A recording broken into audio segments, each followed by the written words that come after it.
I want to start this off by stating that I'm a 25-year-old female, and I don't really consider myself to be an expert camper, if that's even a proper term. I'm somewhat of a novice, at least when compared to my boyfriend, who's been on countless of outings all over the country since he was a teen. I would never make it on my own, while he would probably find a way to send a smoke signal even on a rainy day. I think that should paint a clear enough picture of where we both stand on the subject.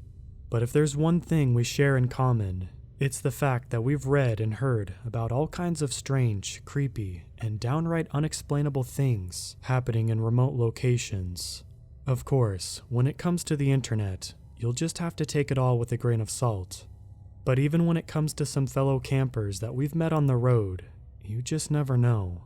Sure, they don't really have a reason to lie, but then again, what's the harm?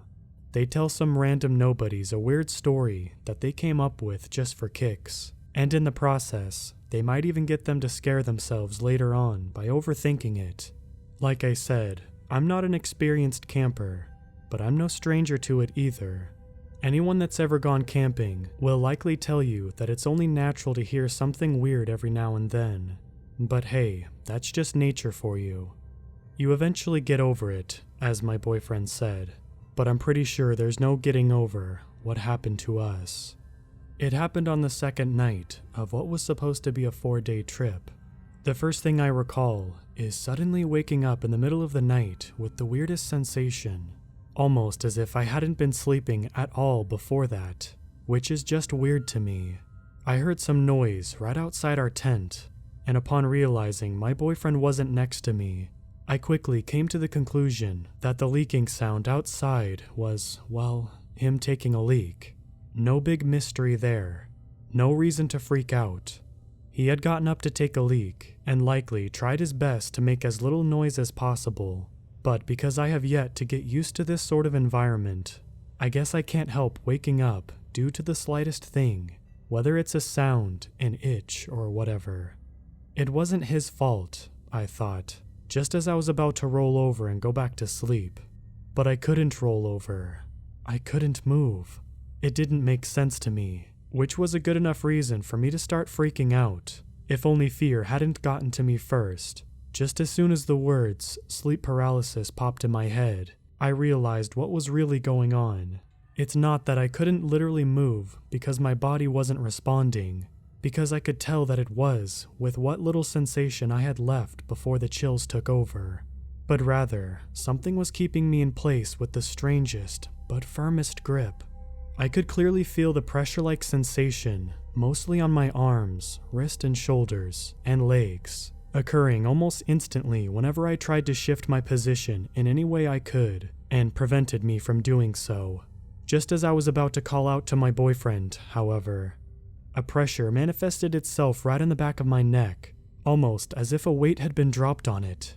What's more, another familiar yet eerily distinct sensation appeared to cover my mouth. It felt cold, bony, and dry, like a branch or something like that. But even in that near darkness, my boyfriend had lit up a small lamp outside. I could see that there wasn't anything on me, and yet I couldn't bring myself to utter a single word. I could barely make a sound in my desperate state, and the more I tried to fend off this invisible force, the harder its grasp got. I did whatever I could, but it wasn't until I heard the voice that I stopped completely, out of fear more than anything else. "Thank you," it said, almost like a raspy whisper traveling along with the night breeze. My eyes quickly shifted to where my boyfriend was, right outside the tent. It couldn't have been him. I knew it couldn't have been him. The voice didn't belong to him, but whose could it be? Even in my current state, I was able to tell there wasn't anyone else inside the tent with me, but all signs seemed to indicate the very different reality than the one I was experiencing. Warm. So warm. It continued. It took me a moment, but once I added the voice on top of all of the other weird things that happened since I woke up, I instantly realized that those pressure-like sensations that were keeping me put felt a lot like hands and fingers holding me down, same as the ones over my neck and mouth. "Thank you for being warm." By this point, tears were already streaming down my face as hundreds of thoughts flashed before my mind, each one darker than the last. My boyfriend eventually walked back inside the tent, completely oblivious to what I was going through. I tried to get his attention, but sadly, eyes looking out of their sockets due to absolute terror isn't something that makes a whole lot of noise. He just lay down next to me, unaware of it all. I can't blame him. I mean, from his perspective, he had gotten up to take a leak and had no reason to believe he had woke me up in the process. I feared he was just going to fall asleep and leave me alone with whatever was happening. But then he mumbled something. I waited, not that there was much else for me to do. "Yeah?"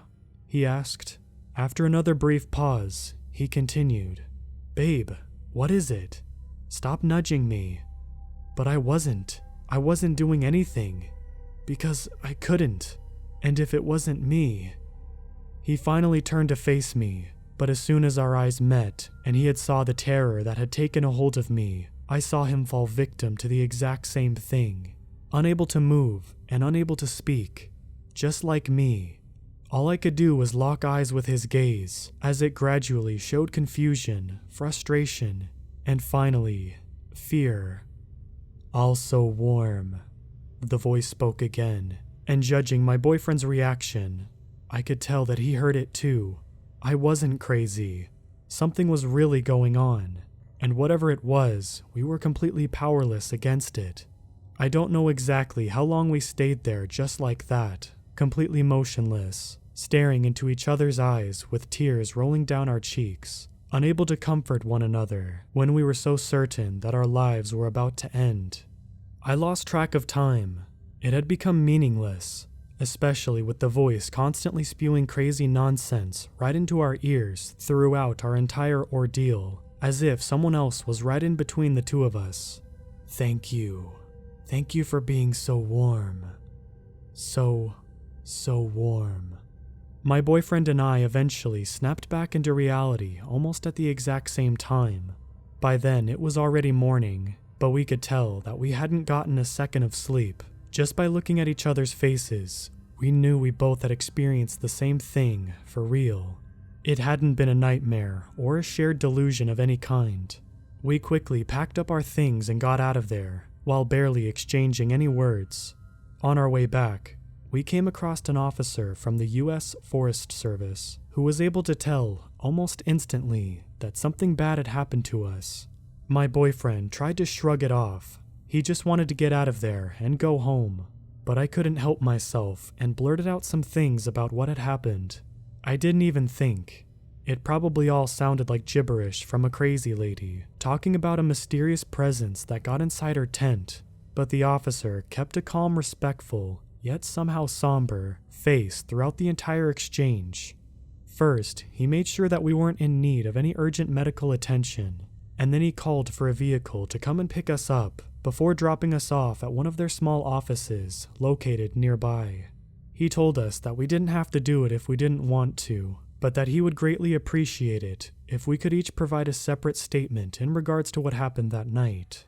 My boyfriend declined and insisted for me to do the same, but I didn't listen to him. After what we'd been through, it felt good having other people around you, ready to hear you out and not dismiss you right away. What's more, I could tell from my boyfriend's behavior that this is the sort of thing that he would just put a lid on and never bring up again. So, if I was ever going to talk openly about it and hope to get some kind of an explanation in return, it was now or never. Plus, the whole thing was relatively fresh in my mind, for better or worse, so I just had to do it. The officer was really cool and respectful, and I hope I'm not getting anyone in trouble by saying this, but I recorded most of our conversation with my phone without his knowledge or consent. I know it's probably against the law, but the reason I did it is because I wanted to make sure that I didn't forget any of the things he told me. You'll have to forgive me for that, but please do take into consideration my state of mind at the time.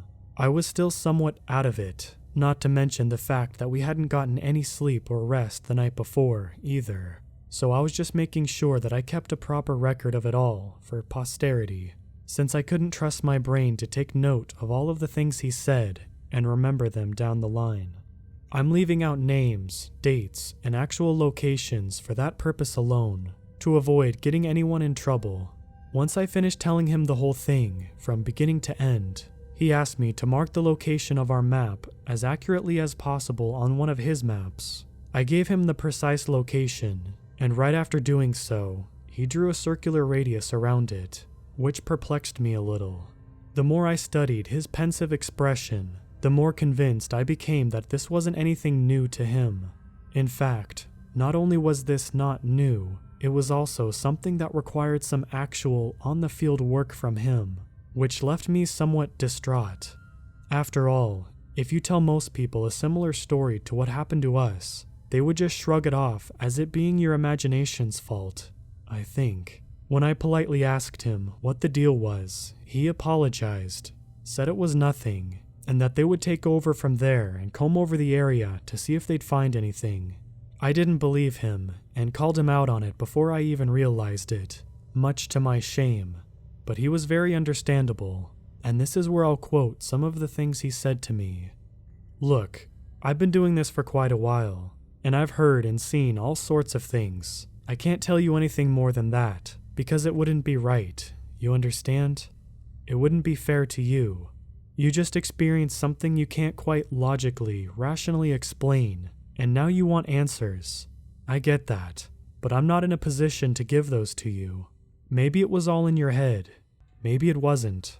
What I'm trying to say is, it's part of our job to shoulder that burden. It's not yours to carry. Many campers lose their lives each year, most in unfortunate but preventable accidents, while others... And then there's those who happen to experience some things that just make them come out of the woods all shell-shocked and the like, but certain that they'll never set foot in a similar setting ever again for as long as they breathe. You're all right, miss. A little shaken, a little dehydrated, but you're all right. You're going to be okay. You and your partner. And that really is the only thing that matters. You're alive. You're okay. And the only thing that I wish for you is for you to forget about what happened, no matter how hard or impossible the idea may seem to you at this time. No, it's not worth it. Trust me on this one. If you try to figure things out on your own, not that I'm saying that there are things that need figuring out, mind you, you'll keep on spiraling down an endless rabbit hole. It's not worth it. What happened to you could have happened to anyone else. You just happened to be in the wrong place at the wrong time. It's not about you, and it has nothing to do with you. That much I can assure you, but you best be certain that we'll take care of it. It's what we do." When I asked him if he had ever seen or heard similar reports of what I had described, he made a little grimace, clearly trying to fight off the urge to tell me more than he should. He had waved his hand, declining to answer, but knowing as well as I did that he had answered me in the process. Finally, when I asked him if I could leave my contact number for him to call me at a later time, maybe once the issue was resolved, and he could tell me about it, his response was very swift and pointless to contest. "No, I'm sorry, but no. You've done more than enough.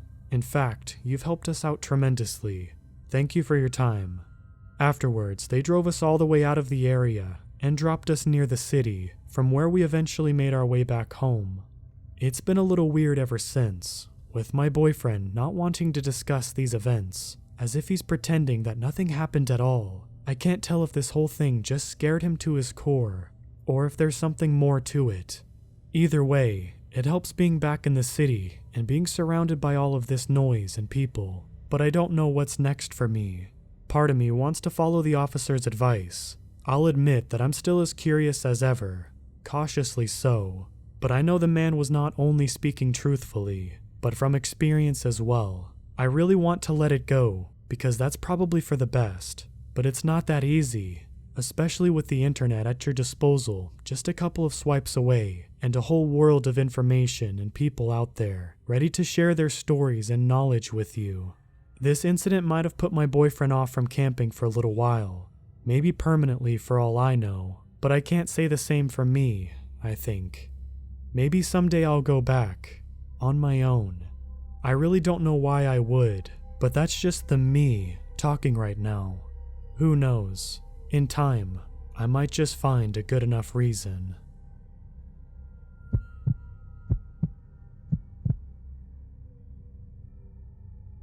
I'm a private guard in a European country.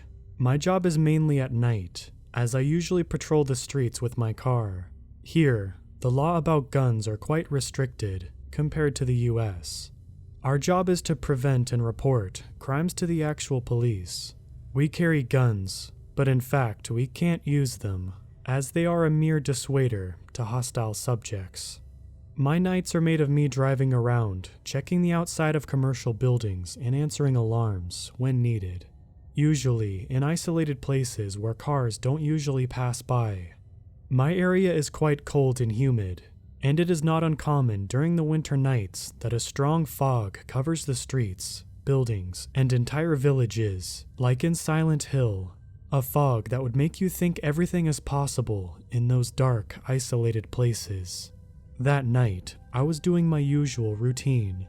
I've almost finished my patrol. I was driving on an isolated road to reach one of the last clients, a warehouse for I don't know what kind of stuff. It was a secondary road running in the fields, nothing but grass and bushes on the sides of the street.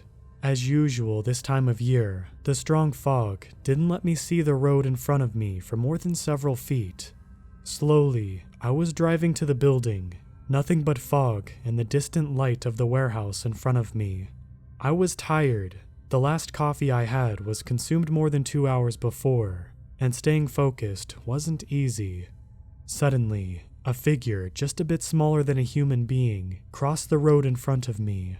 The fog didn't let me see details. It was very fast, running like a dog, but for sure that unnatural pose and dimensions weren't like any animal I'd ever seen in my career. And I've seen deer, cats, once even a small bear crossing my path.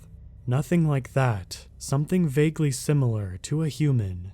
I stopped the car immediately. I didn't know what I saw, but it for sure wasn't normal. My job was to repeat irregular detail during the patrol, but what should I say to the station? I saw something for a few seconds in front of my car's light? Really? Something very vivid, but that could be influenced by my tired brain? They probably would laugh at me in the best case scenario, suggest me to stop drinking on the job in the worse. I decided to go on and reach to the isolated building. As always, I left my car open, took my flashlight out with me in the shadows. I recognized with my hand the correct key to put in the gate of the building, and started my search. I didn't turn on the light inside the car. I know every part of it just by memory. I made my patrol by foot around the warehouse, checked every door, and after almost 5 minutes, I got in my car. I put away the key without using the light. I got on the road again, same fog, but this time nothing unusual on the road. The air in the car was oddly cold. The heater was pumping warm air in the vehicle, and the windows were closed, but I really couldn't understand why it was that cold. And then a noise seemed to come from the car. I've never been a mechanic guy. I don't understand anything about cars or engines. I just drive them. But that noise didn't sound like anything I've ever heard from a car before. Like a slow, not too heavy scratching. The car seemed to drive just fine, so I would just report the problem once I finished my shift. After 5 minutes of this, I got a call from my colleague. An alarm went off near my position, so he asked if I could check it out. Lately, that alarm went off every night, as a technical problem, so it wasn't anything serious. I arrived to the place a bit later, left my car running outside, and checked inside the building. Everything was normal, as usual, just the alarm going crazy. I got in the car, finally ready to finish my shift. The strange noise finally stopped. No need to report the problem. I arrived at the station where I worked and found my colleague waiting for me outside to get in the car and start his shift. I took my stuff and got out of the car. He got in and turned on the light to search for something. I was already walking away when he called me. "Dude, what the heck? You took a dog in the car? What is this?" And then with horror, I saw it. In the back of the vehicle, just behind my seat, there was mud everywhere and footprints, big ones, of some animal I cannot explain. Like a big, dirty dog opened up the car door, got inside behind me, and closed it without making any noise. And then it made sense. The strange noise. All that time, It was behind me, watching, grinning. I was in shock and couldn't even speak. My colleague was confused and staring at me, and if I just turned the light on, I would have seen it, staring at me in the rearview mirror.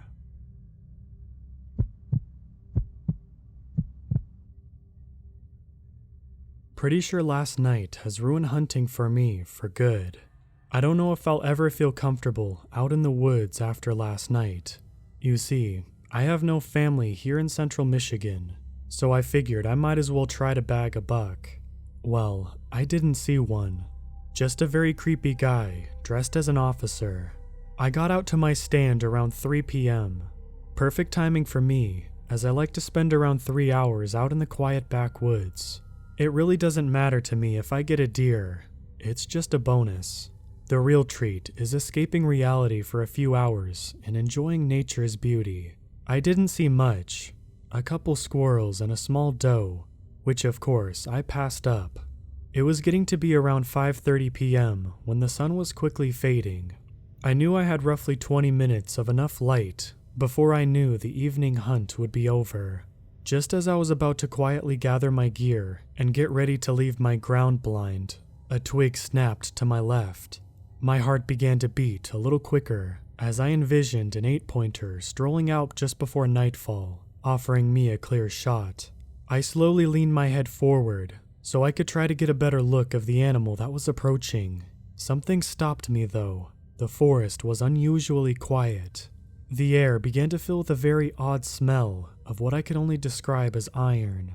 I'd smelled it many times before, as I've shot plenty of deer throughout my 29 years of life. A bleat rang through the woods. Instantly I froze, and my heart was beating for a whole different reason: fear. This was no ordinary deer bleat. It sounded like a person was trying to mimic a deer. I sat as still as a stone, as the crunching of my unwanted guest slowly walked closer and closer. It was almost pitch black now, and I was left feeling more terrified than ever. Something felt extremely off about the whole situation. Most people that called for deer used a deer call, which would have been hard to tell apart from an actual deer. This, however, sounded painfully obvious that it was someone using their own voice. It blasted through the forest again, this time maybe 10 feet away. My heart was beating uncontrollably at this point. Whoever was out here had to know I was there. It is rifle season, and it's incredibly stupid to be out here wandering in the woods, let alone trying to make yourself sound like a deer. The smell of iron was getting to be unbearable, as whatever was out here was getting closer. I decided to bring my .30-30 to my shoulder and prepare to defend myself if need be. That's when I finally saw movement through the flap of my blind. It was a tall, lanky man, wearing an officer's uniform. For a second, relief washed over me, as the feeling of not being alone was much better than being by myself in the dark woods. Then, as he took another step, I noticed how off everything was about him. His arms were too long in contrast to his short legs. Now that he was within 10 to 15 feet of me, I could see just how tall he was. He had to be close to 7 feet tall. He stopped directly in front of me and threw his head back, making that awful bleeding noise again. That was when I got a good look at his face and almost threw up from the amount of fear that I was feeling. His mouth didn't move as he bleated, but I could see his cheekbones moving. His mouth drooped in a sad-looking expression. Blood dripped down the corner of his mouth. He bellowed again. Seeing it a second time was when I noticed what was wrong about him. His face wasn't his. He had the skin of someone's face pulled over his head, most likely the officer's face. My heart started to beat so loud, I actually feared he would hear it. I don't know how, but he still didn't notice me, only about 15 feet away, sitting in my blind. I prayed he wouldn't. I watched in horror as he took slow, staggered steps until he walked out of view. The sound of his footsteps slowly got quieter as it walked further and further away. The smell of rot. I heard one more final bleat ring through the woods before his footsteps were all out of range together. I waited another 20 minutes before slowly exiting my blind, too afraid he would hear me and come back. I moved as quickly and as quietly as I could back to my truck. Once I was about 30 yards away from my truck, I heard the bleat again, followed by heavy footsteps. He spotted me. I took off running full blast, knowing that I had a short distance to cover. Hearing him get closer with crazy speed, I made the mistake of glancing back as I reached back to my truck, and what I saw will still stick with me forever. He was running on all fours, making these huge galloping strides. He moved way faster than he should have been able to in that position. I jumped in my truck and started it with my shaky hands.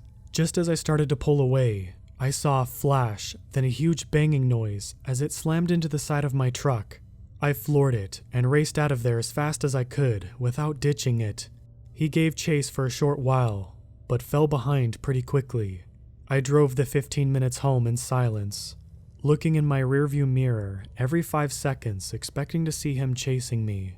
He never did though, thank goodness. Once I got home, I grabbed my stuff and raced inside, locking the door behind me. I tried to make sense of what I saw, but I just couldn't. I have no idea what that thing was. I was pretty exhausted after running and having my heart racing for such a long time, so I went straight to bed. I had a hard time falling asleep, as the memory of his scratched out, stolen face was burned into my brain. Just as I finally started to doze off, I froze again as I heard the same strange bleat out of my window in my backyard somewhere. This thing followed me home. It made sounds out there all night, and I could hear its odd footsteps as it circled around the house.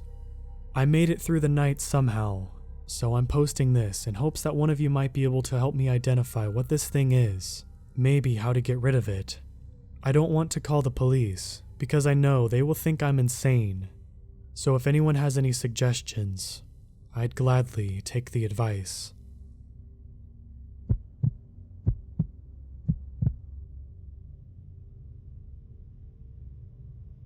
We all have those calls that haunt us.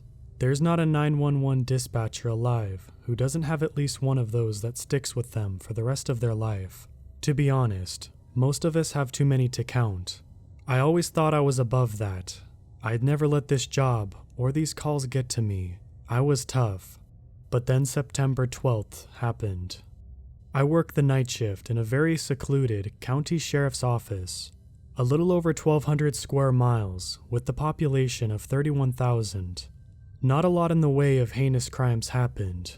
There were those out-of-the-ordinary UFO calls every now and then, but most of the time it was loose cows and car/deer accidents.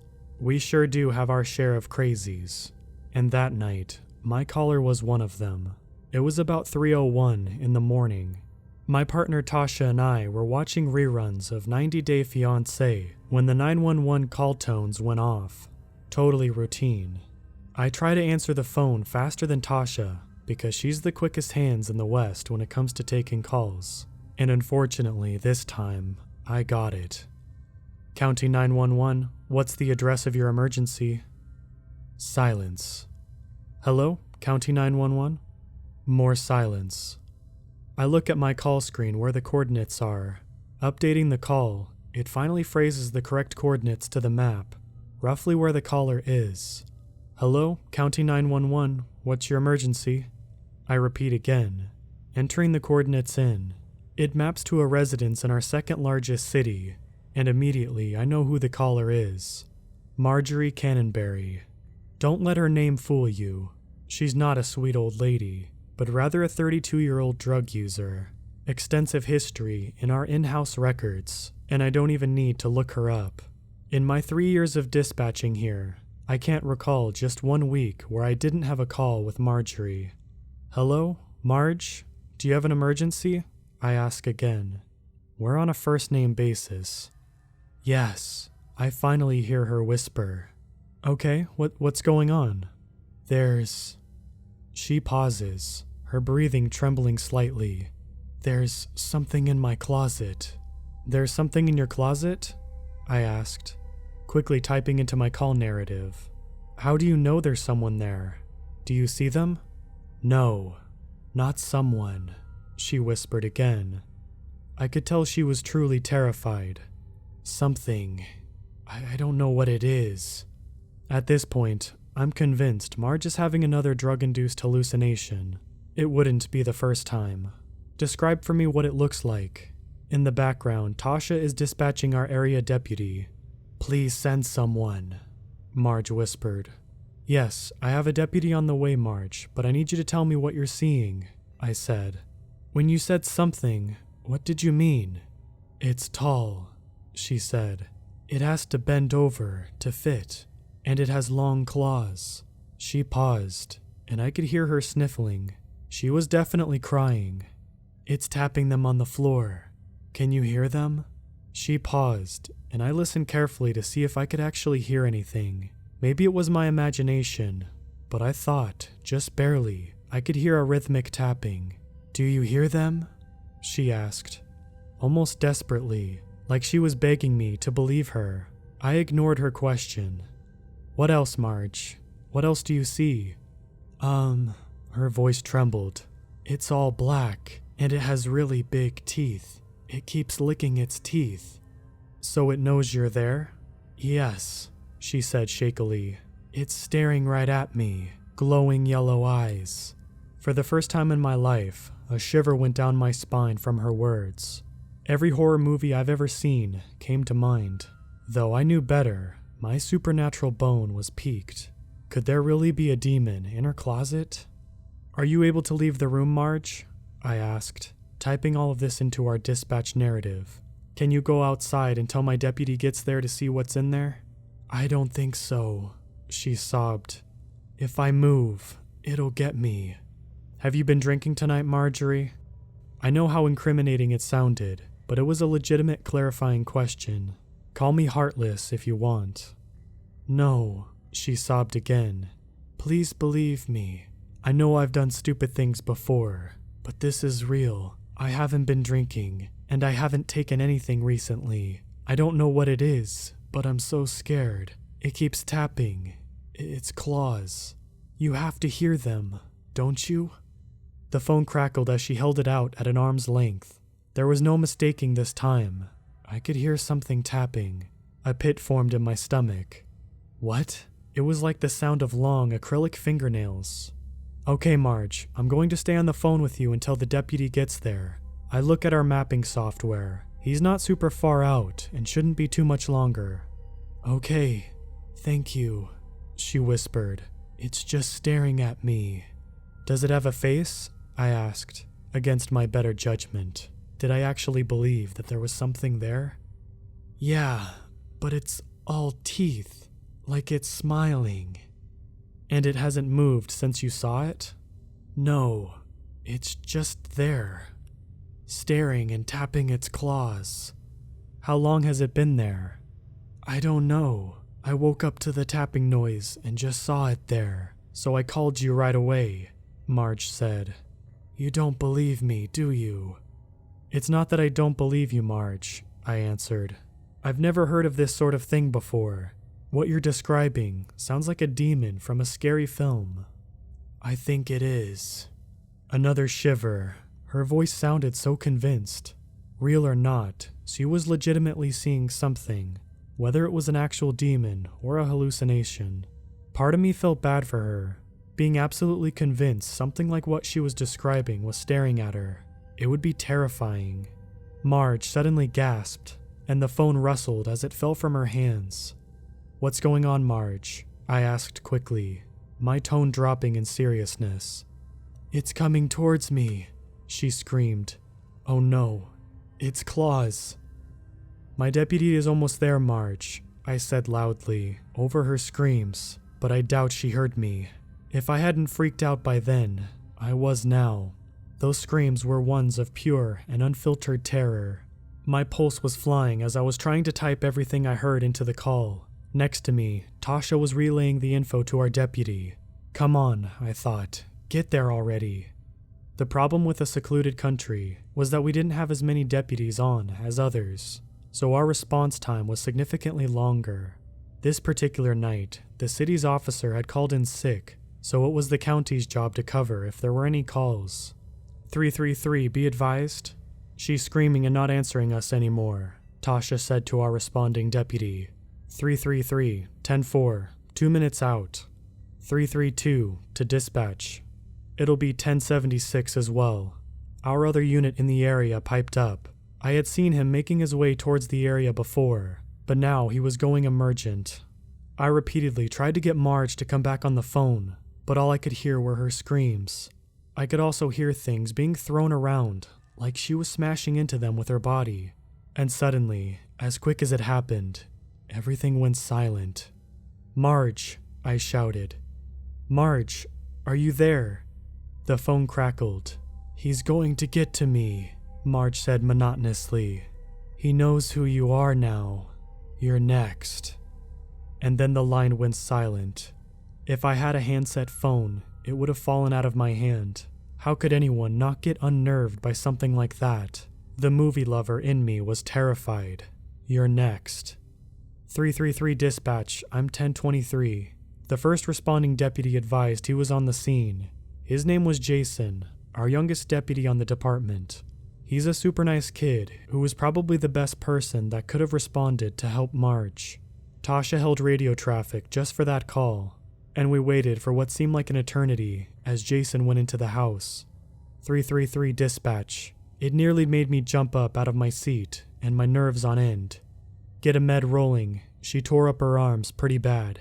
Within 5 minutes, our med unit was rolling. Jason and Travis, his backup, ended up capturing Marge.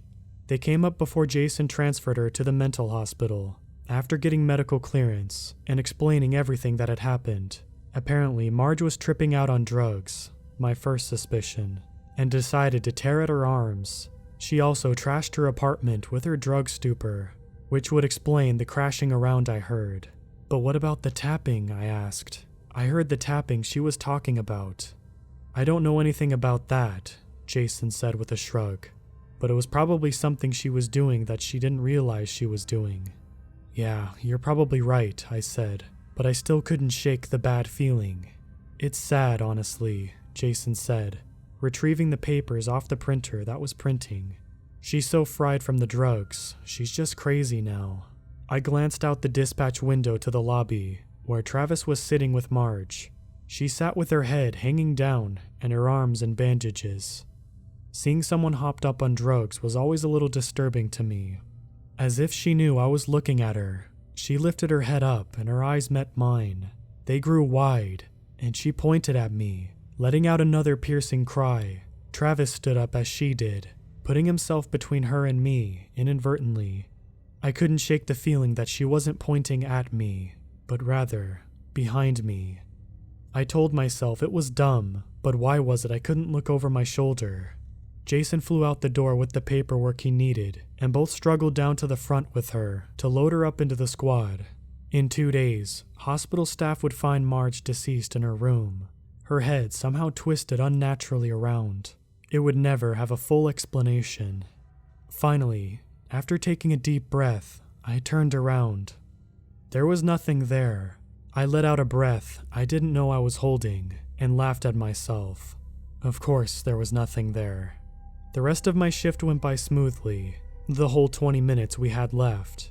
When we finally left that night, I couldn't wait to go home and go to bed. That call had really rattled me and left me with a headache. I got back to my little apartment, greeted by my little white cat.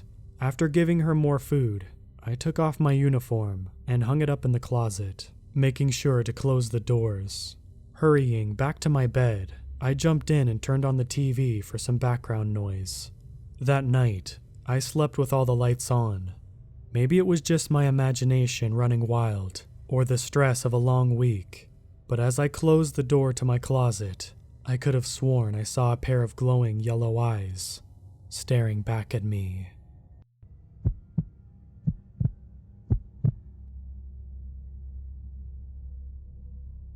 This happened a while ago, but my then girlfriend, now wife, Mary, has finally given me permission to share this. It happened in the mid-80s. We were 18, and we had just started going around together. It was the middle of summer, and we had just finished school. I held down a job as an apprentice mechanic, while she worked as a receptionist at her father's company. This meant that we didn't get to spend as much spare time together as we would have liked. However, the perfect opportunity for a weekend getaway arose with a long weekend federal holiday, and I was able to convince her with only minimal pestering that we should go for the weekend to camp in a popular national park. When that weekend arrived, I packed my truck with all of the supplies we would need and drove around to hers. I waited patiently on her front porch for her to be ready, while her father stood with arms crossed and a hard glare. When she was finally ready, at least 4 eternities later, she said goodbye to her father, and he gave me a stern handshake with a gruff, "You look after her," to which I agreed that I would. Being the father of 2 now adult women myself, I understand his concerns, but I would be lying if I said he didn't scare the crap out of me then, and still a little bit now. However, once we hit the open road, we were gone without a care in the world. Making our way through picturesque countrysides, we sang along to the radio with our windows down until we were good and windbeat, played monotonous travel games until we ran out of items to guess, and I let her nap when she fell asleep leaning against the passenger side window. While she slept, I got a little turned around. There were no turns on the road where I thought there should have been, and we ended up going straight for a long time where there weren't any familiar landmarks.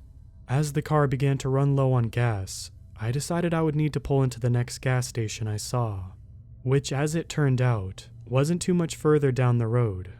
Its neon lights drew me in like a beacon in the night, but as I approached, I saw that it was quite run down. There was a layer of grimy dust over everything. The fuel prices were outrageous.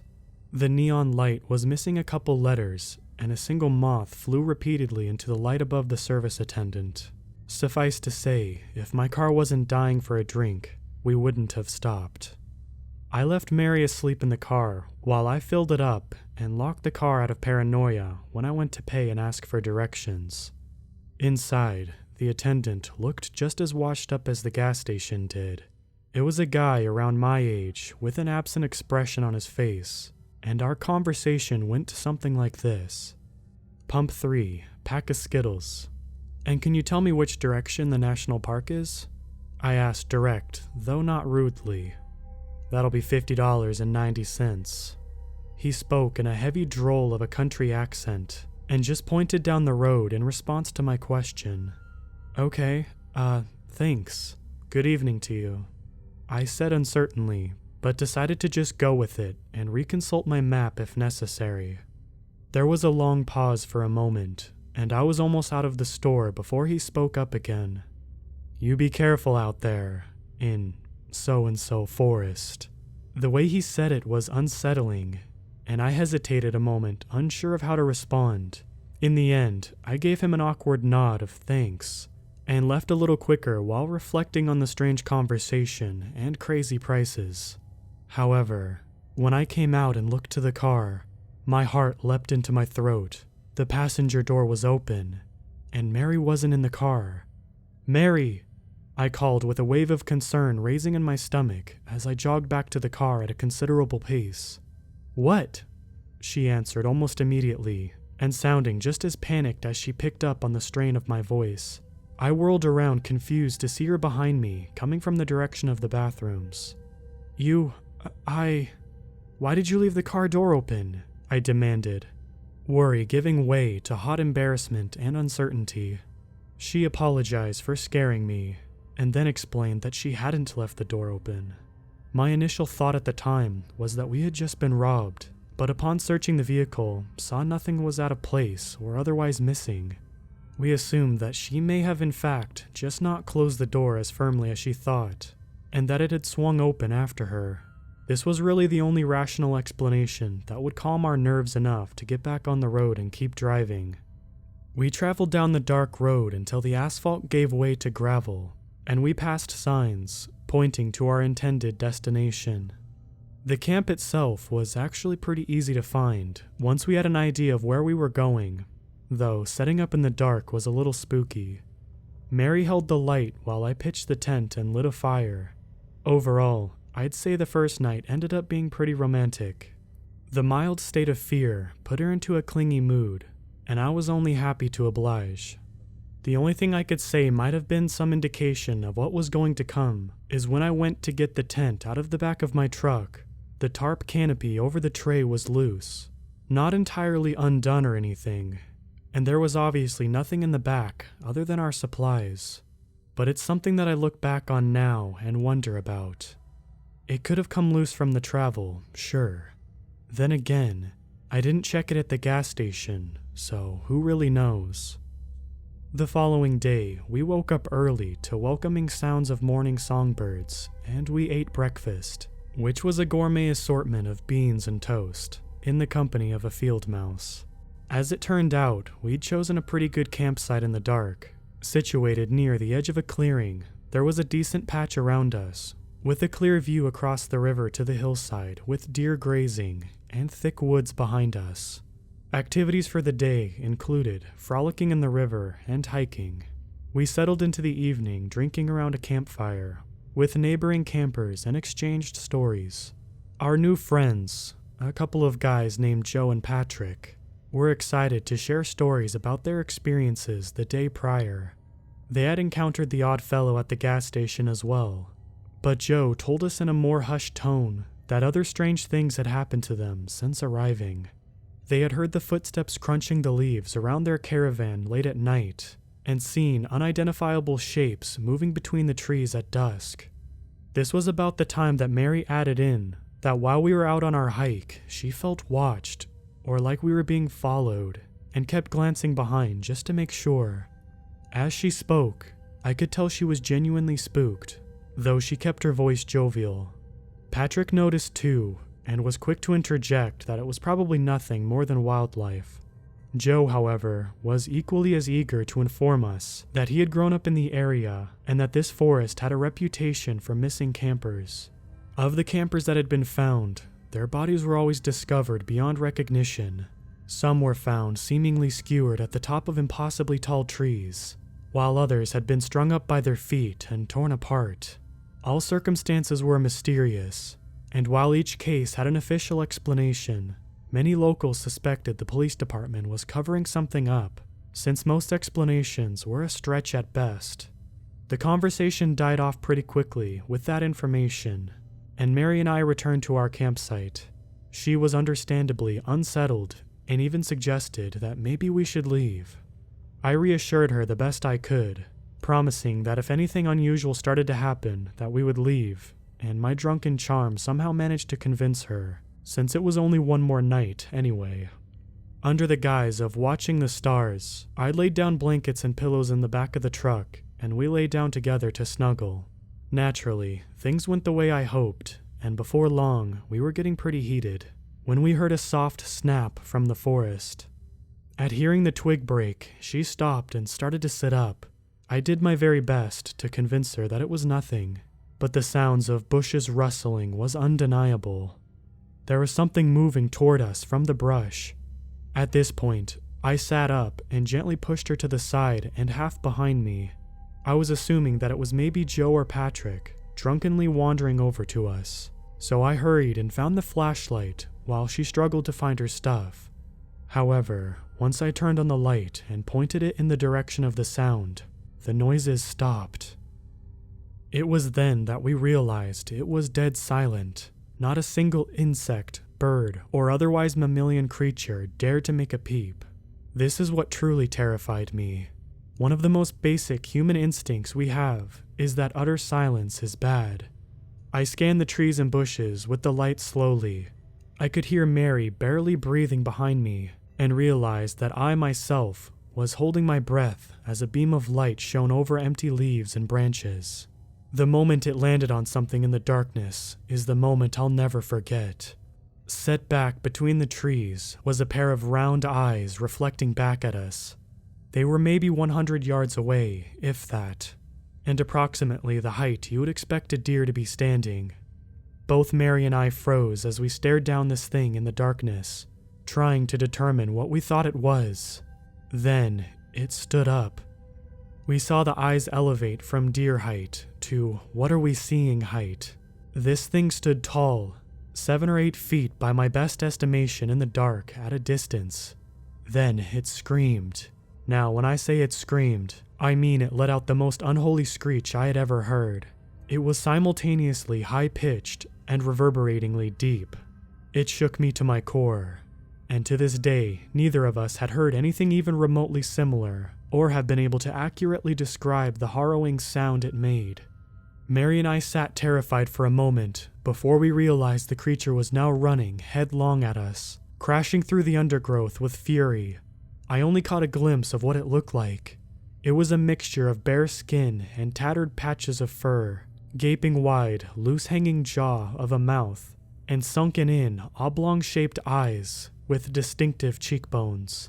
Sometimes at night, I still wake up in a cold sweat, imagining it coming for me, or sitting in the dark of my room just beyond the light of my phone screen. At the time, however, we scrambled ourselves out of the back of the truck and into the front.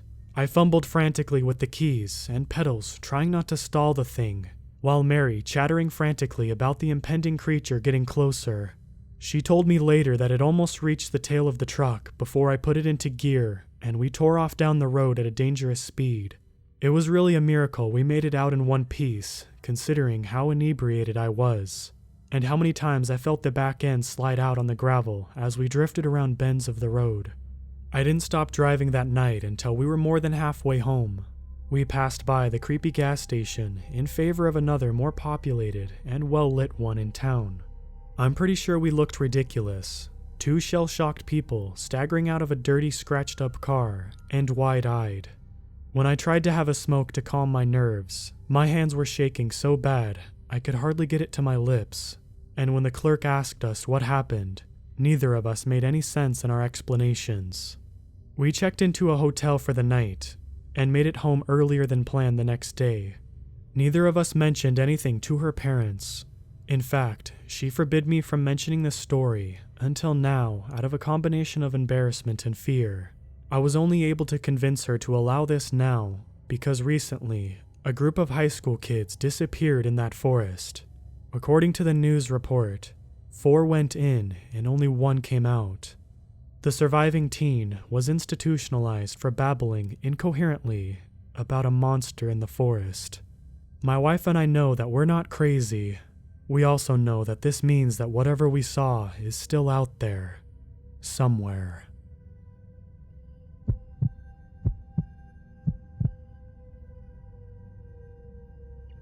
Before I begin, there's something you have to understand about the woods, and I'm talking about the deep backcountry, 50+ miles out from any station or any signs of civilization. After a certain point, everything begins to blend. The longer you spend out there, the smaller and smaller you become, till you're just another part of the environment, a movement through valleys and peaks. It's depersonalizing and ego-killing. You forget things about yourself, and instincts guide you. It becomes natural, but it also makes you look like a lunatic. That's why we never spend more than 8 days alone in the back country at a time. That said, my first few months on the job were everything I wanted. Plenty of time outdoors, mostly upkeep on trails in the back country, along with checking up on some old stands that the Forest Service had acquired in the 50s. The pine beetle epidemic was especially bad in my region this year, so I had a lot of time marking the mortality rate in the area, amongst other details. For the most part, I loved my job. I'm a bit of an introvert, so time alone outdoors working is perfect for me. But there have been a few moments that still make me uncomfortable to think about. A couple weeks after I started, I woke up early and drove down a pretty rough, forested section of backcountry with lots of elevation. I was trying to check on a site that some backpackers, who had just returned from a week-long trek, had reported seeing bonfires a few nights ago. They said the fires seemed to be a few hundred yards off the trail, and that it looked like there were people around the flames. An aerial team couldn't find any signs of the fires, like the backpackers were describing, so they assumed it was falsely reported. Even so, we had a serious burn ban in effect, and I was sent out to double-check and make sure. I got about 20 miles in before I found the section of trail I needed to go down covered in earth, destroyed in some sort of landslide. It must have been recent. Neither the backpackers nor the aerial team noticed it, and someone would have.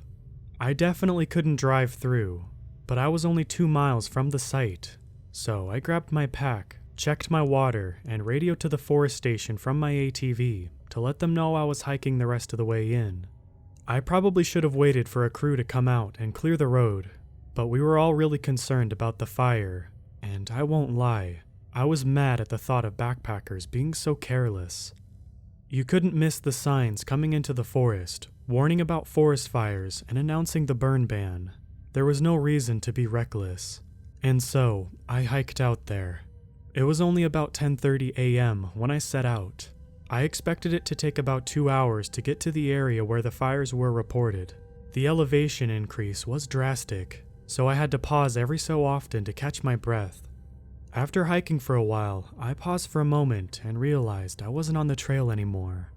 This isn't that unusual. If you've ever backpacked or even gone on long hikes before, you know that it's easier than you think to stumble off the trail, even for someone experienced. I'm one of the newest and youngest rangers, but I've spent a lot of time outdoors backpacking and hiking, and normally would have a great sense of direction, so I wasn't too alarmed not to know exactly where I was. You get used to being lost. The thing that alarmed me was noticing a pink hue lighting up the forest. The sun was about to disappear behind the tree line that covered the mountain to the west. I didn't think I'd been hiking that long. I had gone maybe 1.5 miles in an hour, or so I thought. Nonetheless, it appeared to be almost 7 p.m. now. I quickly decided the safest thing would be to head back south towards my ATV, which stored all of my overnight gear, and come back tomorrow. It would be embarrassing to explain to the other rangers that I lost track of time, but it would be worse to get stuck out here all night. Without the right equipment, I might freeze. Besides, they'd start wondering why I hadn't checked back after so long. I grabbed some loose stones off the ground and left a sign to indicate I had been there and set off in the direction I thought I wandered off from the trail. I quickly found it, but it was a section I hadn't been through earlier. Somehow, I had found my way farther north, and funnily enough, I saw a yellow trail marker not too far up the mountain. I realized it was the marker for the next 10-mile section, the area the fire reports had mentioned. The sun was almost touching the mountains now, but I decided to hike up to the marker at least, stay for a few minutes, and then quickly head back before it got completely dark. I realized this wasn't ideal, but at the time, it seemed better than going back with nothing to report. I hiked a few dozen yards to the marker and looked out over the valley to the east. It seemed empty, nothing unusual. I took a sip from my water bottle and waited another 5 minutes. I still didn't see anything, so I decided to head out. I hadn't gone a mile before I smelled smoke coming from down the mountain.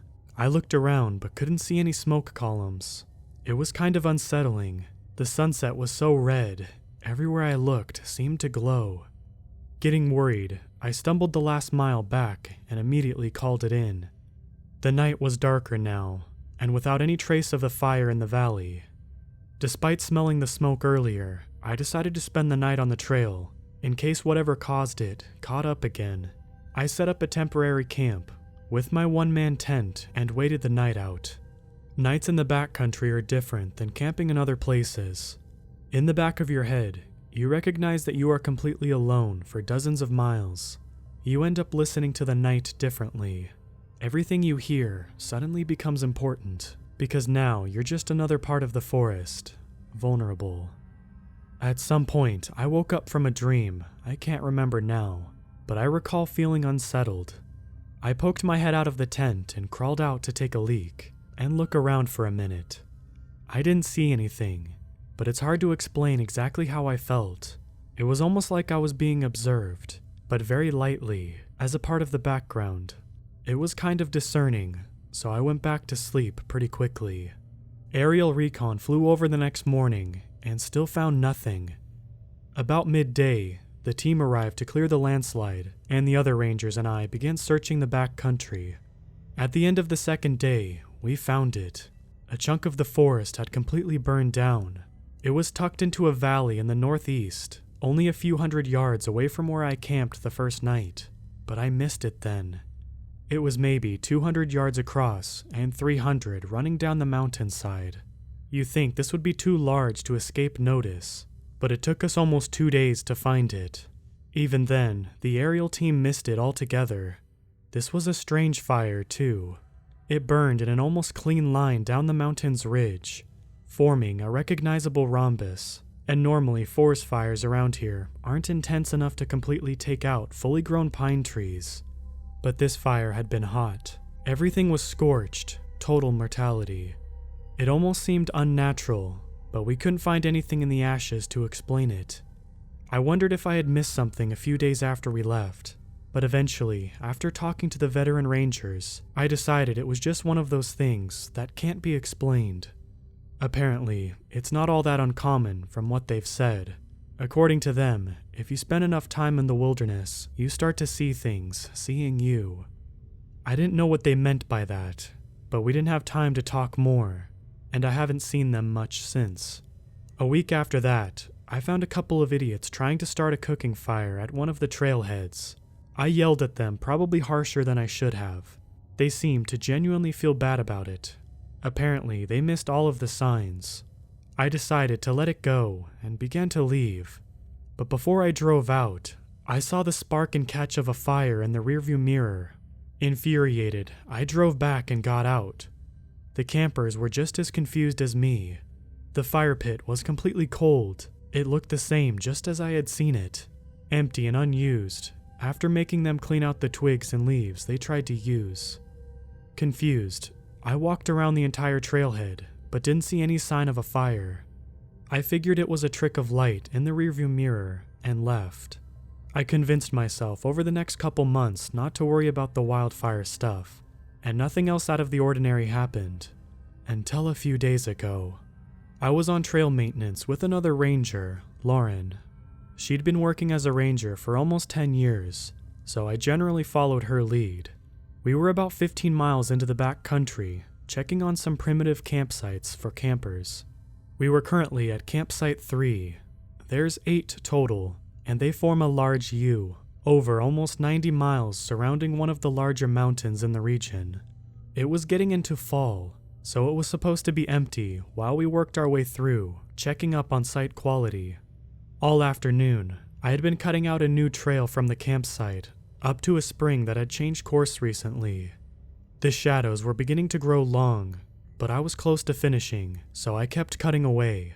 About a half hour later, I broke through and walked onto a boulder the ground slanted into, and watched the head of the spring just inside up the mountain. It looked like a deer path meandered its way up the spring head, so I started up. When I got there, I almost threw up. The spring flowed clearly enough, but just to the right of it, a section of the ground turned into weathered stone. In the middle, a skinned deer, with spatters and other pools of red scattered everywhere in the nearby vicinity.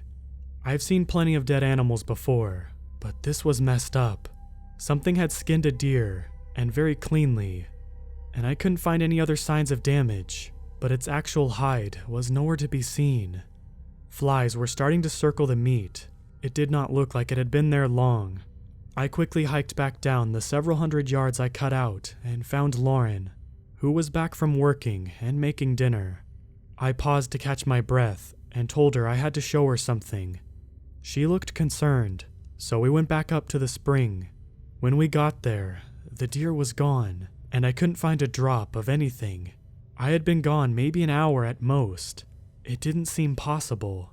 Lauren assumed I was just messing with her, so I played it off and tried to forget about it. But I haven't forgotten about it, and apparently, Lauren told my supervisor, Jonathan. He asked me to come back to the forest station, so tomorrow I'm driving out of the back country.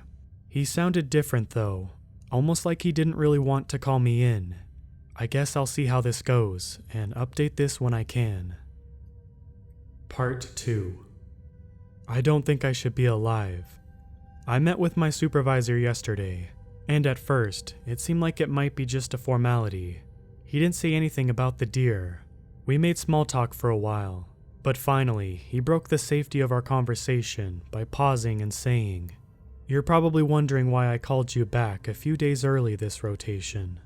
I nodded slowly, and he continued, "Well, we've all been really impressed by your performance, and I finally got approval from HQ, so congratulations. You passed your 3-month performance review and are now a permanent ranger with us." This caught me off guard, but I quickly masked my relief and thanked him. We talked a bit more about the increased responsibility, and he gave me my next assignment with the team. I was feeling pretty good, shook his hand, and was on my way out. Before I shut the door behind me, he said, "Before you leave, you mentioned you saw some oddly skinned deer out there. Something scare you?" My face went pale, and I thought about telling him the truth, but I instead muttered something about it being a dumb joke. Jonathan nodded his head thoughtfully, and though he didn't look satisfied with my answer, he didn't press me. He just said, "That would be an unusual thing to find," measuring each word out carefully while looking past me distantly. That felt like the end of our conversation, so I shut the door behind me, walking away as quickly as I could without seeming weird. Something was off, and for some reason, I got the feeling the whole meeting had been to ask me that last question. I should have driven out of the mountains and back home after that meeting, but something held me back. On the drive back into the mountains, I got caught up in the beauty of the rising slopes, twisting valleys, and graceful, swaying pine trees. My whole life, I've come to the mountains with problems and ideas I need to think over, and they somehow make everything simple. In the shadow of the mountains, I've always been able to realize how small my worries are and find content. I briefly thought about driving home, but once I got a few miles in, I was never going back. I still had to do work here, and by the time I got my assignment location, I wasn't worried at all anymore. I had met up with the other rangers at the campsite. They'd set up near the trailhead and found that they decided to celebrate my pseudo-promotion. At first, I didn't think I was in the mood to party, but the atmosphere was so nice. I only had a few beers, and a few hours later, I was pretty drunk. I got to talking with Ryan, another ranger who had been on the job about as long as Lauren, on the tailgate of his truck away from the rest of the team.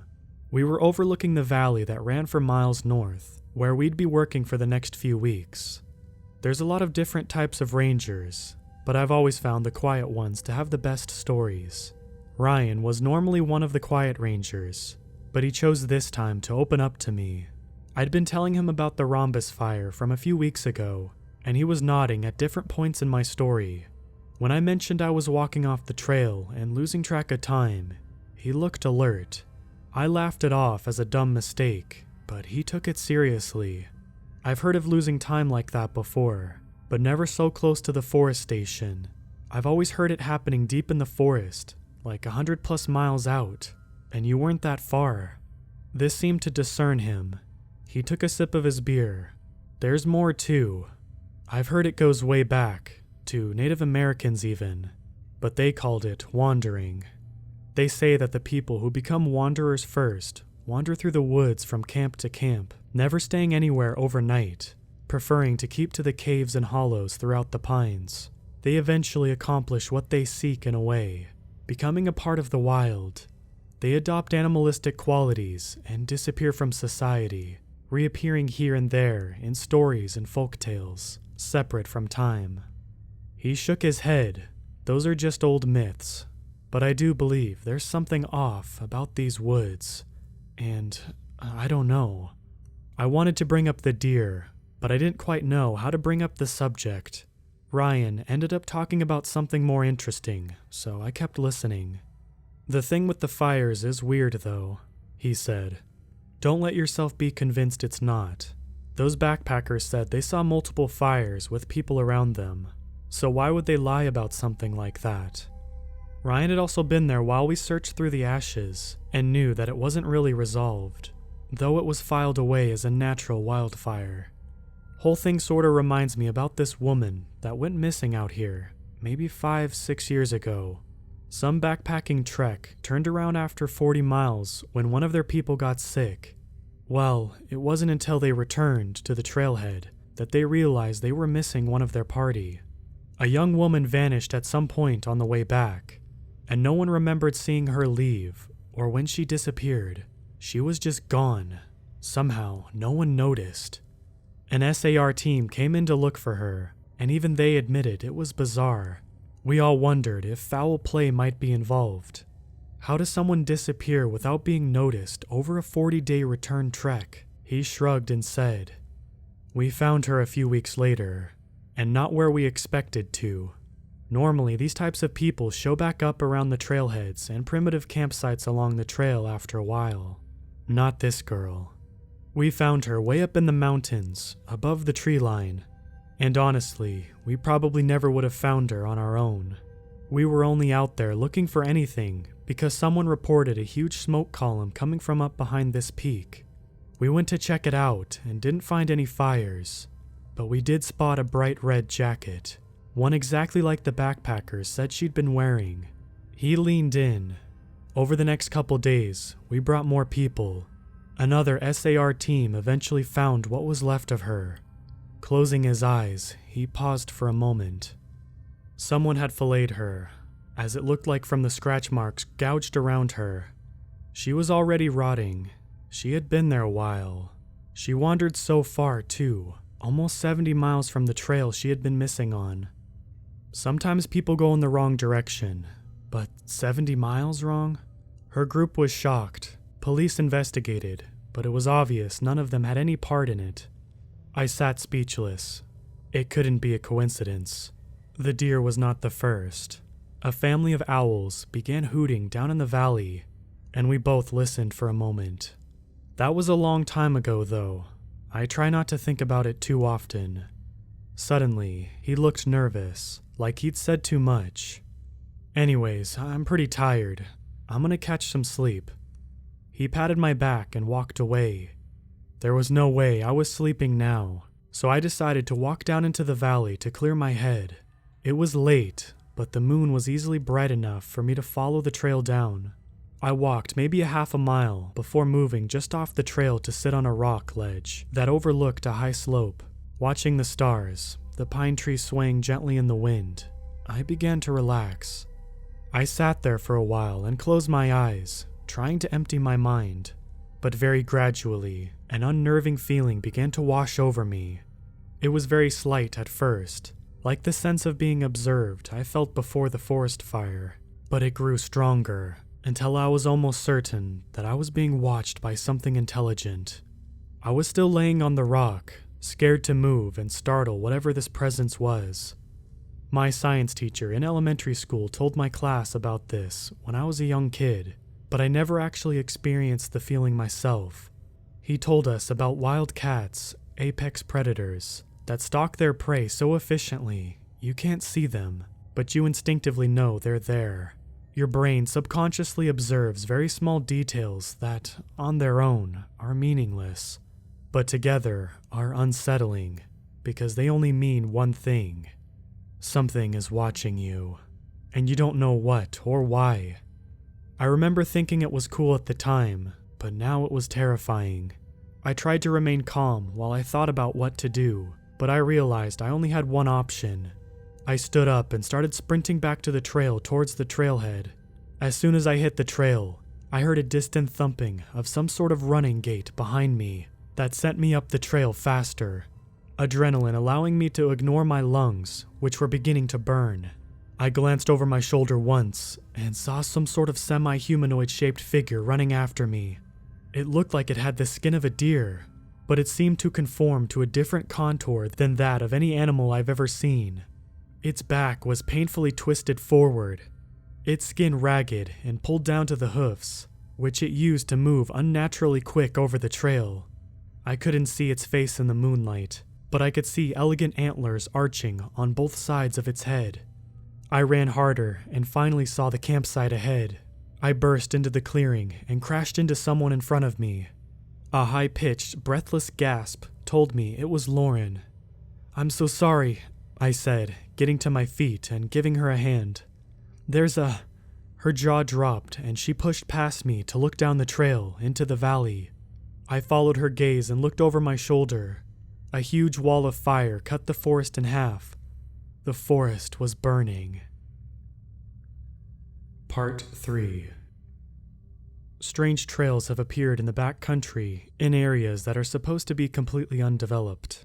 I first noticed one a few days ago, following them when they cropped up here and there, only identifiable by the cleared vegetation and worn topsoil paths. But these aren't normal trails. They loop around, run uphill, and distort sense of direction by winding back and forth through these steep valleys. I must have explored 20 plus miles of these trails over a couple of days, but at times, I'd go back through an area and it would be different. At first, I thought it was just my memory failing, but then I started paying attention. Curves and other points of interest shifted in certain ways. They weren't completely different, just enough for me to notice. Yesterday, I swore a path had run on the other side of a stream I was going down. Then on my way back, I couldn't even remember which side it had been on to begin with. It was just to my right now. I'm scared to mention this, but I have to. Deer carcasses have become a normal sight out here. I see them almost daily. Sometimes they're days later, rotting away, but sometimes they disappear without any trace. After several days of finding deer carcasses, I had enough and pulled out of the valley the trails were in and hiked back to the start of the back country. I'm not sure I even want to report these to HQ, but I've been on an extended solo trek, surveying and monitoring wildfire risk in the remote forest to the north. So I really could just say nothing, and I'd probably be the only person to ever find them before they become overgrown again. However the trails got here, I haven't seen anyone around to maintain them, so soon enough they'll be impassable and slip back into the wilderness and fade away with time. To quickly address my last post, the forest we were going to work in had some sort of spontaneous combustion event that rapidly lit a huge fire across the valley. Our team quickly moved out above the tree line and called it in. Over the next few hours and into the late morning, aerial teams dropped fire suppressants and eventually contained it in the valley. We walked through later that evening when just the smoldering ashes remained. This had also been an intense, total mortality fire. We never found the cause either. Beyond, natural circumstances created the perfect conditions for a fire. I didn't mention anything to anyone about the thing I saw the night before, but I kept an eye out for any charred, disfigured bodies. The other rangers and I were pretty shaken up after the whole ordeal, but our supervisor didn't seem to sympathize. He told us there'd been an unannounced control burn, and due to some critical error, we got sent out to the wrong place. This seemed totally out of the norm to me, but no one openly questioned him. He gave everyone the next day off, but when we returned, he split everyone up to separate assignments across the forest. I ended up on a solo trek in the north. Other than the trails, it's been a quiet assignment. I wish I could talk to Ryan about the thing I saw, but I haven't gotten a chance. It almost seemed like he avoided me after the fire. The more I thought about it, I think whatever I saw out there was the dark tricking my eyes. It doesn't seem that unlikely that some deer got spooked when the fire went off and ran up the trail, and I mistook it for something else in the moonlight as I glanced over my shoulder. But I have become a little paranoid since seeing the deer thing. It validated my concerns from the first fire. Something is out here, and I won't let it scare me away from being here.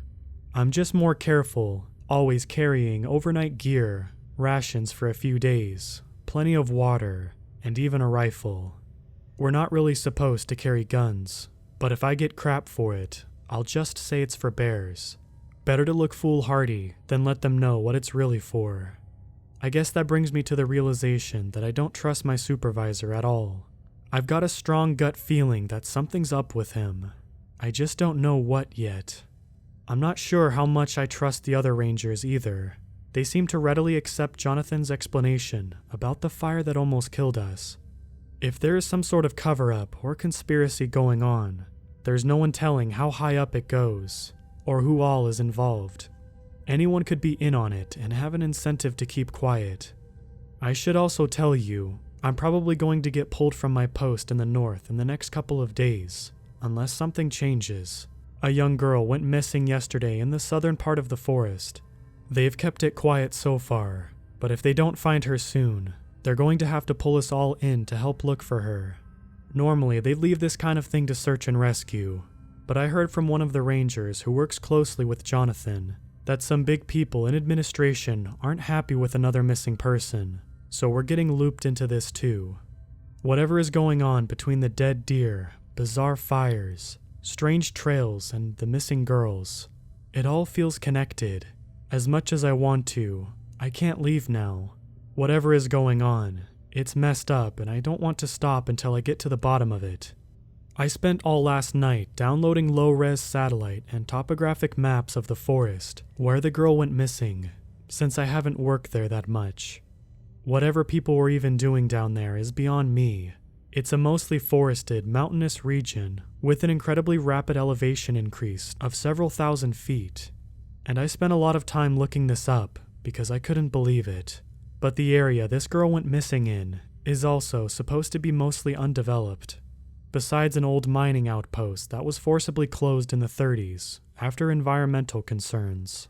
The Forest Service is normally pretty relaxed as far as conservation goes, but from the old news reports I've found, this place was responsible for killing off large amounts of game, polluting the entire watershed, and spreading horrible illnesses amongst the miners.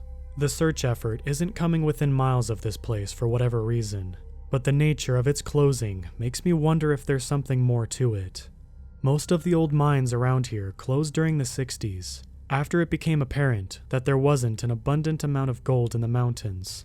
None of these mines were particularly careful about conservation, and like I said, the Forest Service doesn't normally stick their nose in, so how this one closed struck me as odd. Ryan's story about the Native American wanderers got me curious about other folklore from this area, but I haven't been able to find anything. States in the West, and really most federal nature preserves, do a pretty good job of documenting Native American culture and view it as a responsibility due to their tragic treatment. But I couldn't find much besides a list of a few tribes that may have passed through here in the initial land migration thousands of years ago. I dug a little deeper and stumbled across an old nature-themed internet forum talking about weird stuff in the woods that mentioned strange tales. The poster was someone homesteading off cheap government land in the mountains who discovered a huge system of trails. They were a little larger than deer paths and led off the poster's property and through the forest for over 40 miles. These didn't sound like the trails I found, but they were similar enough to keep me interested. They specifically mentioned that these weren't documented in any map, so how could such an extensive system of trails remain undiscovered?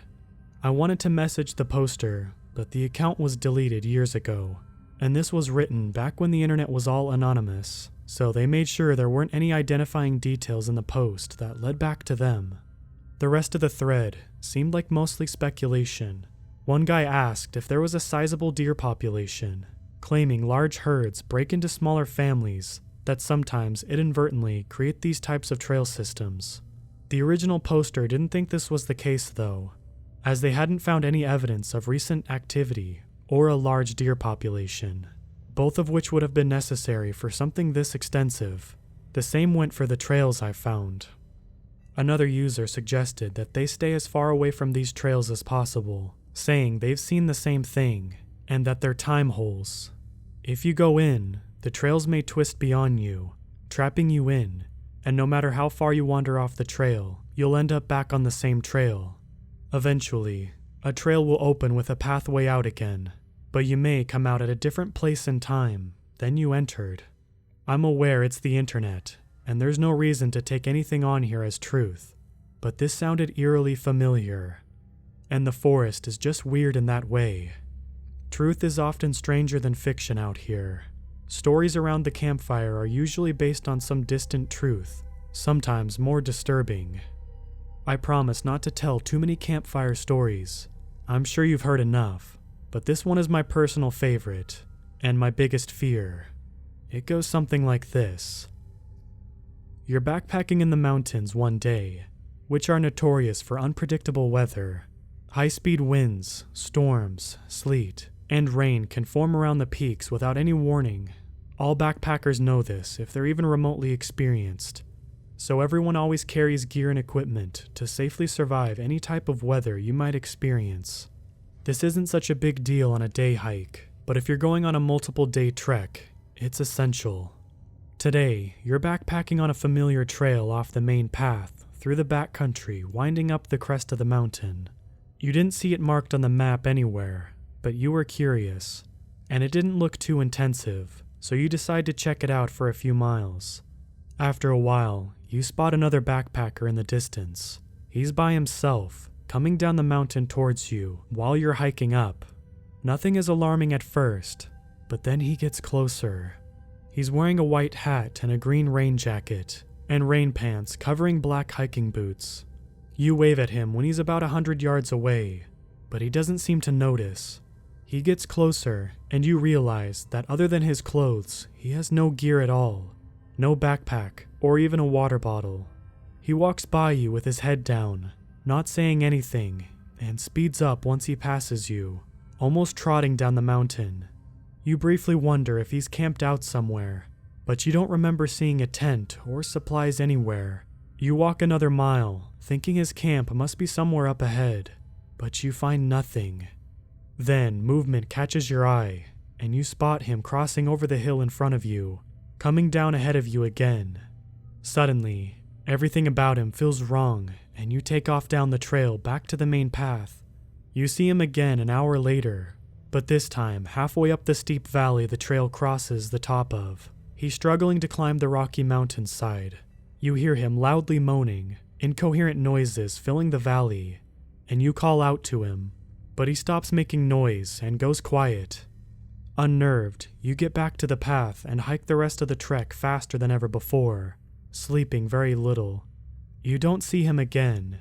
When you get back to civilization a few days later, you talk to local rangers about what you saw and the unmarked trail, but they have no record of any trail ever existing there, or anyone else who registered to hike in that particular backcountry trek, though it was a self-registration system. They tell you they'll send someone to check in on it, but you never hear back from them, and that's fine with you. That's pretty much it. There's a lot of variations of the story. Everyone who's been in the wilderness is afraid of meeting the impossible man. He shouldn't be there, but he is. The forest is overflowing with stories like that. Practically half the time rangers spend socializing. We just tell each other stories. In many cases outside the forest, I'd be inclined to say that word of mouth is unreliable, but spend some considerable time in the woods, and being alone will change your mind. People's experiences and gut feelings are different in nature. You trust stories, because the farther you get into the mountains and the forest, the less relevant time and truth become. What exists out there just is, and what you think should, or what is supposed to, doesn't pertain to the reality.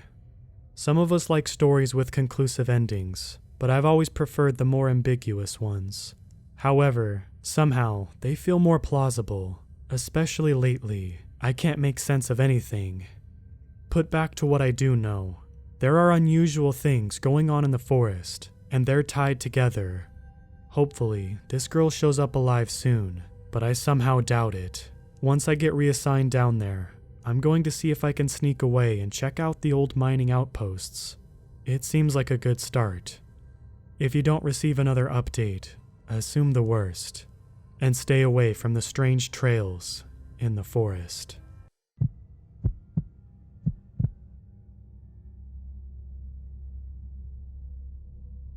A few years ago, I was running my own company from home, and I took on more work than I could handle. I did graphic design for several companies and a handful of larger corporations, which put me under a lot of pressure to deliver. Long story short, too many deadlines and not enough time for me to rest. I decided I needed a break, or I would certainly suffer a burnout soon enough. Lucky for me, I had quite a bit of money saved up, so I could afford it. I took a couple months off to clear my head. After a few days of me trying to relax and failing to do so, I realized that I needed to get away from my house. Essentially, I was spending my vacation in an office, feeling guilty I didn't do any work. I decided to get away from the city and spend a few weeks at my family's old summer cabin instead. I packed my bags and headed out of town early the next morning. While driving, I was a bit nervous. Nobody had been in the cabin for at least a year, and there had been a few severe storms during that time. so who knew if the cabin was still standing?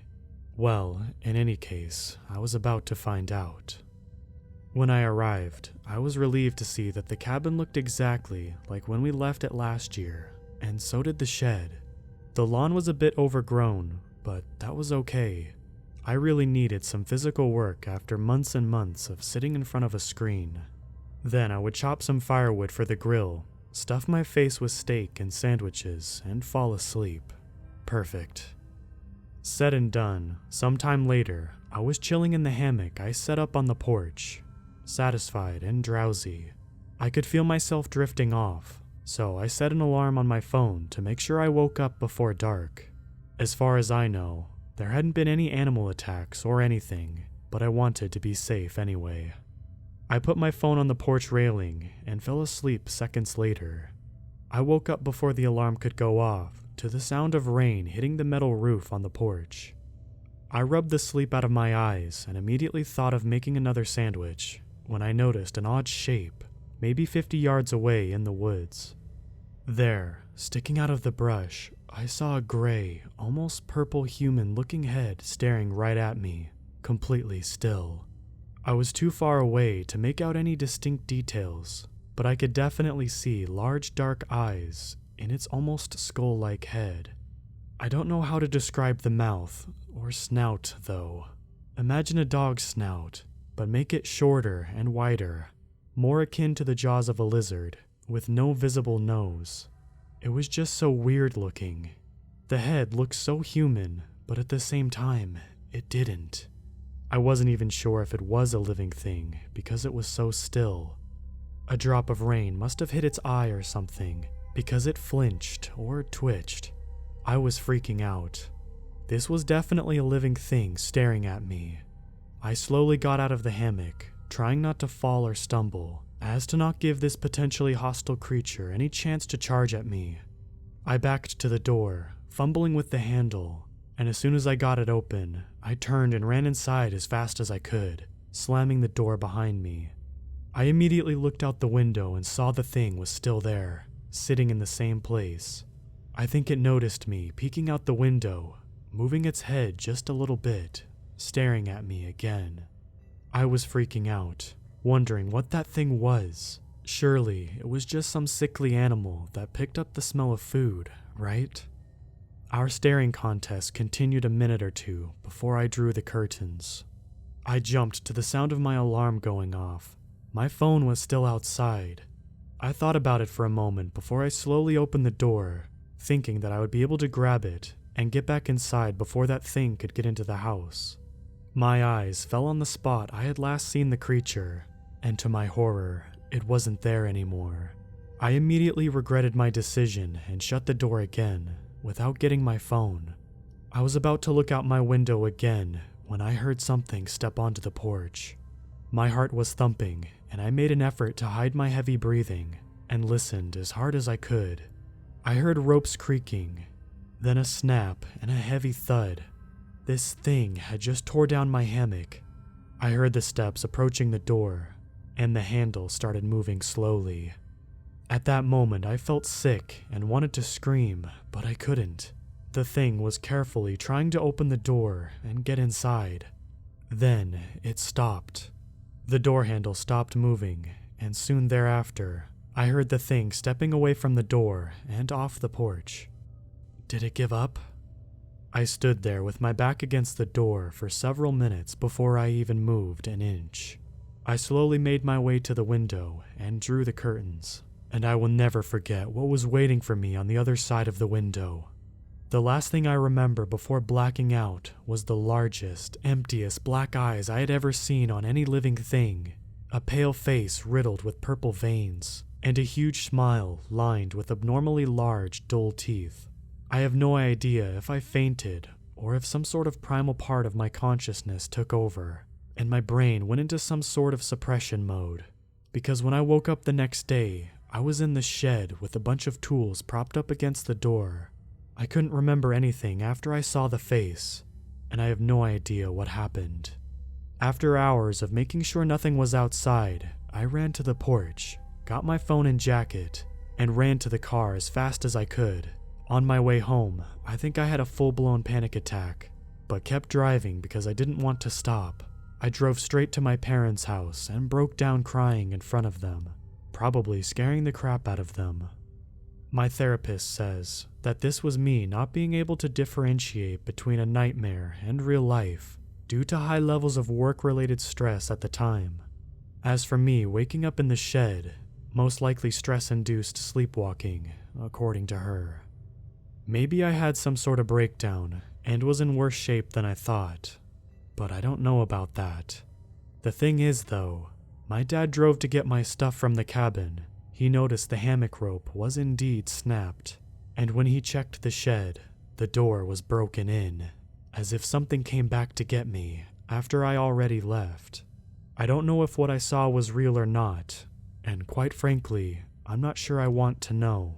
I have no idea how large it was, what its body looked like, or anything like that. I just remember its head from far away, and its face, the eyes, the veins, the pale color, the mouth. I've come to call it the Blackout Man.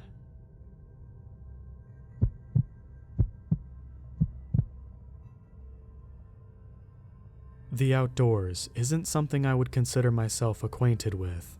The potent air from the moist soil, the non-stop chirps of life in every nook and cranny, and the ambiguous emptiness I feel when I'm among the trees are things that do not suit my daily life, nor my personality.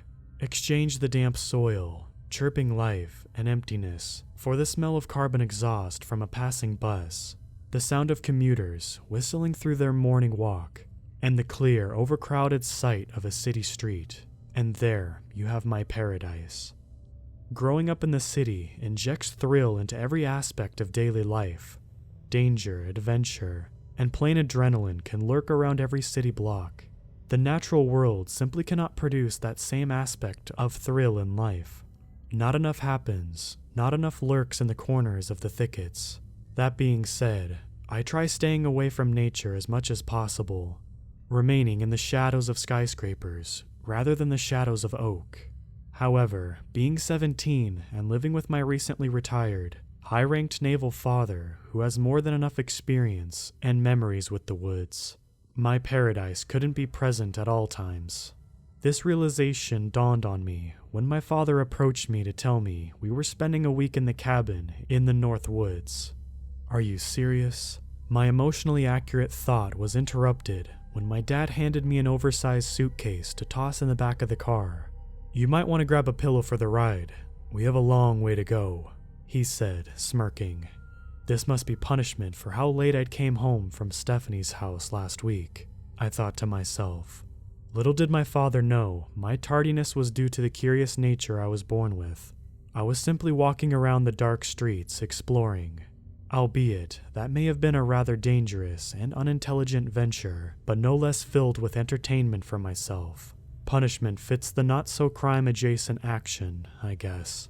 Nonetheless, we piled into the car and set off north. The drive was seemingly endless.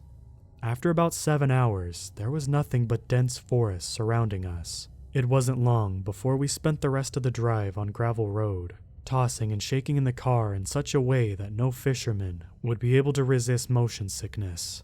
Upon arrival, the sight of a very underkept, not so sturdy-looking log cabin lay before us. Best home we could ask for out in these parts, huh, bud?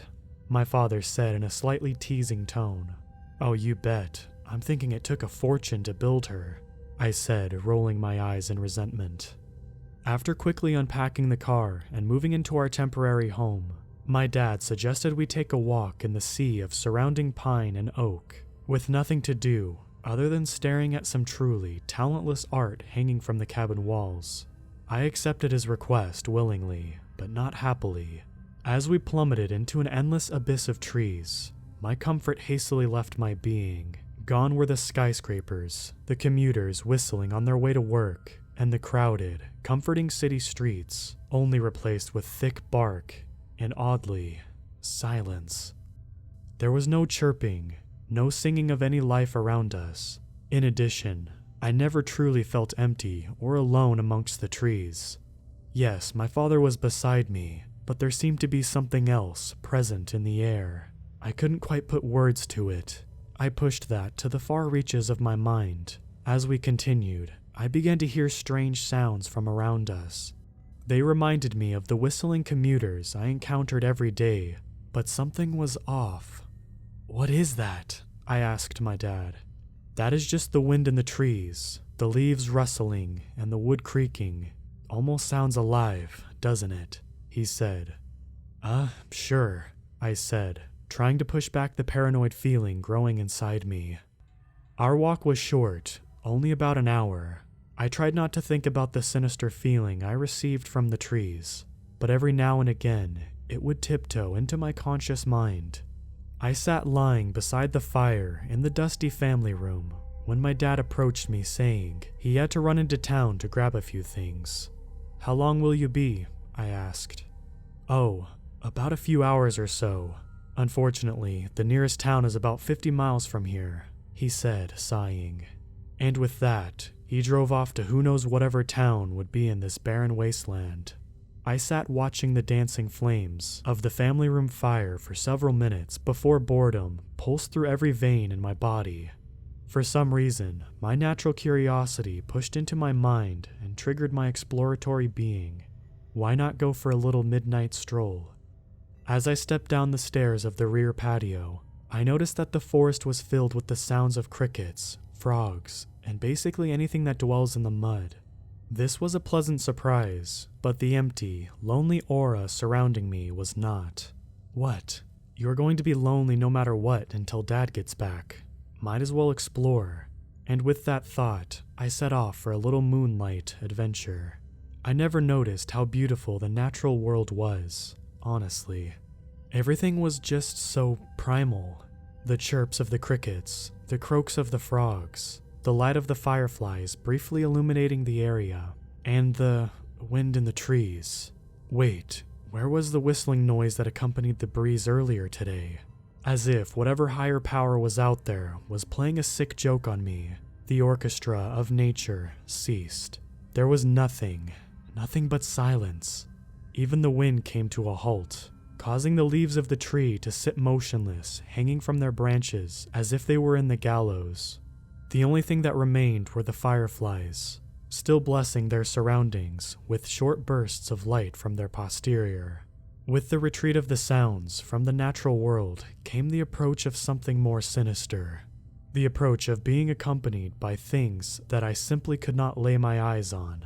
As that feeling coursed through my body, the familiar sound of whistling filled my ears. I didn't know whether to act on my fight-or-flight instinct, so I merely stood still, waiting. The whistling grew louder and louder, coming from all directions, as it felt as if something was whistling directly into my ear. The fireflies shined on something. It was only for a second or two, but I could have sworn it was a person. Relief filled my body as I felt more safe with another person being around, but that ignorant feeling quickly faded. What would another person be doing so far out here, and why would they be following me? That thought died as soon as the fireflies illuminated once more. It was not a person. Whatever was standing a few feet away from me in the shadows didn't look like something God would have created. It had the figure of a humanoid being, but its limbs were elongated and bent at unnatural angles. Atop its disfigured, human-like body was a round head that housed two sunken, pale eyes, and a gaping maw filled with needle-pointed teeth. However, that was the only one that stood directly before me. There were others. I couldn't see them fully, but their awful silhouettes sickened me to the point where I desired no further physical details of their appearance. Still frozen in some sort of shock, the closest being crept closer and closer. As it got a few inches away from my body, it let out a loud, familiar whistle through its open, grinning mouth. As if some sort of electrical shock pulsed through my body, I suddenly threw myself into an all-out sprint towards the cabin, with the whistlers in close proximity. I hadn't realized how far I walked out into these woods, but the approximately 15-minute sprint gave me an idea. As the cabin lights filled my vision, I looked back to see my pursuers were about 50 feet behind me, and there were too many of them to count. They ran in such unnatural ways that the mere sight of it made me nauseous. I practically broke down the back door of the cabin. After bursting through, I managed to close the door and lock it behind me. I quickly did so with each door and window throughout the cabin, then barricaded myself in the upstairs closet, waiting for my dad to get home, and hopefully get me out of this hell he put me into. All I could do is sit and try to keep quiet. I heard thumps and scratches coming from the ceiling, most likely from those things crawling on the roof. The whistling never stopped. It was a constant reminder of the creature's presence. I sat in fear for what felt like an eternity, until the whistlers erupted into what sounded like crackling, maybe laughter. Shortly after they began their unnatural course of laughter, silence tore through the place, leaving a stale, sinister sense in my ears. Maybe it's safe to come out. Maybe they got bored or just simply couldn't get into the house. As I was about to open the closet door, a familiar sound echoed from the back of my closet. I wasn't in the city, so that whistling wasn't coming from a commuter.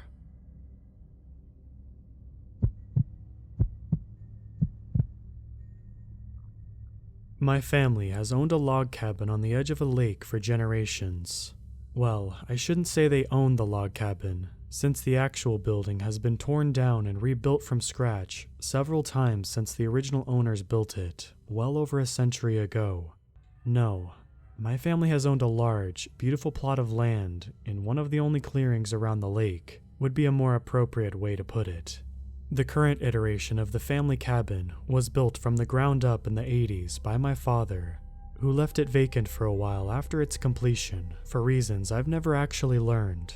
When he started the moving process into the rather small building, about 15 years after I moved out on my own, and about 3 decades after he'd actually built it, he told me he had no reason to stay in his current house, seeing as I was long gone and my mother had passed away several months before. He said he could manage the move by himself and that I shouldn't worry about him.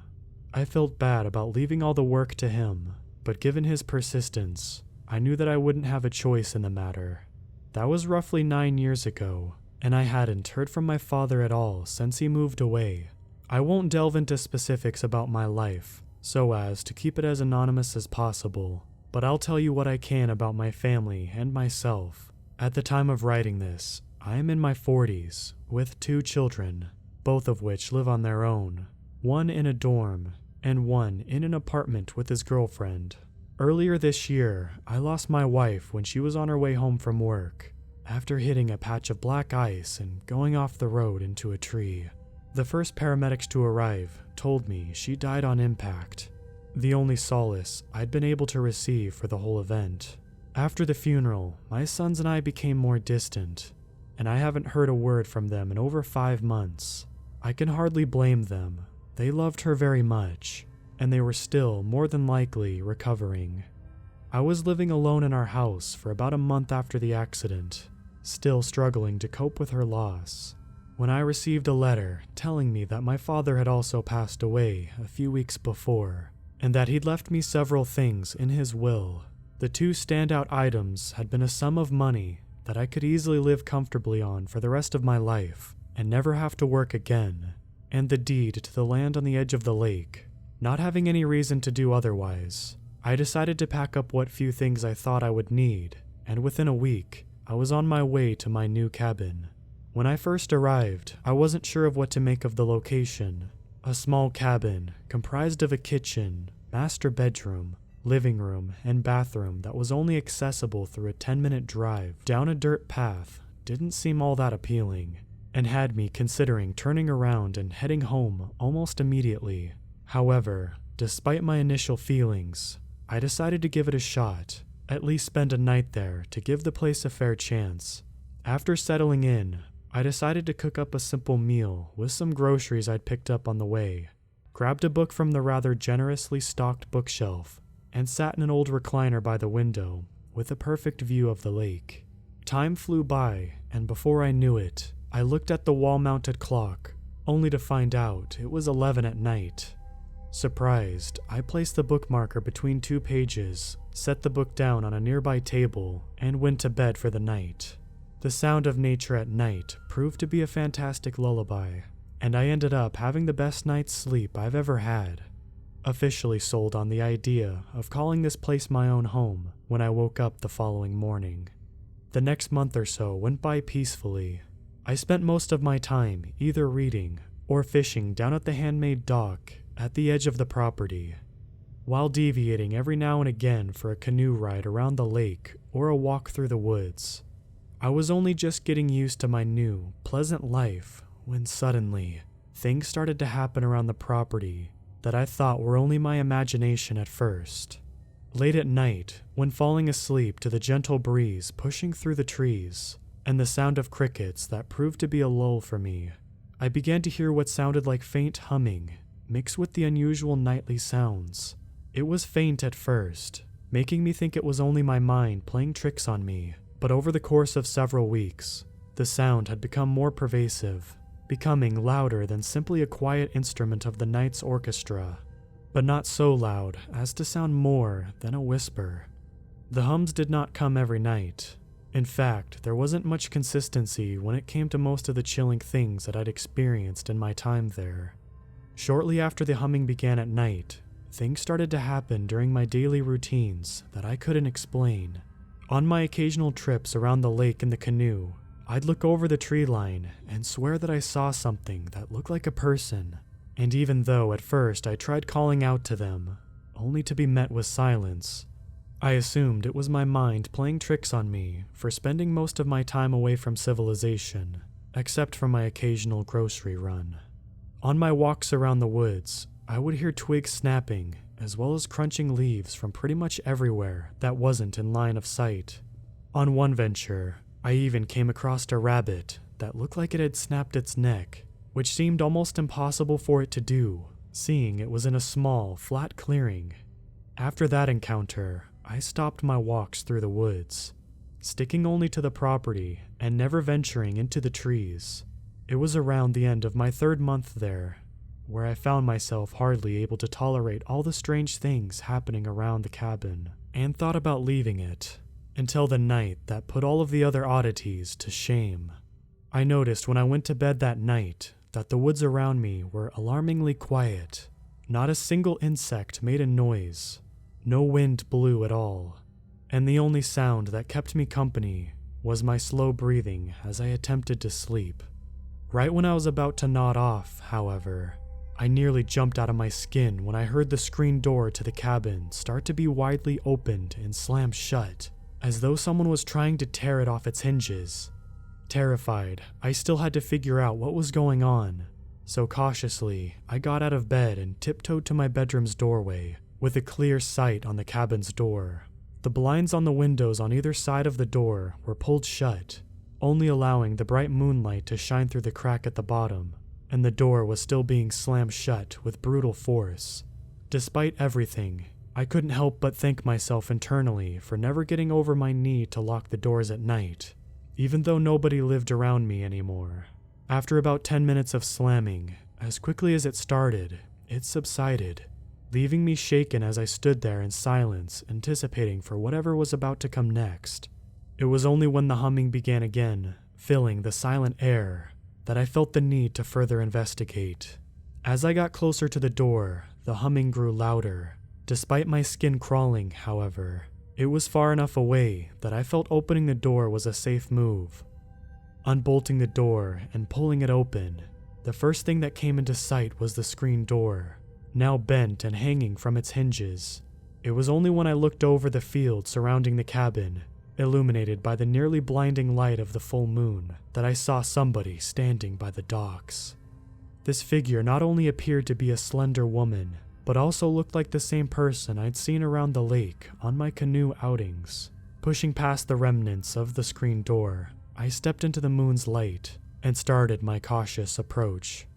With every step, the hum grew louder, even more eerie. What was first a soothing sound to fall asleep to now felt like the soundtrack to my nightmares. When I reached the tree line, only a couple dozen feet in front of the woman at most, the humming paused as she started to turn towards me. I was terrified at first, expecting to see something out of a horror movie staring back at me, but my dread was replaced with confusion. and the feeling of a knot in the pit of my stomach as her face came into the moon's light. Standing in front of me, roughly 4 months since her funeral, was my wife, looking just as she always had.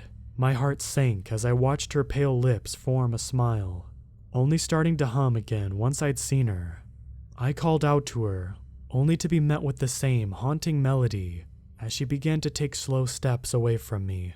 As she neared the end of the dock, I found the shock wear off just enough for me to burst into a sprint towards her. Before I could reach her though, she fell backwards into the water, but made no sound as she fell in, not even causing much of a ripple in the otherwise still lake. I knelt down on the edge of the dock and reached into the water with one hand, calling her name frantically as I searched for her. It wasn't a deep section of water. She would have been able to grab my hand, only when something finally did, it wasn't her. I felt a tremendous grip on my forearm as something tried pulling me into the water. I anchored myself to the dock on one of the wooden supports as I fought, struggling and enduring a harsh pain to stop myself from falling in. After what felt like an hour of struggling, my arm was freed from the grasp of whatever was luring me into the water, and I wasted no time as I bolted back into the cabin. I didn't even look back, even when the humming started again. I slammed the door shut, bolted it before sliding the old recliner in front of it, and ran to the corner of the room where I waited through the rest of the night for sunrise to arrive. As the sun rose above the trees and cast a light on the cabin, I gathered my belongings and ran to my car, making record time as I packed everything inside and jumped in, tearing down the dirt road with no comprehension of how fast I was actually going. With the money left in my inheritance, I was able to stay at a hotel until a nearby apartment freed up for me. Once I was settled in, I decided to do a little research on the cabin and the lake itself. It was only then I found out that every one of the previous owners had lost their spouses shortly before moving into the cabin, and every one of them had drowned in the lake several months after taking up the residence, including my father. I didn't want to know any more than that. I had all the answers I needed. Several days after that discovery, I looked up a company willing to demolish the cabin, and another that would be willing to plant trees in the area to fill the gap caused by the sudden absence of any structures. I've given it thought, and despite everything that happened, I'm choosing to hold on to the deed to the property. I won't let whatever killed my family members by making poor replicas of their spouses have any opportunity to strike again. The knowledge of that cursed plot of land and the wretched cabin that once sat upon it now lives and dies with me.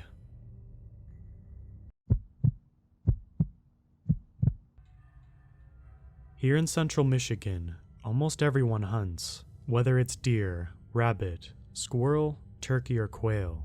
We all hunt, so it's pretty common while I'm hunting on state land to run into a few other hunters. Normally, it's just frustrating. You pick your spot, settle in quietly for an hour, only to have some idiot go wandering 20 yards in front of your tree stand, right at prime time. This evening was one of those times when my hunt was interrupted. Only instead of getting angry at first, I was concerned, followed quickly by being terrified out of my mind. I got out to my stand around 4:30 p.m., got all settled in, sat freezing for the next hour and a half, just watching the snow come down. It was starting to get dark pretty quickly, when to my left, I heard the sound every hunter loves hearing: footsteps. My heart immediately started to pump faster as my adrenaline started to kick in. Very slowly, I turned my head to the left so I wouldn't alert the animal coming in that I was waiting 20 feet up in a tree. Instead of seeing a deer walking up though, it was a man. Instantly, my adrenaline turned into anger as yet again my hunt was ruined. I stared him down, hoping he would back up and notice me in the tree, then turn around and go back the way he came. That way, there'd be a slight chance I could still see some deer. Once he got about 20 feet away from my stand, I noticed something was off about him. His body was completely stiff, his arms glued to his side, and he stared straight forward with a stone expression on his face. His legs, however, were taking these huge, high-knee steps, like he was sort of marching or exercising. I was a little creeped out at his odd behavior, but not really scared yet. After a few seconds of watching him, I figured he was some idiot intentionally ruining my hunt. I was just about to shout out to the weirdo and ask what he was doing when a twig snapped a little ways off to my right. The guy froze, and his head snapped in the direction of where the noise came from. He stared for a few seconds, then out of nowhere took off running impossibly fast to whatever had caused the twig to snap. I stared surprised at how fast this thing was running. I kid you not, he had been running well over 30 miles per hour as he closed 60 to 70 yards in about 4 seconds. As he got to a tree, he scaled that tree faster than a squirrel could. My heart was hammering so loud at this point, I actually feared he would hear it and come for me next. The sounds of an animal screeching as it was being torn about rang through the woods. Whatever it was, he caught it, and was, what I'm guessing, eating it alive. After a couple seconds of screeching, the woods fell completely silent, other than my frantic breathing. I closed my eyes and took 3 deep, slow breaths to settle my nerves. When I opened my eyes back up, my heart took another leap, as the guy was standing 20 feet away, looking down in the snow at something. My footprints in the snow. Oh, please no, I thought to myself. I'm not ashamed to admit I was in tears at this point. I was so afraid. I slowly reached to my side and put my hand on my pistol I always carried with me, in case it came down to it. I watched in terror as he slowly followed my footsteps. He crept along until he stood directly under my tree. Then he slowly lifted his head up until he looked directly at me. We stared at each other for a good couple of seconds until he put his hand on the ladder leading to my stand, getting ready to climb up. I was completely paralyzed in fear as I watched him slowly pull himself up the first step. Then, by the grace of God, I heard a voice somewhere in the distance. The creepy guy heard it too, and he hopped back down onto the ground. "Jim, I got one," I heard the guy in the distance shout to someone, probably his buddy. The guy under my stand took off running as fast as before, towards the other hunter's voice. I saw my only chance to get out of there, so I undid my harness in record time and practically jumped out of the tree and started running back to my truck. Thankfully, I wasn't too far in, and soon made it over the small hill. I looked back to see if he was chasing me, but I was in the clear. I got to my truck and threw my bow in and jumped in, starting it and pulling away as fast as I could. With snow, I wasn't able to drive as quickly as I wanted, but after an intense 10 minutes, I was back on the main road. I don't know what that was, but I know one thing. I'm not hunting in state land ever again.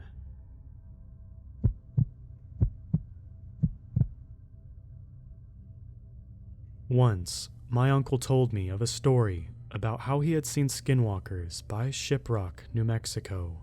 My uncle was a long-haul truck driver. He was coming back from Colorado and had pulled over by the Shiprock to stretch his legs and let his dog pee. We are Navajo, so he knew better than to be walking around after sundown. But he was always mischievous and curious. His dog Moose got out and peed right away and wanted right back in the truck.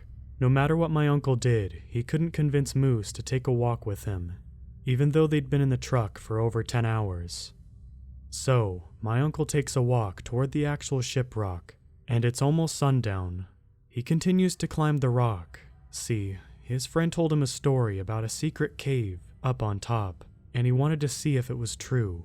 He continued to climb and circle the mountain. Soon, he felt the hairs on the back of his neck stand up. He felt wrong in the pit of his stomach, but he had to see what was going on up there. Soon, he began to feel a weird vibration in his feet, but before he could process what was happening, he heard chanting. He began to climb again. The higher he went, the louder the chants got. It was almost as if they were calling to him. Soon, he began to see a glow on the rocks.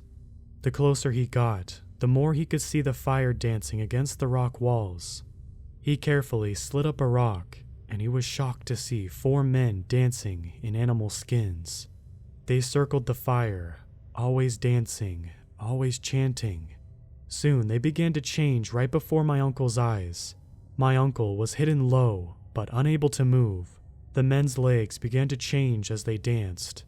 They were throwing some sort of herb into the fire and danced round and round. My uncle watched as their hands began to turn into paws, but they still danced. Soon their faces began to morph and blur.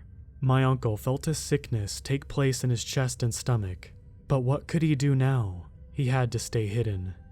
Their coyote faces still chanting, and their long coyote legs still danced. Soon their melodic chanting turned into howling. They danced with 2 legs. The night was dark. There was no moon, no light except the light that came from the fire.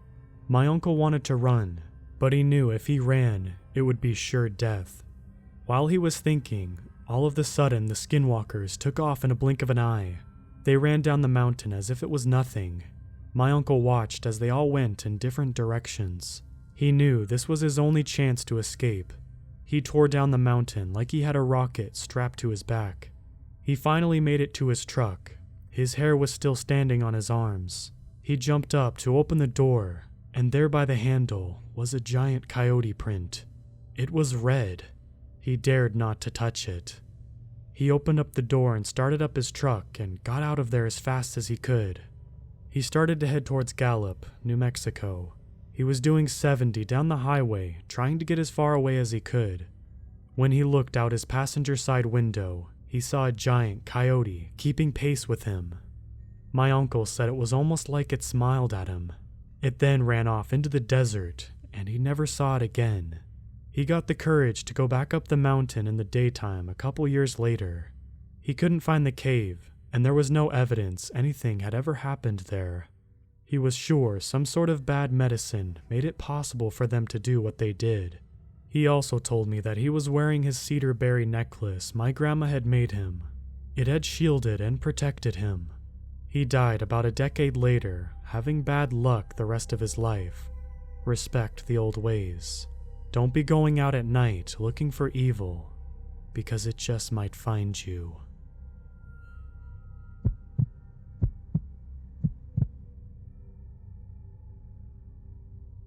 This experience happened to me a long time ago, and I forgot about it for the most part. But one day, I was watching a video about different old beliefs and things, and somewhere they mentioned skinwalkers, and about how somebody saw their friend with dead eyes, or a loved one's voice, but I'm not sure if this thing qualified. When I was in the 5th grade, I went camping with my cousins, uncle, aunt, and her boyfriend. I remember this day specifically, because it was the first time I ever went camping. We stayed at a lake in upstate New York. I'm not sure exactly where in upstate New York, but I can ask my aunt if she remembers. Because of how long ago this is, I can only faintly remember some details. When we first got there, the first thing I did was sit in the car and text my mom I was safe. Unbeknownst to me, that was a lie. It was evening, so we decided to unpack some things. There was a wooden platform for tents, and we set up our tent surprisingly easily. Quickly, the day turned to night, so we ate some sandwiches that were pre-packed, and my uncle tried to teach us how to make a campfire. After making a circle of stones, putting wood and sticks in the form that he told us to, and ripping pieces of paper and tissue up, lighting the fire came next. Given my experience with matches, it only took me a few tries to light up the first paper, but marshmallows quickly came after. We were all getting tired, so we stopped feeding the fire until it got low enough to put it out with water and feet. After this, I sat in the car again and texted my mom I was going to sleep. My mother was very overprotective, and this was necessary for her to sleep soundly back in my apartment. I didn't own a sleeping bag, so I wrapped myself in a quilt and shared the tent with one of my cousins. The other slept with her dad in the bigger tent, 3 tents total. My cousin, who was staying in the tent with me, let's call her Jess, told me to put my shoes right next to hers, so I did. She fell asleep quicker than I did, but eventually we both fell asleep. My aunt is big on no technology, so we had to leave our phones in the car. I woke up to Jess calling me from outside the tent. When I looked over, All I saw was a lump of quilt and a pillow, so I walked out of the tent to see her walking towards the woods. It was very, very dark. Normally, in the city, there's no stars because of light pollution. Upstate, however, the stars were beautiful. She said, "Come look at the stars." And I of course followed her into the woods. But every time I walked to her, she walked farther away from me. She kept repeating over and over again, "Isn't this so much prettier than the city?" And walking away farther and farther. At this point, I started to get worried we would get lost, and she was still a good 10 to 15 feet away from me as she spoke. I told her, "We might get lost. Why don't we stick together or turn back soon?" At this point, she started to sound a little angry. "No, just follow me. We're almost there." She started to sound a little fishy, so I asked, "Where exactly are we going?" Her voice became almost robotically angry. "Why don't you just trust me?" It sounded like something my mom would say whenever I would ask something too many times. Almost like she could read my mind. She started walking more, expecting me to follow her. I did for a few steps, but the more I tried to trust her, the more worried I got. Here was the first why question. "Why are we even doing this?" I said. And there was no response, except for a grunt of some sort, like an annoyed grunt. "Jess?" And that's when I knew something was wrong. "Because I said so," she said, but it sounded like my mother, exactly like my mother. So extremely like my mother that for a millisecond I was relieved. But then I remembered my mother was not with us on this camping trip. "Mom?" I said, confused and scared now. I started backing away, and that thing started coming closer. "Hello? Who are you?" I said, starting to back away. "You know me," it said. It was switching between my mother and my cousin as I backed away. I have the worst sense of direction, so at this point, I had forgotten which way was back, but I ran. I ran in the opposite direction of the thing. I've never been an exceptional runner. In track, I always finished last.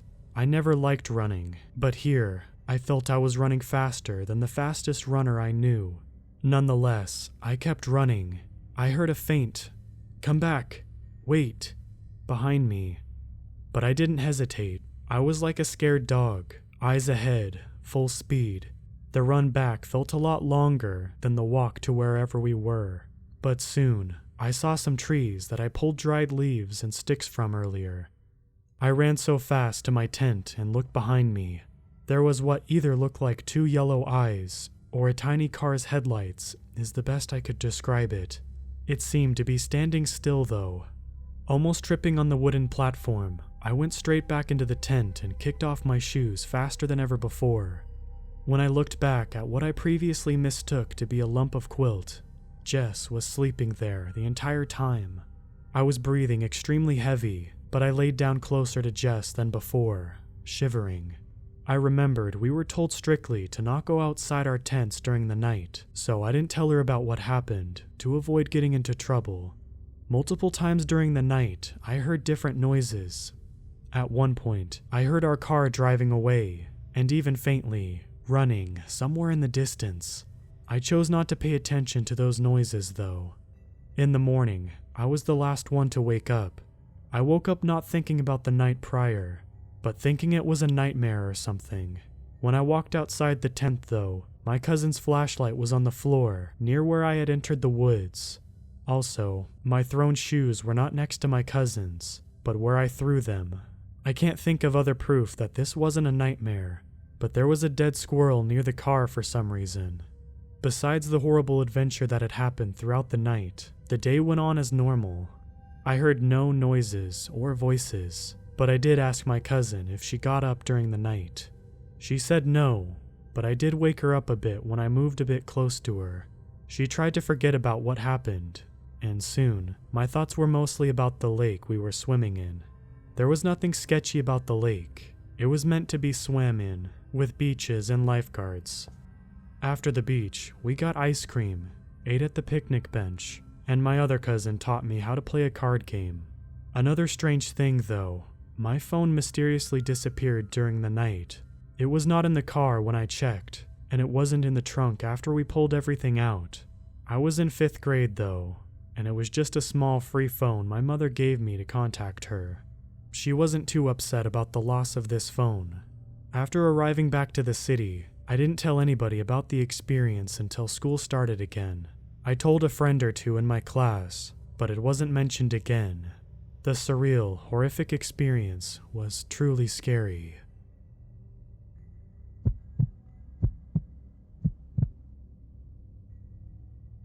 My wife and I decided to go camping this past weekend.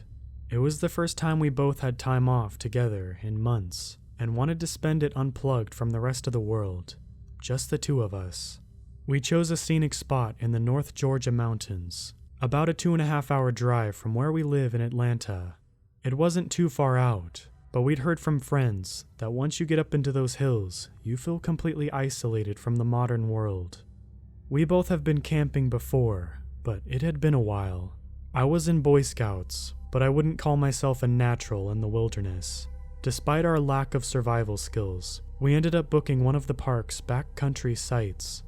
For those that may not know, that means you're more separated from the rest of the campers. There is no electricity or water, and you have to hike a fair bit to get there. You feel like you're really on your own that way. Our site, in particular, was very wooded and felt particularly isolating, in a good way. Or at least, that's what we thought at first. We got there early in the day because we wanted to make sure we had plenty of time to unpack and set up camp.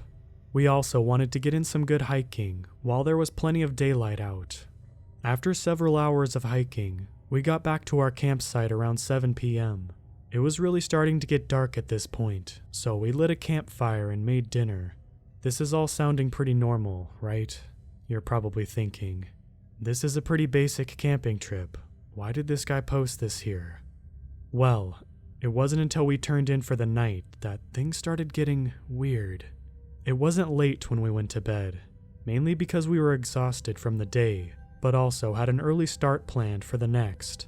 After a few uncomfortable hours trying to sleep in a small tent, not designed for my 6'3" frame, and my wife huddled next to me, I was awoken around 1 or 2 a.m. I don't know for sure because I was honestly too scared to check my phone for the time. There was a weird, sudden noise outside the tent. At first, I sort of just wrote it off as just some random animal running through the site. The initial high-pitched sound was far enough that I felt like I didn't need to worry. But then I noticed the sounds weren't leaving, and they weren't getting farther away. Suddenly, startling squeals interrupted by the sound of leaves being trampled, like something was running between our stuff, broke the sharp silence of the woods. So, at this point, I'm pretty awake. I laid there, still, wanting to make sure that whatever it was didn't get into any of our stuff, but also worried just enough to not dare reach for the zipper on our tent door.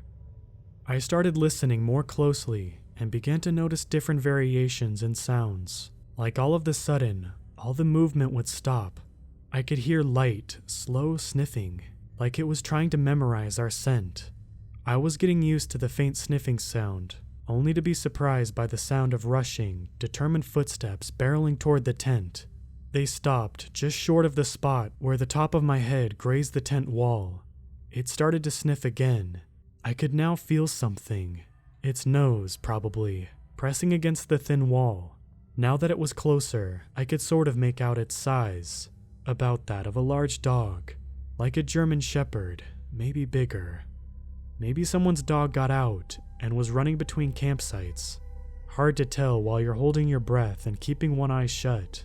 When the sniffing stopped, I heard feet shuffle back quickly away from the tent, as if it had gotten a whiff of something it didn't like, possibly me. That's when it started growling. The growl is sort of hard to explain. It wasn't a dog, that's for sure. The best way I can describe it is like a cat who is pissed off, but much lower pitch. Too low, maybe for a cat. Almost like a guttural sounds of a wild hog, but even that wasn't quite right. Over and over it growled at me. It felt like forever. Now my mind was racing. I didn't know what to do. Should I try and scare it? Make lots of noise? Maybe there's something in my tent I can grab and use as a weapon. I thought about everything within reach. My flashlight was within my finger's length, and my backpack against the wall by my feet. I knew I had a pocket knife in there, but I didn't think I'd be able to get it without making a lot of noise. Probably too much noise. The next few moments I think I will remember for the rest of my life. The creature started moving again, only this time slowly. It circled the tent like a lion stalking its prey, stopping every once in a while to get a sniff here and there. I think it was getting its bearings, trying to figure out where the smell was strongest. It made a full circle right back to where my head was pressed up against the wall. The growling sounded even more irritated, even more guttural. I knew my wife was awake now. I feel her hand working down my arm before wrapping her finger around my wrist in a death grip. It was then I realized the creature outside was now pressing against the wall. I could make out a shallow hole and points through the thin fabric. Teeth? Lots of them. It began to lick the tent wall, grazing its teeth on the fabric, like it just wanted a taste. The next thing that happened is the real reason I had to post here. After what felt like forever, the creature stopped. It stopped growling, stopped moving. For all I knew, it was just standing there outside the tent, thinking about its next move. I braced for something. I wasn't sure what, but I just continued lying there, waiting. Was it about to pounce? Was it done? As the seconds ticked on, my fear dissolved into anger. I was sick of lying there, simply wanting for something to happen to us. In a moment of dumb bravery, I grabbed my light and my backpack, thinking maybe I could use it as a shield, and ripped open the tent door. I stepped out and waved my light around the campsite. I saw nothing, not even a rustling of leaves in the distance, as if something was running away. I suddenly felt stupid. It had to have been some random animal I tricked myself into thinking was some sort of wilderness monster, rearing to eat me and my wife. I took one last look between the trees before turning around to get back in my tent. That's when I saw it, right outside, right where my head had been resting against the wall, were footprints, unmistakably human.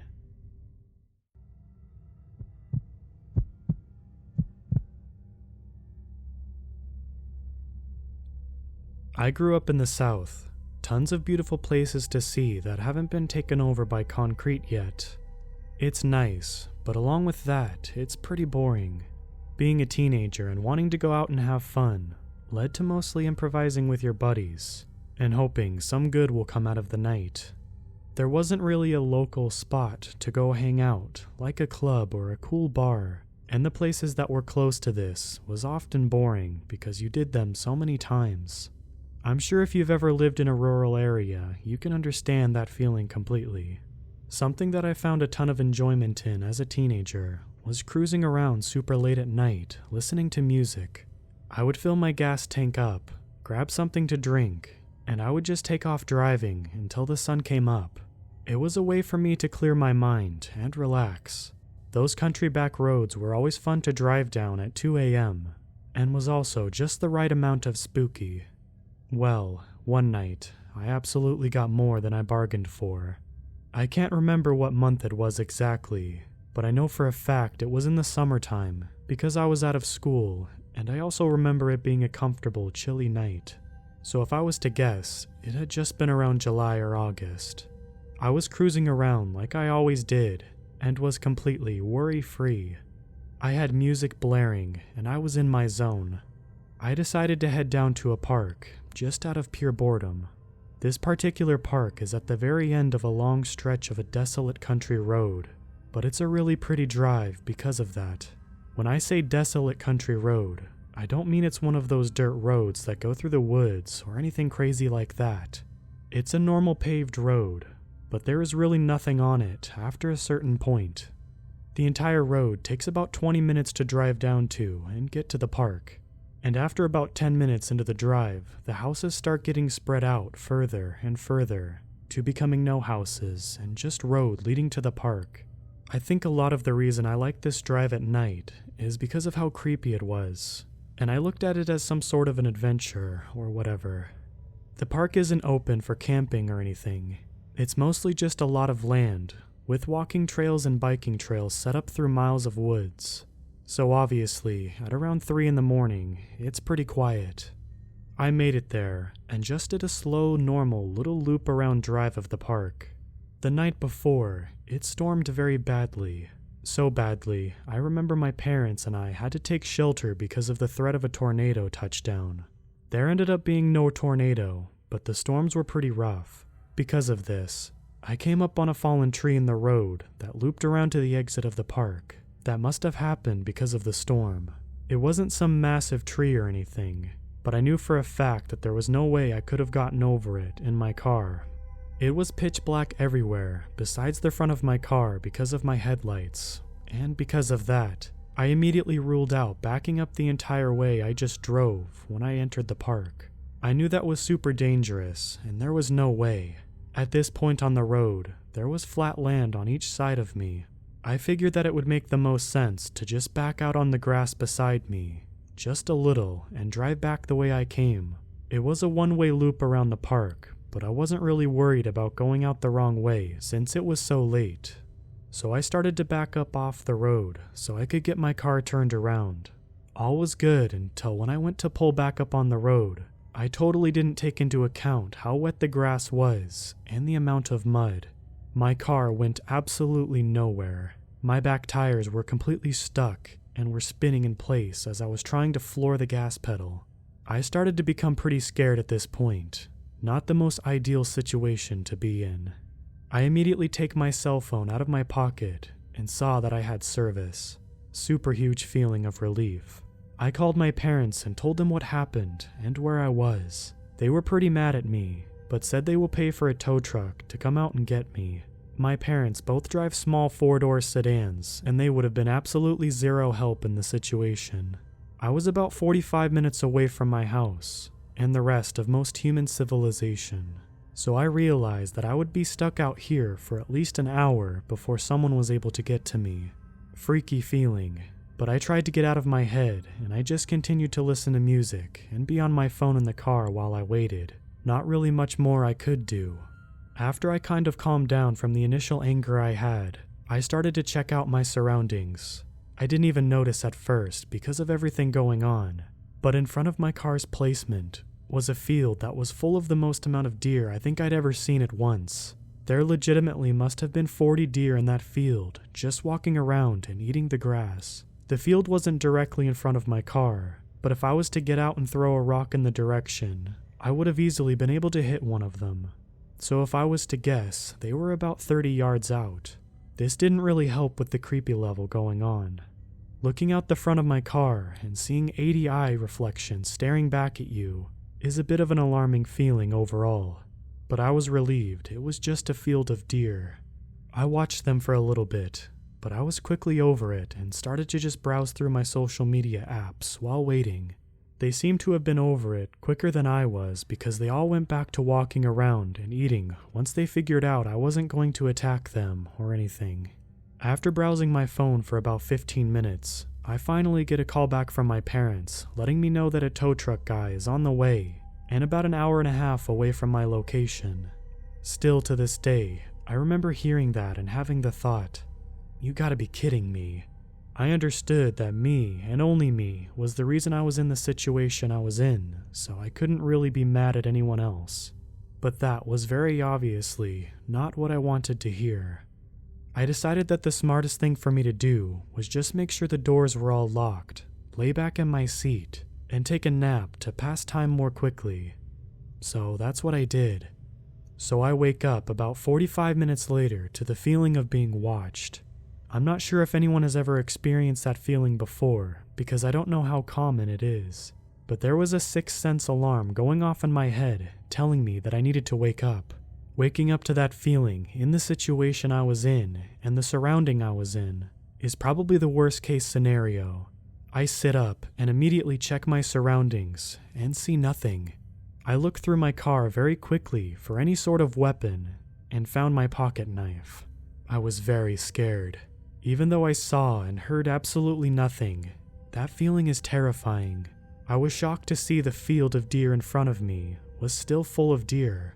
I don't know anything about the animal, but I guess I always just assume that they don't hang around in the same place for long. Not sure why I thought that, but I was surprised to see them nonetheless.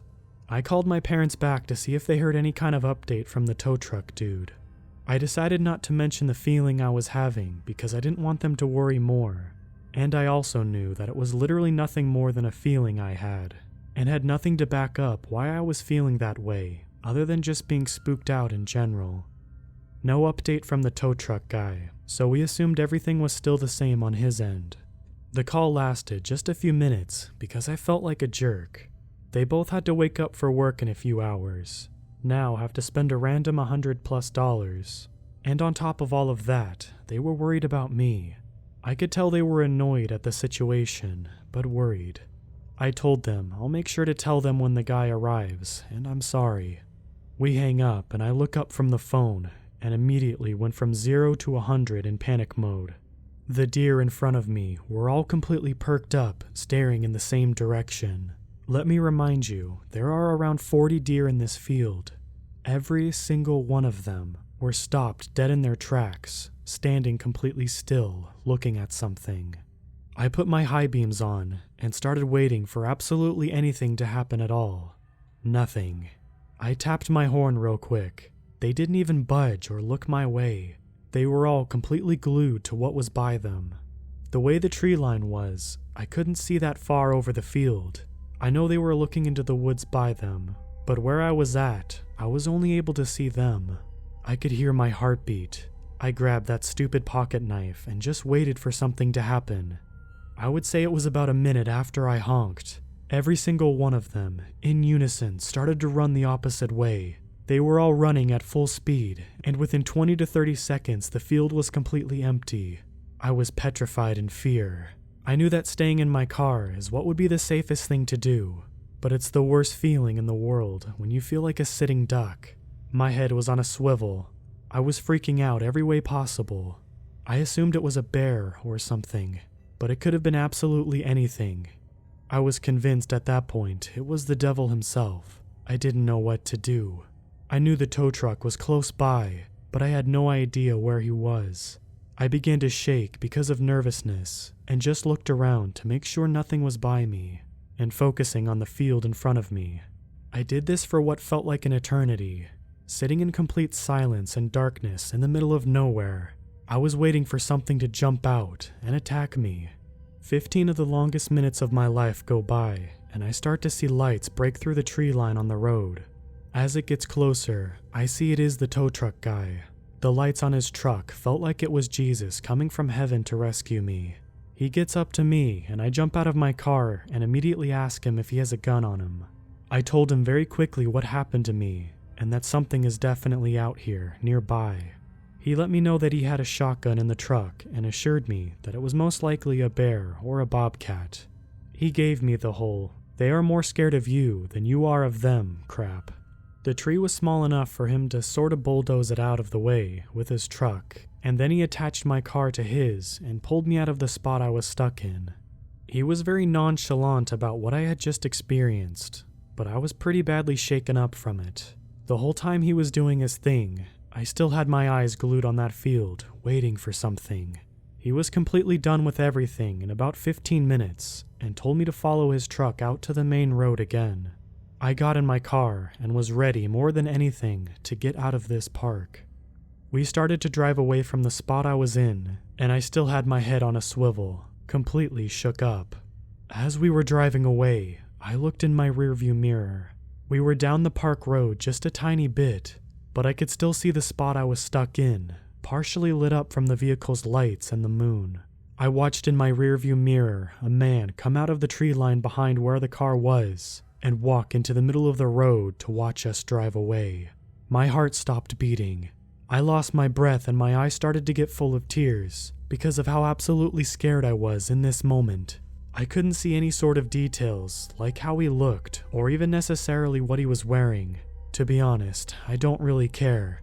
The feeling that I felt driving away from that spot, knowing he was right there the whole time watching me as I freaked out, looking around, watching me as I was completely alone for a long time, maybe even coming right up to my window and watched me as I slept. That's the feeling I can't necessarily put into words. All these years later, it still messes with me quite a bit.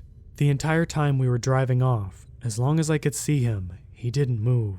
Just watched us from the road. A million things went through my mind. I was scared there may have been multiple people up on the road, waiting for us. I was trying to figure out if I should start beating on my horn like crazy to get the tow guy to stop or not. I decided that all I wanted to do was get out of there, more than anything. The second we finally got out of the park and was able to see the 2-lane road again, I flew past the tow truck driver and did nothing below 70 miles per hour the entire way home. I flew through stop signs and red lights. I absolutely did not care. The only thing on my mind was making it home. I got home, ran inside, very quickly acknowledging my parents and said sorry and thank you, and went to my room. I didn't get a single second of sleep the rest of the night. I was just searching for any sort of record of things happening in that area. Escaped convicts, similar stories, etc. I came to the conclusion that the man was some sort of squatter or homeless. I read many things online of how common it is for homeless in secluded areas to build shelters in the woods, which does make sense to me entirely on why they would do that. But obviously the unknown is the scariest part of all. What if he wasn't homeless? What if he was going to hurt me? What if? There's so many possibilities of what could have happened, but the outcome that did happen is what I am most grateful for. I never told my parents this story until many years after it happened, and I was already an adult and moved out. It freaked them out too when I told them. I never went back to that park, ever. Even though I no longer live by there, I still have no desire at all to ever go back there. I don't even think I could in broad daylight with a ton of people around. I also made the decision to stop doing those late night cruises. I did a few after that time with people, but even then, I felt very uneasy and on edge.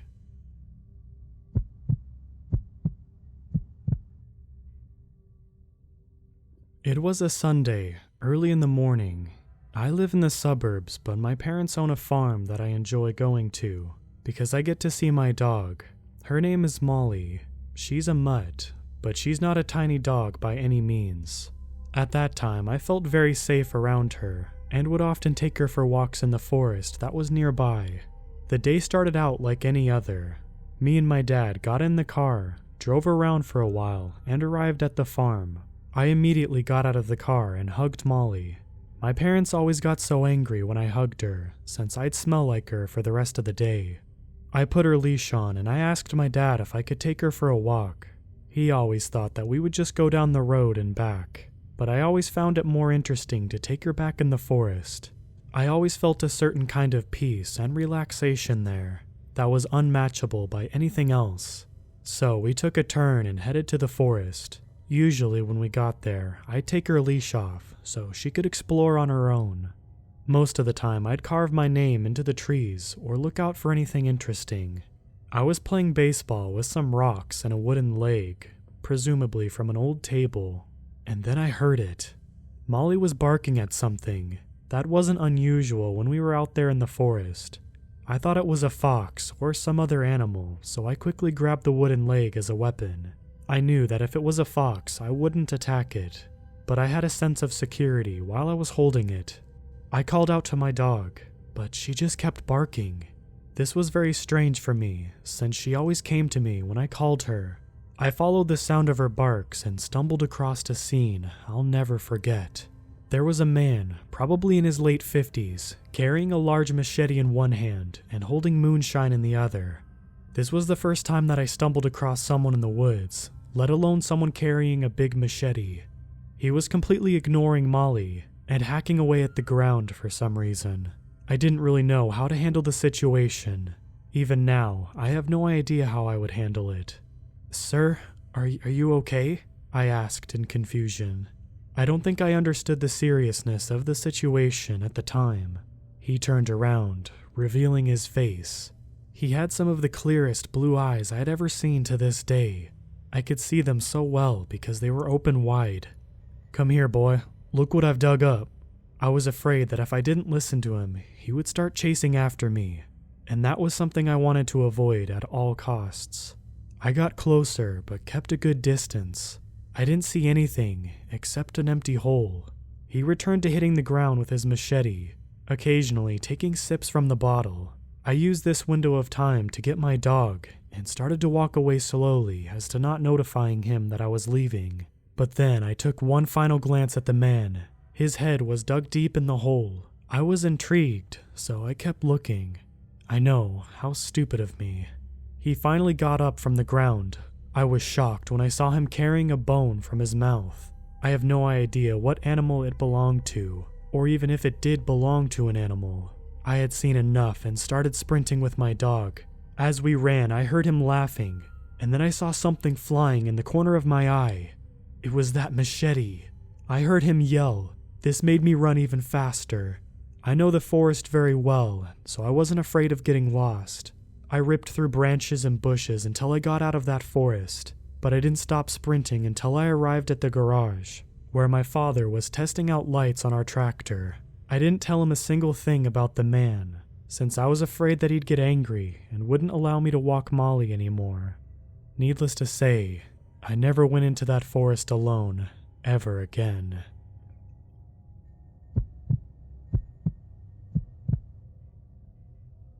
I'd like to begin by describing myself, because I believe it's relevant to the story. I'm 25, male, and a bit above average height. I have been doing sports 5 to 6 times a week since I've graduated high school. My favorite hobbies are mountaineering, hiking, and bouldering. I've just recently purchased a new pair of high-altitude mountaineering boots because it's near the end of summer season and they were on sale. The plan is to wear them in the Alps next summer on a few ascents.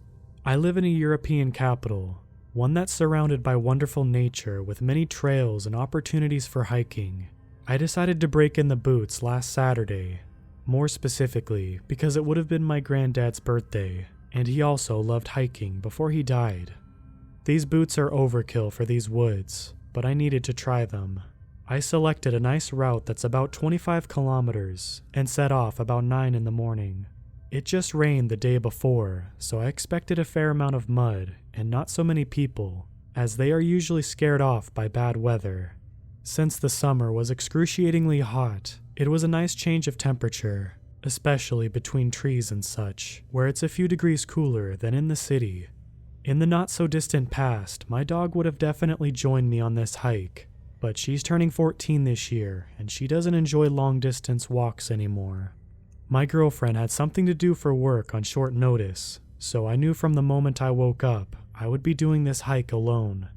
The first half of the hike was perfect. The altitude difference along with the trail is minimal.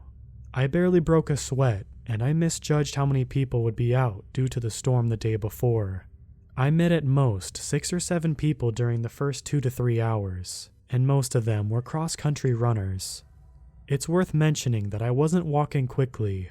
I stopped on many occasions to take pictures or study some animals' tracks. There are deer and wild boars in these woods, nothing more menacing.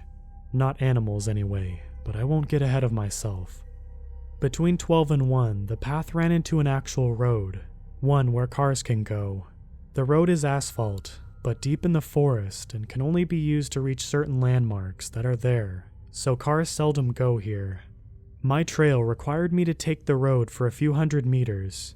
As I was walking along the road, I heard a car approach from behind me. It went past me, not too quickly or too slowly. It was an older, green SUV with fresh registration. You can tell by the license plate, probably an import. Anyway, I thought nothing of it at the time. Then I heard it come back. It drove past me for a second time, now very slowly, and I could clearly see 2 men sitting in the front seats, wearing baseball caps and sunglasses. Both had stubble going on as well. I assumed they were gamekeepers, even though those cars have a crest on the hood and both front doors. As I hike a fair amount, I know these things. I see them around quite a bit. They would also not be driving a car like this. They would have Jeeps, which are more suitable for the forest. Still, I felt no discomfort, and again, I thought nothing of it. Then, my trail left the asphalt road and began snaking in the woods again. I walked ahead serenely, gazing at the trees and whatnot. Then, I suddenly had a strange sensation that something, or someone, was behind me. An engine sound was becoming more and more clear as well. At this point, the trail was quite narrow, but if, for whatever reason, you'd want to drive a car on it, you could. Just about. Now, when I turned around, the aforementioned SUV was basically in my face. It was an arm's length away from me, and it stopped just as I did. I looked at the driver, who was staring back, as I could only assume he was wearing sunglasses. I calmly asked him, "What's wrong? Shall I let you go?" in a polite tone as his window was rolled down. He didn't speak. He slowly started reversing and soon disappeared behind a curve. Now, I was quite uneasy. I also noticed that he was alone in the car, unlike earlier. I listened intently, standing still, since I wasn't sure what was going on. At this point, I was not scared, but there was this faint feeling of unease in the air, and bad thoughts began gathering in the back of my mind. I heard the car and the engine stop behind the curve. I heard a door open and shut, but nothing from that point on. I turned around and began walking towards my destination at a much faster pace than before. Now I was a bit scared. I didn't understand why he didn't answer, and why he just reversed and left without a word. I wasn't sure what to make of it, and I had no desire to ask him again, or to see him again for that matter. I had just walked enough for these unpleasant thoughts to slowly be erased from my mind. As I had been drinking a lot of water, as I usually do, I decided to take a leak. I saw a perfect spot, a very narrow path off the trail that led quite clearly to a little hunting tower. I walked over to the tower, put my bag down by the ladder that led up it, and began taking a leak. I was also interested on checking Google Maps to see where I was, but since there was no signal, I decided to check my map. I also had a sip of water. I had been sitting there for a good few minutes before I headed back at the trail from where I deviated to take a leak. Right before I arrived back to the main trail, I thought to myself how extremely quiet it was. No wind, no noise of any kind, absolutely nothing. This made me realize, just a moment later, how alone I was, except for the man who was standing maybe 50 meters away from me on the trail, in the direction where I was headed.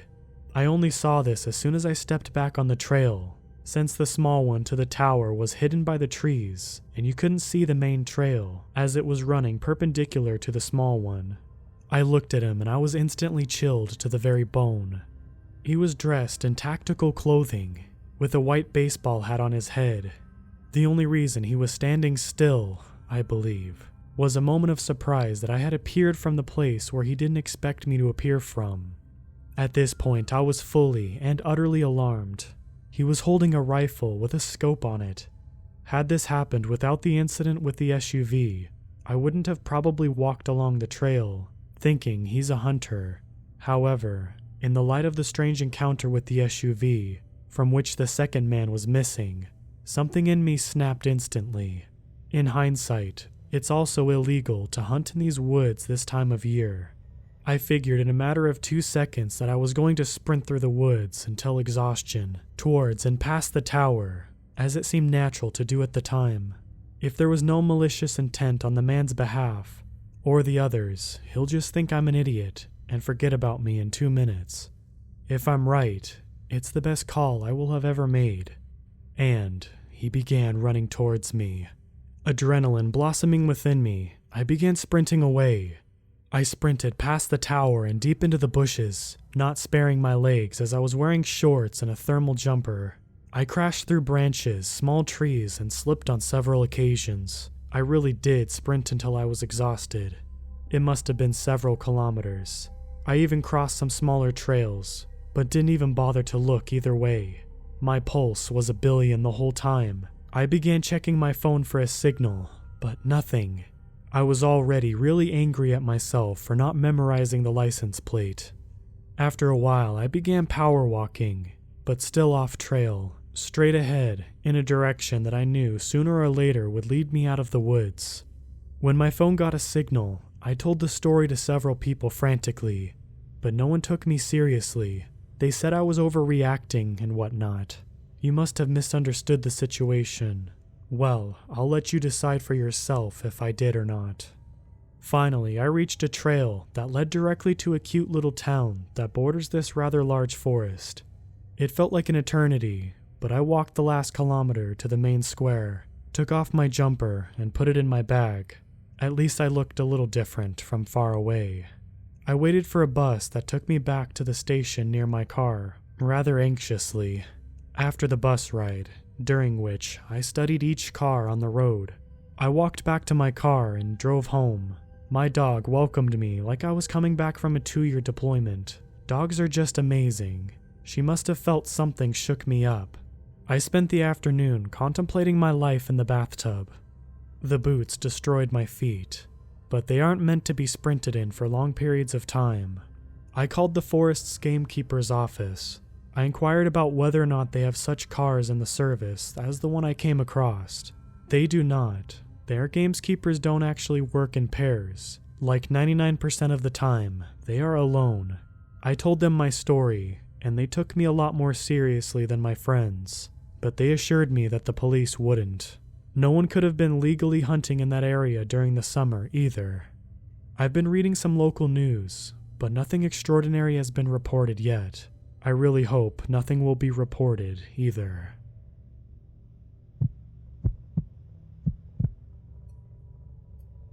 My husband and I are amateur mushroom hunters. 3 seasons out of the year, we spend our weekends in the forest, along nature trails and rivers, looking for edible and interesting wild mushrooms to harvest.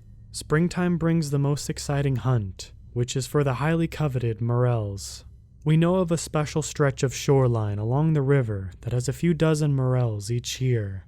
It's difficult to get to as it's off the proper path, and you have to do quite a bit of ducking and climbing and maneuvering to get through. One day, 2 years ago, we were doing just that, making our way slowly and searching carefully for mushrooms hiding in plain sight. We were so preoccupied with our task that we don't know how long we were being watched or followed. But at one point, we saw a man up ahead of us, looking at us and not saying anything or moving, almost like he's waiting to be noticed. My husband saw him first and turned to shoot me a look, because we never encountered anyone in that spot before. It was besides a small and fairly busy park, but people didn't stray away from the paved walk paths much. There was a weird energy about that man that can best be described as vaguely menacing. We were near the end of where we wanted to look anyway, so we turned around and started working our way back. When we looked behind us a few moments later, the man was gone. We just wrote it off as some weirdo, maybe a homeless guy whose territory we wandered into. We continued looking over the spots we had already covered in case we missed any morels, with me in front and my husband right behind me, looking back every few paces as we were feeling more paranoid as we went. All of a sudden, I look up from the ground, and the man is blocking our path up ahead, maybe 30 feet. He had to have left the riverbank and crept alongside us on the path, getting ahead of us in order to cut us off at the pass like that. I whip around with huge eyes at my husband, who looks over my shoulder, sees him, and starts moving up the hill on our right, grabbing my hand to pull me with him. Adrenaline shot us out of the thick brush and into the paved path. In the open park moments later, without speaking, we broke into a sprint towards the direction of our car, several blocks away. When we were far enough away from the riverbank to risk a backward glance, we saw the man emerge from the brush. He just stood there, watching us leave, motionless. We speculated the entire ride home what he wanted from us, knowing it was nothing innocent. To this day, it still bothers me, and I wonder what would have happened if we had been spread apart further while we hunted, or if either of us had been alone.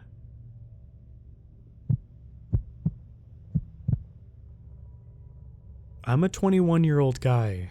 This happened to me back when I was in high school, about 5 years ago. It was my senior year. Classes were winding down, and teachers were finding less to talk about as we were excited to get out of there. This one teacher I had was super quirky, kind of weird but cool to me, as he always had interesting experiences to share. He and the group of my friends in the class became acquainted, among the other students who wouldn't listen to him when he attempted to speak about his past shenanigans. One day, he brought up this oasis, as he called it, a place in the woods he would visit when he was young. It was a clearing deep within the trees, complete with dunes and a small beach, not too far from where we were going to school. We, of course, didn't believe him, so he showed us on Google Maps.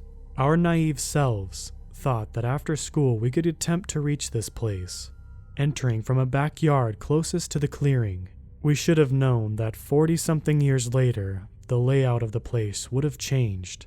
Come the end of the day, I gather up my closest friends. We all agree on the plan using Google Maps as our GPS. After convincing one of our moms to drop us off with a lie of hanging out at a friend's place, we made our way to the edge of the forest. I wish we called it quits then.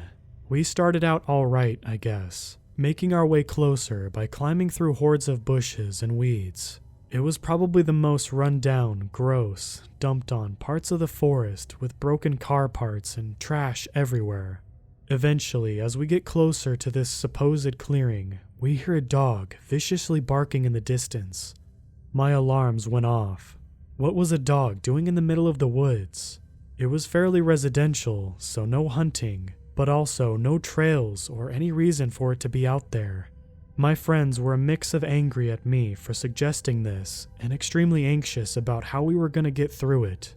At this point, we just wanted to make it to the sandy beach part of the woods, which seemed close by judging our distance on the maps. The closer we got, the louder the barking became. At this point, we weren't saying much to each other as I led. We were literally screwed with nowhere to go. The barking seemed like it was coming from everywhere. I could see a dirt clearing ahead, so I just told everyone to make a break for it. At least in the open, we could see what was coming at us. This was not the clearing we were hoping for, and one I could not find on the map when I tried looking for it later. Off in the distance was a medium-sized makeshift building. It appeared to be made out of plywood, painted gray and black. Above the door hung a giant animal skull with horns. I felt a pit in my stomach because I immediately knew this was the source of the barking, being as it was at its loudest. After managing to snap a couple pictures, I stood there frozen, unsure of what to do next. I came back to my senses when I hear a deep, angry voice shout, "Hey, what are you doing?" from somewhere close by the building. I'd officially had enough of the situation. I'd gotten all my friends in this mess, so I felt responsible for their safety. I told everyone we're just gonna have to bite the bullet and run blind through the woods. It could have been my mind playing tricks, but I swear I felt like the dog was chasing us, almost like somebody let it loose. After kicking through the dense wilderness and trees, we were so scraped up and bloody by the time we got far enough away that we felt safe. Huddled together and practically crying, I called my mother and told her the mess that we were in. I gave her the street closest to the side of the woods we were on, and she gladly came and picked us up. She said that when she saw us on the side of the road, it looked like we had been through hell and back. After that day, we barely spoke about it. We didn't even tell the teacher who started the whole thing, in fear of somehow getting him in trouble. Creeper with the skull hut. Let's not meet.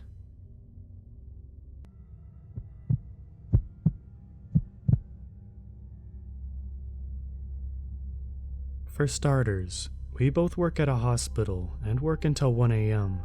This all happened about 2 weeks ago. We worked a 12-hour shift due to our departments being slightly understaffed for the night. We're leaving the hospital around 4 in the morning. We usually take the highway, but the on-ramp was closed due to an accident. So, we decided to just take the normal roads home. It was going well for the first 30 minutes, until we get to the part of the trip where the once touching residential houses became nothing but woods. The speed limit was 25 because it was still residential. There was probably one house every 2 miles. My girlfriend and I were talking about new music and having a nice time when I got this awful feeling I'm being watched.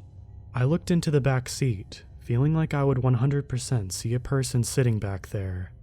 I start observing the tree line to my right and see nothing. Then it happens. We slam into a deer running on the left side of the road from the woods. My girlfriend screams and I start looking around to see what just happened. I see the back legs of a deer stumble away before getting distracted by my girlfriend, shaking me, asking me what just happened. I told her, "You just hit a deer," and was forced outside to see the damage on her car because she was too afraid to leave. I open the door and go into the front of the car to look at the grill. I can't see anything due to her headlights still being on. I flick my wrist to signal her to shut off the headlights. I turn my phone light on and turn my head to where the deer ran off to. My girlfriend turns off the headlights, and perfectly where I was looking, I see a set of glowing eyes in the tree line, standing at the height a deer's eyes would be. I look away to see if there's any damage. We were only going 25, so it was just a small piece of the grill was broken off. I give her the thumbs up and start walking back to the passenger door. I grab the handle and decide to give the deer one last look and see the same set of glowing eyes, but now standing about 6 feet. My heart sinks deep and I get into the car. I tell my girlfriend there was minimal damage and to just drive. She kept asking questions, and I wasn't ready to tell my girlfriend, who gets extremely scared very easily, that I saw the deer we hit standing and watching us. She asks how the deer was, and I said, "You were going slow and lightly tapped it. I saw it walk off and it was fine." I also worked in that there wasn't any blood on the ground or on the car. She finally takes off and I feel 100% safer. Something tells me to look back using the side mirror. I glance into the mirror and slide down into my seat so I could see the deer. It was no longer standing in the tree line, but in the middle of the road. I see it in her back lights, and I could see that it's not a deer. In the red glow, I saw a very tall man in very little or worn clothing. My heart must have skipped a beat. It was just staring with its piercing yellow eyes, looking at me. I didn't say a word to my girlfriend the whole way home, and haven't since. We drove in silence for about 30 minutes or so until we got home. Then she starts saying how lucky we were.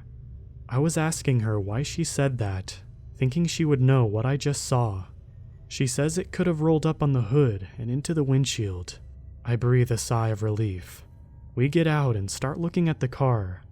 The grill had more damage than I remember seeing, but it wasn't too bad. I apparently missed seeing a thick branch in the grill. My girlfriend takes it out and throws it on the ground like it's nothing, but I'm thinking to myself, why would a deer have a stick on them? Or how would they, is the better question. We go inside and start making dinner. The image of that thing's eyes are burned into my every thought. I try to stay focused, but can't. I excuse myself to the restroom and take out my phone. I start looking up its features and compared what happened to me to other people's stories. I had a hunch it was a Skinwalker, but being an avid scary story reader, I never assumed they're true until that night. I let it go, and thankfully, my girlfriend and I were left unharmed and got home safely. I'm still thinking about it today and feel so unsettled.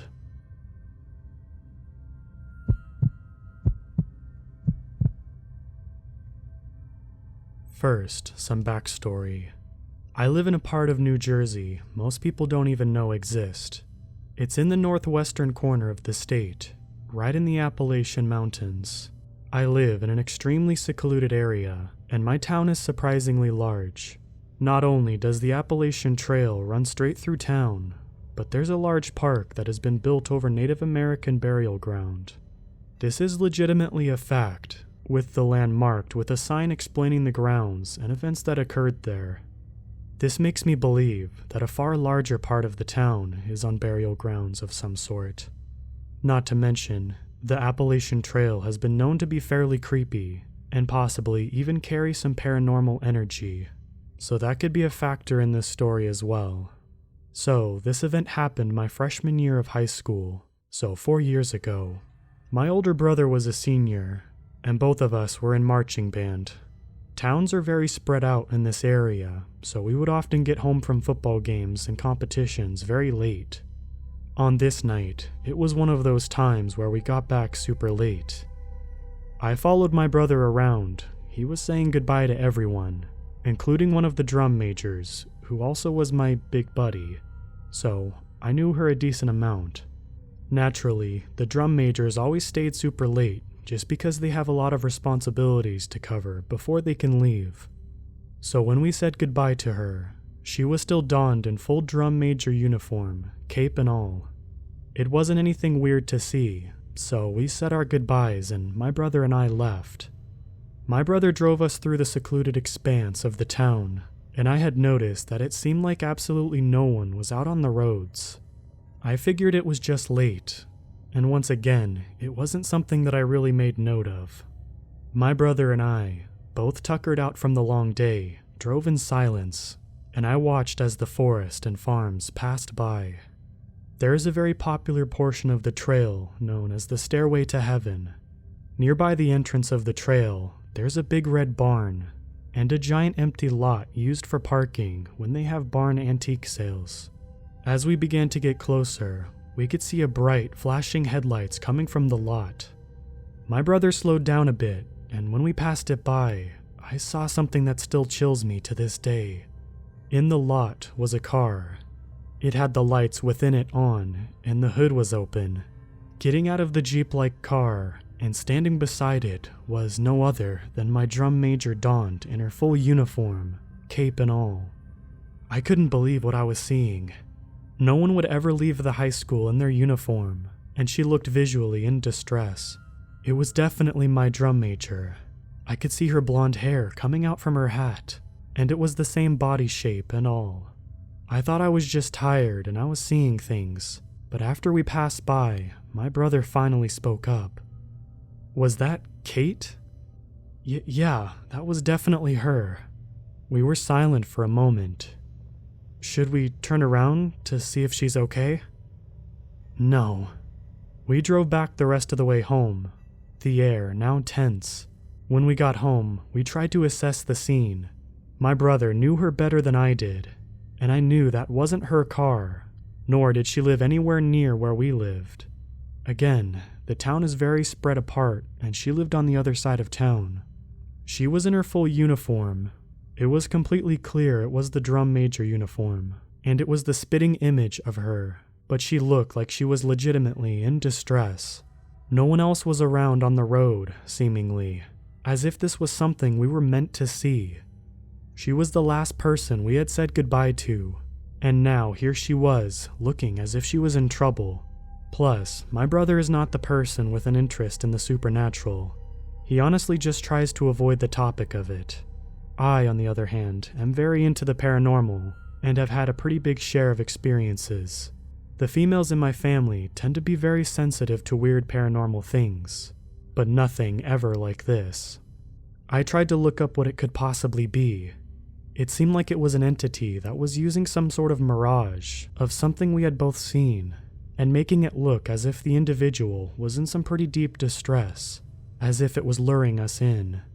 The fact that my brother spoke up first confirmed that he had seen the exact same thing also was jarring, especially with him being less interested and sensitive to this kind of thing.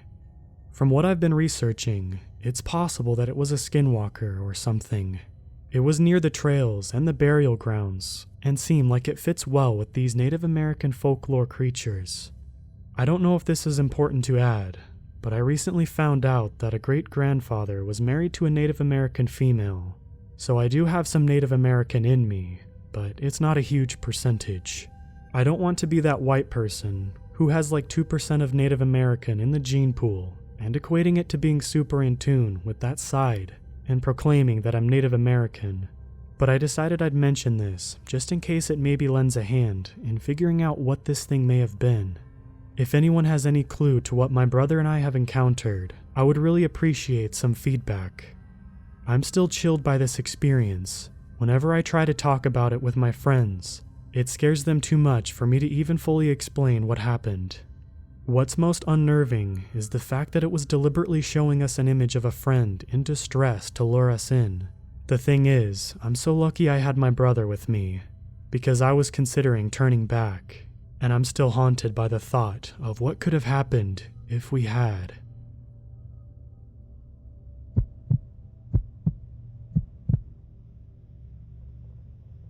I live in an area of Michigan that was inhabited by the Odawa for centuries. I live in a really secluded area, and even within my property backs up to a nature preserve. I'm the last house on my street, and the next closest is a solid 3/4 of a mile away. I'm a smoker and an insomniac, so I end up outside smoking at like 3 in the morning pretty often. Note, I'm not a writer, and I suck at creating suspense, so I'll try to just tell it like it happened. I think I should also mention that I'm a staunch atheist, and generally don't believe in any gods, demons, spirits, fairies, or any of that other stuff. So some random night, I'm out smoking. This is maybe a decade ago. It's after midnight, maybe before 2 a.m. I'm on my deck and I hear a woman scream from the woods. Now I know many of you are thinking it was either a coyote mating call, or maybe a bobcat, or maybe some smaller animal getting killed, all of which do sound like a woman screaming. But I've heard all of those plenty of times, and have learned how they sound. And besides, this one was screaming a combination of help and the most guttural, desperate sounds I have ever heard. It was a woman. My body ran cold. I had never experienced this before. I'd read it in books and heard it described when people freeze up in movies. But I'm telling you, I felt the cold go from my heart and spread throughout my torso and limbs. Some long asleep lizard part of my brain had just woken up. I felt like I was prey, and I'm a 6-foot, 200-pound guy who long ago was a college linebacker, so I don't scare easily. I was frozen for what seemed like an hour as this woman's screams persisted, and then were cut off abruptly. But it was probably 20 to 30 seconds tops. At this point, I kind of regain my senses and decide a couple of things. Firstly, I'm going to go investigate because I need to know what happened, no matter how afraid I am. And at the time, I figured somebody just got murdered. Secondly, I need a weapon. I've got an old 30-40 Krag I inherited from my dad, who had got it from his dad, who had carried it in World War I. I don't use this gun for hunting because it leaves too much damage, but it seemed to be appropriate for this. So I loaded it with 4 rounds, chambered the first one, grabbed the mag and went out the door. There's a hiking trail that runs by my house and comes to a T about a half a mile off, and led in the direction of where I'd heard the woman, so it seemed to be the best bet. I set off down that trail, going quickly, but as quietly as possible. In a couple minutes, I'm to the T. The screams came from north of here. I turn left, shine the light, and there, maybe 150 yards down the trail, is the biggest buck I had ever seen. Or so I thought. I'm actually pretty scared now, because a hunter will tell you the most realistically dangerous thing in those woods is a buck in the rut. And I decided to slowly move up just to see if I can get close and then spook it away. I've probably closed the gap to about 30 yards when this buck stands up on its hind legs, looks me right in the face, and says, "Hey." I know it's a bit anticlimactic, but that's what the thing said. It absolutely was not a buck snort, and it was a clearly male and human voice that said, "Hey." What I have since determined to be a skinwalker, I had no idea at the time, then slowly takes a few steps toward me. I level the 30-40 at it and held my ground, not saying a word. It closes the gap another few steps and I let out the loudest scream I could muster. Rather than run, it breaks into a sprint towards me, and bam, I fire off a round.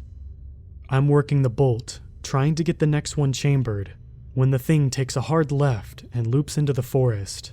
Now on all fours, running like a white-tailed deer.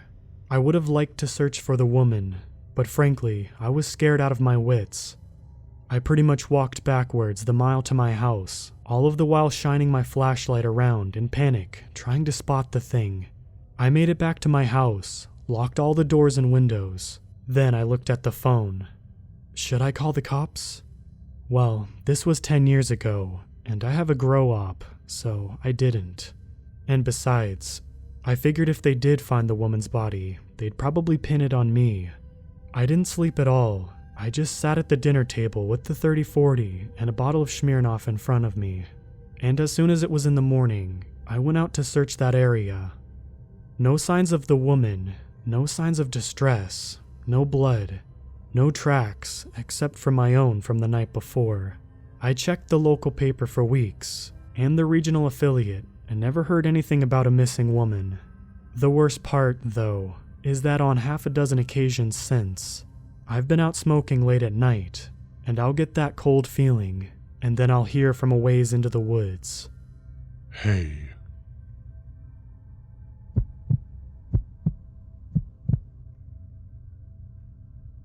I'm currently hiding in my closet, shaking in fear.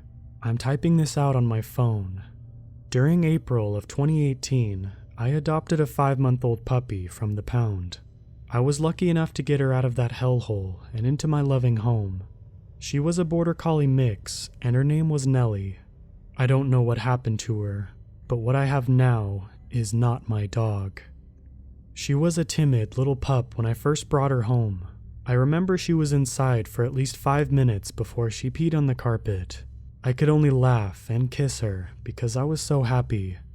She slept in my bed that night, and for many more nights to come. She only weighed about 10 or 11 pounds when I first picked her up. The months that followed were amazing. For the first time since I graduated high school, I was over the moon. Every day when I got home from work, she would rush to greet me with her tongue dangling from her mouth, her tail wagging wildly. She absolutely loved to grab the newspaper from the mailbox with me. She was also an awesome chick magnet, but that's besides the point. She loved my neighbor, a nice man named Paul, whose wife recently passed away from breast cancer.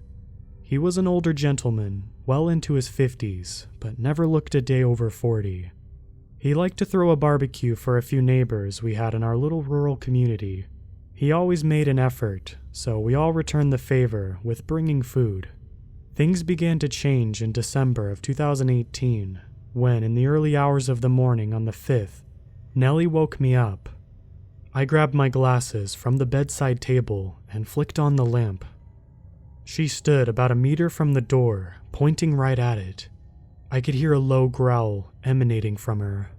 Curious, I got out of bed and opened the door. To her surprise, there was nothing there. I thought that would have been the end of it. A few more days pass, and on the 9th, it happened again.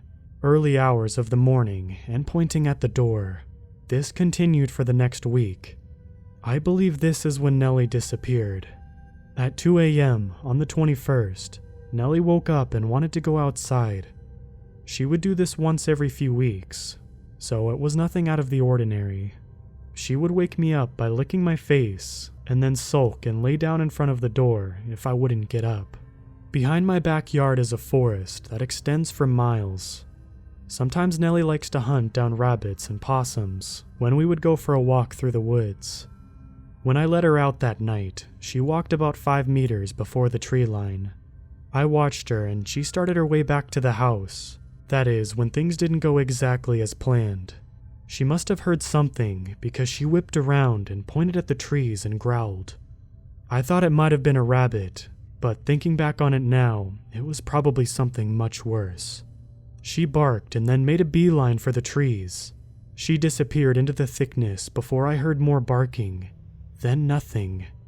Absolute silence. I was about to grab a flashlight and put on my red bands, but then the trees started rustling. There was no wind. It was distressing, to say the least. Then they stopped. I called out her name and waited. About a half a minute later, she wandered out of the trees and back inside. I thought nothing of it and promptly went back to sleep. I should have thought about it. As the months continued, things got weird. She stopped wanting to go on walks. She cut back on her food and began to get skinnier. I decided to change up her diet from dog biscuits to meat. She liked that. She really liked that. Sometimes she would run off into the woods and go hunting for rabbits or anything she could get her paws on. I also noticed she began to get bigger. Not fat bigger, because as she got bigger, it looked like she got skinnier. Then she stopped playing with her toys. That weirded me out the most, because she loved her squeaky duck toy I got for her the day she came home.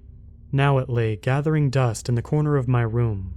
But she began to show a liking to the barbecue get-together Paul would throw. A little too much. Honestly, that should have been a warning sign. That day was the 26th of February, 2019. In the following weeks, people unfortunately died. It was small to begin with. That makes it sound better than it was. Old people died first. As sad as it sounded, we all thought it was because of old age. Then we got the details. Horrific details. They were murders. We were absolutely scared then. Paul and I started communicating a lot more than we used to. A text every hour or so just to check in, or maybe a phone call or two. He told me I should keep the key from my gun safe in the lock in case of an emergency. I listened. I listened because I trusted him. I listened because he was one of my only friends. That brings us to tonight, the 24th of March. I awoke to the sound of gunfire. I rushed over to my curtains and yanked them open.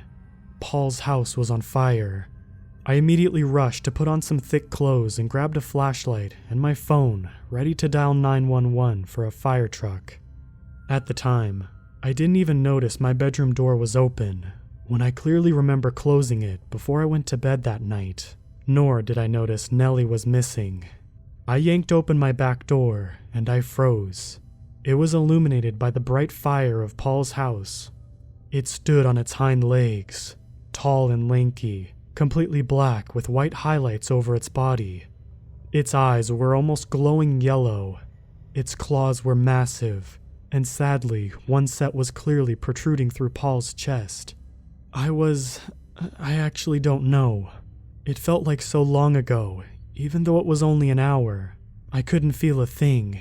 I couldn't even feel the flashlight slip through my fingers and land heavily on the concrete ground of my back patio. I instantly realized my mistake and saw it look at me. It looked at me deep in the eye, and I saw her. My sweet girl. My Nellie. Or more rather, what was pretending to be Nellie. It dropped Paul to the ground and terrifyingly reared its head up in the air and howled deeply. It sounded like a mix between the sound of absolute pain and what I could only describe as Lupin's howl from The Prisoner of Azkaban. That was the only motivation I needed to run. I hauled it into my bedroom and dived into my closet and shut the door. I covered myself in dirty clothes and stayed still. It felt like I laid there for a few million years. It walked, or skulked more rather, into my room. I heard its claws clatter across the hard floor before stopping, but I heard it howl once again before it sounded like it tore my bed to bits. I heard glass smash and hard objects collide with the wall. Then nothing. Complete silence once again, before I heard it sulk off and leave the house, probably to finish eating my friend. Now it's 7 a.m. I hear sirens outside, but I'm too afraid to leave, lest that thing is waiting for me on the other side of the door. The inky thing I could do for the last few hours was type this out and do research. But it didn't make sense. I googled everything I remembered about the thing. I got a result that I'm fairly certain is what it is. It didn't make sense. I read pages upon pages of this thing, looked at artwork, folklore, everything. The research says it was a Skinwalker. I'm not sure what to do, but I'm terrified.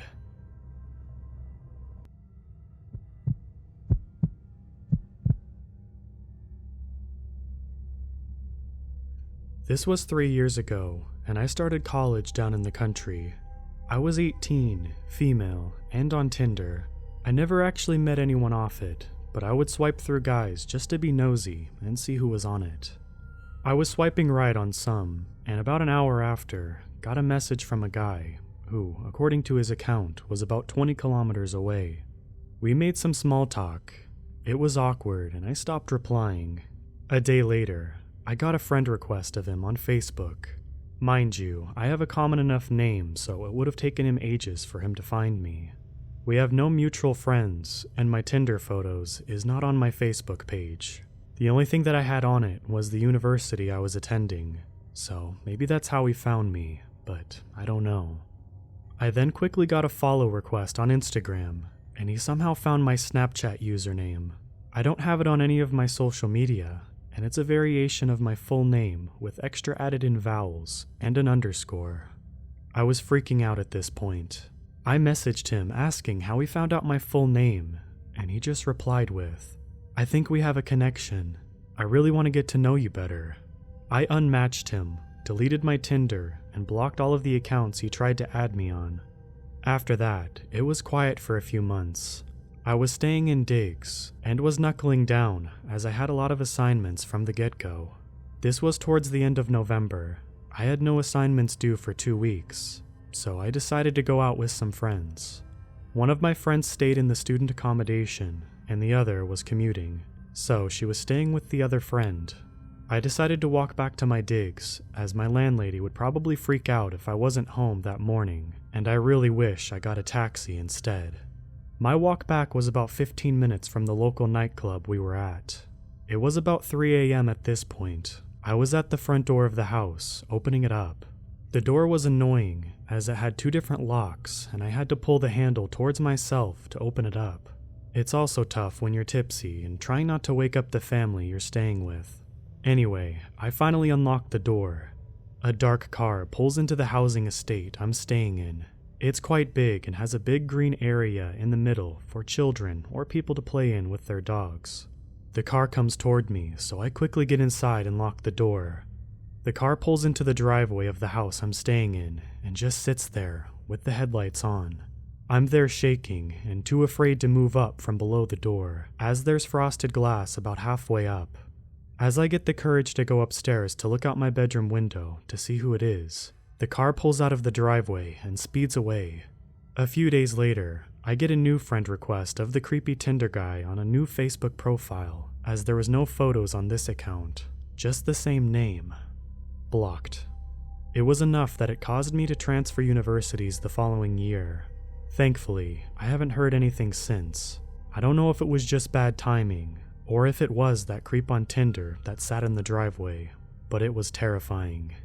If you take anything from this, be careful who you let in on social media or dating apps, and what information you give up.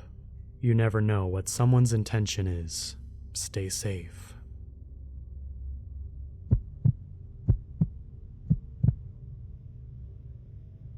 My wife and I are expecting our first child in a few months. Nothing can honestly prepare you for parenthood. You can read books, get advice from others, or ask God to make things easy for you. But nothing really works. It's just a try this kind of scenario, and it's frightening. Doubly so if you've never been able to keep a plant alive. But you do your best. The one thing that we had to do, outside of the 1,000 other things that we had to do in preparation for our son's arrival, was to set up the baby monitor. Our bedroom was across the house from the nursery, and even though our little bundle of joy would sleep in our room for the first 5 months or so, I wanted to hook up the camera in anticipation. I set up the camera over his empty crib and put the monitor on my side of the bed.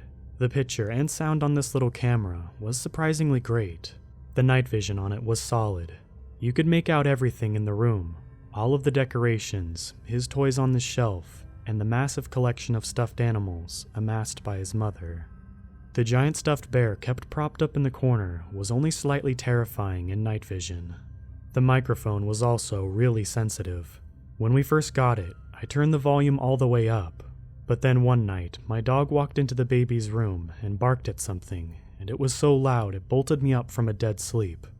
After that, 2 things happened every night. The baby's door stayed closed, and the volume went from 10 to 4 on the monitor. My wife was about 6 months pregnant. She wanted to go visit her parents back east for a long weekend before she became too pregnant to fly. We were all set to go, and I suddenly came down with the worst flu of my life. I mean, it was coming out every end, and I keep flipping between burning up and freezing. Feeling bad for me, I got to miss the trip. To be fair, had I went, I think I would have Oregon Trail style died in the cross-country trek. I can see my tombstone now. After the Uber took my wife and our little dog to the airport, I was home alone for the first time in 3 years. A bachelor, all over again. Only this time, I wasn't drinking Natty Ice and swiping through Tinder, but was drinking NyQuil and swiping through Netflix. I finally settled on some run-of-the-mill horror movie and promptly fell asleep on the couch. Hours later, I was suddenly jolted from my sleep. In my dream, I heard someone call out my name, and my brain just hit the emergency brake and woke myself up. Half asleep, I look around for someone else in the room, but I was still alone. Because I have a paranoid streak in me, I shuffled to each room to make sure I was the only person in the house. All of the doors were still closed. Satisfying that no other soul was in the house with me, I shut off the TV and lights and trudged off to my room. Within minutes of hitting the mattress, I was back asleep. The rest of the night passed without incident. I felt better the next morning, groggy with the medicine-aided sleep, but I was pushing through the cold. I made my way back to the couch, but before I sat down, I noticed that the door to my son's room was open. I didn't remember it being open last night. Granted, I had mainlined some NyQuil, but I know I closed it. I walked over and peeked inside. Nothing was out of the ordinary. Same setup as when I last seen it. I just chalked it up to user error. I must not have closed it all the way last time, and went on with my day. Since I had felt better, I thought I probably should run to the store and do a quick grocery shop. We were running out of pretty much everything, and every meal was like a rejected challenge on Chopped. I left and didn't give anything a second thought. I came home hours later and was greeted to an open door to my kid's room. I knew I closed it before I left. I went over and swung the door back and forth to check to see if it worked. But I think it was more peace of mind because even if it was broken, what am I even going to do? It was kind of like the guy who doesn't know anything about cars, has to be the first dude to look under the hood, and then shrug because it might as well be a 1,000-piece puzzle. Either way, that confused feeling was starting to dominate all of my thoughts. I tried to forget about it and go on with my day, but as soon as the sun set, I felt that feeling creeping up my spine. Without thinking about it, I kept checking the door throughout the day. It stayed closed. I was making myself crazy for no reason. Instead of really leaning into the bachelor lifestyle and falling asleep on the couch again, I decided to watch TV in my bedroom. Just as I was about to make my trip to the land of Nod, when I heard a crackle from the baby monitor. Before I could put my glasses on to get a clearer look at the screen, I very clearly heard someone say my name. My blood froze. What was that? I knew I actually heard it this time. It wasn't a dream. I took a deep breath and finally looked at the screen. There wasn't anyone or anything in the room, but I did notice something was off. The giant stuffed bear in the corner was missing. That's when I heard, faintly, a music box rendition of Ring Around the Rosie start playing from somewhere inside my son's room.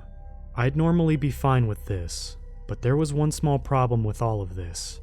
My son doesn't own a music box. I stood up and looked around my room for something I could use as a weapon. I didn't know what laid beyond my door, but I did know I wasn't going to confront it with just my fists. I finally settled on a closet rod I had bought but yet to install in our room. Logically, I knew the damage I could inflict was minimal, unless I was going to be dealing with a monster made out of hangers, but it was peace of mind. I opened the door and walked out. I crossed my dark house as quietly as I could. My eyes adjusted to the dark. I noticed the door to my son's room was open again. Whatever was in there was now out here with me, or worse yet, wanted me to think they were out here. When I was just outside the hallway of my son's room, I could hear the music box playing.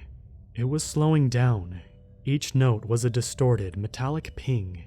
I swallowed hard and reached over for the hallway light switch. I counted to 3, and then darted my hand out and flipped on the light switch. The music box stopped, but I heard the running of footsteps in the room. I pushed open the door and flipped on the light as the closet door slammed shut. Someone was in the room. I could feel myself get lightheaded. I never really assumed that I would find anything, but now the only thing that separated me from whatever horrible imagination could conjure up was a thin, wooden sliding door. I said a quick prayer and then ripped open the slider. There was nothing there except a few hangers. I don't know why, but I laughed when I saw those hangers. I was holding a closet rod, the perfect defense against my foe, baby hangers. I poked my head in the closet and didn't see anyone. I checked every corner of the room and didn't see anything. The windows were locked. Everything seemed to be in place, except the giant stuffed bear was missing. It would have been easy to spot in the kid's bedroom, and it was nowhere to be seen. I closed my son's room and went on a bear hunt in the rest of the house. I checked every square inch of the house and didn't see anything. It was like it vanished into thin air. I contemplated texting my wife and telling her, but I didn't want to freak her out. I was doing enough freaking out for the two of us. I went back to my bedroom and crashed onto my bed. I wanted to sleep, but I could feel the excitement pulsing through my body. What was going on? Was I losing it? Was the fear of becoming a dad warping my brain? I didn't have a lot of time to think about it though, because, out of the corner of my eye, I saw a figure move on the baby monitor. I grabbed it and looked close, but the figure wasn't in frame anymore. I opened the camera controls and started moving the camera to the left. It slowly shifted over, and my palms started to sweat. I didn't know if I wanted to see someone or not. The camera stopped panning, and there wasn't anything in frame, just empty space where the bear used to be. Then, my door squeaked open. I nearly jumped out of my skin.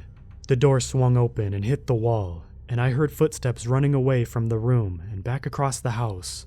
I glanced at the baby monitor and saw a figure blur past the camera in my son's room and head out of frame. I hopped off my bed and ran into the room, fueled more by curiosity than cowed fear. The door was open again. I ran in and stopped immediately. The closet door was open, and I noticed the lid to the crawl space inside was popped open. Someone was under the house. Why didn't I think to look there before? Oh, right, because how would someone get under my house from the outside without me noticing? The hatch outside was screwed shut, and we had all of the openings animal-proofed a few months ago.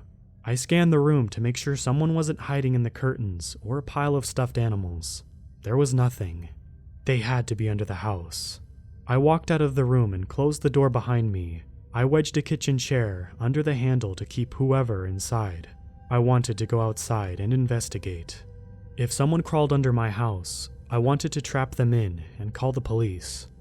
The night air was cold, and my skin instantly goosebumped. At least, I told myself it was because of the cold. I pulled out my phone and turned on the flashlight. The beam cut through the darkness, and I began to walk around the foundation, looking for any entry point. If my neighbors had looked out their window, they would have thought I was crazy. Here I was, a grown man, dressed in nothing but boxers and a t-shirt, holding a closet rod and scanning the sides of his house with a cell phone flashlight. Even I thought I was crazy.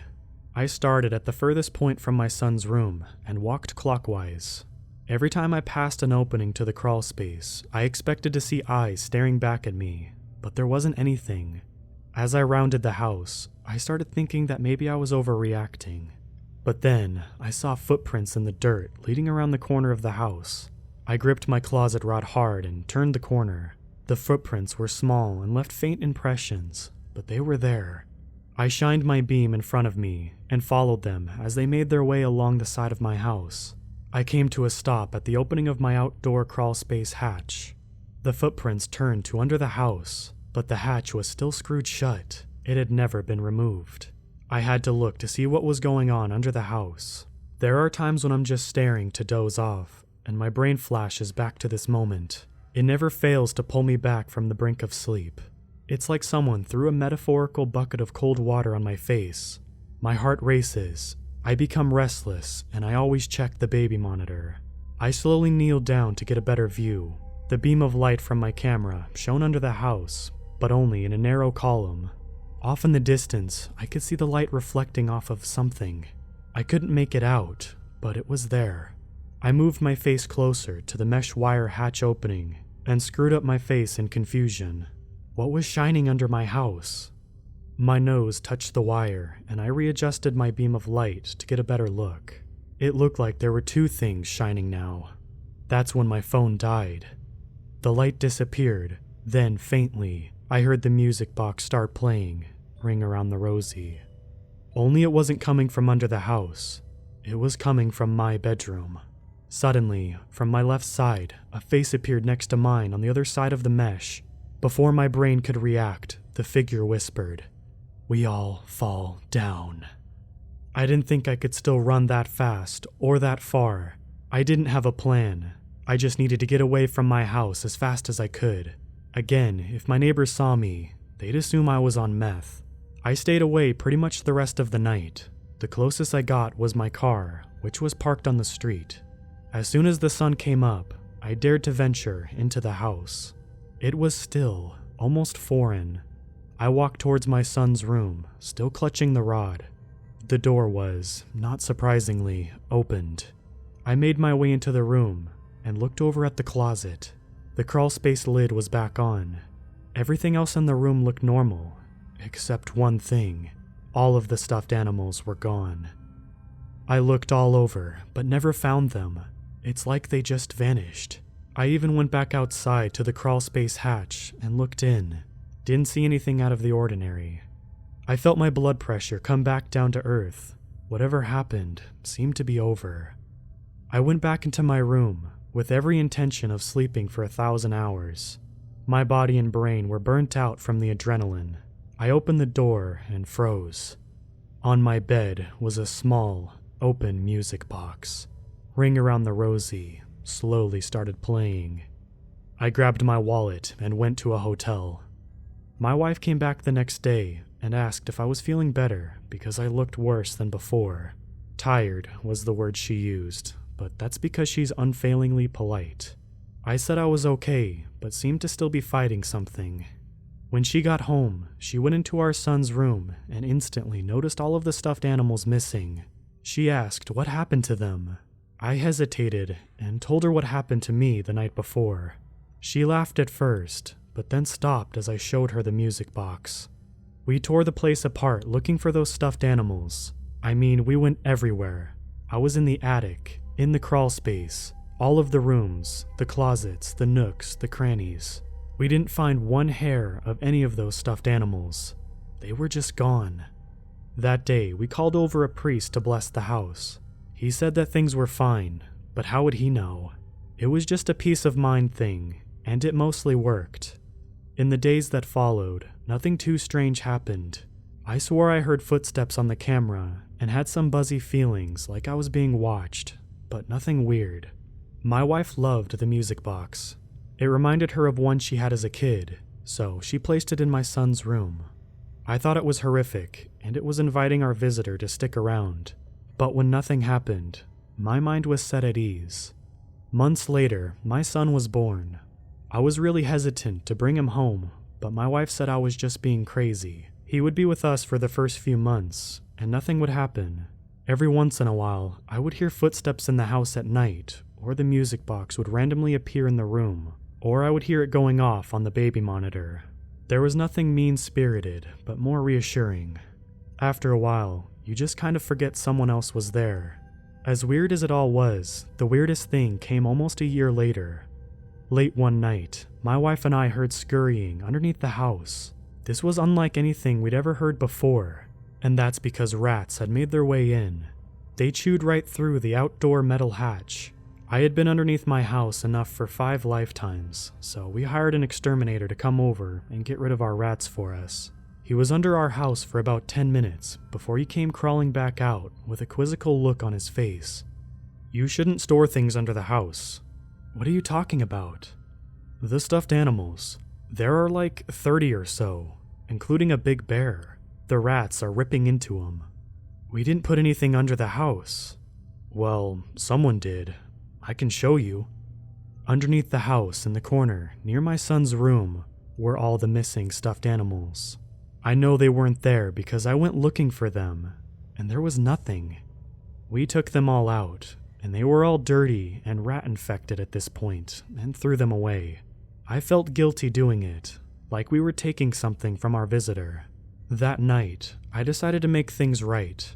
I took the music box and put it by the outside door hatch. If we took away the visitor's animals, I wanted to give them back the music box. My wife thought I was nuts and planned on bringing the music box back into the house in the morning.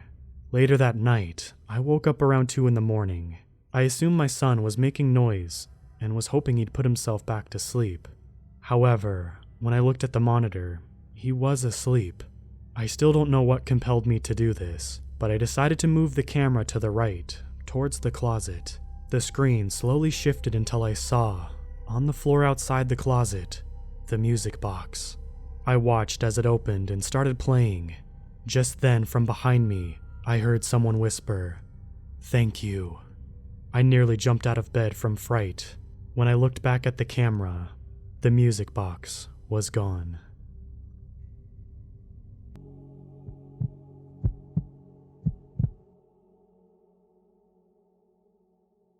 When I was a kid, both of my parents had to constantly work overtime at dead-end jobs just to keep the lights on and food on the table. This meant that not only did we have to live very frugally, but I also didn't get to spend time with them nearly as often as a kid should. It wasn't all bad. At the very least, I knew my mom and dad cared about me and would do anything to make my life a little easier, even if they were barely ever around to show it. We were also lucky enough to live in a neighborhood that, while relatively poor, was full of neighbors who looked out for each other. But our biggest saving grace was my uncle, Chris. He was, to put it lightly, loaded. Though I never found out the specifics of what he did for a living, I knew that he had some sort of position at NASA. Even with his busy lifestyle, he still found time to visit us at least once a month to help us pay bills, and sometimes to bring a little something special for me. Despite Chris's frequent visits to our house, however, I have to admit I never really felt like he was part of our family. Sure, he was nice and all, but every time I looked at him, he had an unreadable look on his face, like his mind was somewhere far away from our shabby home. He never felt like he belonged, even at larger family get-togethers, when all manner of wacky characters showed up at our house. This wasn't helped by the presents he gave me. They were always from his work. They were given to me with little to no explanation, and always weird. One time during the holidays, he handed me a glowing rock. Yep, a straight-up glowing rock, without saying what it was or why it was glowing. It stopped glowing after a week and just became a normal rock, but still. Another time on my birthday, he gave me a handful of what he called special eggs, and told me to put them in water. I assumed at the time that they'd hatch into sea monkeys or something like that. But instead, they turned the water black and made the house smell like sulfur, leading me to dump the whole thing into a storm drain. As I got older, the frequency of Chris's visits and of the presents gradually began to decrease. My parents always expressed their sympathies, as they themselves couldn't afford much for me on special occasions. But I think secretly they were glad not to have to put up with whatever Chris decided to bring into our house next. Nevertheless, Chris continued to support us financially, and as selfish as it sounds, I think we were content to accept his money without actually having to interact with him. Then one day, when I was on winter break and around 15 years old, he showed up unannounced. It had been snowing all evening, and my mother had finished preparing a meager meal of chicken soup on the gas stove. We were all just sitting down to eat when the knock on the door came, and he was standing there, tall, broad-shouldered, and covered in white powder, looking like an oversized snowman.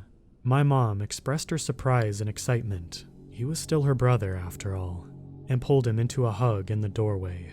He simply patted her on the back, his eyes as far away as always.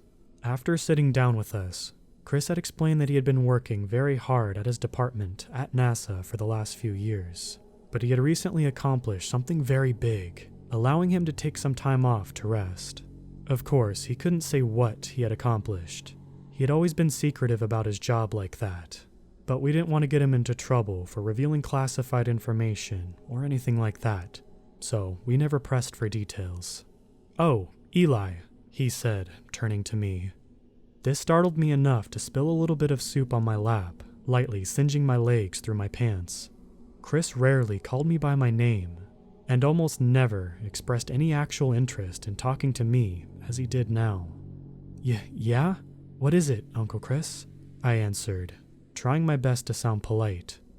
I brought a little something for you at work. After dinner, how about you come help me try it out? I saw my parents exchange tired, knowing looks, not only at the return of Chris's infamous presence, but at the fact that this was one that apparently needed to be tried out.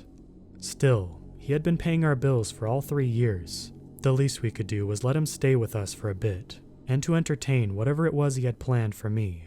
Chris got up from the table early, telling me to stay put while walking out the front door.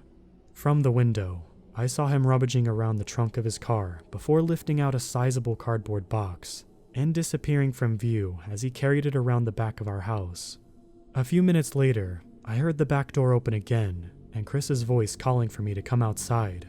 I looked at my mom, who simply nodded, as if to say, "Go out there and humor the guy." After putting on my ratty coat and water-damaged boots, I stepped into the snow-covered yard, mentally preparing myself to see whatever knick-knack he had stolen from Area 51. It had stopped snowing at that point, and as my eyes adjusted to the dying light, I was surprised to see it was just a telescope. No fancy levers or buttons attached. It looked about as ordinary as telescopes come. He smiled when he saw me, or at least attempted to do what he thought a smile looked like. "Sorry, I couldn't get something cooler, kiddo." "Oh, no, this is great," I replied, quickly realizing that the relief in my voice could easily be mistaken for insincerity. Maybe it was better that way. Maybe it was better that he didn't know a normal present was all I ever really wanted. "Well," he said, "might as well show you the ropes." He proceeded to show me how to work the telescope, how to adjust the focus, and when that was done, enough stars had come out for him to show me how to find a few famous constellations. I was having so much fun, I had barely noticed how late it was. Chris paused in his explanations to let out a yawn, and it was only then I realized just how tired he looked. The bags under his distant eyes were much deeper than the last time I'd seen him. Perhaps this so-called project at NASA had really taken its toll on him. When my mom came out to check on us, Chris told us he'd better go to bed now. I asked my mom if I could stay out a bit longer and work the telescope on my own, and she agreed, as long as I came in if it got too cold. I think she was just happy I had the opportunity to play with something normal for once. As the night wore on, I continued to gaze into the eyepiece, observing the clear night sky in detail I'd never experienced before. I could see the star-dusted arms of the Milky Way, individual craters on the moon, and even convinced myself I found Jupiter and was looking at its own moons. Eventually, my parents went to bed, leaving me out in the cold, silent darkness with only the stars to keep me company. I paused to look up from the eyepiece, my left eye slightly sore from being squinted shut.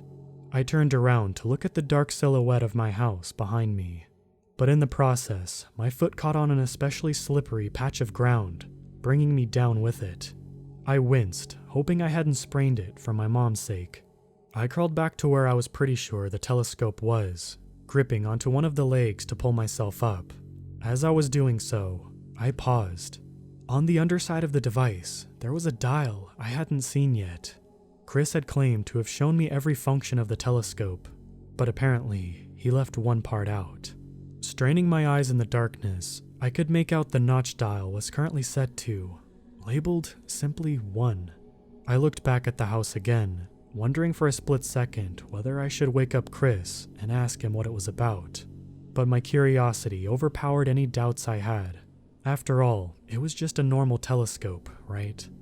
I grabbed the dial and turned it slowly to the left and heard a small click. Now it was set to another notch, labeled 2. I pulled myself the rest of the way up onto my feet, eagerly looking back into the eyepiece to see what had changed. And when I did, I couldn't stop a cold gasp of wonder from my escaping lips. The telescope had been pointing at the moon, which now looked so close as if I could touch it. I could see individual pebbles lining the floors of each crater, and I was sure if I looked hard enough, I'd be able to count the stars on the American flag. Then I found Jupiter again, and laughed in delight when I was able to see the great red spot clearly with all of its swirling glory, with the occasional dot of a moon passing in front of it.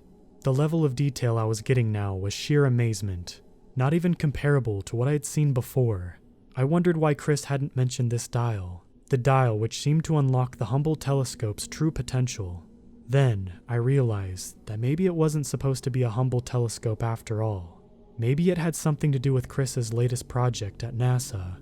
Still, Chris had never been careful about giving me gifts, and had never obscured features of them from me. For him to now be hiding secrets about something, it was out of character. In the end, I reassured myself he'd probably just forgotten to tell me about the dial, and it wasn't anything I needed to worry about. I reached down to switch it back to its default setting, planning to find it again in the morning and ask Chris about it then. My hand faltered before reaching the dial. There was an additional notch I hadn't seen. It was labeled 3. I seriously debated what to do in that moment. It was getting absurdly late, and I was already chilled down to my bone. Who knows what new discovery I would make, and how much more of the night it would take up. But this time, I made absolutely sure there was no more notches left on the dial. This was definitely the last one. So, I promised myself it would be the last thing I checked out before bed. I grabbed it and turned. It didn't budge. I looked closer at the tiny, printed number 3. There appeared to be a minuscule keyhole under the 3rd notch, and it was my best guess that it was some sort of mechanism that was preventing the dial from turning any further. Well, that was that. If I needed a key to get to the 3rd notch, it clearly wasn't something I needed to be messing around with without Chris.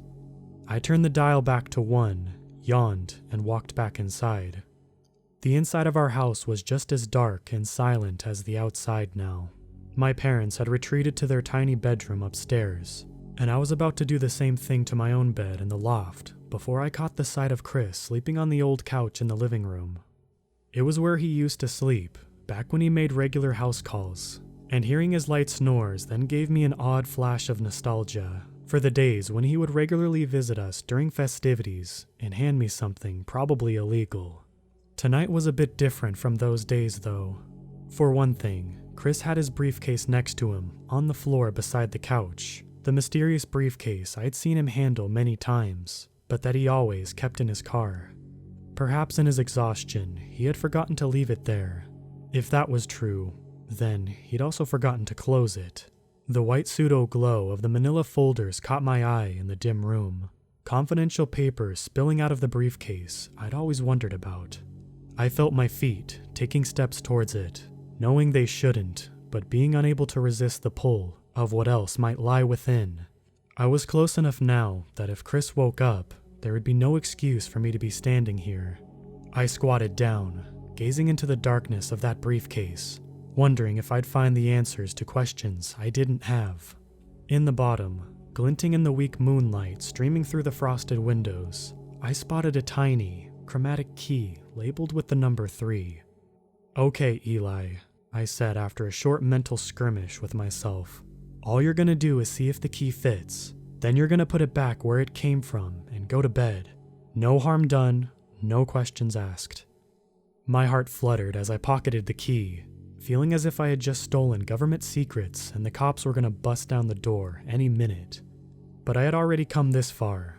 There was no stopping me now. Running stealthily back out the door, I hurried to the telescope to see if it would work. It did. There was one click, and then another as I turned the dial from 1 to 2, and finally to 3. The 3rd notch took a little more effort, as if it was sticky, or as if it wasn't meant to be turned. I aimed the lens at a clear patch of sky, with only a few distant stars in the way, just to give me a bit of legroom for what I was about to see through the eyepiece now. No amount of legroom could have prepared me for that. When I looked into the eyepiece, at first I couldn't make sense of what I was seeing. It was only abstract blobs to me, but as the focus adjusted, I realized I was no longer looking into the void of space.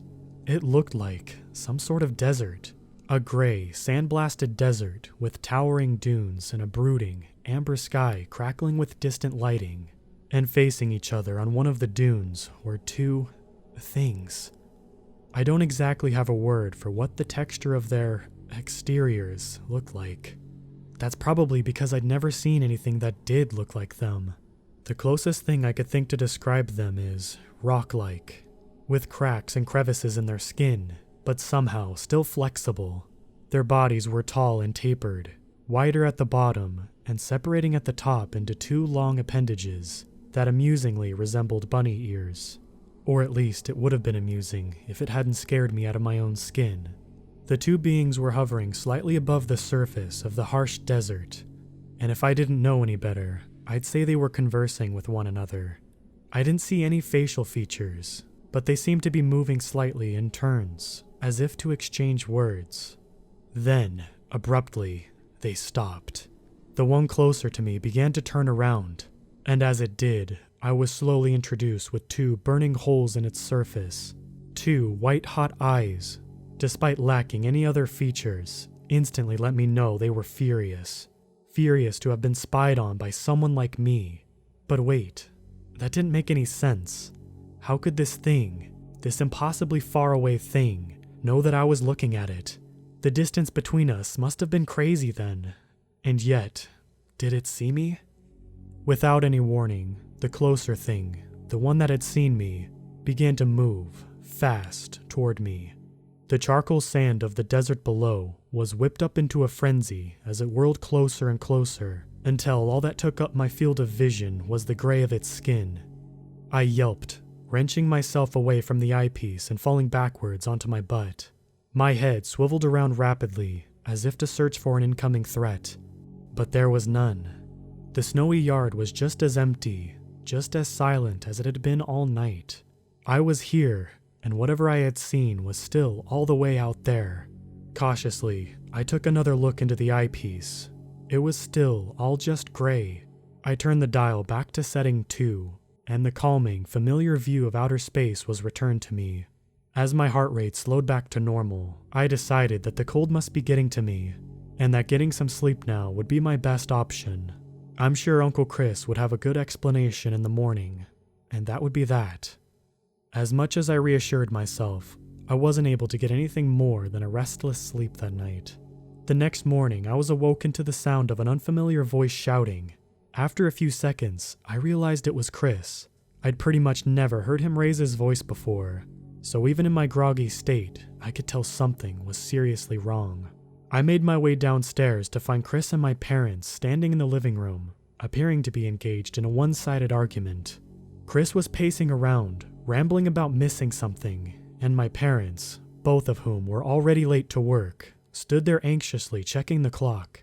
It was only after my mother managed to get a word in that she calmed him down somewhat. All right, I understand that you're upset, but could you just describe what you're looking for here so we can actually help you? I've already told you 1,000 times. It's a tiny silver key. It was in my case last night, and now it isn't. Got that? I felt my heart sink. I never put it back. There was no point of hiding it from him. I came clean, right then and there. I told Chris I took the key, and what I'd used it for last night. I wasn't expecting to get off completely for stealing it, but at least I expected him to calm down now that he knew where it was. Quite the opposite happened. His already pale face was drained of what little color it had left. You two can go to work, he barked toward my parents. An unusually assertive comment from him. They were already late though, and were gladly to be free of his shenanigans. Once they were out the door, he turned to me with his frenzied eyes.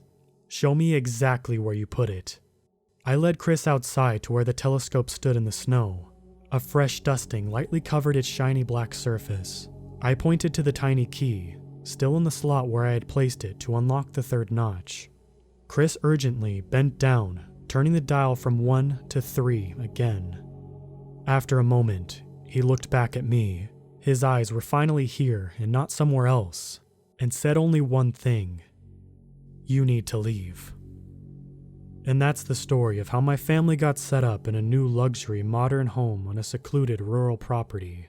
Chris never explained why he bought a new home for us, nor why it was so far away from our old one. But of course, my parents were ecstatic about it. They were a little sad to leave our old friends of the rundown neighborhood in the past, but that was a small price to pay for a better life. I never told my parents what happened that night either. I didn't want them to worry about me. Chris still sent an occasional check, but now we were so well off thanks to him, we didn't need much of his help anymore. Eventually, he stopped sending us anything, stopped coming to our house, stopped talking with us altogether. We forgot about him, and I forgot about what I'd seen in the telescope. My parents were able to get decent jobs, and after a few years, I moved out and got my own place. Everything was well, until this morning. I was balancing a budget for my new house while the local news for my town was playing on the flat screen in the same room. It was just background noise, really. I wasn't paying much attention to what was actually going on. Not until I happened to look up at the right moment to catch the sight of something that made me do a double take. An extremely grainy photograph was displayed on the screen, the kind that could only be of something very far away, outer space levels of far away. This was reaffirmed by the black background and fuzzy white dots scattered in the background of the photo. But what stuck out to me was the dark, grayish blur in the center of the photograph. It shouldn't have meant anything to me, and yet it did. Because this particular blur had a long, tattered shape, and it ended in what resembled like long bunny ears. Suddenly, everything that happened that night came back to me, and now I was in desperate need to know the context of this image, fumbling for the remote and cranking up the volume. In other news, astronomers recently spotted this piece of debris as it rapidly entered the solar system yesterday morning. While its unusual shape may pique the interest of some, we are told that it is no cause of alarm, as dozens of meteors and other small space debris swing by the planet every single year. The recent meteor shower last weekend should be proof of this, of course. Oh, were you able to catch that, Sam? I had to work that night. I did indeed, Katie, and it was as beautiful as they say. I'll send you a video sometime. Now here's the weather. The sounds of the TV meant nothing to me, as they were replaced by the pounding of dread in my ears. I wanted to call Chris, to call someone who would understand, but I realized I hadn't had his number in years. I don't know who else I could talk to about this, but I do know one thing. That debris isn't going to simply swing by planet Earth. It's coming for me. After I told you all about my uncle's telescope and what I saw through it that haunts me to this day, many of you expressed interest in keeping you informed as to what happened next. At the time, I had bigger things to worry about than writing about my own demise, such as preventing demise from happening in the first place. But after the events of the past 24 hours, and now that I'm in a position to post them, I feel it's my duty to share them with you. Let me start by going back to the point after I heard the news of space debris on the TV. I spent most of the minutes immediately afterward pacing my living room, racking my brains as to what anyone was supposed to do in this situation. I couldn't call my parents, as they'd probably think it was some sort of prank call and just hang up. If I reported an alien rapidly approaching to my location to 911, I'd be more likely to get thrown into a mental ward. And of course, my uncle was off the table. To call my condition a panic attack would have been an understatement.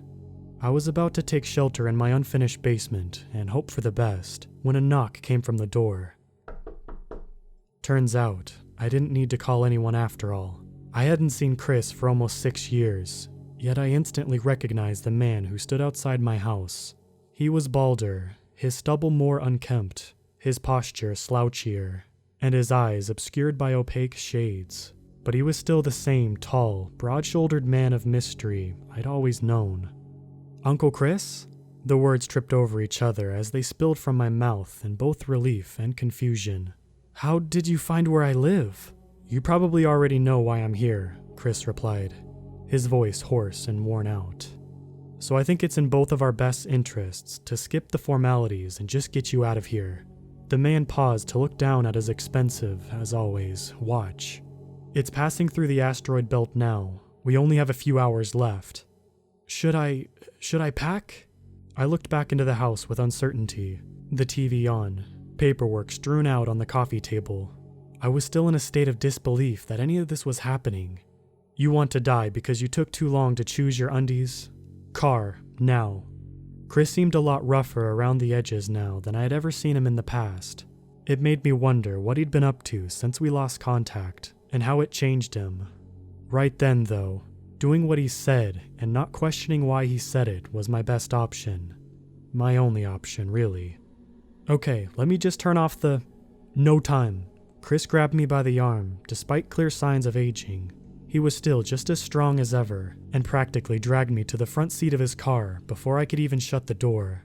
Several of my neighbors were out mowing or watering, like an alien wasn't inbound towards Earth at Mach 5, and gave odd looks at the stranger pulling me into his vehicle. I flashed a pleasant smile at them, just to dissolve any worries or urges to call the police they may have had. I sure didn't need anything else coming after me.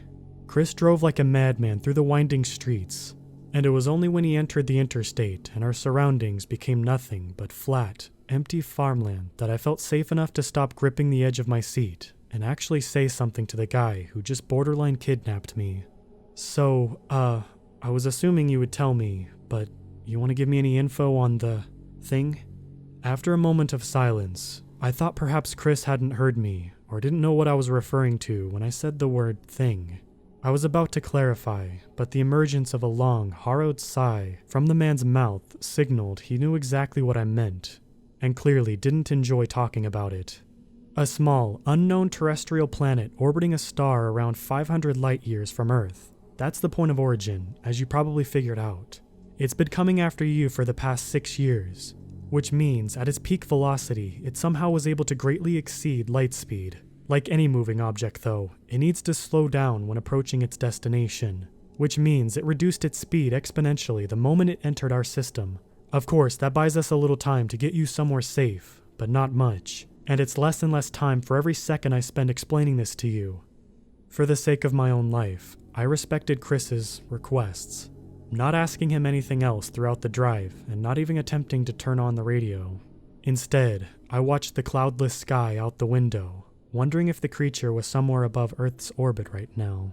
After what seemed like hours of deserted farmland, Chris turned onto a small country road, and then onto an even smaller gravel path, at last approaching what looked more like a prison than something related to NASA, a stark, unmarked concrete building with no windows, surrounded by a chain-link fence topped with barbed wire. I wanted to desperately ask what this place was, but I remained silent up until the point he stopped the car in front of the facility, turning towards me to speak. Eli, I was careless. I will admit that now. I shouldn't have given you something that even I was barely trusted to have.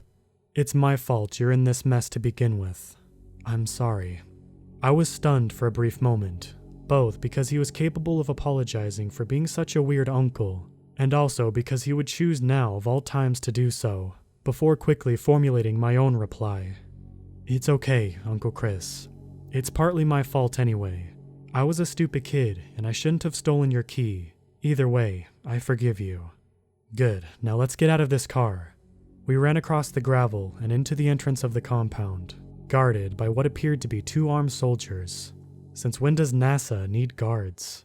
It's a blur in my memory what happened next, but I know we ran past many armed guards and people in white coats and unfamiliar machinery before entering an elevator and going down for what felt like an eternity. Though we were alone again in said elevator, I still refrained from speaking. What was I supposed to say at that point? Luckily, when the doors finally opened, there was someone waiting there to break the silence. A stout, bespectacled man in one of those white coats stood in a long, dim, concrete tunnel into which we emerged. When he caught the sight of us, his face lit up. Christopher, long time no see.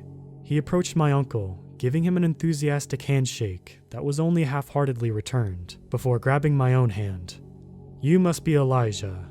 You can call me Dr. Roth. I've heard a lot about you, you know. Oh, that's good, I guess. I forced a smile out of common courtesy, my hand aching from his death grip.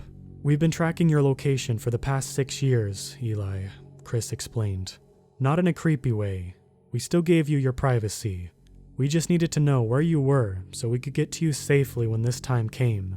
The bunker you're standing in was designed by Dr. Roth himself, and it should be able to resist the presence of any and all extraterrestrial beings. Dr. Roth nodded in admiration of himself. That's right. No way, no how, Bunnicula standing up to human ingenuity. Bunnicula? I saw Chris roll his eyes. It's nickname for the thing. Pay no mind to it. He's always coming up with stuff like that. Well, it is accurate, I pointed out, doing a figurative faceplant of an attempt to interject some humor into the conversation. You're safe now, Dr. Roth said, but we still got a bit of time before Bunnicula pays us a visit. In the meantime, there's something I'd like to show you. Shall we? He beckoned further into the tunnel. I looked at Chris, who nodded begrudgingly, and we both began to follow the doctor into the bunker. For a bunker, it seemed to go on a lot longer than it needed to, especially if it was only meant to protect one person. It seemed like an entire new floor to the compound, with various doors in the curved metal walls leading off to who knows what.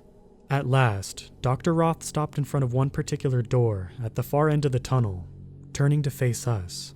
I should mention, everything you've seen here is highly confidential. Not even high-level personnel at NASA know about it. So I'm gonna need to take your phone and have you promise not to leak any of this to anyone. Oh, of course, I replied, handing him my phone. It was a small sacrifice in return for being somewhere Bunnicula couldn't get to me. The doctor gave me a gracious smile as he pocketed my device. Your parents have been notified of your absence as well, of course. They've been told that you're on a faraway business trip to limit any chances of them attempting to contact. Now, without further ado, Dr. Roth punched a code into the metal door, and it opened with a loud screech resonating through the tunnel. He flourished his arms in a welcoming motion, ushering us in, before following suit and shutting the door behind him. The room behind had a strangely high ceiling and seemed to stretch far beyond the bunker, exceeding the boundaries of what would be able to protect me. But that didn't faze me, because my focus was on what occupied all that space. Stacked high to the ceiling were dozens and dozens of cardboard boxes. What's in them? I wondered out loud, my voice echoing throughout the chamber. Dr. Roth strolled past me until he reached the base of the cardboard mountain, reaching for one of the boxes that stood by itself on the floor. With surprising strength, he tore back the cardboard flaps until the contents of the destroyed box stood fully exposed. Look familiar? My eyes widened in recognition.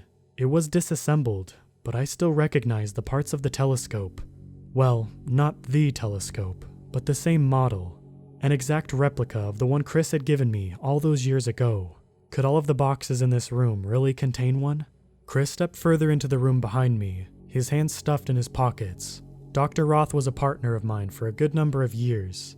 He and I worked together to design a scope that would be able to see closely to observe worlds light years away from our own.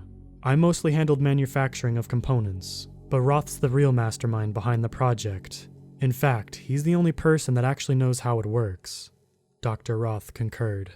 No other telescopes like these exist outside of this room. I continued to stare up at the dizzy heights of the stacked boxes. But I don't get it. Why did you keep making so many more? Wasn't the first one too dangerous to be kept around? Been asking myself the same question for years, I heard Chris mutter under his breath. Dr. Roth walked back to me until he was standing directly by my side, turning his head toward the ceiling to mirror my own. Oh, well, the answer is very simple, Elijah. You see, your uncle thought your experience with the telescope was a sign that we should abandon the project completely. I, on the other hand, saw it for what it really was, an incredible opportunity. We've been observing the planet's surface long before your uncle gave you that telescope, but you were the first one to actually catch sight of its native life. How great of a coincidence was that? I guess it was pretty lucky, I admitted, withholding the fact that I wish I'd never seen that native life. No such thing as luck, Dr. Roth chuckled. This is the future, humanity's future. I'm sure you've heard the saying, offense is the best defense. Well, that applies to both on our world and off it. Now we can finally observe the threats from a distance. Humanity has the upper hand to anticipate attacks before they even happen. We can finally take the universe as our rightful domain and destroy any opposing forces that get in our way.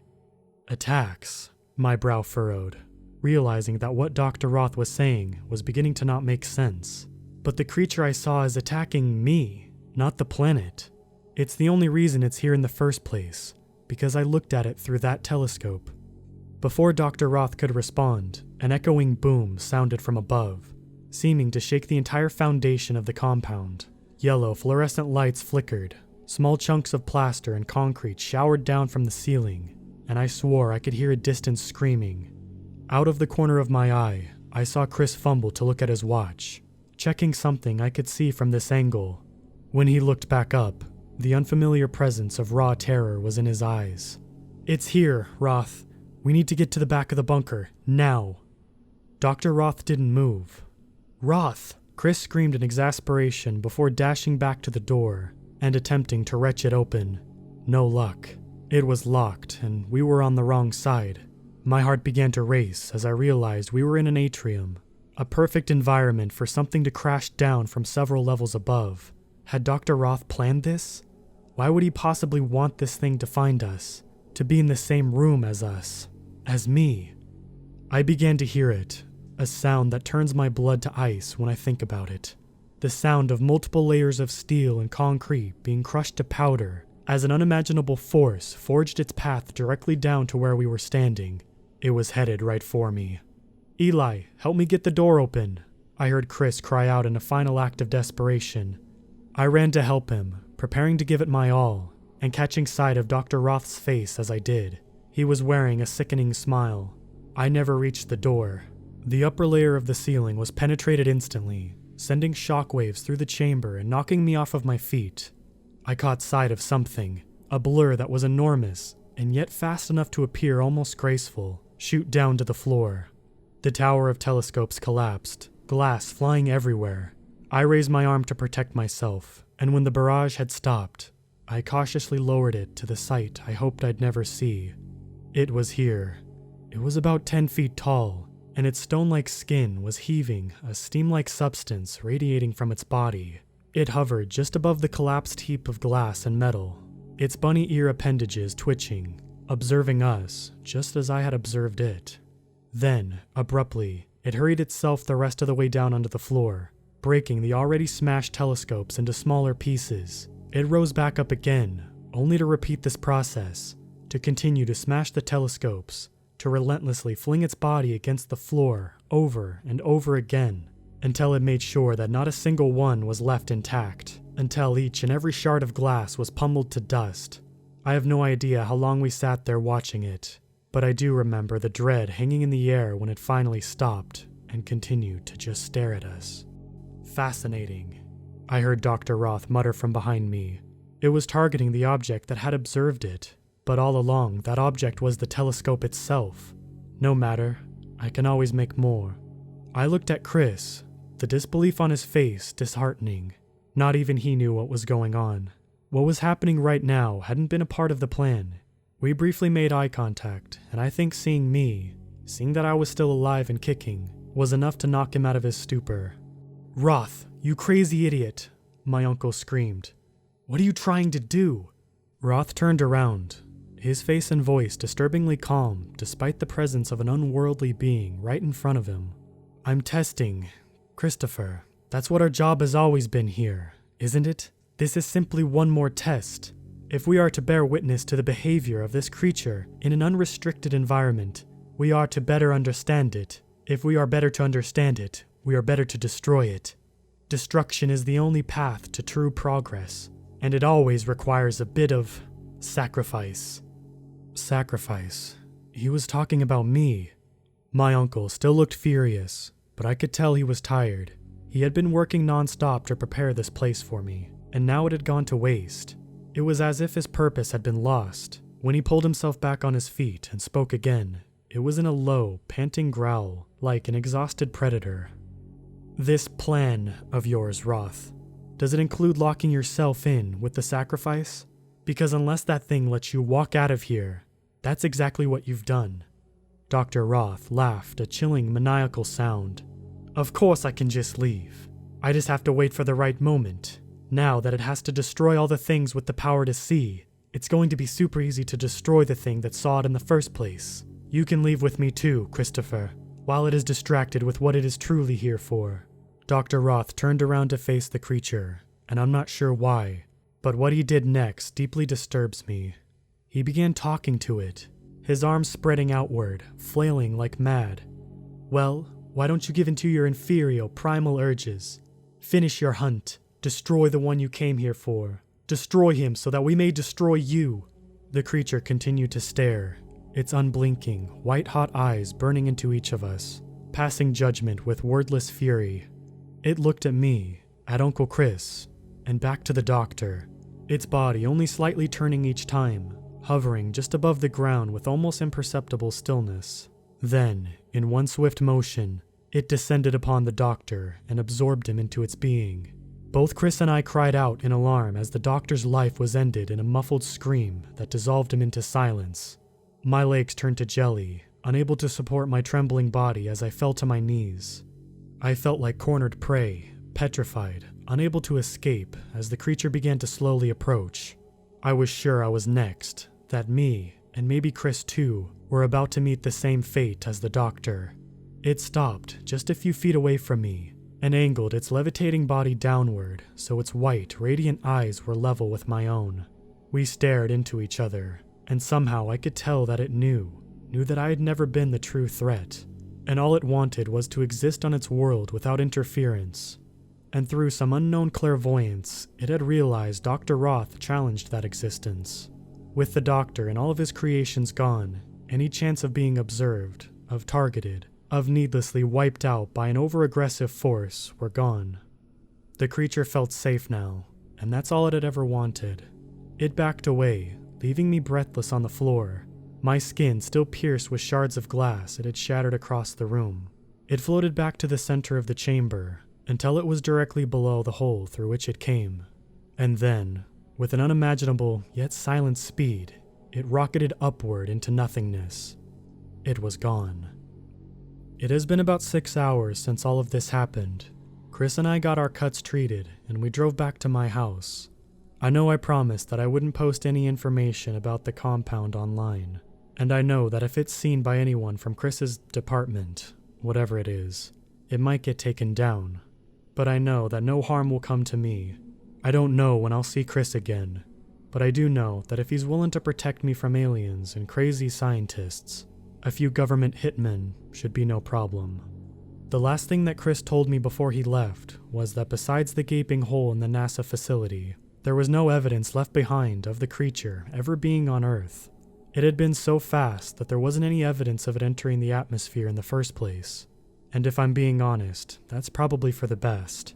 And not just because I don't want to be on the news. If there's one thing I learned, it's that there are some things in this universe that simply want to be left to their own devices. And as long as you let them be, no harm will ever come to you or your world. But if you decide to interfere, you have been warned. This is Elijah, signing off.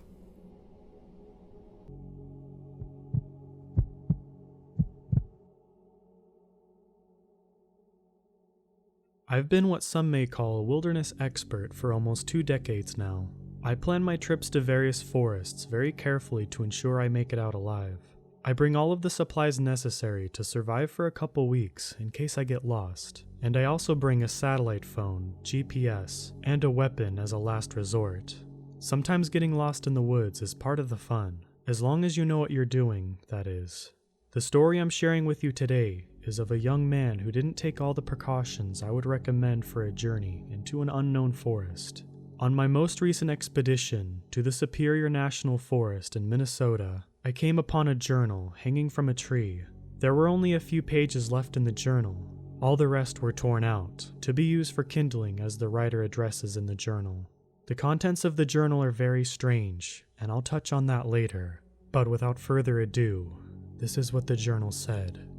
My name is Anthony Lawrence. I am a student of Bemidji State University. I don't know what the exact date is, but I first came out here on August 3rd, 2017. I think it's been about 2 weeks now. If you find this journal, you can stop looking for me. I don't have much paper left in this journal, so I'll have to try to keep this short. About 2 weeks before coming out here, I got a message on Facebook from some guy saying he's looking for healthy young adventurers who want to earn some money. He said that he'd give me $1,000 to spend 48 hours in the woods, using whatever resources I came across to stay alive. Apparently, he was writing some kind of book about wilderness survival and wanted to see what people did in their 48 hours to stay alive. He would provide each individual with a backpack containing limited supplies and a GoPro camera to record the adventure. I used to be an Eagle Scout, so I figured, sure, 2 days in the woods is nothing, and with that kind of money, I could buy a new gaming chair for my dorm and have enough left over for pizza for the whole next semester. I messaged him back, and we set up a time to meet. I was to bring nothing other than some sturdy clothes. He said he'd provide everything I would need to survive in the woods for the 2 days. When I met with him, he seemed like a nice enough guy. Clearly, he was very wealthy too, as he dropped me off at my spot in the forest with his personal helicopter. On the flight over, he explained that the backpack had a GPS tracking device in it, so that he could find me wherever I was after the 48 hours, and he'd come pick me up.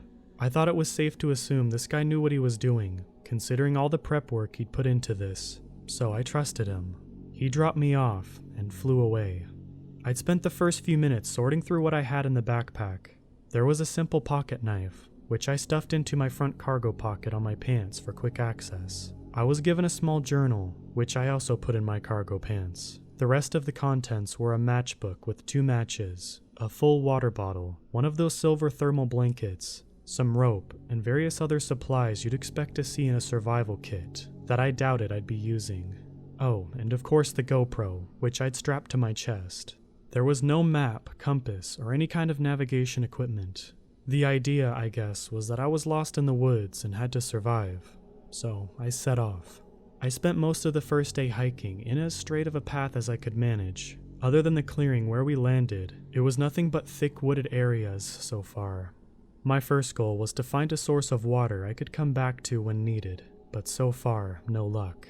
I was dropped off in the early afternoon, so at this point it was starting to get dark and the temperature was dropping.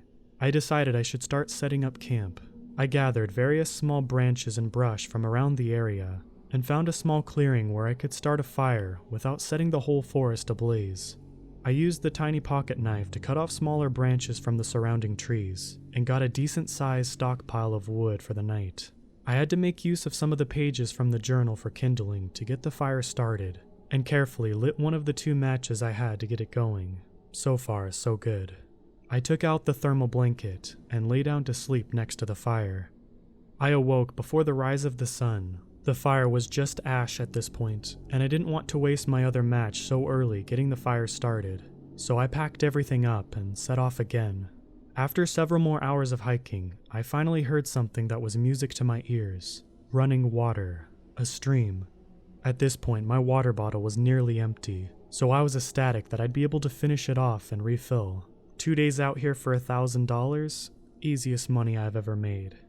I followed the sound of water to a small stream that seemed to go on for quite a way. After filling my water bottle, I decided to follow the stream in the direction it was flowing from, ideally to find a lake or something. I still had plenty of daylight left, so I kept going.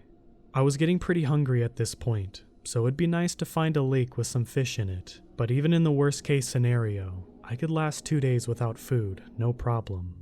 It was getting dark again, and the stream I was following was getting wider, but still no lake in sight. I should have just set up camp right then when I still had daylight, but I was determined to find this lake, and I kept going. After a couple more hours, it was just too dark to continue. There was some moonlight shining through the leaves above, but not much. Not enough to keep following this stream, so I did the best I could to gather up some more wood for another fire in the dark of the night, and set up a makeshift campground again.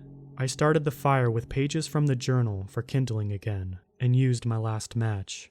I hunkered down and went to sleep, excited to find this lake the following morning and get some food before this guy picked me up to go back home. Loud cracking woke me up in the middle of the night, branches breaking from all around me. I sprang to my feet, startled. I wasn't sure what kind of wildlife was out there, but it could very well be bears or wolves. Adrenaline began pumping through my body, and I tried to listen for where the sounds were coming from, but I could barely hear over my heartbeat. I had to do something, though. I couldn't just stand here like an idiot, waiting to be eaten. Whatever kind of animal this was, I felt like I'd be safe if I could climb one of these trees. As the cracking of the branches grew closer and louder, I began to climb a big pine tree near me, with plenty of branches making it easy enough to climb. The fire was dying down very quickly, but I had enough residual light to start the climb. I got up a few branches, probably about 6 feet off of the ground, when the noises stopped. So I stopped too.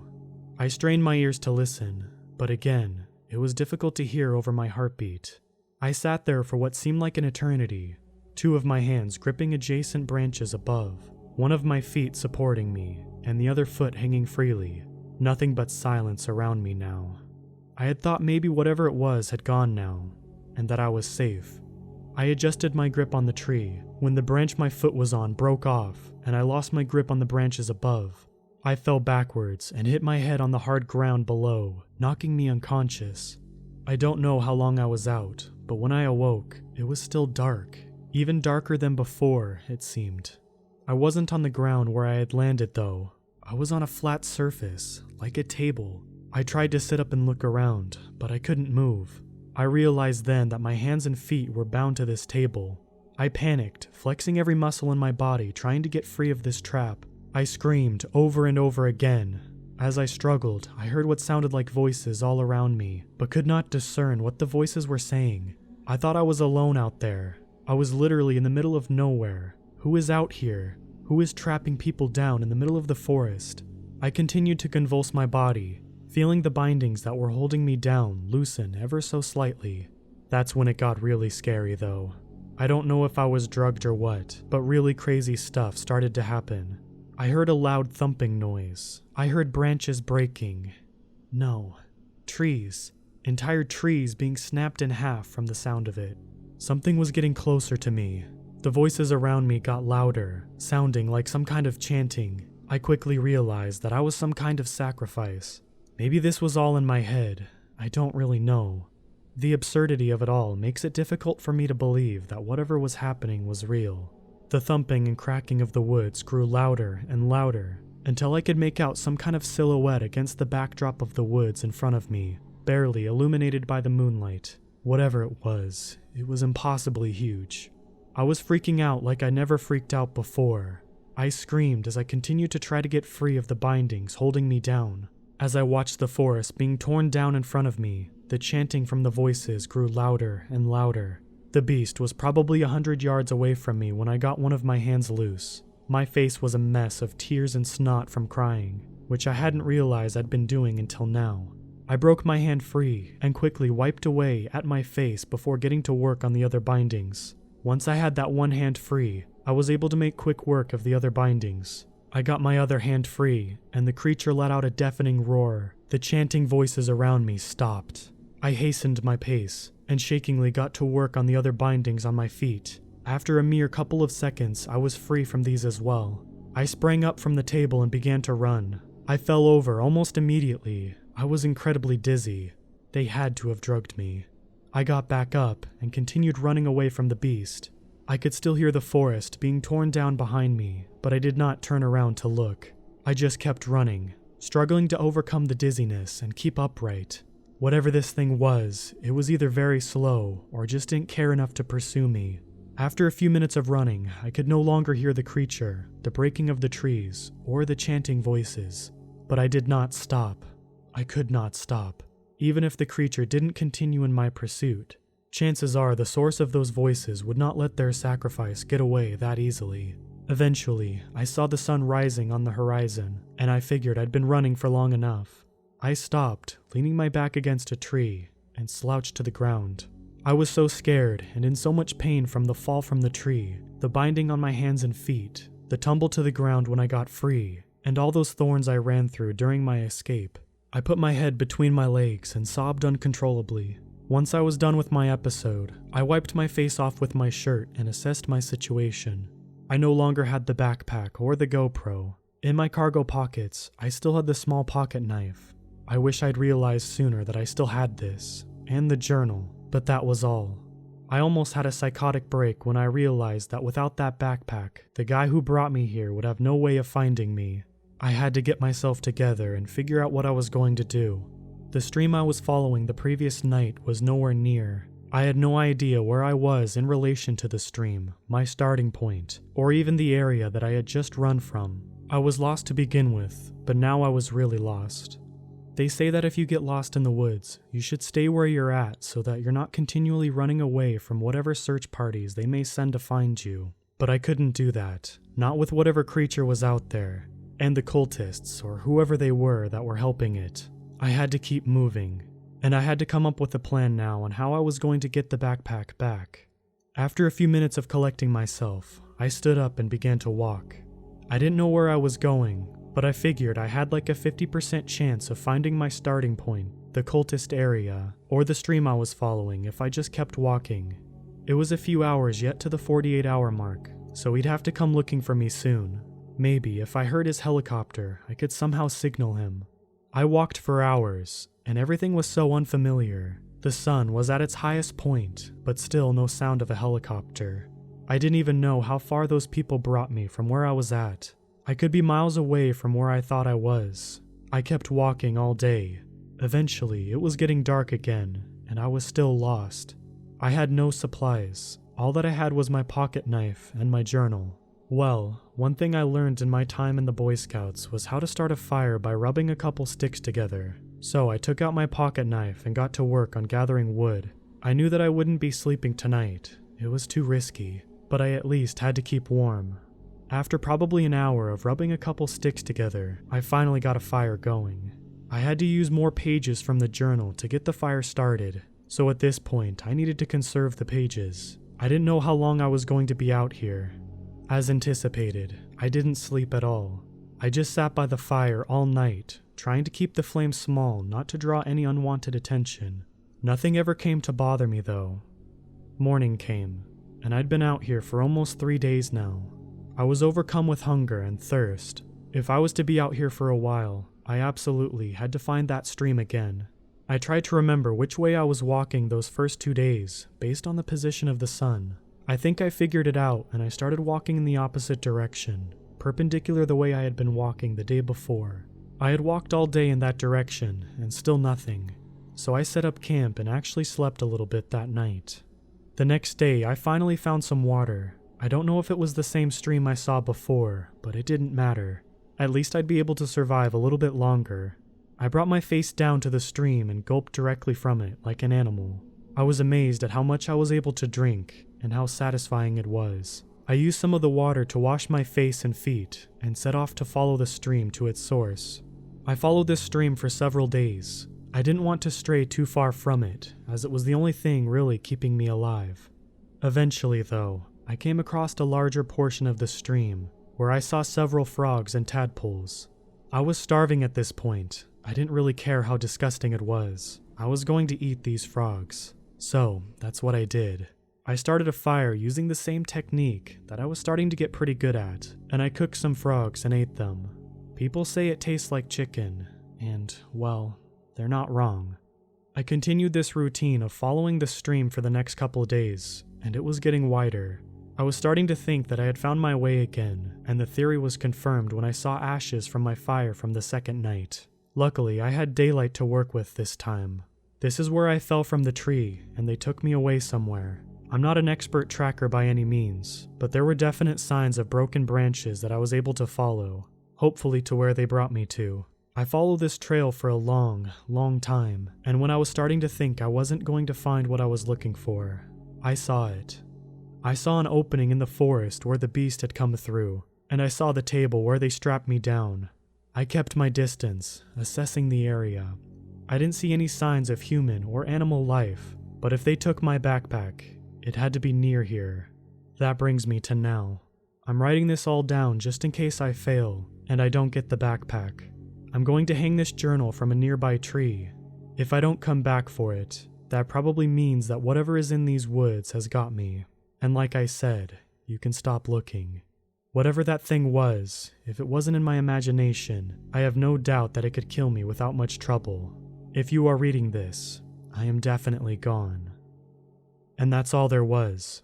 There was no more blank pages to write on if he wanted to. He had used up the rest of these pages for kindling, I guess. I searched around the area. I found the journal to see if I could find any evidence of his encounters. But I don't see any cavities in the forest from a large creature, and I don't see any kind of table that he might have been bound to.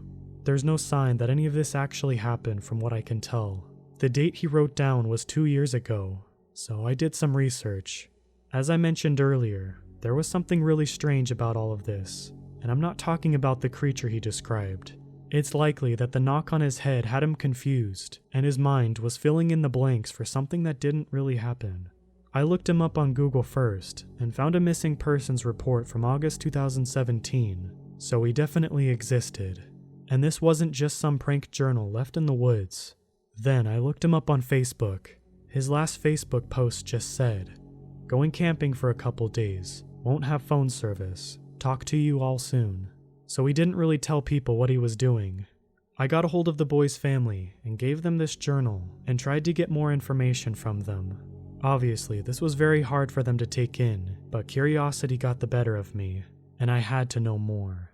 I convinced them to sign into their son's Facebook account, which they were able to get into as his password was saved on his home computer, and look for the message he talked about in the journal.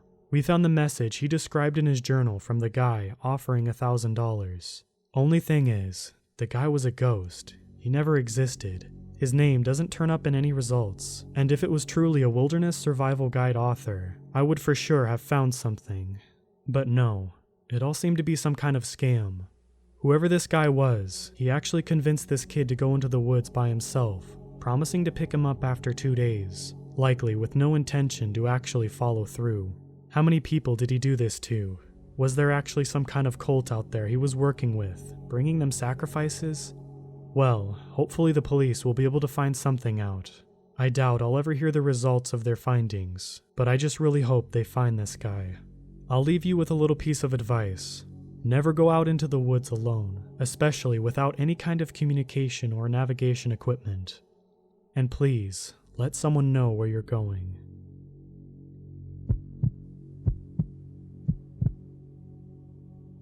There are secrets buried deep in the heart of the Appalachians. Secrets that have never seen the light of day, some that would drive a man insane, some that will and should never be uncovered. I've been hiking through the Appalachians for a long time, born nearby and had a love for nature, so it was a natural fit. I made the hike up and down the whole of the mountains several times and developed a respect for them, rather, a deep reverence. You care for the mountain, and it cares for you. You disrespect the mountain, and it will get its vengeance. I was taught that early. I've seen a lot of things in my years, but this one takes the cake. I'd taken a month off from work and was prepared to hike through the Appalachians from bottom to top. First day started off as normal. Surrounded by the sounds of nature, I was relaxed and taking it slow. There's a calm that comes about when you escape from the city into nature. I think that's why I keep coming back. The second day, that calm was broken. As I woke up, I cooked myself some breakfast and was set to head out soon when I noticed the whole forest was quiet. Normally, this never happens. There's always some birds chirping, insects making noise, and the occasional animal that gets curious. Today, there was none of that. Unsettled, I decided to take off anyway and continue my journey. By noon, the quiet still had been following me. However, I noticed there seemed to be something following me. I had no proof, just a gut feeling. As anyone who's been around will tell you, always trust that feeling. That's how I've made it through many of the journeys I've made. I've come across many animals, but for some reason, it didn't feel like it was a bear or a mountain lion on my tail. Whatever it was, I made sure to stay well out of sight. I continued on until evening time when I started to set up camp. The sounds gradually started coming back, but the feeling was still there. I decided that the best thing I could do was get a fire going and make sure to keep it up all night. It wouldn't be my first sleepless night in the woods, but I was hardly happy about it. I ate my dinner and brewed up some coffee and settled in with a book. Around 1 or 2 in the morning, I woke up. I must have dozed off while reading, I thought. Fire's still going well and good, thankfully. The forest sounds were back and my unease had settled. I took some more of the coffee that I had left on and sat back, trying to think of what could have been following me earlier. It didn't take long before I realized there was a pair of eyes watching me from out in the dark. Nothing is more terrifying than knowing you're being watched by something out in the dark, in the middle of nowhere. The mountains always keep you at their mercy. Sometimes they're kind, sometimes less so. I'd like to think this was one of those times where I was lucky, that some sort of karma came back to me and saved me. I don't know if it was a good thing or a bad thing. However, those eyes started to come out of the woods, forming a mountain lion behind them. A gunshot rang through the night and caught it right between the eyes. I turned around and looked behind me. There stood a man, taller than anyone I'd ever seen before, bigger too. He looked rough, beard unkempt and long, hair that hit his shoulders that looked equally as rough, and with a voice that sounded of the deep rumbling of the earth itself. He spoke to me. "Lucky you." "I'm sorry," I stammered, not quite hearing him at first. "Lucky you. The mountain. She saved you," he said, moving toward his kill. "What do you mean? You were the one that saved me. Thank you, by the way. Would you care for some coffee?" I managed to get out. My feeling of uneasiness came back, my anxiety skyrocketing as everything in me told me to run. He was quiet for a second, looking surprised by the offer. "Sure, it ain't often I see good folk up here, mostly just bad that need punishing," he said with a thick accent. I poured him a cup, trying to make sense of what he was saying. "I'm sorry, I don't have any cream or sugar with me." He chuckled a deep laugh that seemed to come from the very ground beneath us. "Black's fine. That's how I like it anyway." "I see that you know to take care of her," he said, pointing to my bag full of trash. I handed him a mug of coffee and took a deep gulp of my own before replying. "Of course.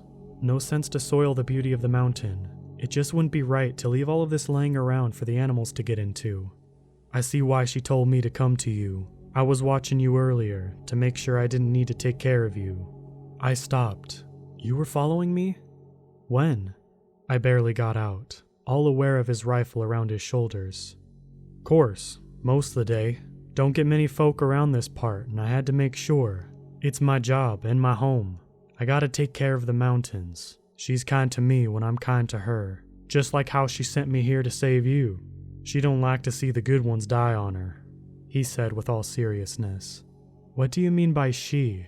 I don't understand." I trailed off as he stared at me, eyes an unnatural shade of yellow, almost akin to cat eyes, seeming to stare deep into my soul, seeing me for who I was and not who I appeared to be. "The mountain, or the spirit of the mountains. Me and my kin are her protectors. I can see you're not quite following, but that's alright.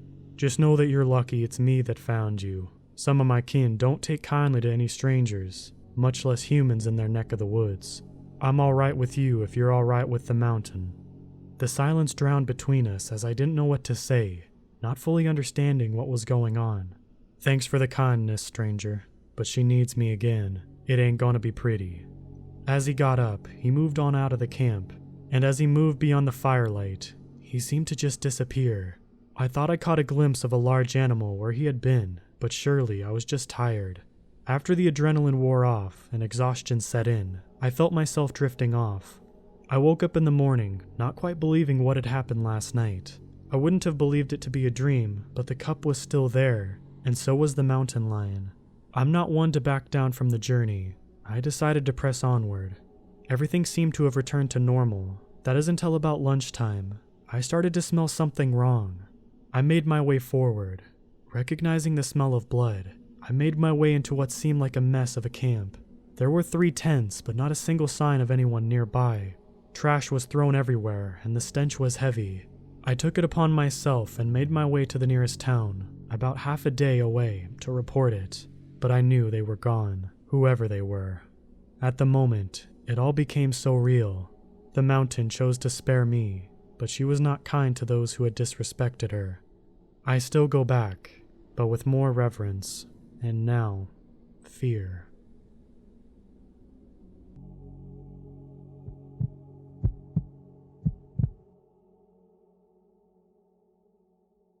This happened to me a few years back when I was in my early 20s. I'm a 4'10", 140-pound female. At the time, I worked in a department store at the makeup counter. This job relies heavily on good customer service and building relationships because you want people to come back and spend money on your products. We are given personalized business cards so that we can build up our own client base. Very important for a commission department. It's not uncommon to be familiar with the people who frequently shop in the store. As workers, our training is focused on being friendly and accommodating. One day while I was working, I had to move to a makeup counter that wasn't my own to cover someone's lunch break. It was a really slow day, so I was just leaning on the counter, people watching. I could tell that most shoppers were just browsing, so I kept to myself. One of the people that I noticed was a very tall, broad man. He walked very slowly, almost hunched over. His face was fixed very aggressively, like he was angry but focused. He circled around the counter a few times, but I could feel his gaze on me instead of the products. After a few rotations around the department, I decided to greet him in case he needed help. It wasn't until he directly came over to me that I realized how big he actually was. Again, I'm a 4'10", 140-pound female, so I feel pretty small regardless. But even with his slouched posture, he was over 6 feet tall and well over twice my weight. I'll never forget his teeth. They were completely black in the front. Your eyes couldn't help but go right to them. Despite his menacing appearance, he was soft-spoken. Truthfully, I could tell he wasn't all there by the way he talked. He told me no when I asked if he needed help, but requested my number. So direct. We had never spoken before. I declined and said I was in a relationship and that it would be inappropriate. He then asked if he could have a business card for the counter in case he wanted to get products. Since I wasn't on my normal counter and I really wanted him to go away, I handed him my coworker's business card and told him to call if he had any questions. It worked, and he walked away after that, filling me with relief. Only a couple minutes later, the phone counter rings. I answer with my peppy customer service voice and say, "Thank you for calling. How can I help you?" And immediately I know it was the same guy when he starts talking. He asks me again for my personal number, and I explain once again I cannot do that, but he just wants to talk, he explains. Since he wasn't getting the hint, I say, "I should have told you that I'm married. You can't have my number." Politely, he apologizes and hangs up. I thought that would be the end of him, but for the next few weeks or so, I spent much of my time at work anxious that he would show up. I would see him every week, and he would lurk around the counter looking for me. Anytime I would see him, I'd immediately drop what I was doing to run and hide, or run to the closest customer and offer any bit of assistance to make it look like I was busy so he wouldn't talk to me. I successfully dodged him every time, and it came to the point where I stopped seeing him. I was thrilled. I had almost completely forgotten about him, until one day I decided to go to Walmart by myself to pick up a few things on my day off. I generally like to shop alone. I can take all the time I need, and I like to leisurely look around. I grabbed a basket and made my way over to the cosmetic, hair, and wellness section, since that's where most of the things I needed were. I only managed to grab a few things before I locked eyes with him as I walked by the supplement aisle. I recently changed my hair and wasn't wearing my work uniform, so I didn't think he'd recognize who I was. I was ready to just go about my shopping and ignore him, until I noticed that he had dropped all of his items he had in his hand and started heading my way. I panicked and picked up my pace immediately. I thought to myself, he's not going to really follow me through the store, right? But as I turned around to look, I could see his humongous body just plowing through people, with that same terrifying look on his face, only meaner, his black teeth growing closer with a snarl. Since the direction I was walking was opposite of the exit, and there was no way I was going to turn around, I decided that my best course of action would be to follow the perimeter of the store and cut down the center section, which would bring me close up to the registers. I speed-walked the entire time in hopes of losing him amongst the people, but never once turning around again. By the time I made it to the register area, I could actually feel him behind me, still not wanting to turn around to look. I glanced in the reflection of the soda machines that are in between the register aisles to see how close he was. To my horror, there was only about 1.5 to 2 feet between us. I was afraid to just drop my stuff and run to the door in case he followed me to my car. I parked in the far back of the parking lot, and I didn't want to risk it.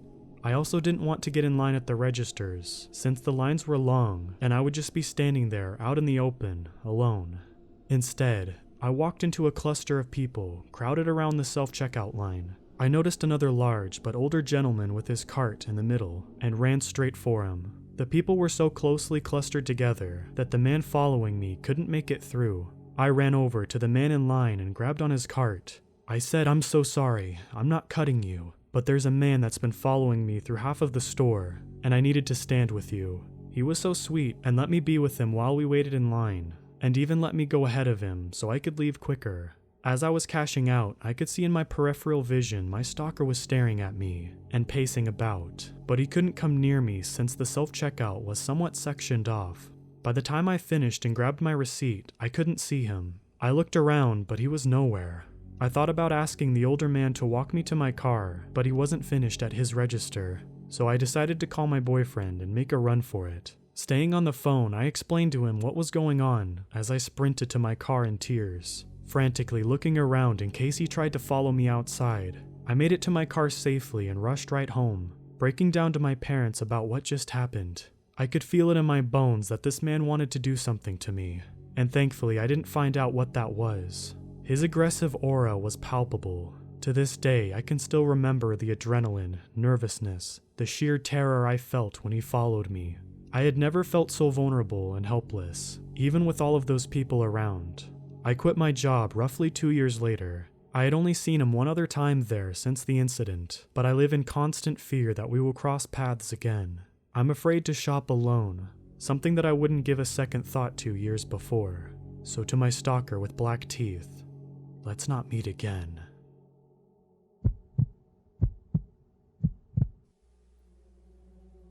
I used to lead an outdoors club, and one of the trips I would always take people on was the Smoky Mountains in mid-October. The Smokies are beautiful, and we would do a 4-night backpacking loop using the backcountry 3-walled shelters along the Appalachian Trail. The weather was perfect, fall colors, cool nights, and the classic fog that gives the Smokies their name. It was the last night on the trail, and we were staying on top of Mount LeConte, one of the tallest mountains in the Smokies. I had reserved all of the spots in the shelter, about 12, and there were no other campsites on top of the mountain, so I knew we would be alone. Here's some background, bear with me. The top of Mount LeConte has a western lookout point, an eastern lookout point, and a half-mile trail called the Boulevard that connects the overlooks and runs the ridgeline of the mountain. The trail is covered by scraggly evergreens that cling to the top of the mountain, and there were 1,000-foot drops along the trail edge. The shelter is about midpoint on the trail. All of my friends and I decided we would sleep under the stars next to the shelter because the Milky Way was incredible. Then at 5 a.m., we were all going to walk with our sleeping bags to the eastern lookout point to see the sunrise. But we stayed up late, and my friend and I decided that he and I would just go to the eastern lookout point at 3 a.m. and chat until the sun began to rise. It was a chilly night, about 27 degrees Fahrenheit, and the fog had rolled in. It pushed through the dense evergreens and limited our visibility to the bright white cones from our headlamps. My friend and I grabbed our bear spray and sleeping bags and started walking eastward on the boulevard. Once we started moving, I realized how bad the visibility was. The trail sneaked through the foggy trees, and you could never see what was around the next bend. There were reports of bears in the area, so I kept my bear spray out and made as much noise as I could. The fog rolled through the trees like a haunted house. As I turned the bend, I nearly ran into a man. He's standing alone in the middle of the trail, facing me, not moving, no flashlight at 3 a.m. in the wilderness, just standing in the darkness. I also realized that he's wearing a t-shirt and has only a small book bag. Keep in mind, it's about freezing. With my bear spray leveled, I stammer, "Hello?" No response. I ask him where he's coming from and where he's going. I don't know. His facial expression looks lifeless. I asked him where he's planning on sleeping tonight, given that he has no gear. I don't know. With you? Oh no. I could put it together pretty quick. This guy was definitely on a lot of drugs. He eventually admitted that he had walked from a town about 30 miles away, but he kept on saying that he wanted to stay with us at the shelter. Then he would speak some nonsense. Suddenly he said, "I'm being followed by a dog." I figured he's just seeing things and asked what it looked like. It's big and black, and it has an orange collar. I realize that it's probably one of the tagged bears in the park. This sketchy guy is being stalked by a bear and leading it towards my friends who are sleeping in the shelter. I tell him I know of a spot he can stay, a luxurious cabin compound about 15 minutes down the mountain where they can call the NPS. I tell him to walk in front of me, and I start directing him on where to turn. I figured that if he tried something erratic, I could blind him with my light and follow up with bear spray. I eventually get down to this cabin and wake the employees to let them know he needs help. They tell me I can leave, so I head back to my friends and tell them what's going on. Before I go to sleep, I jog back down to the Rangers to make sure everything is fine. We don't know where he went. He stepped out the door and now we can't find him. Creepy man in the fog. Let's not meet again.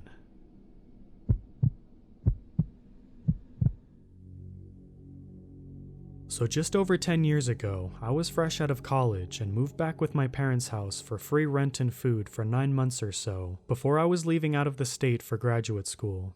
Now my parents are super chill and gave me my own space in the house, but being a 22-year-old single guy living at a house in the sticks is certainly not ideal. But I didn't have any other options, so I started looking for some work, more so to pass the time than to save up money. Anyway, so summer turned into winter, and I still hadn't found anything solid. By then, I desperately needed to spend more time out of my parents' house, so I took a part-time gig doing some light bookkeeping for a small business owner guy that my dad knew.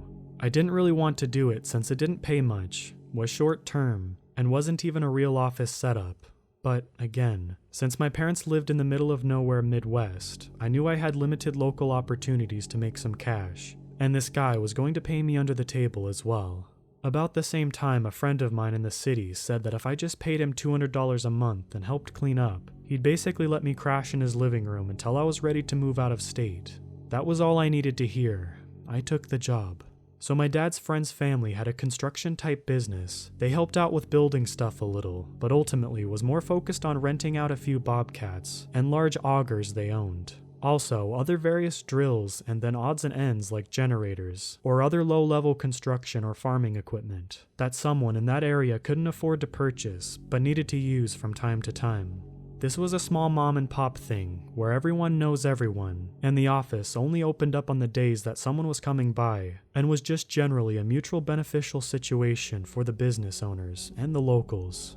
Since I had minored in a business-adjacent area, and my dad recommended me, they trusted me to go there for about 15 to 20 hours a week, and check and file the rental forms, make sure nobody missed a payment date. If there was a payment plan in place, answer an email or two discussing prices and availability, etc. Super easy gig.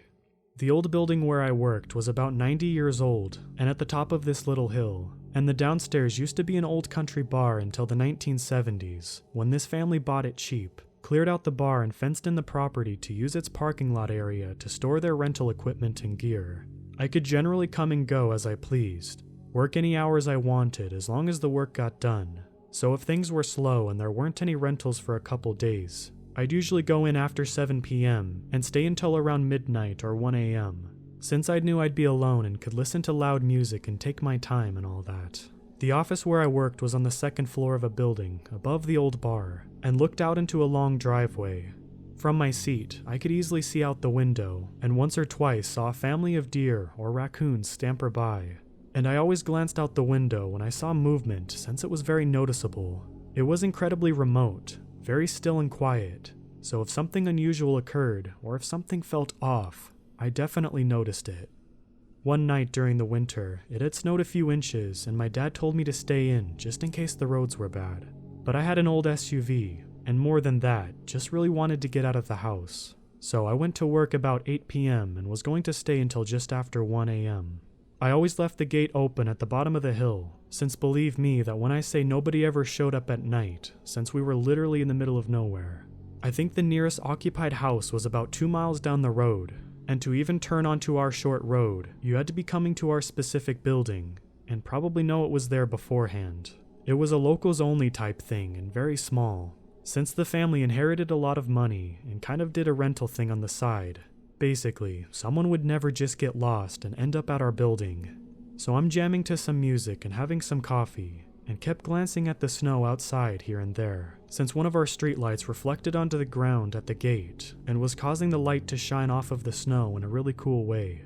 At one point around midnight, I went downstairs to the big bathroom to do my bathroom business, and then came back upstairs to get settled back into my work. I probably did about 5 minutes of work when I glanced outside and saw a huge imprint of something fresh in the snow just below the light.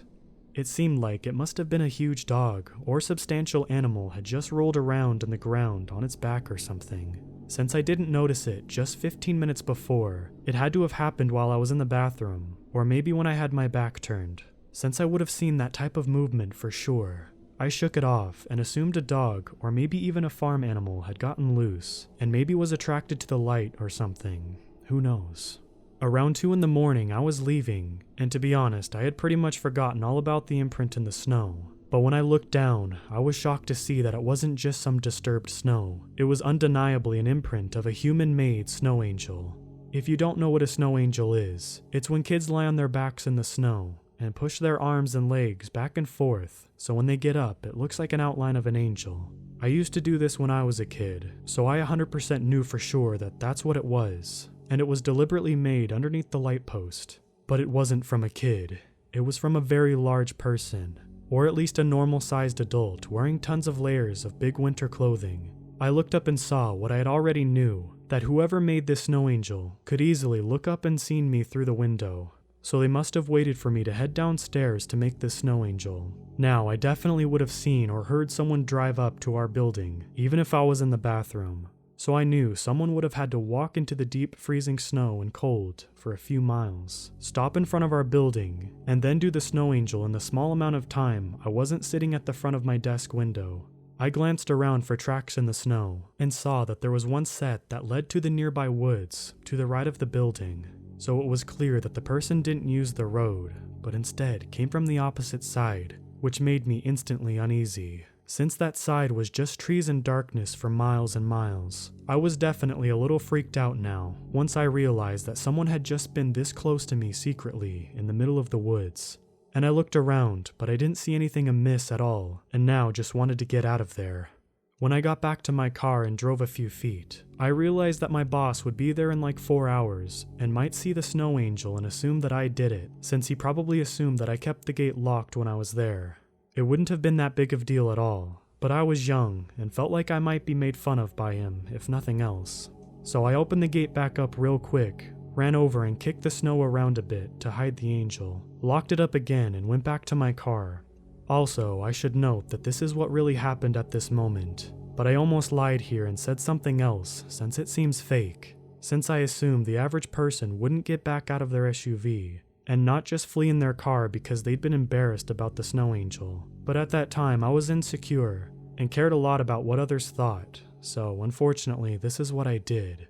Also, I wasn't exactly fully terrified at this point, even though it was certainly unsettling. I just thought it was really weird and could have been an illegal hunter, even though hunting at night in the cold didn't make much sense. Either way, the imprints were made 2 hours earlier, and I assumed they were long gone. But that's when I heard it. When I was getting into my SUV, there was the loudest high-pitched laughing coming from the woods. It almost sounded like a fake laugh, like the Witch and Wizard of Oz or something. Like someone was doing it fake on purpose to show they weren't scared of me, or how I'd react at all once I knew they were laughing at me on our property. It was close enough that I knew they probably could see me, but I couldn't see them at all, since other than the streetlight I was under, there was no illumination. After a few seconds of laughing, they stopped, and then it was just silence everywhere, except for my heart beating through my ears. Then the laughing started again, though louder this time. More like screaming and laughing combined. I sort of froze for like 5 seconds, listening in panic.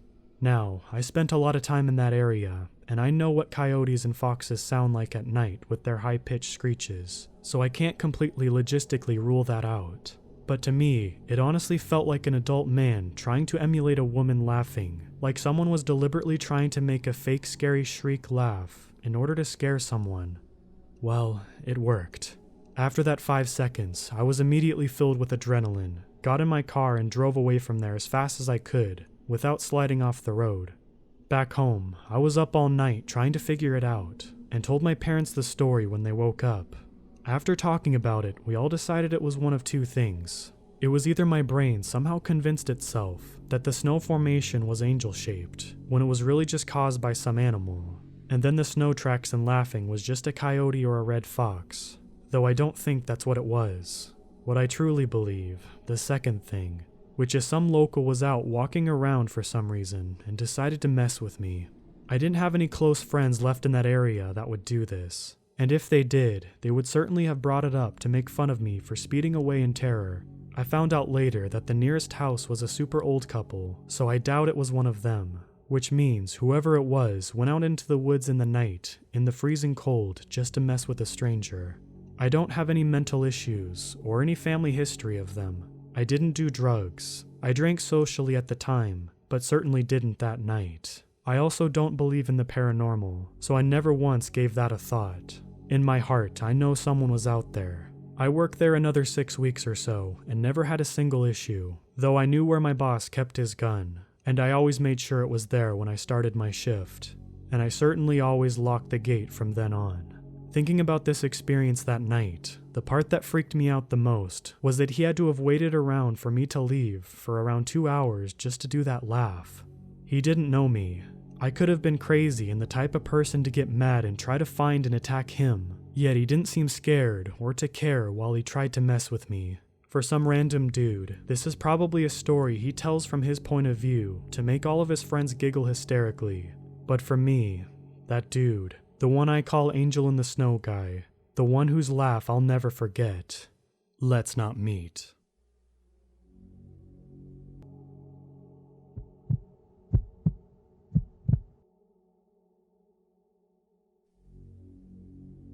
It's been 6 days and my world has changed entirely.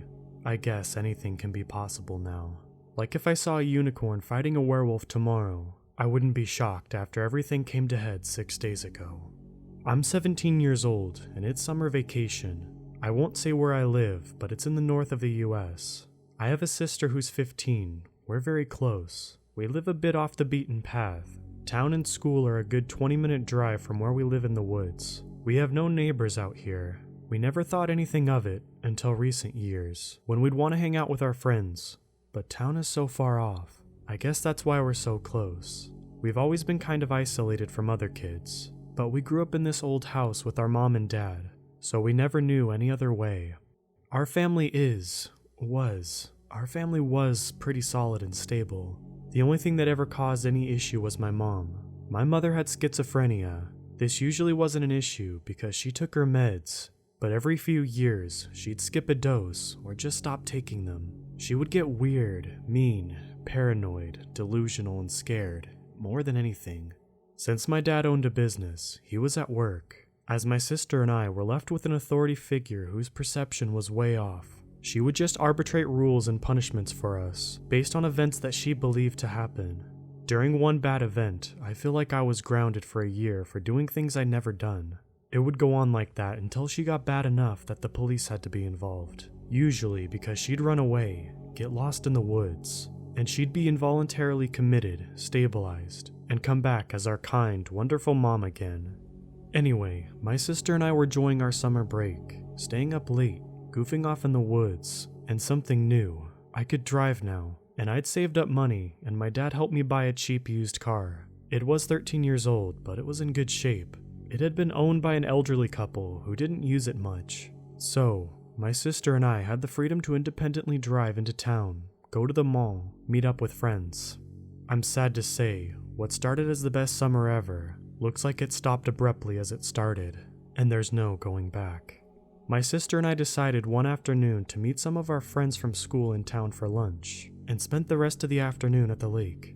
Mom had been acting a little strange, and we'd wondered if she stopped taking her meds. She just seemed a little bit more scared than usual, which is generally the start.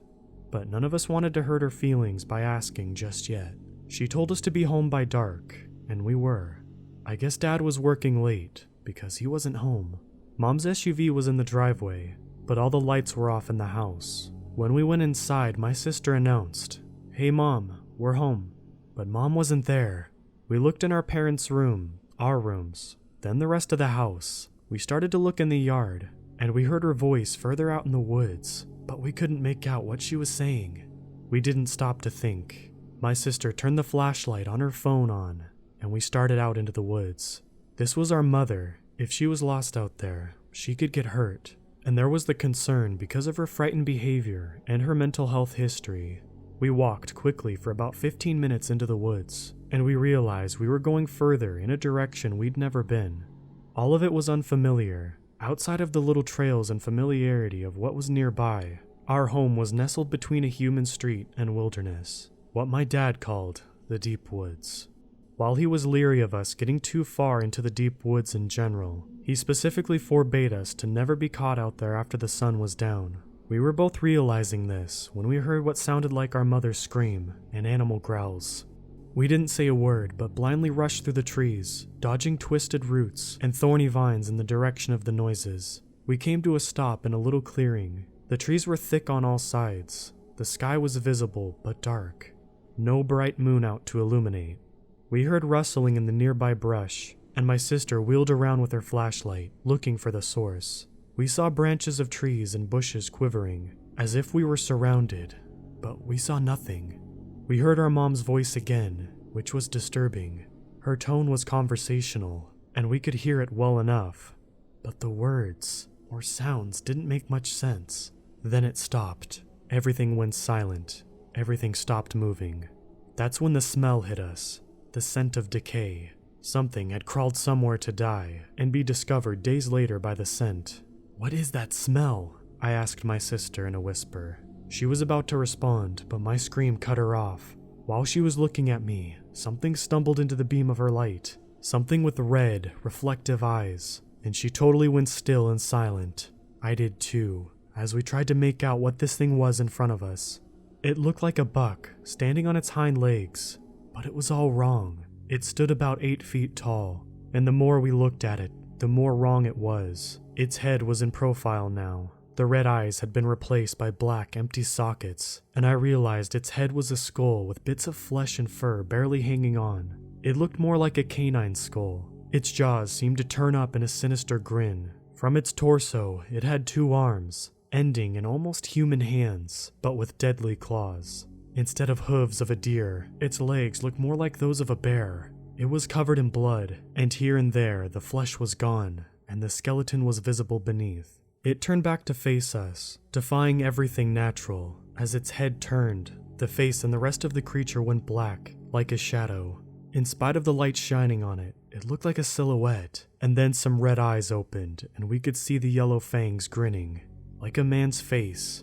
It looked like it was laughing, but then it began screaming. It was somewhere between a human and an animal's cry. The antlers had begun to change, wriggling like snakes. Then the thing took a jerky step toward us. Then another. Then another.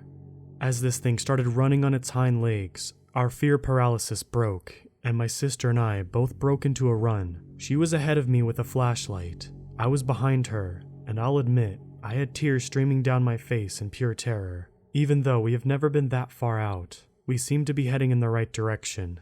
We could see the lights from the house. Had we left that many lights on, Dad must be home. I didn't look back, for fear that thing would be there, and pounce, or whatever it would do.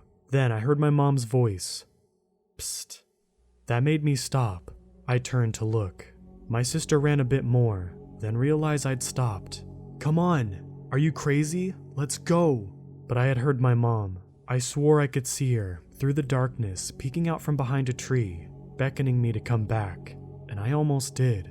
My sister grabbed my arm and pulled me back onto the trail, and we didn't stop running until we were at the front door, which was open. We hadn't left the front door open, so this was strange. We took a minute to investigate. My dad's truck was in the driveway, but not parked like he normally does. The doors of the truck were open. As we walked into the house, we saw dark tracks leading in on the hardwood, like those of a dog, or in some places, a bear. These tracks looked like mud, but became bloody. We followed them through the living room to the kitchen. We swung open the door to find our mom, pushing a mop, decidedly cleaning up the mess. We were so relieved. I think I approached her to give her a hug, but my sister grabbed my hand and stopped me. She wasn't mopping right away. I don't know how to describe it. She was just kind of raking the mop back and forth in a jerky motion, and the mop bucket wasn't out, so she was just using a wet mop to move dirty water back and forth across the floor. She actually wasn't standing the right way either. Her head was facing down, but rolled off awkwardly to one side, her legs positioned in odd angles where she stood. She stood up at us for a minute. I almost screamed again. Her eyes were hollow, and her mouth was full of crooked fangs that didn't fit in her mouth. But I blinked, and she looked normal, except the face. I don't know how to describe it. Her eyes didn't shine like they normally did, and in spite of a definite grin, her face seemed flat. "Hi guys, how was your day?" she asked, pronouncing some words strangely, in a bit of a staccato. "Good, where's Dad?" my sister asked. "Dad is gone," she said, cryptically, although a bit more natural. "He's been having an affair. He decided to leave us," with no emotion in her voice. Normally, this would be a huge shock, but I think we were both so overwhelmed with fright. As it was, we just left the kitchen, without a word, walked straight upstairs to my room, and locked the door. We just sat in silence for a while. Then my sister asked, "What do we do?" "I don't know." "That isn't Mom. That's the thing from the woods. The walking deer thing." "What are you talking about?" Apparently, my sister had seen a wolf the size of a horse, but where the tail end should be was another wolf. She said she saw it go all shadowy and transform into a giant figure with human-like features and the writhing antlers too, before it began to chase us. "Skinwalker," my sister said. I felt like this quickened some memories in me. We had always been fond of spooky stories and supernatural sort of things. From what I remembered, a skinwalker was a southwestern story, a Navajo witch who can change shape to do wicked things, like the Navajo version of a werewolf. I mean, after what I've seen now, I certainly don't doubt this. We were in the north, though. The native legends and lore surrounding us spoke about a creature or god called the Wendigo. I couldn't remember the term at the time, so I think I called it the dead god. I was trying to remember. There was different tales about the Wendigo, most often a giant emaciated corpse with antlers and fangs, like a Frankenstein monster made of animals.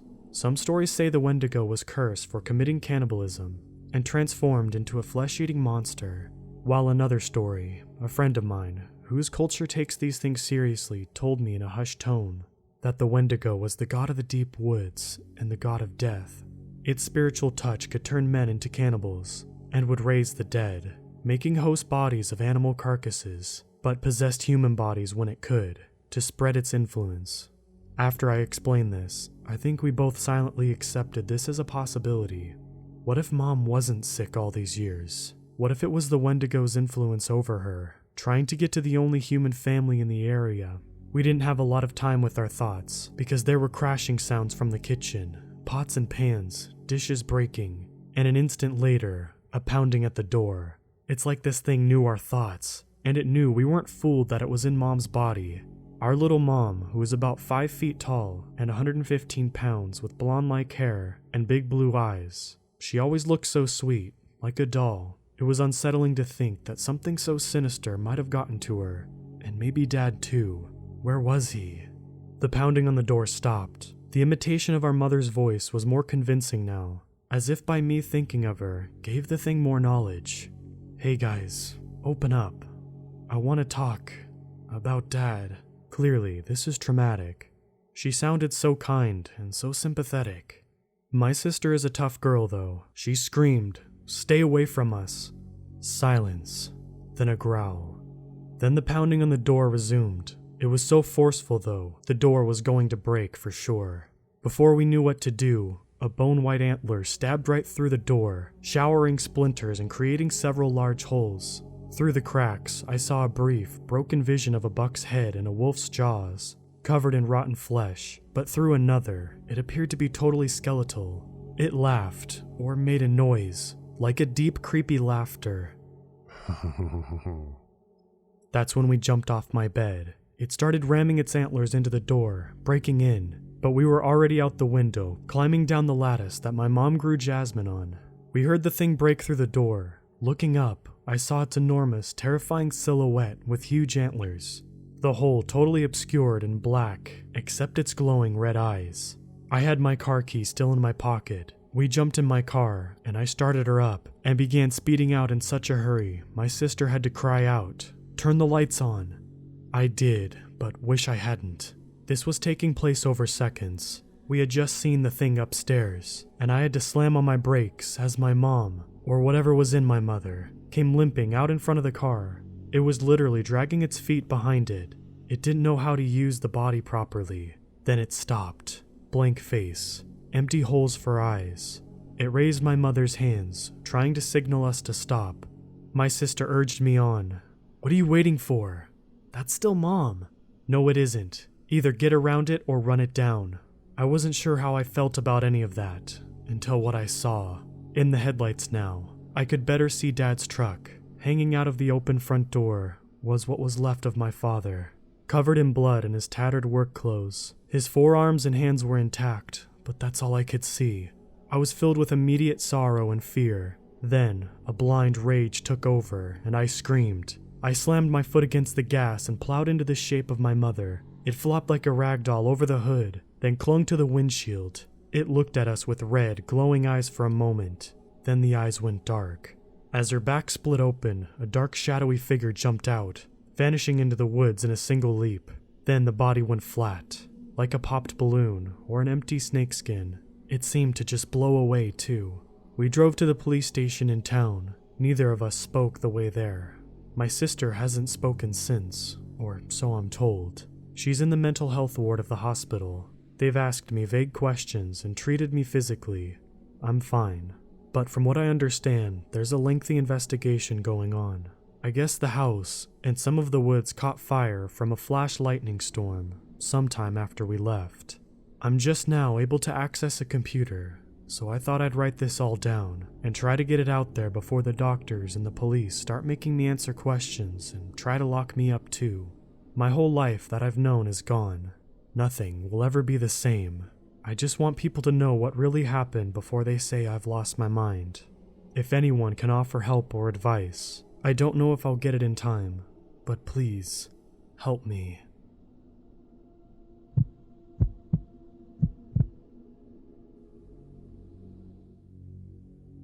I live in a partially suburban area in Ohio. There is a small wooded area with a creek next to my family's property. I'm 16 years old, and sometimes I like to go down there and catch things like crayfish and minnows. I have a room in the upstairs of my house, but it gets really hot in the summer, and I do not have air conditioning, so I instead sleep in the basement, which is a lot cooler. There's also a PS4 down there, so I can stay up late watching movies and playing games. In the basement, there was a very large window, and it is right next to the couch where I sleep. It all started one night, when I heard strange howls that sounded a lot closer to my house than usual. At first, it didn't scare me, because I often hear coyotes howling at night, and I just figured that there was one a little closer to my house than usual. Big deal. However, there was something off-putting about each howl. First of all, it didn't sound like a coyote, which have very high-pitched howls, and usually there are multiple coyotes howling at the same time. The howl that I was hearing was very low-pitched and went on for probably about 15 seconds at a time. I still brushed it off, and I figured it was a large coyote that was maybe lonely. These howls went on for a few more nights, and one thing that confused me is that I stopped hearing the occasional regular coyote howl. Instead, every night, there was just this howl. Remember, I had mentioned that this howl sounded closer to my house than normal, but that wasn't always the case. In fact, the howl seemed to change in volume every few minutes, like the coyote was moving while it howled. I did not see how it was possible, but the coyote was either moving at an impossible speed, howling at different points in the forest, or maybe there were multiple, but the howl didn't even sound like a coyote to begin with, so I just assumed that maybe an odd family of coyotes moved into the forest and scared all of the regular ones away. Some nights, the howl sounded close to my house, and then in the next minute, it sounded far away. This made me feel a little bit uneasy, but I just ignored it. So, I woke up in the morning and did my usual routine of feeding my chickens, practicing driving, and going for a swim in my pond. Then, once night came, I went down into the basement to watch Thor Ragnarok. Then, right about the time when Thor was fighting the Hulk in the arena, I heard one light tap on my window. This instantly broke me out of my investment into the movie, and made my heart jump into my throat. I have always been a paranoid person. At first, I just laid there, not able to move, and then once it had been a while, I relaxed and decided it was probably just a bird or something. But then, abruptly, I heard another tap at the window, and at this point, I had reasoned that it was a bird, so I didn't feel scared of moving the curtains to see if there was a bird sitting there, stunned. When I opened the curtains, I immediately wished I had been more paranoid. What I saw was not a bird. It was a face. A terrifying, disfigured human face. I only looked at it for about 2 seconds before I ran upstairs to wake my parents, but I will try to describe it the best I can. Its face was longer than any person's face I had ever seen. It had no lips, and its teeth were yellow and so pointy. It looked like someone took sandpaper and did their best to carve spear points for their teeth. Its nose was gone and had no eyes, only sockets filled with blackness. And the most disturbing part was that the whole face looked like it was decaying.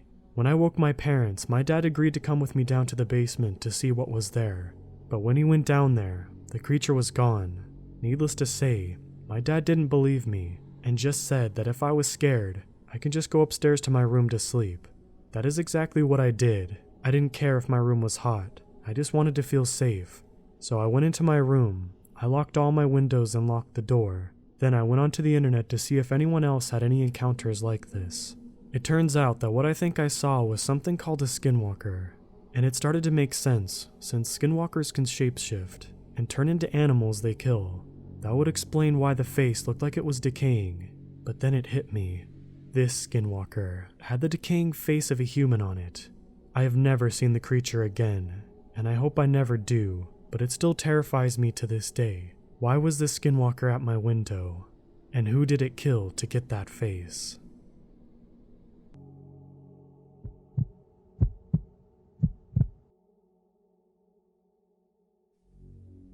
Today is the anniversary of me destroying my lower back. I am not paralyzed or anything, but I've got 2 herniated lumbar discs and a compressed sciatic nerve. I know that today it's not a big deal to have surgery and fix the bulging discs, but due to an unfortunate family history with the medical practice, I'm not entirely trusting of doctors. Usually, one wouldn't bother remembering the exact date of an accident that didn't cripple them after a few months, but I remember. I feel like I have to remember that day. I injured myself taking a nasty fall traveling in the Judean mountains, close to Qumran, where the Dead Sea Scrolls were found. One moment I was standing on a hilltop, and the next I found myself tumbling down into a cavern. The fall didn't feel serious. I say that it hadn't felt serious because I landed on my backpack, and the impact mostly sent waves of adrenaline through my body. Now, I obviously know better. I fell about 10 feet down. The surrounding space was spinning for a few moments, and could hear my pounding heart in my ears. I looked around frantically.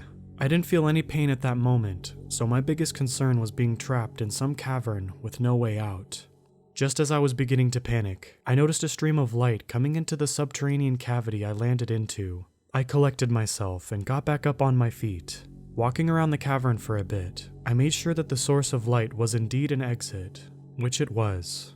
Feeling adventurous for a lone traveler who could have died mere minutes ago, I opted to go look around the cave for a bit. I guess the adrenaline rush hadn't worn off by that point yet.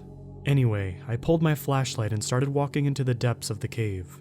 For about a half an hour, I couldn't find anything other than an endless maze of cave formations, sprawling seemingly into infinity. The various spiky mineral deposits forming the floor and the roof of the cave gave an appearance of some ominous colossal alien's maw. It was almost mesmerizing to look at. Endless stony tendrils sticking out in all directions for what seemed like miles upon miles. I heard someone call out from the depth of the cave just as I was about to make my way out. A man's voice boomed from the deeper parts of the cave. It sounded almost worried. "Who's there?" The sudden vocalization made me shudder in surprise, and I turned around calling back. "Hey, is anyone there?" "Hey." The voice trailed off. I thought someone was deeper in the cave. In my mind, it could have been someone who got lost or a patrolling ranger. "Help me." The voice called out again, seemingly closer to me. My heart raced, and I was sure it was someone who needed help. I took a deep breath and started pacing hastily towards the source of the sound. As I walked out, I called out, "Hey, are you alright? Do you need help? Who are you?" The voice called out again, seemingly closer to me. I was cut off. "Stop right there. Who is that?" The voice called out. Something about it sounded odd. My instincts were practically screaming at me to take my feet and turn around and run for it as fast as I could. Instead of listening to my gut, I just stood still and started explaining who I was and what I was doing in this cavity. No response came. Thinking whoever it was might be too hurt to keep on responding, I decided to run towards the location from which I heard the sound. "What are you?" That question was screeched at me from a close distance. My heart sunk as I was beginning to realize that I was in a bad situation. I sheepishly called out, "Hello?" as I carefully shined around my flashlight. "I just want to help you." I had called out again before I heard the sound of an animal claw scraping against the rocks. It came from above. I didn't want to look up. I knew I should have just blasted my way out of there and never looked back, but I didn't. I didn't do that because I felt something dripping on my head. "Help me," something said close to my ears. That's when I looked up. As the light hit the cave ceiling, I nearly had a heart attack, not to mention that I cursed under my breath. Above me, clinging to the ceiling like a lizard, was some sort of emaciated, sickly yellow thing. It looked human-like, but it was so skinny and freakishly long. As I stood there frozen with fear, slowly building up in every fiber of my being, that thing, it screamed at me, revealing its rancid, serrated, yellow rows of teeth. Time seemed to slow down at that moment. The same moment I had noticed that this thing had no eyes at all. There was just terribly stretched, sickly skin over most of its head. Without even consciously deciding to run, I felt my legs move on their own. I managed to move a few meters away from that thing before it jumped into the air, disgustingly twisting its body in the air, landing on its all four limbs. It charged straight at me, managing to grab a hold of my backpack. This thing tore it straight from my shoulders. I felt a tug and a lot of weight taken off my back. I just ran as fast as I could, assuming this thing was occupied with my backpack. Moments later, I heard the noise of scraping claws on the rocky surface again, followed by more calls for help. They were getting louder and louder with each passing moment. I ran and ran without looking back. The cave seemed to go on forever. Eventually, I could see the penetrating light of the sun. The exit was in sight. As I was about to escape from the cave, I heard the creature call out to me. My heart sank. It uttered the opening words of a prayer. I was inches away from the exit of the cave, and a surge of a sharp pain shot through my spine, starting at the center of my lower back and traveling all the way along my right leg. It was so bad, I just froze, and that monster slammed me to the ground. It growled at me, scraping its bony forelimbs at my body. The weight of this thing sent further waves of agony along my lower back and leg. The pain was unbearable, but I knew I had to keep trying to escape from this thing. I twisted and turned my body underneath that thing, and it bit my shoulder. I felt liquid running down along my arm. My heart was racing at this point, and something snapped in me. I started banging my fists on this thing. I don't know what I hit. I couldn't tell. All I could feel was its leathery skin. It let go of me for a moment, and I turned my back, forcing myself to kick the thing that was now looming over me. It barely budged backwards. It just screeched while displaying itself like some sort of bird, as if to tell me I have no way to survive this encounter. Whatever this thing was, its neck was completely twisted on itself. It looked like it had been snapped backwards.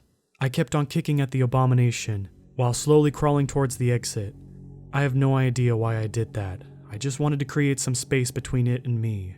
I felt something stab me in the hip, sending another gut-wrenching wave of needles down my leg. I turned to my side, and as I did, I felt my hand land on a rock.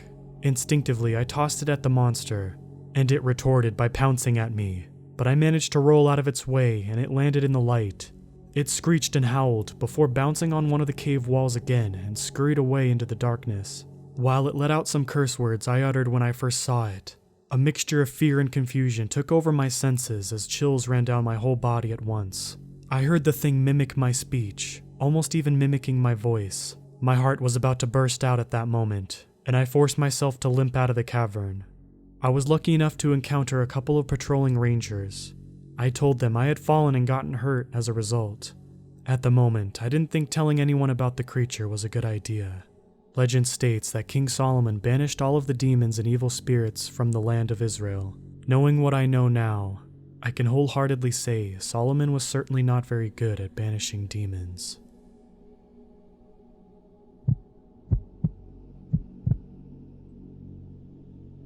I must tell this story before they find me.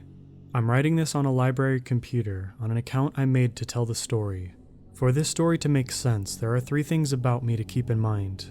I'm a female. I've lived in Tucson, Arizona my entire life, and I speak fluent Spanish. Back in 2016, I lived in a small apartment near 12th and Valencia, the same main street as the airport. If you go several miles down Valencia, you can visit the Saguaro National Park, though the street more or less becomes off-road past Wilmont. It's basically a straight line. My boyfriend I lived with in the apartment knew this, and thought we should spend a day out there. We took his old truck out there. I'm not experienced on automobiles in any form. All I know is that it was a Chevy, and my boyfriend, we'll call Adrian, would often talk about the lift kit he put on it, so that it was raised even higher off the ground. If I asked him, he could probably give a lot more details on that truck, but that's not important to the story. All that really needs to be known is that it's great for off-roading, and we often went up on the mountains together in it. It was a cloudy day in November. I'd say it was probably 80 or so degrees out. When we went to spend the day at the national park, we'd been planning it for ages, and I was really excited for this, but that was all going to change. I remember this, since it's been haunting me for nearly 3 years. We had spent the majority of the day hiking, and smoking weed in an assortment of different locations, just enjoying the cacti and the snacks we brought along. It was starting to get late. It was getting on to be winter, so it was dark around 5 p.m.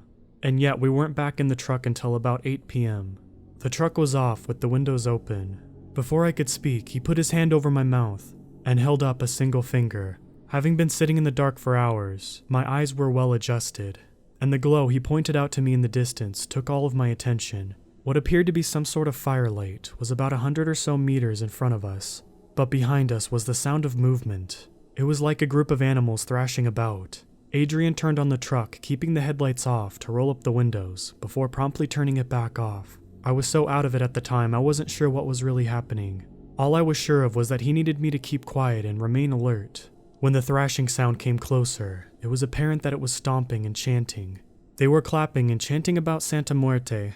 Now Adrian doesn't speak Spanish, though he's full Mexican. He just never learned, so I ended up whispering the translation to him.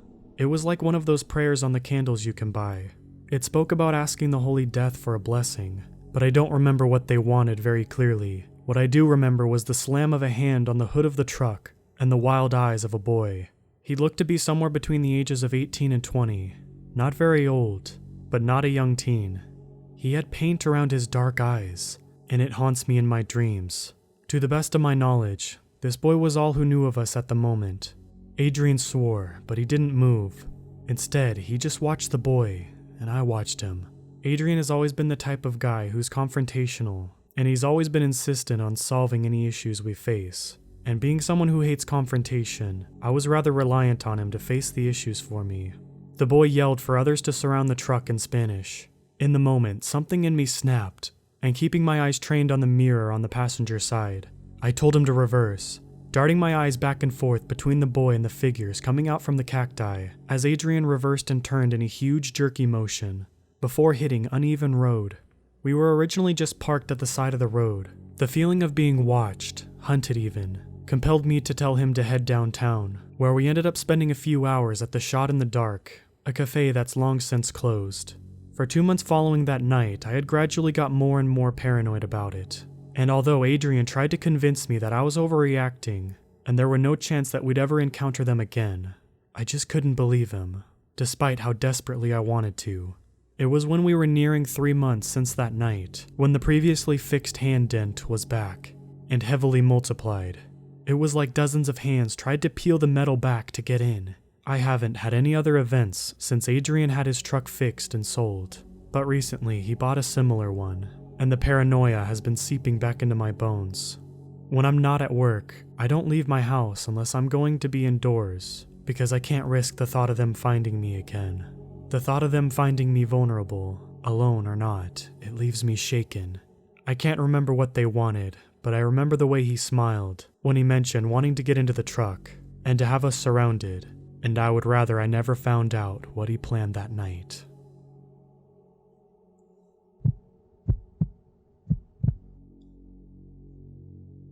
In July of 2016, I went with 3 of my roommates on a camping trip in New Mexico. We decided to hike into the Pecos Wilderness because of the beautiful pictures of the lakes and trails on the preserve. I don't know if camping on the preserve is actually allowed, but we were carefree and didn't check to see if we could. We hiked until we reached one of the lakes. By that time, it was dusk, and we were starving and tired. We decided to set up our tents about half a mile from the lake. We brought hot dogs and beans to cook on the fire, classic camping cuisine. We split up to get stuff for the fire, dead branches, twigs, and stones. While getting firewood, I noticed a lot of coyote scat in the area. I made a mental note to keep my pocket knife close, even though coyotes aren't a huge threat. When I came back, I told my friends, but like me, they didn't think much of it. After dinner, we sat talking about things that went on that year. It soon became pitch black, and the only light came from the fire and a couple of electronic lanterns we brought. My roommates went to bed one by one, until, like in normal horror story fashion, I was alone. I sat stoking the fire, making sure it was a controlled burn, before I could brush my teeth and change into sleeping clothes. I walked a half a mile back to the lake with one of the lanterns, and used the lake water to brush my teeth and wash my face. While washing my face, the hair on the back of my neck stood up, and I got the feeling of being watched. I'm crouched at the edge of the lake, realizing how vulnerable I am. Only a pocket knife to defend myself. There could be a deranged camper out there. I stand up, hand in my pocket, on my knife, when I hear coyotes howling. I relax, thinking that it may have just been coyotes watching me, so I walk back to the campsite. I make it back and go into my tent to get sleeping clothes out of my backpack. I'm about to start changing when I hear twigs break. I just thought one of my roommates came back out of their tent to go take a leak. I stuck my head out of the tent when I saw a coyote near the campfire. I froze, trying to take in what's happening. It looked like a coyote, except for a few characteristics. Its eyes were really bright yellow. It looked taller than a normal coyote would be, and it was crouching near the fire, crouching on its hind legs. I'm frozen, being stared down by the coyote when one of the roommates tries to get out of the tent. He sticks a foot and head out before he sees it. He stares and yells, "What is that?" The coyote runs at a breakneck speed into the darkness, but not normally, on its hind legs. My roommate continues to yell and wakes up the others. They ask what happened and we explain to them what we saw. They thought we were trying to fool them and didn't believe a word we said. The roommate and I decided to sleep in the same tent since I was the only one who brought a knife along. We laid there, cramped in the tent, too terrified to sleep when we heard noises. Twigs were snapping around our campsite, as if it was circling around us. We stayed motionless in the tent, not daring to see the time go by on our phones. Eventually, daylight came, and the noises grew further away. Our two roommates didn't hear the noises, and had to force us out of the tent in order to leave. We walked miles back to where we parked our car and decided that we should get a motel and spend the night in Santa Fe. When we get to our room, I immediately Google the events of what happened the previous night, and learned of the Navajo legend. When you go camping, make sure you have something to protect yourself, and a way to get out of there at an instant.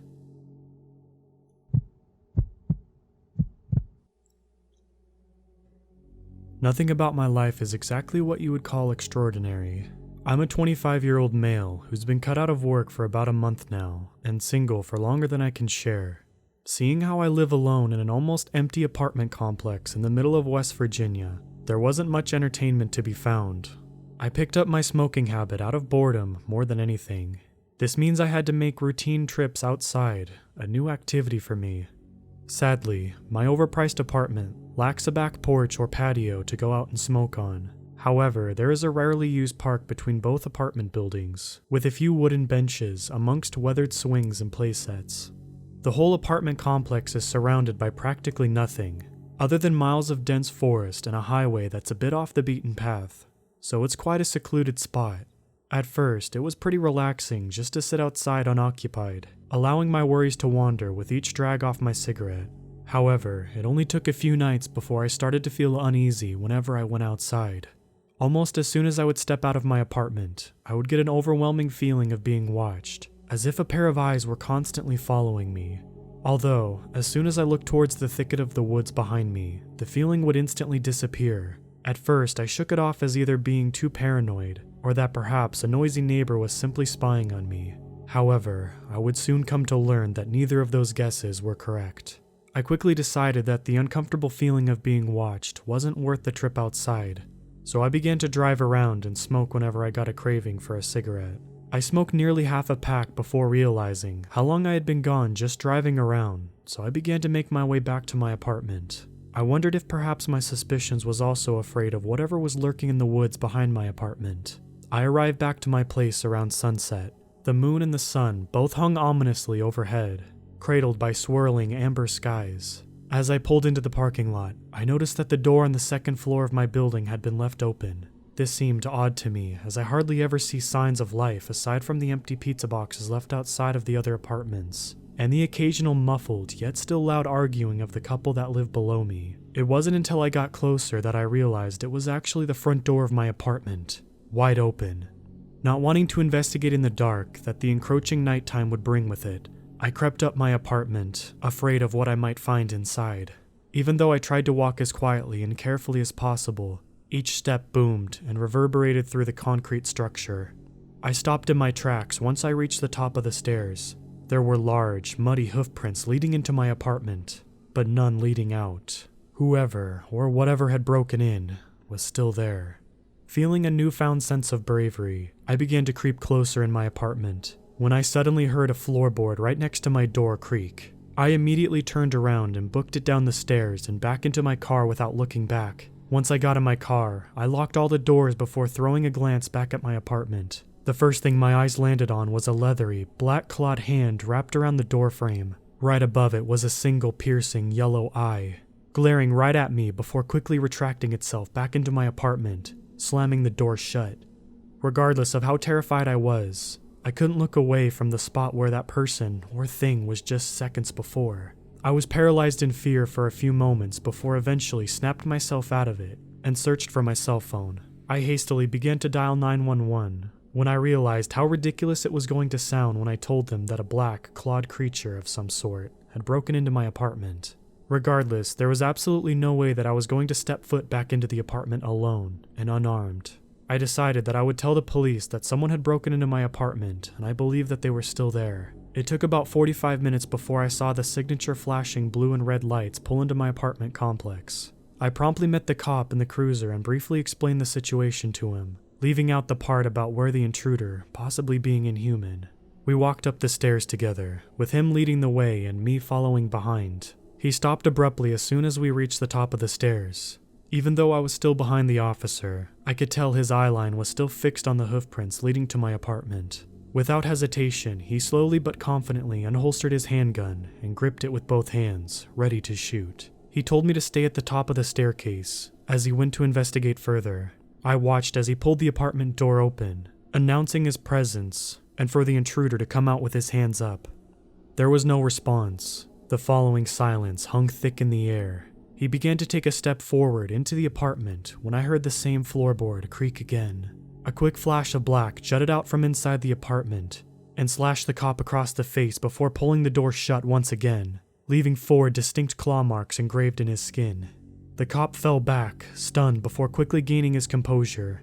He jumped up, pushed past me, nearly tripping over his own 2 feet as he sped down the staircase and back into his cruiser. I yelled out to him, but he didn't even bother to look back. I ran down to try to stop him from leaving, but he had already put the car in reverse. His tires spun furiously in the gravel, throwing a cloud of dust and rocks at me as he sped off. I couldn't believe my own eyes. I shakily dialed 911 once again and explained the situation to the operator, but there was a strange tone in her voice. It was as if she knew something more about all of this than I did. They simply told me that there was nothing else that they could do, and to call again should any other problems arise. If the people who were put in charge to protect couldn't even help me, then what else was I to do? I fell down on my knees, feeling defeated, as tears began to pool in my eyes. Suddenly, I heard the apartment door creak open slowly, followed by 2 thunderous stomps. I felt the creature's eyes staring at the back of my head. I was frozen in terror, afraid to even take a breath or look back. The steps began to get closer, with each one being louder and more doom-laden than the one before. I started to accept my untimely demise when I heard a vehicle squeal into the parking lot. A young girl with rowdy brunette hair swung open a passenger door. Her mahogany eyes burned with a rugged ferocity. We didn't even have to exchange words. Her curt demeanor said it all, and I made my way to her car as fast as my feet could carry me. I heard the pace of the footsteps behind me quicken, along with a demonic yet primal growl. I barely had both feet inside the car before it sped off towards the exit. The creature swiped at us one last time, its claws scraping the passenger side of the vehicle. I turned around, locking eyes with the creature once again. Its glowing yellow eyes and a wide, fanged smile faded away, swallowed by the blackness surrounding the edge of the woods. Despite the pure, unbridled terror and confusion I felt at that moment, I somehow knew I would be back.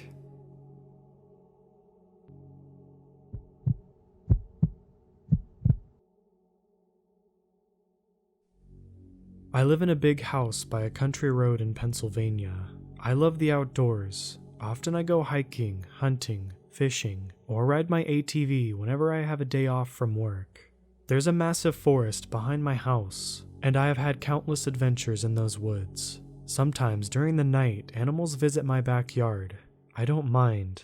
They never cause me any trouble, but I have a security camera that monitors the backyard, just in case. Most of the time it's just deer, foxes, and one time a black bear. There are not a lot of houses in my area, so the animals are essentially my neighbors. Last year, I invited my friends and family to my place for a barbecue cookout during the 4th of July.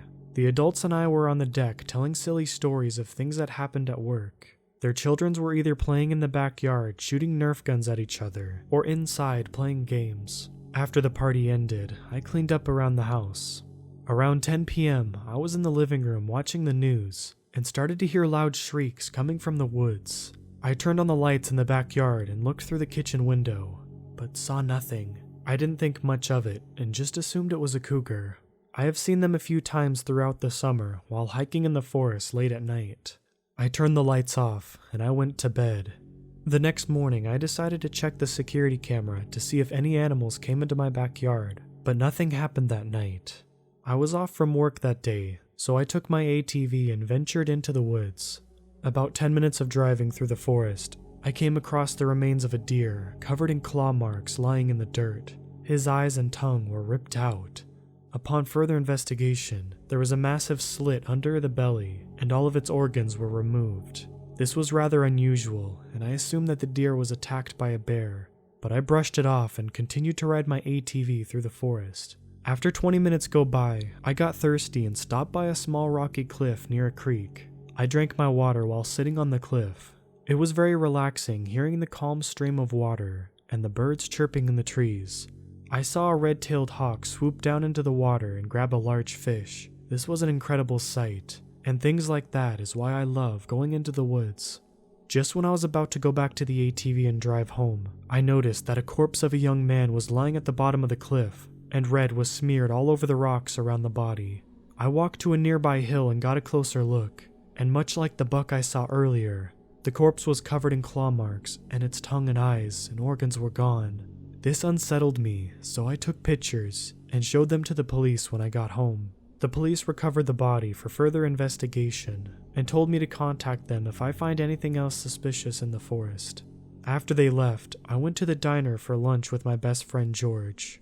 "Something strange has been going on in the woods," I said. "I came across the husk of a deer and later a young man. Both of them had their organs, eyes, and tongue extracted by something." George had a curious look on his face. "I recently got a job with the local police, and there have been numerous reports of cattle, even human corpses with the same conditions for the past week," he said. What he told me gave me an uneasy feeling. Some farmers think this might be aliens abducting people and animals, but that's just ridiculous, George said. He drank his coffee and asked a waitress for a refill. He noticed a nervous look on my face. "What's wrong? You think aliens are doing this?" George laughed. "No, not at all. I'm probably still in shock from what I saw in the woods earlier," I said. George nodded his head. "I would be spooked too if I was in your shoes." "Well, at least you didn't go Logan Paul recording the body and making a joke out of it," George said. I chuckled from this comment, and after lunch, I headed home. As much as I love the outdoors, I didn't feel safe going into the woods anymore. So I locked all my doors and windows and played my PS4 for the rest of the afternoon. When it got dark outside, I started hearing the same screaming that I had heard last night. I turned the lights on in the backyard, and for a split second saw a pair of big eyes in the woods reflecting the lights before rushing deep into the woods. I kept hearing screaming throughout the night, so I went to bed with headphones on, listening to relaxing music, and I had a pocket pistol under the pillow just in case something enters my room. Luckily, I was able to sleep well for the night. When I had breakfast the next morning, I checked the security camera. Nothing came into my backyard until 3:17 a.m. I was shocked at what I saw. A hairy humanoid with 6 long limbs crawled into my backyard. It had dark, shaggy hair hanging from them like an orangutan. There was an arm directly on top of each shoulder. It had big glowing eyes with no pupil, massive claws on each hand, and its mouth gaped open with long, sharp teeth. It was dragging a massive bear covered in claw marks. The creature then began to eat the bear. When the creature finished eating, it came to the backyard and scratched on it like it was a dog trying to get inside. It snarled and slowly crawled its way back into the woods, leaving behind the bear's skin and bones. Of all those years I spent in the woods, I have never seen anything like this. I went to my backyard, and sure enough, the empty husk of the bear was lying in the grass. I checked my door, and there was no damage. I called the police immediately, and George came with them. I showed them the bear husk and the security footage. "This is horrifying," cried George. "Whatever that thing is, it's probably the one that got all of those animals and people." George and the other officer decided to contact the state police. Shortly after, a squadron came and searched the forest. After several hours, they didn't find anything, so they left the area. When I came home from work that night, I began to hear the same screaming sounds coming from the woods. I was outside and I heard the sound much clearer. It sounded like a dog or a hyena, but much deeper. I could not let this creature harm people and their livestock. I wanted to end this once and for all. I grabbed my hunting shotgun, pocket pistol, cell phone, and flashlight. I then started to walk into the woods. As I journeyed into the woods, the screams echoed all over the place. The creature could be anywhere. Suddenly, I saw it several yards away from me, eating an elk. I carefully aimed my gun at the monster, and then it noticed me. I pulled the trigger and shot it. The beast fell over, but quickly got up, brushing it off. The ape creature gave out an enraged roar, and charged me on all 6 limbs. I shot at it 4 more times, but they only slightly knocked the creature back. My gun suddenly jammed, and the creature jumped towards me. I swung my shotgun at its head like a baseball bat. I heard a snap and the creature cried. It fell to the ground, and its top pair of arms snapped its head back in place. The creature snarled at me, and I ran deeper into the woods. I tried shooting at it with my pocket pistol, but the creature got away. Exhausted, I walked back to my house. I checked my phone, and it was 11 p.m. I locked everything and went to bed. I woke up at 4 in the morning and started hearing loud banging coming from my back door. I put on my pair of night vision goggles and looked through my window. I was startled when I saw not 1, but 3 ape creatures standing on my deck. One of them was able to smash the door open, and they crawled into my house one by one. Terrified, I tried calling 911, but my phone died. I could hear the beasts walking through the house. They curiously looked around the house, interacting with objects around them. I then noticed that one of them was right underneath my chandelier by the front door. I shot the chain holding the chandelier, and it fell on top of the beast. I then ran downstairs to the front door. The other 2 creatures began to chase me.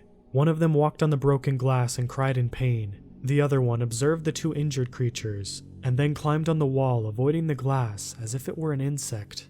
I put my shoes on and ran for the car. Just when I was about to start the engine, the ape creature slammed into my car, nearly pushing it over. I started the engine and drove away from the house. I headed to a hotel near the highway and asked for a room on the top floor. I spent the rest of the night there, sleeping. I called off work the next morning, telling them I was sick. I was able to charge up my phone in the hotel room and call the police. Besides the chandelier and back door, not much was damaged in my house. When the police investigated my house, all the creatures were gone. However, the police were able to find clumps of black hair around the house, as well as some blood around the broken glass. The samples of hair and blood they collected has only added more mystery to what happened. At first, it didn't seem like anything unusual, but one of the scientists in the crime lab discovered that their chemical makeup wasn't only organic, it seemed to be unexpectedly mechanical, an organic machine. The samples were then sent to a hospital lab for further research. After I got the damage in my house repaired, I adopted a young German Shepherd from the animal shelter. I take her with me whenever I go into the woods, and stayed out of there whenever it was dark outside. I haven't seen the creatures since then, but every once in a while, I hear them screaming in the woods. Occasionally, there are still reports on the local newspaper of animal and human husks being found in the area. Every time I am reminded of those things, I keep asking myself, What are they? But more importantly, how many more are out there?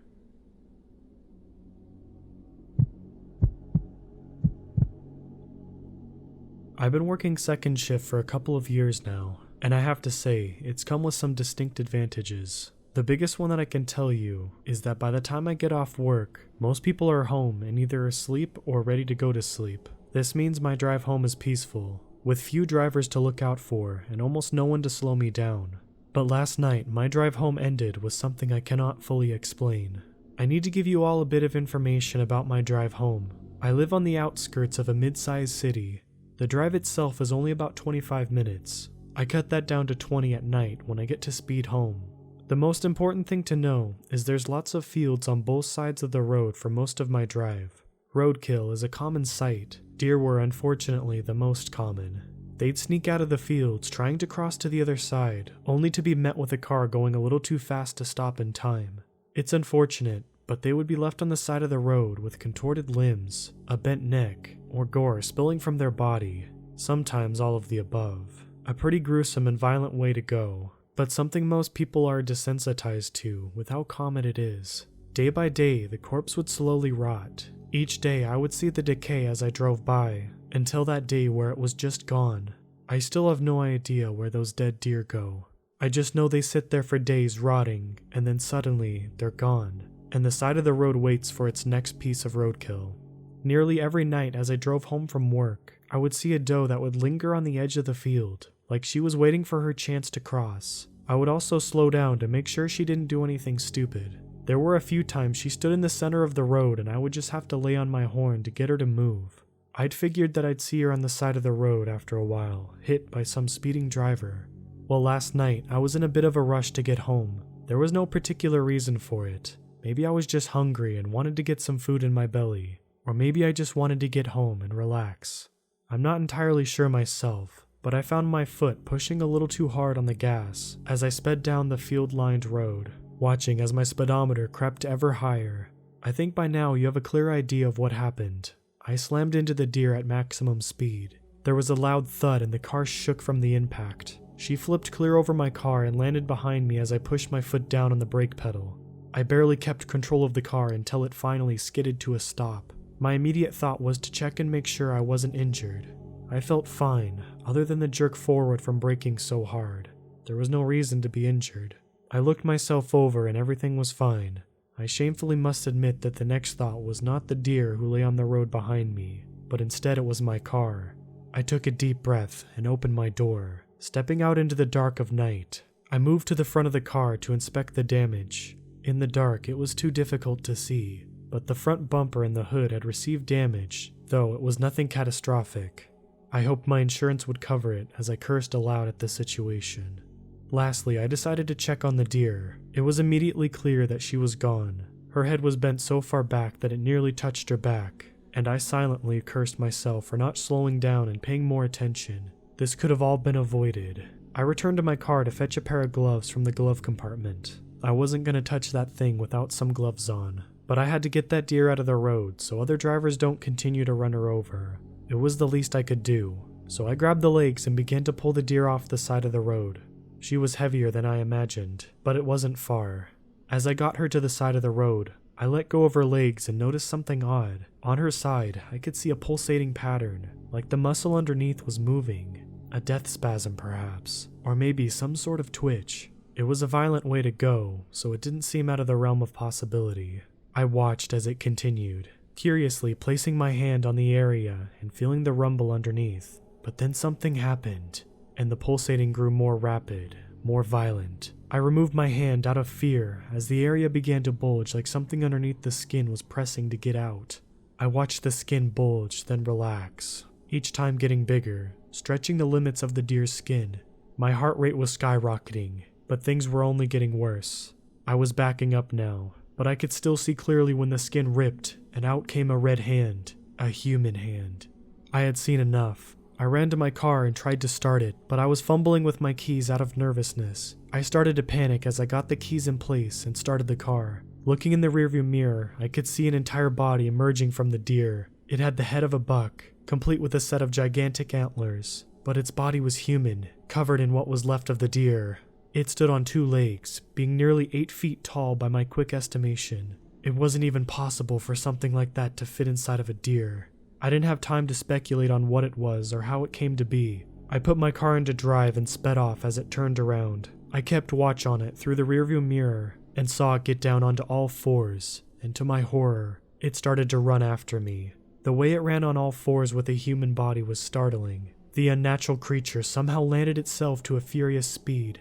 Its eyes were filled with malice and copious amounts of drool dripping from its mouth. I floored it as it gained on me. There was no way it could outrun a car. But my car struggled to accelerate, and I could hear a low, grunting noise coming from the deer creature. He was so close now. My nerves were shattering. I had a crazy grip on my steering wheel as I prayed for my car to move faster. Its antlers scratched the back of my car as it disappeared from my rearview mirror and came back into my side view mirror as it made its way alongside my car. With quick thinking, I turned my wheel ever so slightly to the left in an effort to push him away. To my fortune, he stumbled and fell, losing all momentum. My car, having finally gained enough speed, roared down the road without an issue. I made a few last checks in my rearview mirror, but the deer creature was gone from sight. I got home safely, but there was no way I could sleep after an event like that. I altered between anxious pacing and sitting at my computer to search the internet. I searched everywhere for some sort of explanation. I read about skinwalkers, Wendigo, ghosts, demons, but none of it really matched or explained what this thing was. Half of it was fictional stories that people cooked up, and the other half were likely just fake too. As I paced past my window for probably the 100th time that night, my motion-sensing light in my front yard lit up. To my horror, it stood there on 2 legs in my front yard.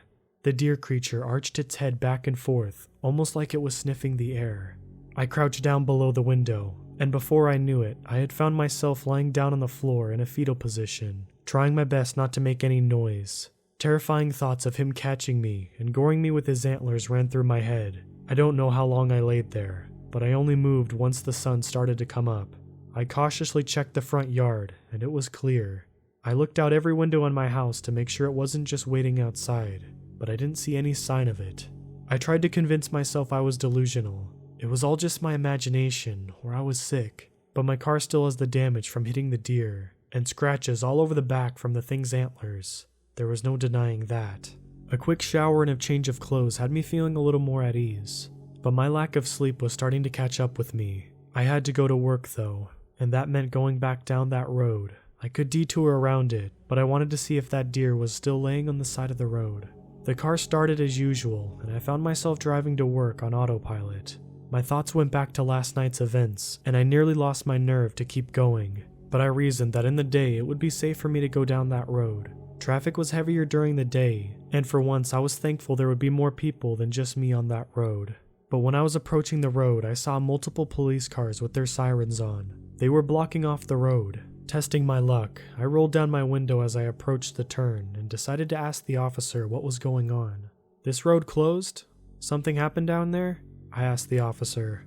"Yeah, the road's closed for now. You can go up the next road and cut through there if you need a detour." He was not forthcoming on the reason, so I tried a second time. "Can I ask why you're closing it? Was there an accident?"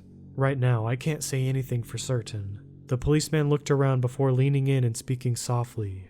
"This was no car accident. All I can say." I gave him a quick thanks and began to slowly drive off. Peering down the road as best as I could, I noticed an ambulance there. An ominous feeling came over me and I started to think about the deer creature. I saw a group of men who appeared to be field workers, judging by their slightly dirty clothes and gloves. They all frowned as they silently sat outside the barricade of the police cars, and one of them appeared to be crying. I pulled my car over and decided to ask if they knew anything. "You guys know anything about why the road is closed?" I asked. The group of guys just looked at me and then at each other, but one of them stepped forward and spoke to me reluctantly. "Ain't no easy way to say it, but there's been a murder down on that road. One of my workers." There was a long pause and I thought he might stop there, but he offered more details.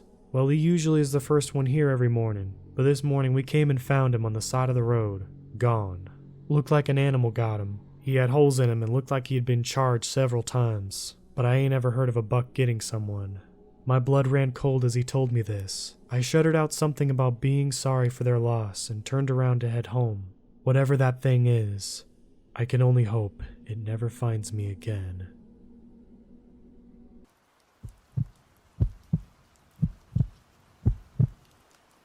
This is one of the most recent encounters I've had. Last night was a cold one, even for South Carolina, and my friend and I had just come from downtown Charleston. Oddly enough, we were on the hunt for any unnatural things, hoping that we'd attract yet another set of terrifying or suspenseful circumstances. Suffice it to say, our wish had been granted. So, without further ado, let's begin. My friend and I had a long day, filled to the brim with fun and adventure, investigations, and whimsical things. After we had spent most of the day in the downtown portion of Charleston, enjoying the frigid breeze and watching the rough waters roll against the docks, we decided it was best to head back before nightfall. Some time had passed, and we eventually arrived back in our city of Somerville, but our appetite for the supernatural and otherworldly hadn't been sated just yet, so we decided to drive around and look at a newer town that had just been added close to us, the town of Summers Corner. It was a nice town, sure enough, but the energy there had just felt weird. Atmospherically speaking, it was heavy and almost suffocating. That wouldn't deter us, as we're quite a resilient bunch, always moving forward, keeping a smile on our face, even if the circumstances are pure unadulterated agony. About half an hour into the drive, we discovered a street called Navajo Boulevard, which had immediately piqued our interests, as the name itself is similar to the Native American tribes of the Navajo people, the exact people who hold within their traditions one of the most scariest entities to haunt our world, the Skinwalker.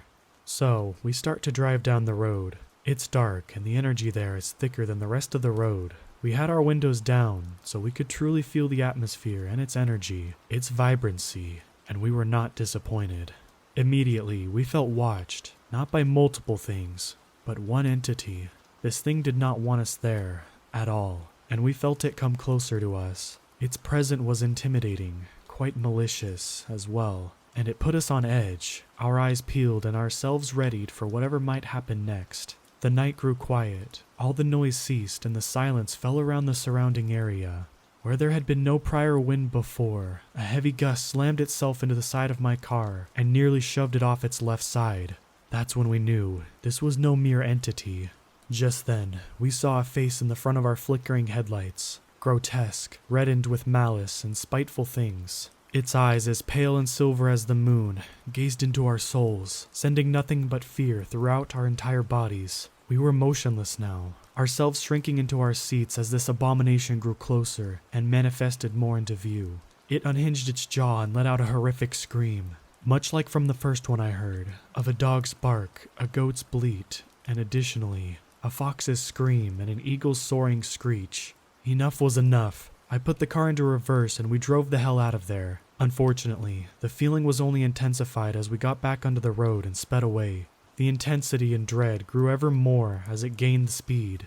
Another gust of wind slammed into the car. Suddenly, my friend yelled for me to look out the window, right behind my seatbelt on the outside of the car. That's when I saw this awful thing in its entirety. Reddish, pale skin, eyes that seemed to have no end, with goat and reptilian-like slits in the pupils. Two stubby little horns adorned its head, sprouting out from atop the brow ridge and rising just above its forehead. It opened its mouth and revealed rows of sharp, gnarled teeth. A hand with long, stained claws scratched at the glass, making us scream to high heaven. My foot pressed the gas pedal as hard as it could. As we were about to drive out of the neighborhood, the thing smiled at us and faded away, the breeze scattering the leaves on the road against where it had been perched on my car's side. It was gone, but we heard a very audible whisper tell us that it'd be back real soon.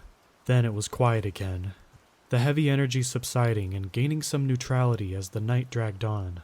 All of this goes to show us, my friend and I, that just because we've experienced our fair share of unnatural things, and even more together, that there's always something out there waiting to show us more of the true world we live in, the world that we share with these entities, beings that cross from their veil into ours.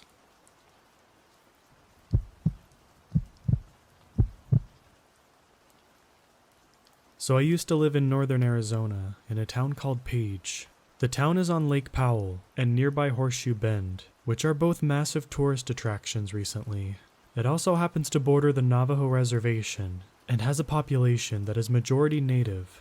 I'm currently 18. I moved away less than a month ago, so I lived my whole life in the town, essentially.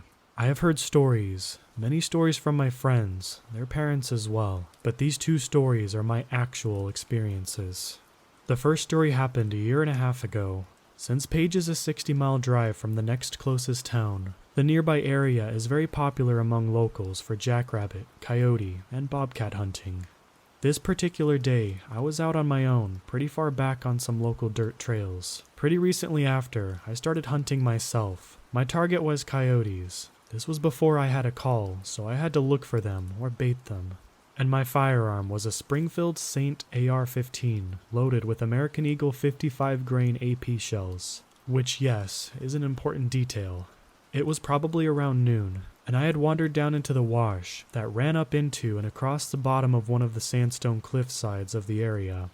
While walking through the wash, I scared probably the biggest coyote I had ever seen up the side of the cliff face. As it was scaling, I took 3 shots at it, and I was able to hit at least one because it started bleeding as it made its way up and over the top of the hill cliff. I gave pursuit and probably scaled the face in 3 to 4 minutes of winded climbing.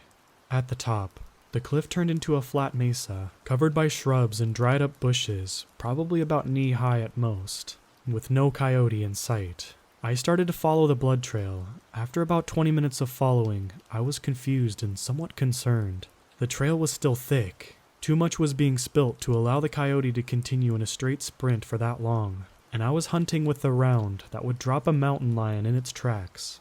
After about 10 more minutes, the tracks from the coyote met up with the tracks from what I'm assuming were goat tracks.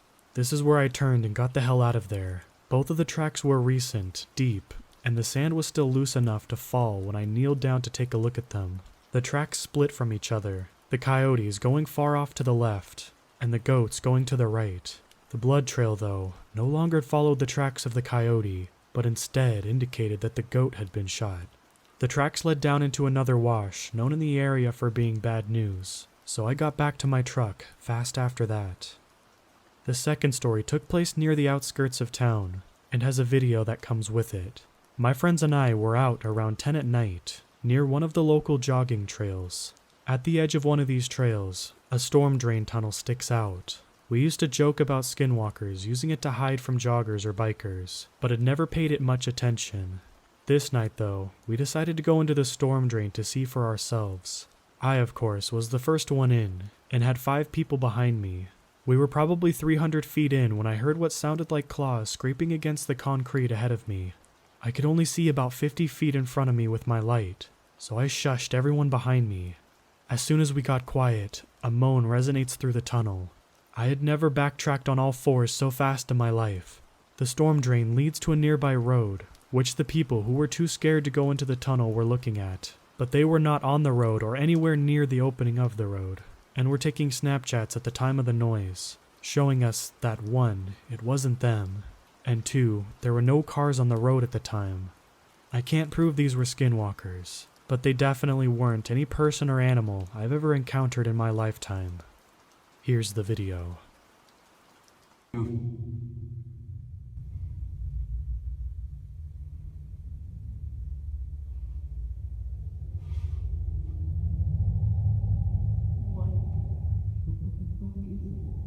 I'm out. Go, go, go, go.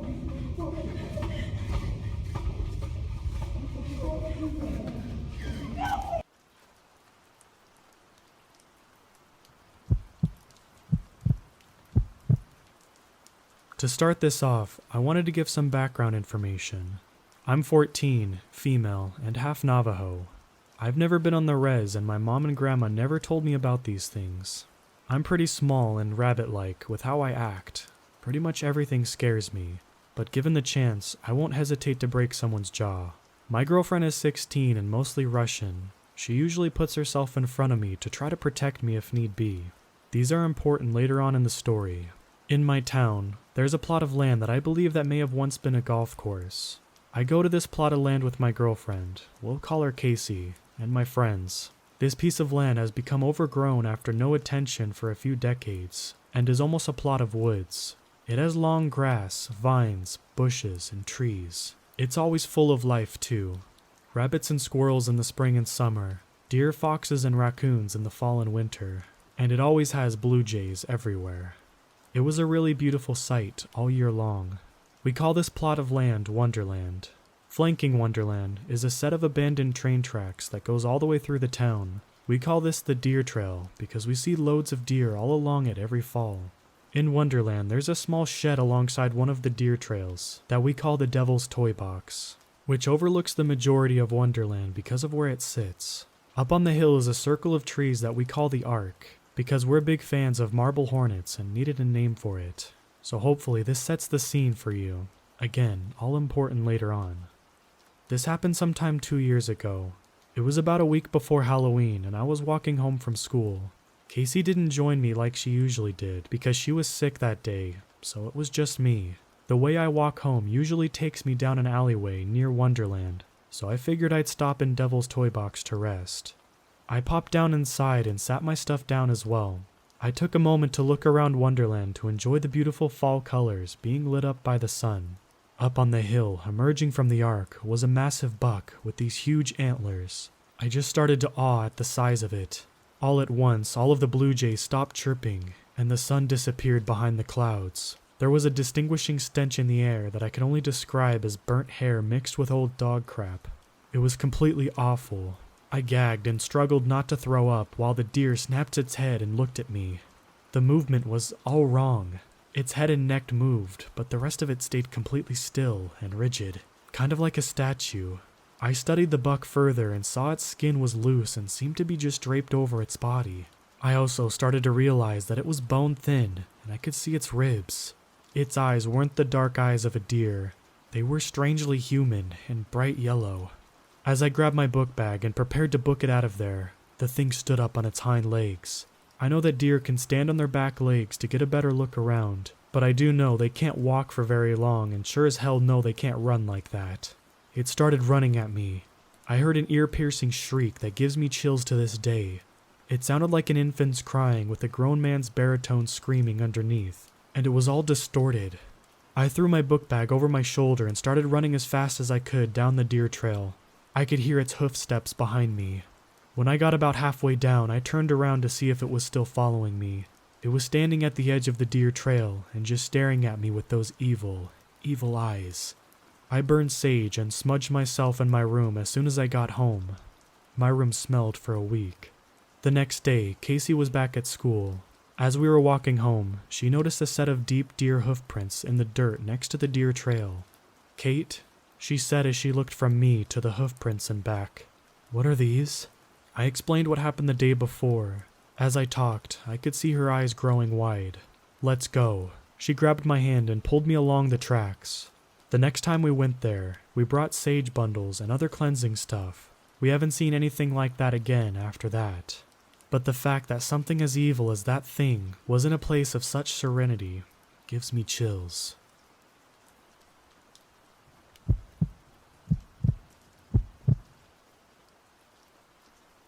This has left me feeling extremely shook, and I'd love some opinions, especially from someone with experience.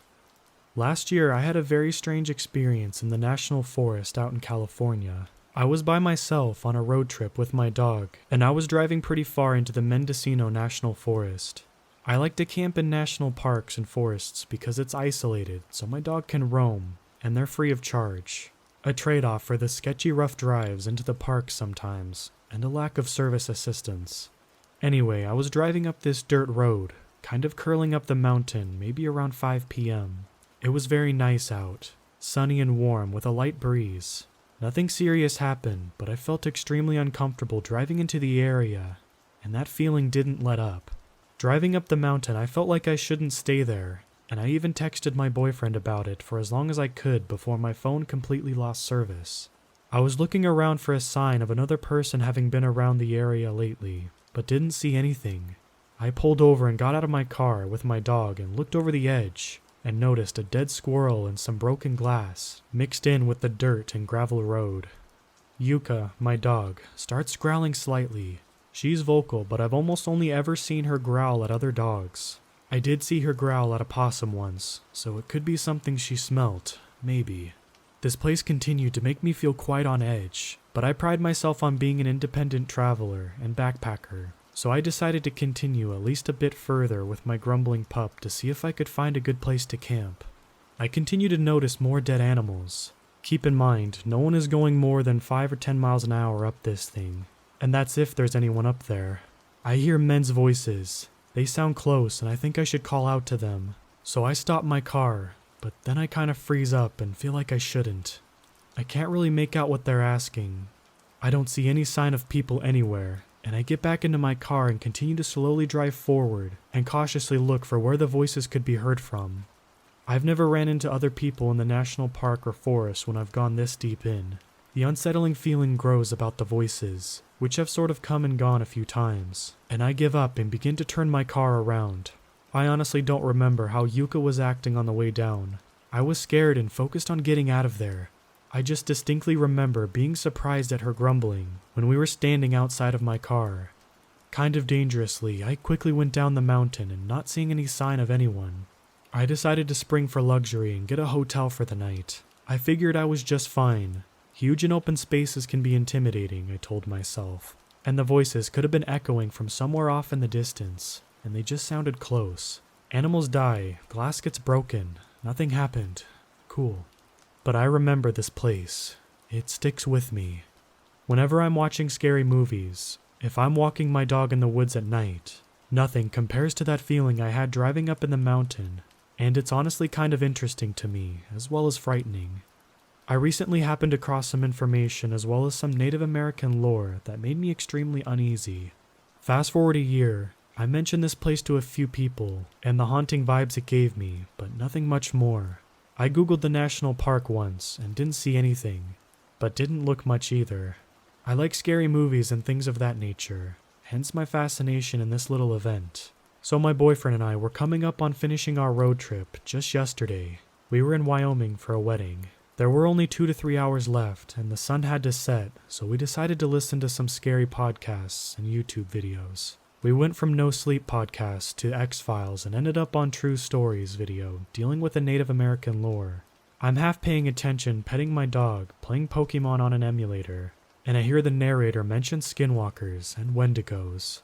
Very briefly says what they are, and casually mentions they can mimic voices. I mean it when I had the most horrible chills I'd ever had in my life crawl down my spine, and I stare at my boyfriend and ask him if he remembers the national forest. He says he does and reminds me that he texted me. I was probably close to a skinwalker. He did. I remember him saying that, but I didn't know much about their lore and thought he was just being funny, like, yeah, Bigfoot is probably stalking you, or some other dad joke. And he was like, no.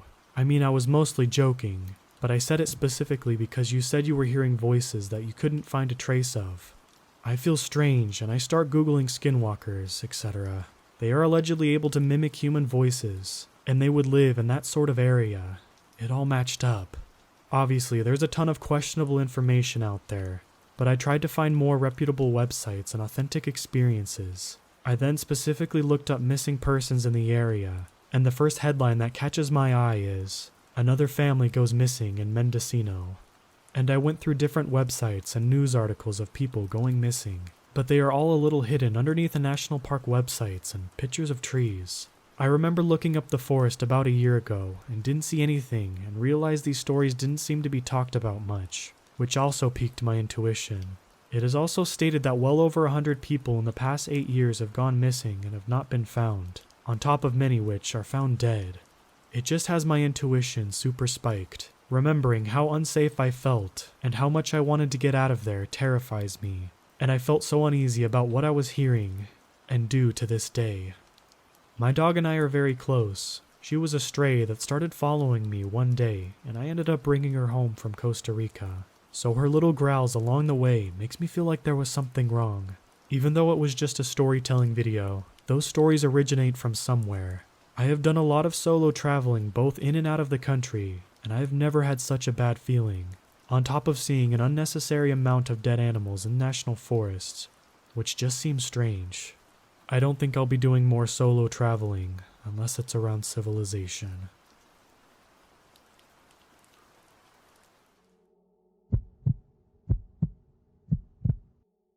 For as long as I can remember, my family has owned this little cabin in northern Michigan. Originally, it served as a hunting lodge for my grandfather and his friends, but when he passed away, my father inherited it.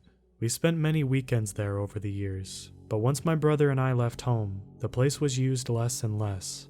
Eventually, my parents began renting it out to people looking for a quiet place to stay in the woods, an Airbnb type of deal. The cabin sits on 20 acres of land deep in the woods. The closest neighbors are a half a mile away, and the nearest town is 20 miles away. Perfect for those looking to get away from it all.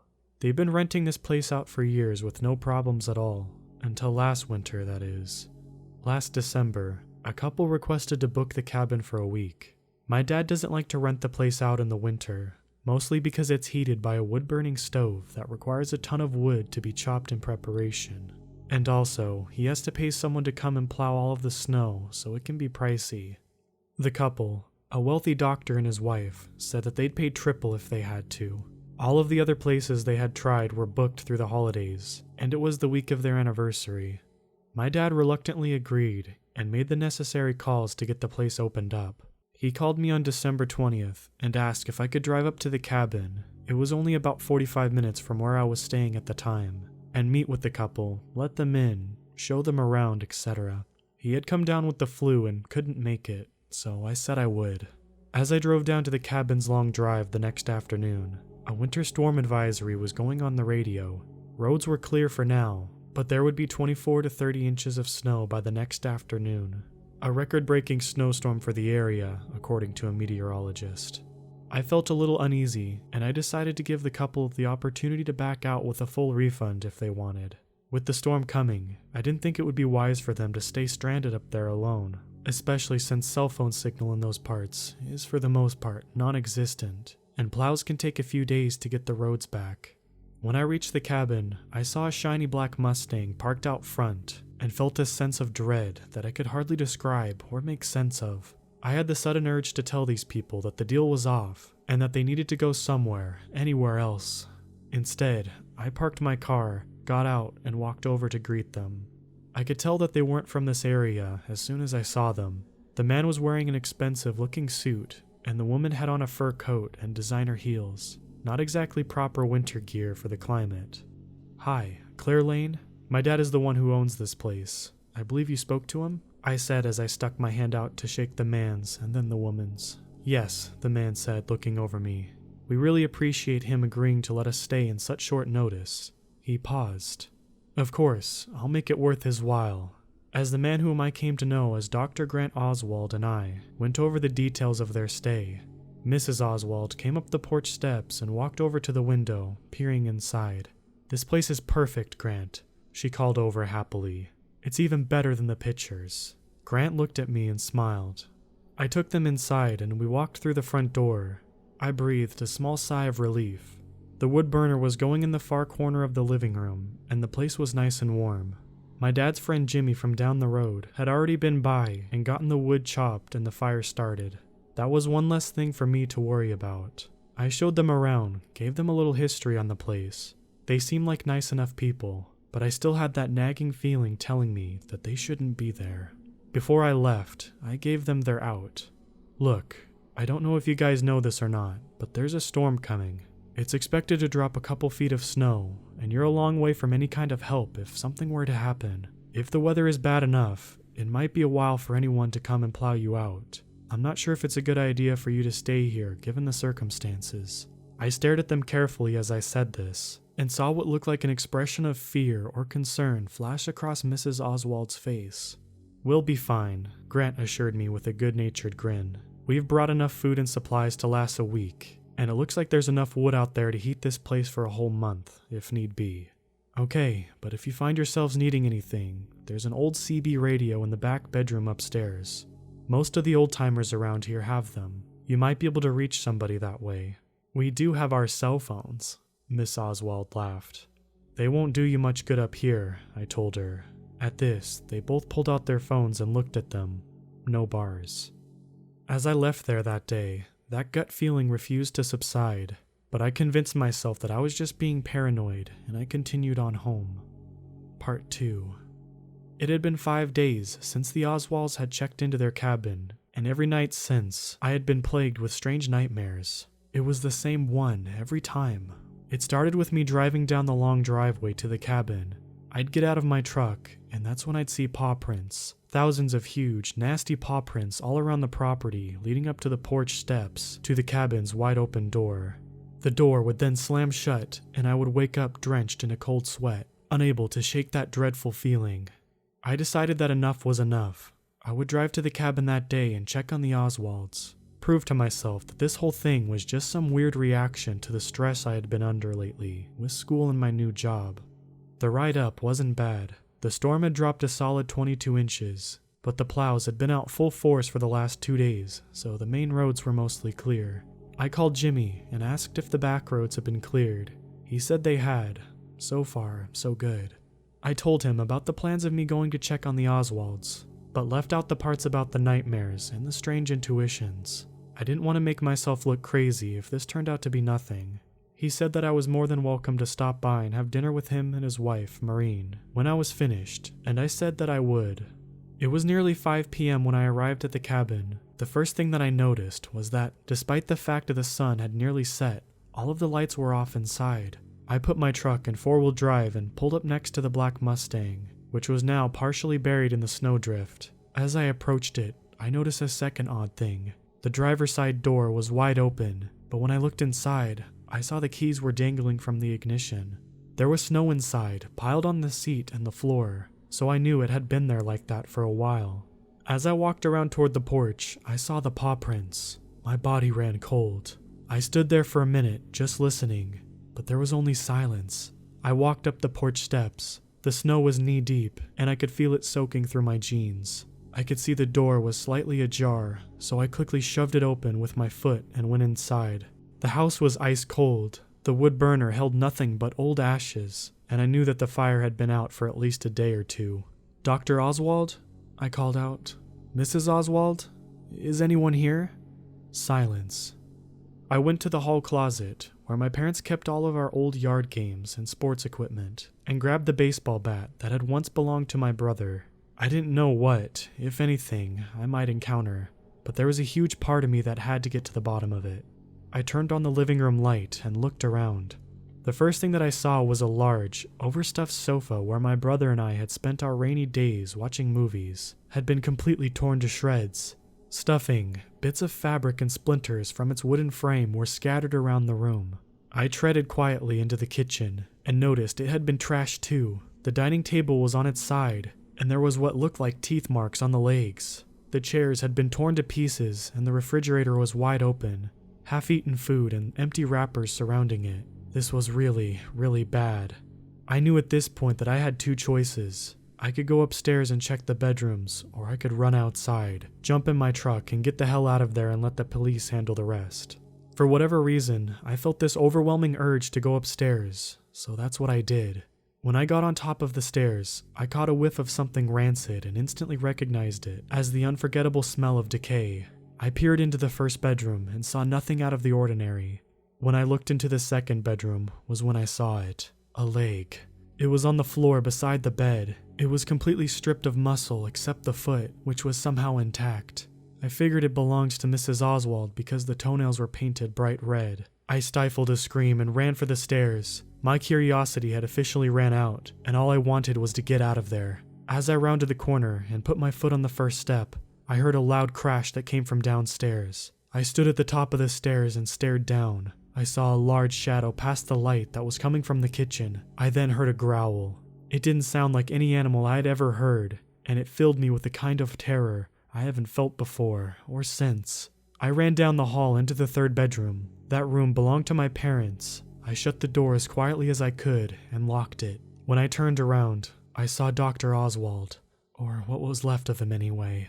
There was a ribcage laying on the bed that had been picked clean, and the rest of him was on the floor about 2 feet from where I was standing. His eyes were wide open and his mouth seemed to be frozen into a permanent scream. The walls and the carpet were covered in a dried red substance. I held my hands over my mouth to keep myself from screaming, but tears began to run down my face. I heard footsteps coming up the stairs. Slow, heavy footsteps. My heart felt like it was going to explode. I could hear the thing rummaging around the other rooms, and I knew it wouldn't be long before it made its way to the one that I was in. I laid on the floor and looked under the door. I saw a shadow of 2 feet walk by, and then come back and stop in front of the door. God help me.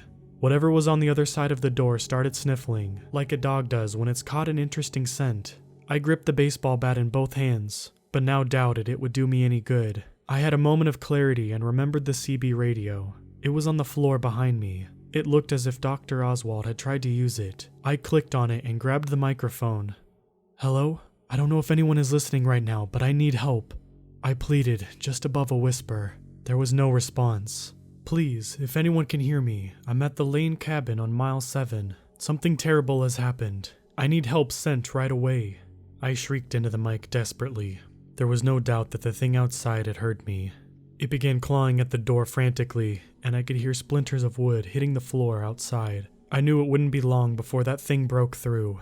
I finally heard a voice come through on the CB, but there was too much static for me to understand what they were saying. I wasn't sure if they had even heard my message, and I was running out of time. The door was only seconds away from losing its battle, so I ran over to the window, opened it quietly. I climbed out onto the roof and looked over the edge. It was maybe a 15-foot drop, but I thought I might be okay if I managed to land in one of the snowdrifts. Just then, I heard the bedroom door inside break open. I looked back and saw the creature was standing in the window looking at me. I instantly knew what it was now. There was no confusion. It stood there for a moment, regarding me. There wasn't a cloud in the sky, and the moon was illuminating the creature like a spotlight. I could see that its thick, black fur was matted. Its eyes were reflecting the light in such a way that they looked like 2 glowing orbs. It bared its teeth and growled, saliva dripping from its treacherous jaws. I hesitated for a second and then jumped as the creature broke through the window and climbed onto the roof after me.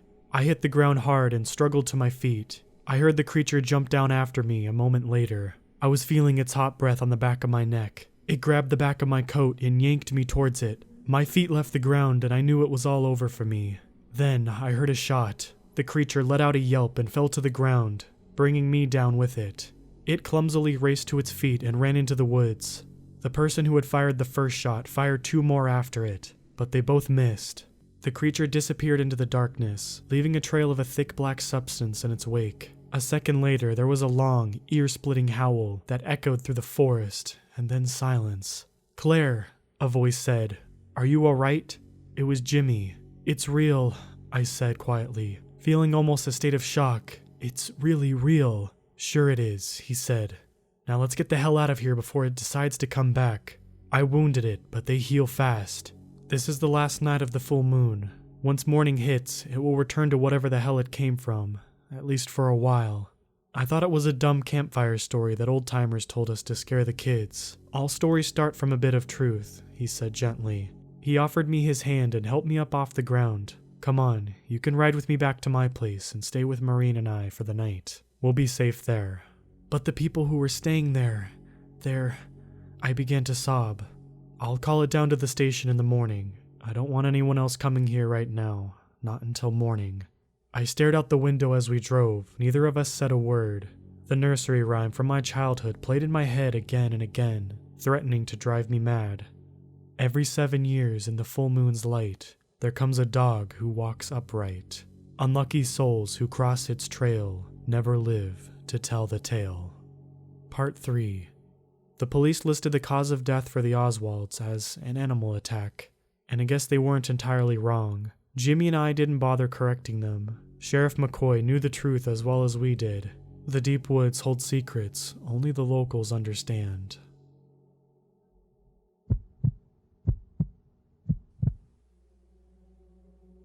When all the stars align. A saying that typically implies that something impossibly good has transpired. That all the twists and turns to present day-to-day life just happen to lead you down all the right paths. That's kind of what happened here, just the opposite. Now everybody loves going to house parties, but hosting them is another story. When the uninvited idiots begin showing up and wreaking havoc on your mom's antique vase collection, that's when you typically begin realizing your mistake. We all wanted to party, but nobody wanted to host. We didn't feel like going to some rando's party either. It's just not the same that way. So when Jason started talking about a decent-sized cabin in the woods that seemed to be abandoned, we were intrigued. Of course, we were all skeptical despite the fact, what if somebody actually owned it? If it really wasn't abandoned, then that means it's gonna be pretty crappy, right? How deep in the woods was it? We weren't trying to get lost either. But when we took a trip out there ourselves, the place couldn't have been more perfect. It was only an 8-minute walk into a nearby wooded park area. The only thing that worried us here was the fact that there wasn't an actual explicit trail leading to it. But we dealt with it by making our own artificial trail by cutting through the brush. The place was also nice, a little dusty inside, but nothing unbearable. There was even electricity, but that was the concerning part. I mean, somebody had to own it, right?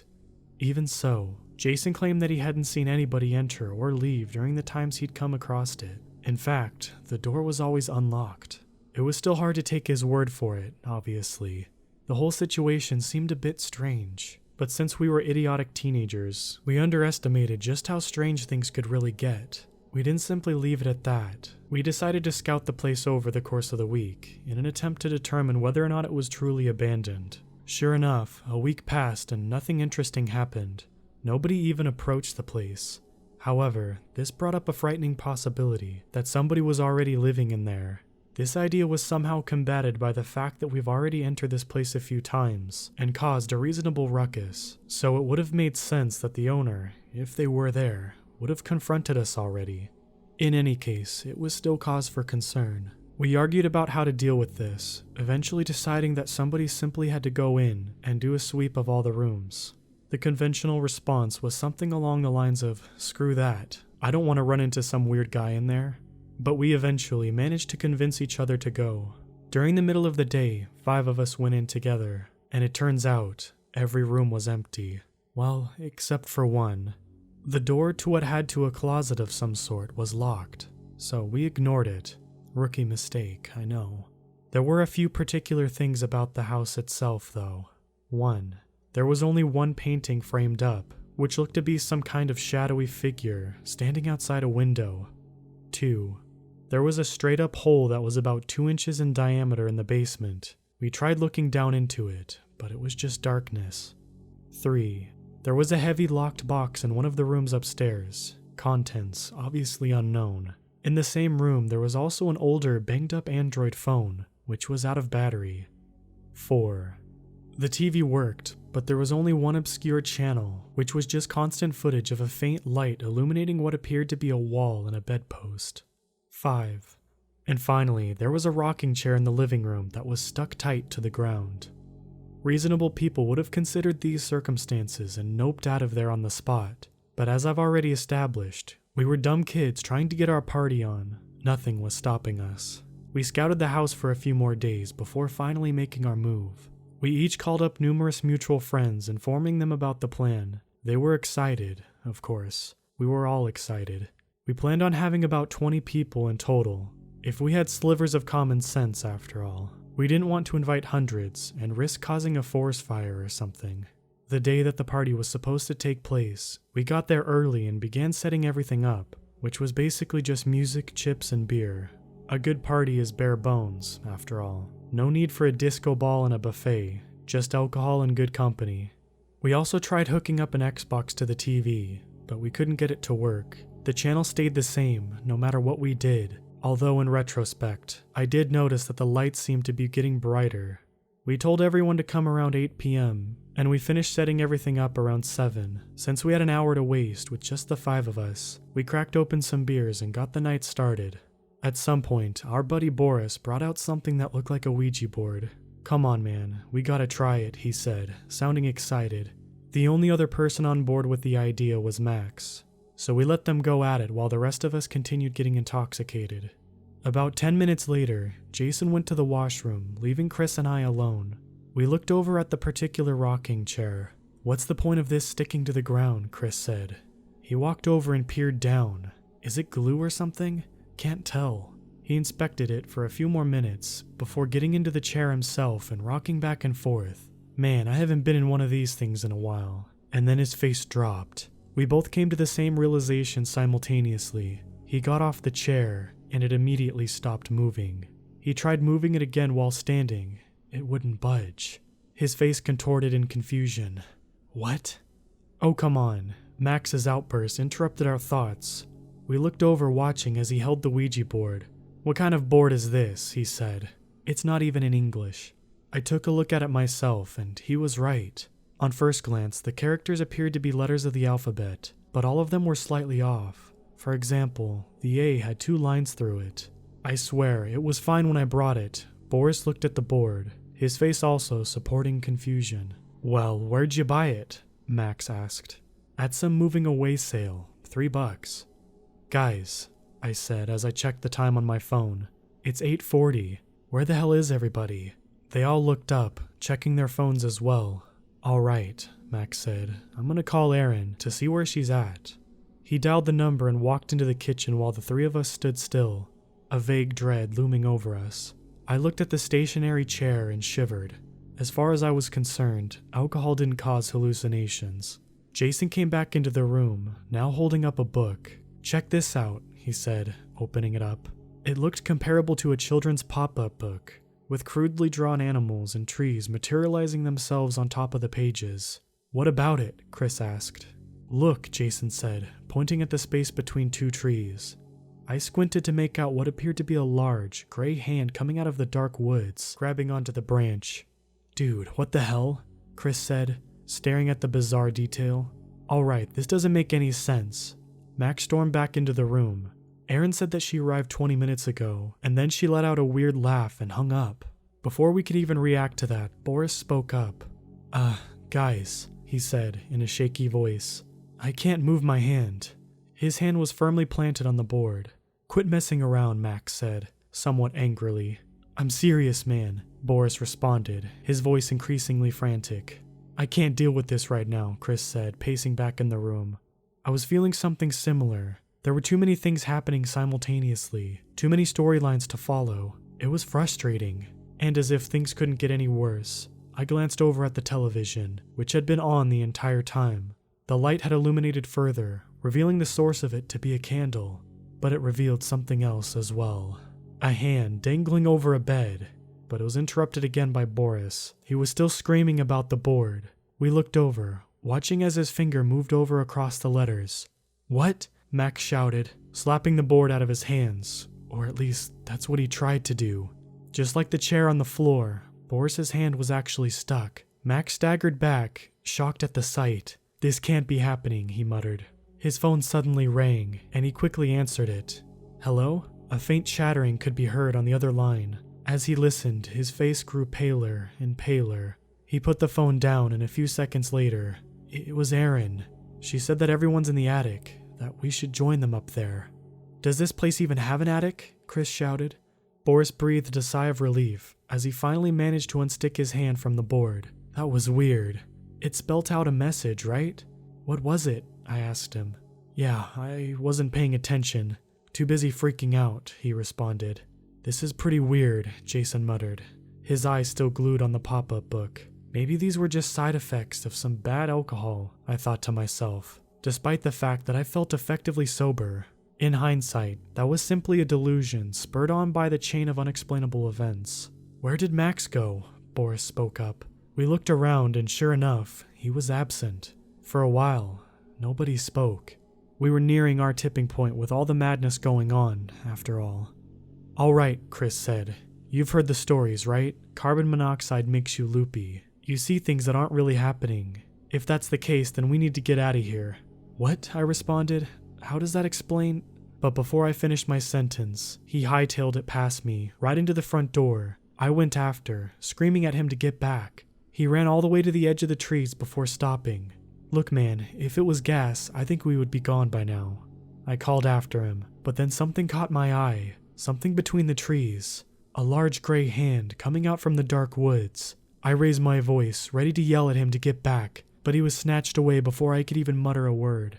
"Oh crap," I yelled out, before bolting back inside, locking the door behind me. But truth be told, I wasn't so confident about our safety inside the house either. "What the hell's he doing?" Boris asked. I didn't bother responding. Instead, I sat down, attempting to make sense of any of this, but I couldn't. Everything was messed up. "Wait," Jason said. "You hear that?" Everybody went quiet, trying to discern what he was referring to. Eventually, it became obvious. There was some kind of mumbling coming from down in the basement. That must be Max, Jason said. That seemed like an obvious explanation, but with everything that was going on, I had to be skeptical. Eventually, 3 of us decided to head down, just to confirm.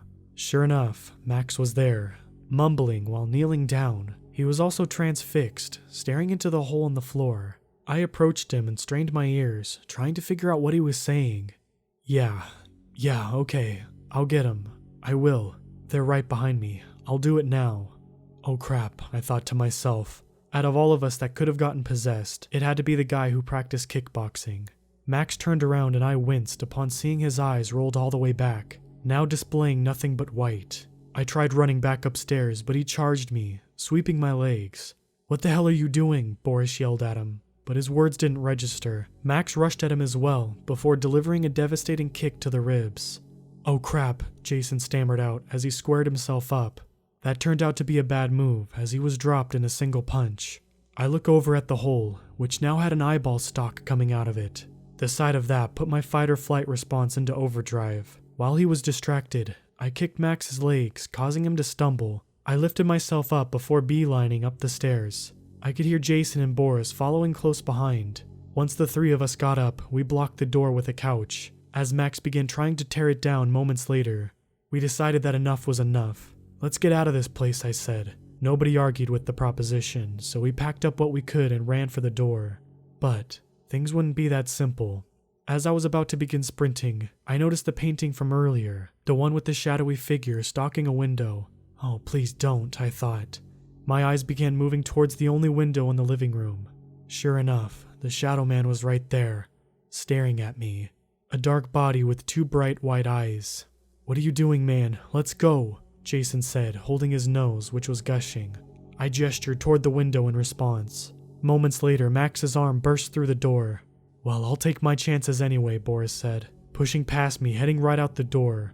About a second and a half later, he let out a curdling scream that abruptly cut short. A deep chuckling followed. I bounded over to the door and locked it again, only to turn back to see Max's head bursting through the door, like Jack Torrance from The Shining. He said something along the lines of, "There will be nothing when the old ones descend upon this cursed earth." However, since it was Max, I found it hard to take seriously. In any case, Jason and I realized that we were pretty much screwed if we didn't act fast. We both tried weighing our options. While Max was slowly breaking through, it still looked like he had a while to go before he was out completely. Max had left his phone, and it was being bombarded from texts from Aaron, most of them saying something along the lines of, "If you don't come to us, then we'll come to you." For that reason, we were hesitant about escaping upstairs, but that hesitation changed once Jason pointed out something horrifying. "Dude, the door's open." The door that he was referring to was the one that had been locked the first few times we tried opening it. I also noticed what was now the TV. It was us, Jason and I, both looking scared, seemingly being filmed behind a door that had been cracked open just slightly. We looked back towards the door in question, seeing a hand wrapped in barbed wire now, slithering its way out. In the meantime, Max's full upper body was through.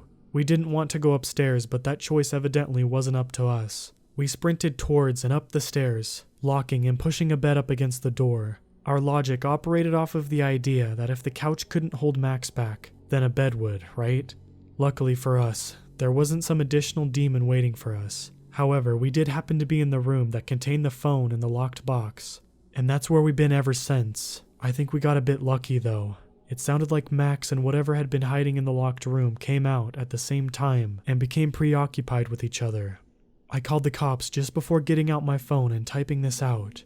It's been quiet for a while now, but there's no way in hell that I'm going downstairs. Doesn't look like Jason wants to either. Looks like we'll just stay here, for now. Update. The shadow figure is now outside our window, and we could hear stomping and laughing coming from the floor above us, even though I'm pretty sure that there is no floor above us. This is going to be a long night.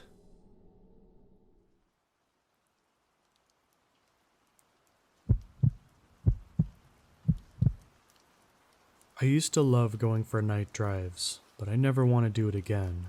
My friend and I would go for night drives all of the time. Sometimes Jamie and I would find a spot where we could see the stars really well, and just lie back on the hood of his car. Driving around at night, we've had some incredible conversations. and occasionally we see some really cool things. Driving is Jamie's thing. He loves it. Last night, Jamie was in an awful mood. He called me saying he needed to go for a ride and didn't want to be alone. But when he picked me up, he could barely talk to me. He was speeding, but he's a good driver, so I wasn't concerned. We got pretty deep into the countryside, and I didn't recognize the area at all. We've been driving for a long time, though. At this point, it was just dirt roads and no streetlights.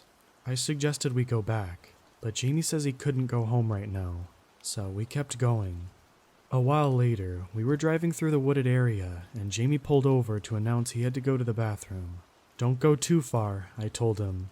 Jamie and I had explored enough forests at night, and I wasn't even slightly worried, and I thought he'd be back right away. I was looking down at my phone, scrolling through Reddit for what felt like a really long time.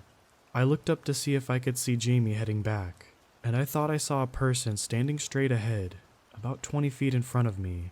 I flashed the car lights just to make sure, and sure enough, a man was standing there staring at me. Once I flashed the lights, he started groaning very loudly and just kept staring. I immediately locked the car doors. We were in the middle of nowhere, and I hadn't seen another person or passing cars in ages. I called Jamie, but I could hear his phone ringing. He had left it in the car. My stomach dropped. There was no way it could take this long for him to go to the bathroom. He should have been back by now. I started looking out the passenger window, looking for him. Making a silent deal with myself, if he wasn't back in 3 minutes, I was going to call the police and drive away to somewhere safe. When I looked back, straight ahead, I saw the man was only 10 feet away now, and instead of groaning, he was weeping, still staring very intensely at me. I decided to screw waiting 3 minutes and just take off, when Jamie reappeared. The man stopped weeping. I unlocked the door for Jamie and let him into the car. Jamie looked super pale and very stone-faced. I started freaking out and screaming at him that we had to go, but he just sat there. Suddenly, a bunch of people, covered in body paint, emerged from the trees. I started crying and pleading with Jamie to start driving, but it was as if he couldn't hear me. The people set the man on fire. The man didn't make a noise, and the people started chanting. Jamie started howling with laughter. He then proceeded to turn the car around, and we drove away. He was speeding faster than he had ever done before. I started to dial the police, but Jamie grabbed my phone. "Don't call the police, or you'll be next." He then gave the phone back to me. After that, Jamie returned to being emotionless and refused to talk to me, but he was muttering a ton under his breath. I couldn't understand any of it though. It didn't even sound English. I was too petrified to say or do anything, and Jamie dropped me off. Since then, Jamie texted me every hour on the hour saying, "Do you want the fire to spread?" I haven't responded to any of his texts yet. Something happened to Jamie in the woods, I'm sure of it. He sent me a new text a few minutes ago saying, "Let's go for a drive. I want to show you something." I don't know what to do.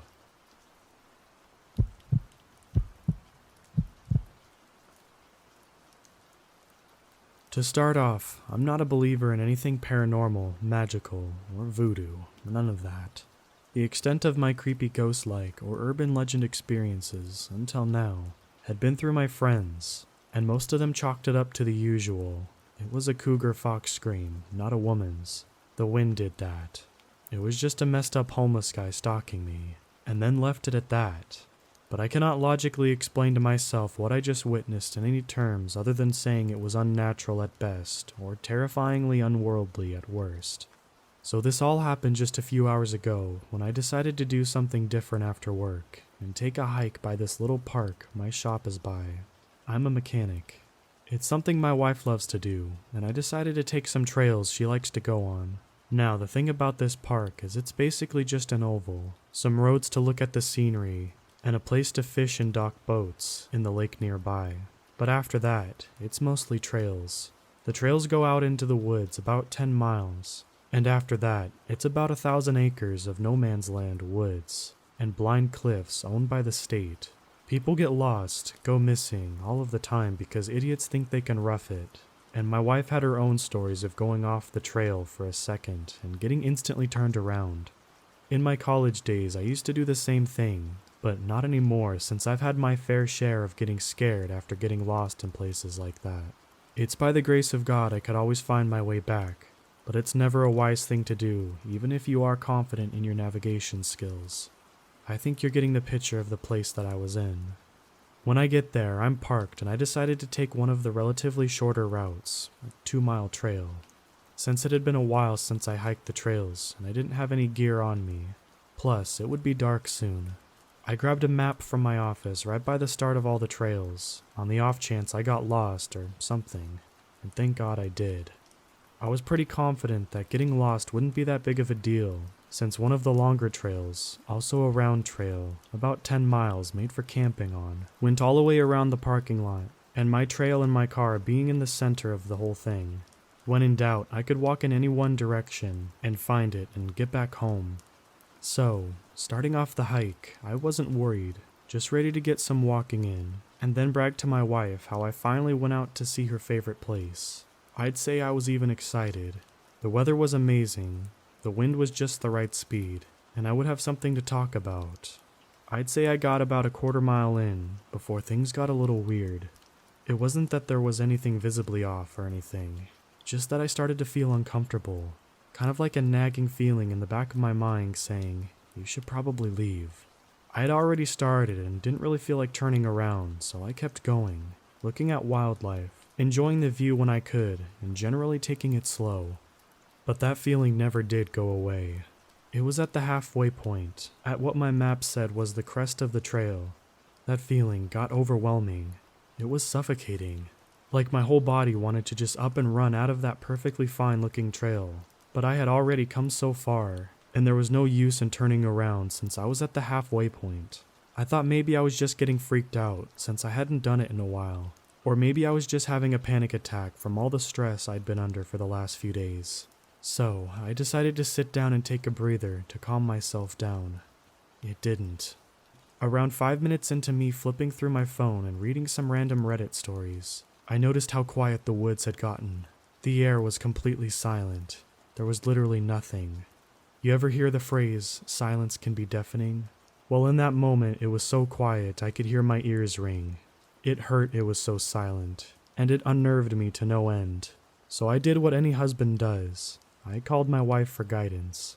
The conversation went something like this, at full speaker volume since I was so desperate to clear the air. David, what's going on? She knew something was up because I rarely ever called, even for emergencies.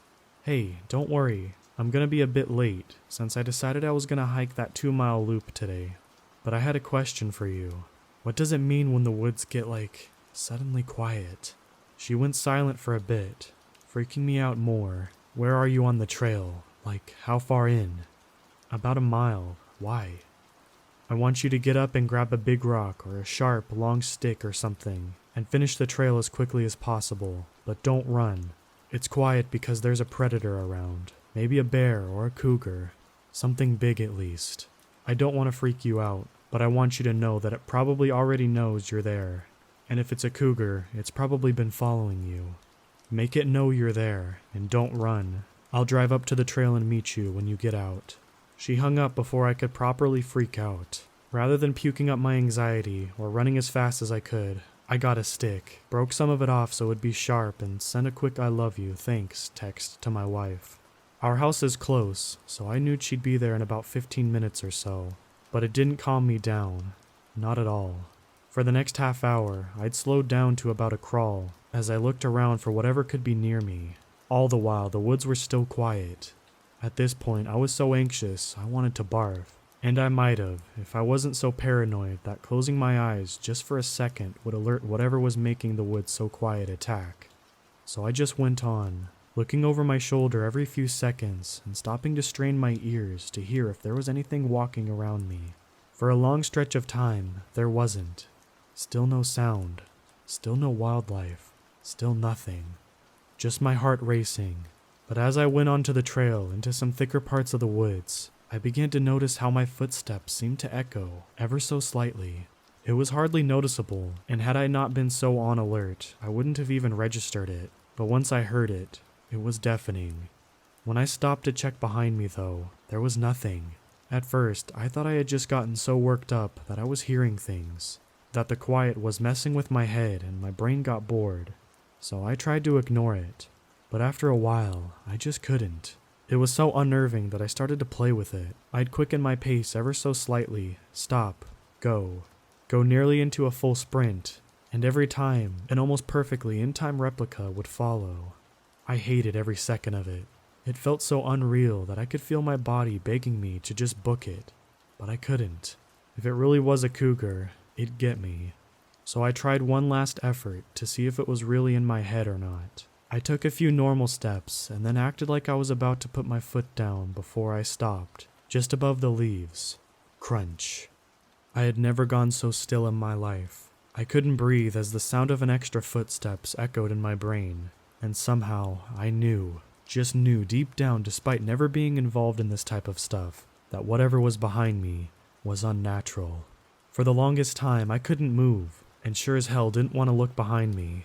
I'm 5'3" and wouldn't last a second. After what must have only been a few seconds, now that I think about it, I started walking again, faster this time. The echo admittedly didn't return, but I still had a suffocating sense of dread and terror pumping through my veins. I only had a quarter-mile left to go, and I was sure ready to get out of that place.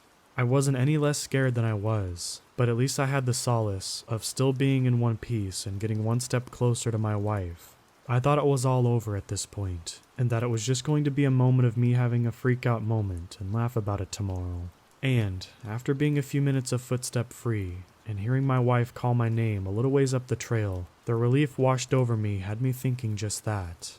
I had been walking slow, slower than usual, so I wasn't even shocked that she had to come meet me on the trail. From the exit, it would only be about a 15-minute walk from her quick pace. She was the type of person to meet you if you were freaked out, even in the middle of nowhere. What else was I supposed to suspect? So, I keep walking and hear her call me again. I reply with some, "I'm coming, I'm here, I'm safe." Keep on following the trail. There was nothing that threw me off, not a single thing, so I just kept going. The only thing that I had even detected was off was that no matter how much further I got, her voice didn't get any louder. It was odd, but I thought maybe she was trying to lead me to the exit, or thought I went off the trail or something. And when I heard her voice subtly switch from in front of me to my left, those suspicions were answered. At least they were for a split second. I was bleary from all that fear. I knew that. And when I remembered who was calling for me, I knew for a fact that that woman had learned her lesson on getting lost in the woods. The last time had nearly been over a year ago, and she was lost for a whole night. She didn't go hiking for a few months after that and was so shaken up, and had to go to therapy for weeks because of it. She loved me, but she wouldn't go into the woods for me. Not again. But what else could it be? So, for a second, I just listened, as her voice subtly got closer, still calling my name. The more I listened, the odder I noticed it was. It was the same. Every single time she said it, it sounded exactly the same. Same intonation, same speed, everything. No other words but my name. None. And it kept getting closer. "Hun, is that you? Answer me, yes or no." I don't know why I asked that. I honestly don't, but I'm sure as hell glad I did. For about a second, it had stopped. Back to the silence, and I thought my heart was going to implode from the anticipation. It nearly did when I heard the most curdling scream I had ever heard from a woman. It just kept going and going. There was only a stop, like for a gasp of air, but the sound never weakened or broke like anyone in pain would. It was just an ongoing sound that would pause for a second and then just keep going. And in my panic, I booked it as fast as I possibly could, because all of the things I knew, and I didn't, that thing wasn't my wife. Running at the speed, I was in a hurry. I didn't even notice I went off the trail, since they weren't well cleared this time of year, and I didn't know I was lost until I knew I shouldn't have been out in the woods. But I couldn't stop. I didn't want to turn around and run back because that thing was still screeching, and it still wasn't getting any closer to me. I could hardly see from the tears in my eyes as I just kept running, bolting until my legs were nearly about to collapse and until my lungs felt like they were being pierced. I hadn't even gone a full 5 minutes before I had to stop, with that screeching still behind me. There was nothing I could do. I was in the middle of a gigantic forest. I had dropped my stick, and something that wasn't a cougar, a bear, or a fox was following me. That 10-mile loop was at least a mile or two away from where I ran, and if that was my only bet, it would be dark by the time I found it. It didn't even matter since I was so out of breath. All I could do was hide. Since the trails themselves were getting pretty messy when they weren't all forest, I raced to find myself some rocks and ended up squeezing myself between them. Thinking back now, this was the stupidest thing I could have chosen to do, but in that moment, it was the best I had. I sat between those rocks, holding my breath, sweating up an anxious, smelly storm, as my bug eyes looked around to see what I could see from my hiding spot. The screaming never did stop, but the footsteps returned. It was a very quiet, very subtle crunch, so predatory in nature. But I think the worst part of it all, the part that may never leave my mind, is that this thing's footsteps moved right behind me to the back end of the rock and totally covered me. That screaming never got any louder, even when it was right behind me. The scream stayed the exact same volume, until, out of nowhere, it just stopped on a dime. I heard the footsteps explore around for a long, long time, but eventually they too went far away and I couldn't hear them. I didn't dare leave my hiding spot for what I determined was about an hour, trembling and the light-headed as it got darker. When I finally pried myself out of the rock cheeks that saved me, for that moment, I walked as quickly as I could towards the 10-mile loop, hoping to find it and some campers before dark. I made it to the trail just after dark, exploring for 2 hours, and found a ranger cabin just a little ways from where I started on. She had just been getting the missing persons call from my wife when I knocked on her door, pale as a ghost, scared. Before she took me back, which was thankfully a short drive on her four-wheeler, I asked if I could use her toilet and threw up more violently than I had ever have in my whole life. She didn't ask me what happened, just took me back, and on the whole way from the cabin to the parking lot, holding on to her a lot more tightly than someone with dignity should. I had a distinct feeling of being watched. My wife nearly sobbed when she saw me. 5 hours later to the parking lot that I was meant to be. The cops and the ranger checked over me and determined that though shaken up, I was fine. My wife and I left and she pulled over into a nearby gas station to calm herself down. As she looked me over, utterly silent, I thought you had gotten attacked by a cougar or something, David. All I could say was, it wasn't a cougar. The silence that she gave me then, the look on her face as she just stared at me, will never leave my mind. Before she said freakier stuff that I could manage to describe what I had just been through. I know. I just got home about an hour ago, and I haven't spoken to my wife about it any further. We've just been quiet. I still have sticks in my hair, but I'm terrified to be alone. What did I just witness?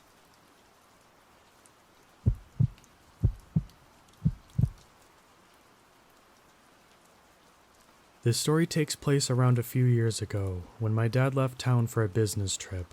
I've never told anyone this story, but I guess I now have. I used to live in a fairly wooded area, with about a 2-story house in a small town in the United States. This house was kind of creepy though.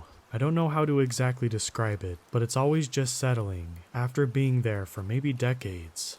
If you really shut up and have no source of sound, you can hear a noise, like a muffled crack, with a drag that lingers a small amount too long for comfort.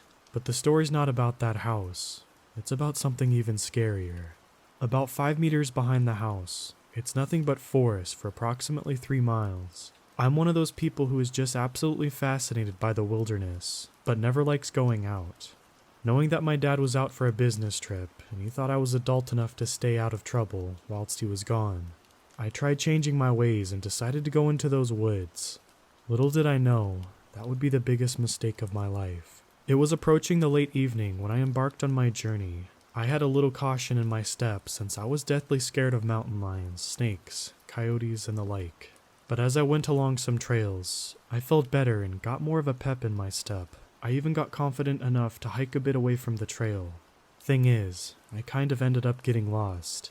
I started to panic. I tried to find my way back to the trails. Being a coward and the sensitive teen child I was, shaking in my sneakers was my first instinct. Mind you, I was only 15 at the time. I started to walk around, growing increasingly anxious. The walking turned to running, the running turned to sprinting, and eventually the sprinting turned to sitting and crying.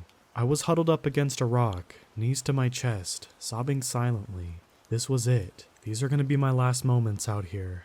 I don't have the guts to get an animal, and I wouldn't know how to light a fire. If it wasn't starvation, I'd definitely be taken by a vicious predator with malicious intent.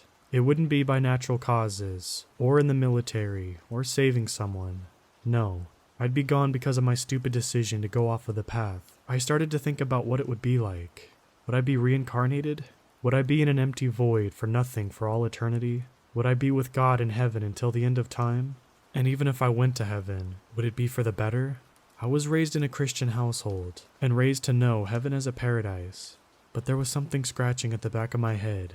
Maybe heaven wasn't a great place as it was chalked up to be. Stuck in my own thoughts, I slowly slipped into a deep sleep, scared and waiting for the inevitable. Maybe I would go in my sleep. Hopefully it would be painless, except I woke up. It was late at night, but the worst part was the ear-splitting screech that seemed to be a few feet away from me. The screech was just something incomparably terrifying. It sounded like a shriek, one you would hear from a woman that saw something scary in a horror movie. But something was off. It sounded like a wounded animal at the exact same time. I don't know if whatever it was got the animal, or if that was the noise it just made.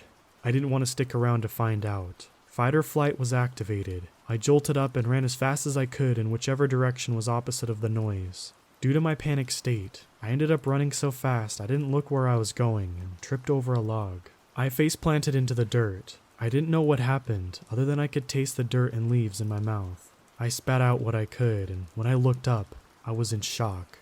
I was always a skeptic, but I always loved hearing about folklore and mythical beasts. I looked at the creature. Its eyes were sunken into its head. Its body withered to the point of emaciation, to where you could see the bones under its skin. Its body color was ash gray, lips tattered, its body emitting the scent that which I could only describe as the fresh scent of decay. I just stared, and based on this thing's appearance, it was the face of a Wendigo. My body froze as I looked into its eyes. It had no eyes.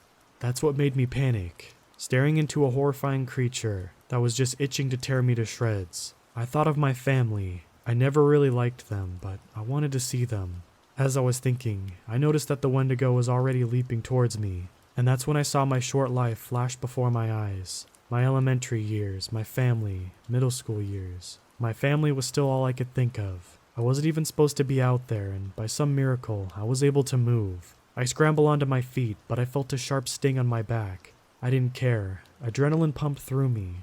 I ran faster than I thought humanly possible, and by some miracle, I guess it lost interest or something. Because after a while of running, I came across a trail with a few people trying to investigate the screech I heard a while back. Before I started running, they saw me, and they watched as I collapsed. A wound in my shoulder and my shirt ripped. They asked if I was okay, as one of them patched my shoulder up with the bandages in their first aid kit. I explained what happened. Their original plan was to call an ambulance, but I told them not to. It would be stupid. My family would scold me. No one would believe me, and I had a phobia of hospitals. And thinking about the creature, the Wendigo, made me think about death, and knowing that there would be a lot of that in a hospital, I wouldn't be able to bear going. I'm not sure if they believed me, but they helped me to my house. I didn't feel safe there, though. I asked if they could escort me to my neighbor's, which was maybe a few hundred meters away. It took me a bit to realize that the sting I felt, it may have been a claw from a Wendigo. I didn't care. I made it out alive. I made it to my neighbor's safe, and I haven't had an incident yet. I'm still waiting. I feel like it will come back. It felt weird how it just left me alone. Knowing that, I didn't get too much sleep that night. It scares me to even think about the incident. And even now and then, I can hear the same screech, yet it's usually so quiet to the point I can barely hear it. And it almost sounds like the cracks in my old house.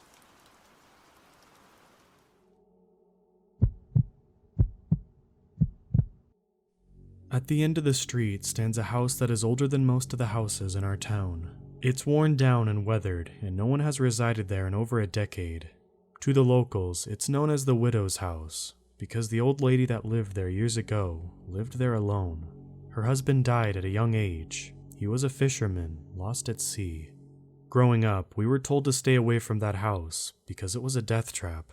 Inside, the walls were falling down due to rot, and the ceiling was water-stained and full of mold. so it was understandable why our parents didn't want their children playing around inside. If you ask some of the elders in the town, you would get a different story. You would be told the story about the missing children and how their disappearance was somehow linked to that house.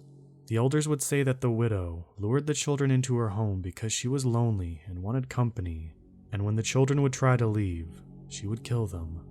I asked my parents about this story, and they assured me that the wise tales that the elders made up were to scare the children to stay away from that house. Even if the stories about the missing children aren't true, I still get chills whenever I walk by that house. There's something unnatural about that house, something dark, and I think if the walls of that house could talk, they'd have some real nightmares to tell.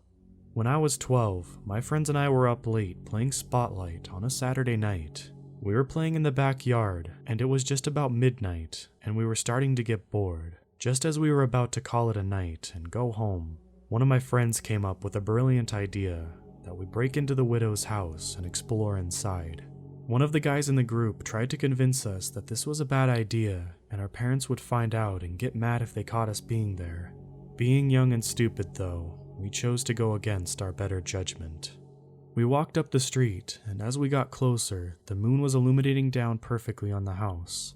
From a distance, you could easily distinguish the worn-down place, and there was no denying that it was abandoned. As we got closer, I started to feel this uneasy feeling go down my spine.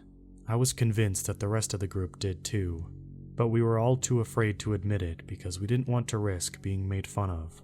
We were now standing in front of the house, waiting for one of us to work up enough courage to open the garden gate. The gate was once iron, but you wouldn't be able to tell now with all of the rust and corrosion. I put one hand forward to try to seem brave enough to impress my friends. I slowly pushed the gate open with my left hand, and as I did, the gate let out a creaking noise that made us all jump. We all looked at each other and burst out into laughter. I have to admit, that very moment I was petrified with fear, but I couldn't let it show. Maybe it was because it was the dead of night, but then again, the place scared the crap out of me in broad daylight too. We started to walk into the front garden, huddled close to one another. We were now at the front door, and all I could think about was the stories that the elders used to tell us. The door was stiff and hard to open. The hinges were old and needed to be oiled, but we managed to push it open far enough for all of us to squeeze in through and into the entrance. We were standing now inside the house foyer for the first time. Once inside, I thought to myself it wasn't as bad as I imagined, and that it was like any other house, minus the rotten walls and damp smell. One of my friends turned on the flashlight that we had been previously using for our game of Spotlight. With the push of a button, the room was now full of light. We started to explore the house, and we noticed everything was left in place. When the widow died, no one packed up her belongings because she didn't have any living relatives to do so. Thinking of this made me sad for the widow, because one thing the elders got right was that she must have been lonely. Even at 12 years old, the thought of living alone for years on end made me depressed.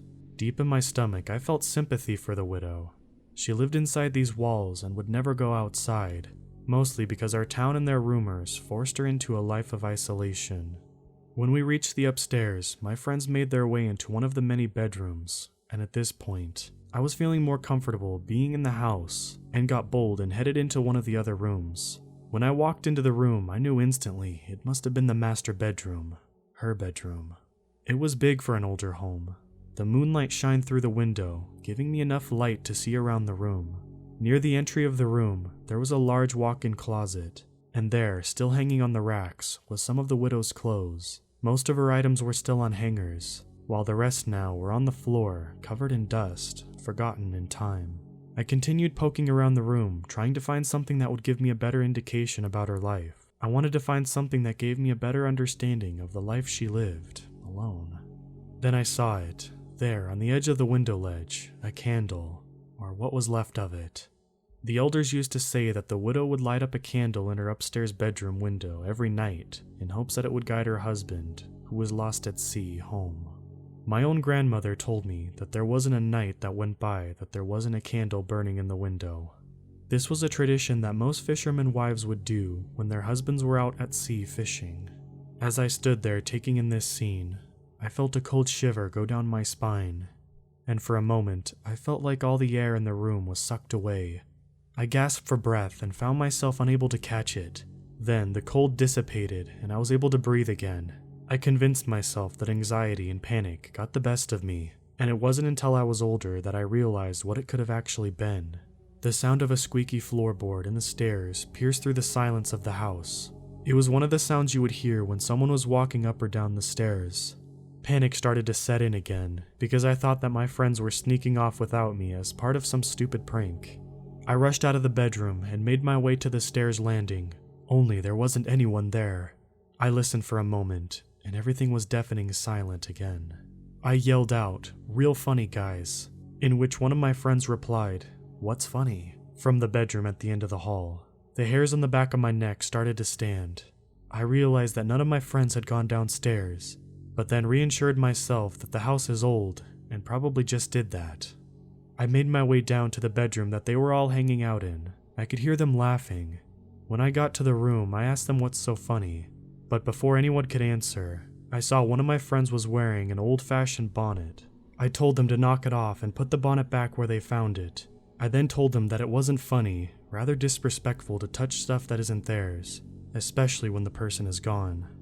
As my friend was putting the bonnet back, I heard it again, the sound of someone on the stairs, only this time we all heard it. A lump started to form in my mouth and I tried to speak up, but my voice cracked. Then one of my friends bawled out, "Who's there?" All of us waited for someone to reply. I think we were all hoping it was one of our parents coming to scold us for staying out too late, and for coming to the house when they all told us not to.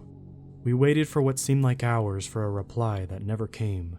One of my friends said that it was getting late and that they should go home before the sun came up. We all nodded in agreement and started to walk towards the stairs, although it was a little faster than a walk. As we got to the stairs, we all froze in place. The door at the opposite end of the hallway started to slowly creak open. None of us wanted to hang around to see who or what opened the door, so we started to rush down over the stairs. We were all almost at the bottom when there was a crashing noise behind us. When I turned around, one of my friends had fallen through the rotten stairs, half his body still above, the other half in the hole. The group of us rushed to his aid and quickly hauled him out of the hole he had fallen through. We then quickly started running towards the front door.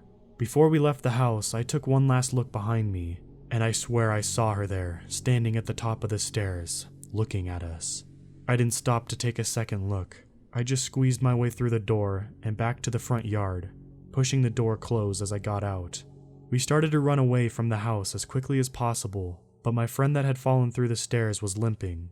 Myself and one of my other friends ran back, and between the both of us, we managed to help him move quickly. We ran through the gate that was once iron and started to head down the street to the safety of my house.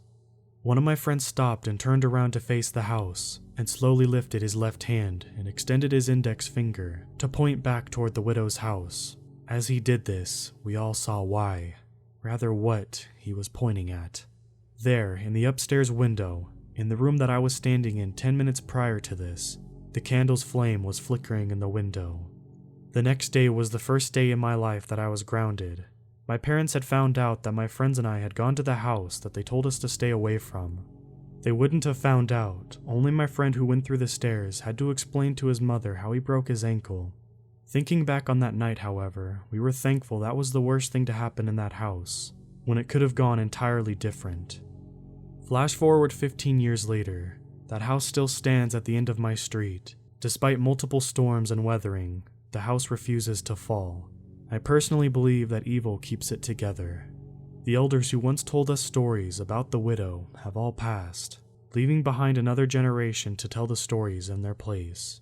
I felt like my parents every time I tell my own kids to stay away from the house, only I don't tell them about the mold and the falling down walls. I'm honest with them, and I tell them about the night I saw the widow.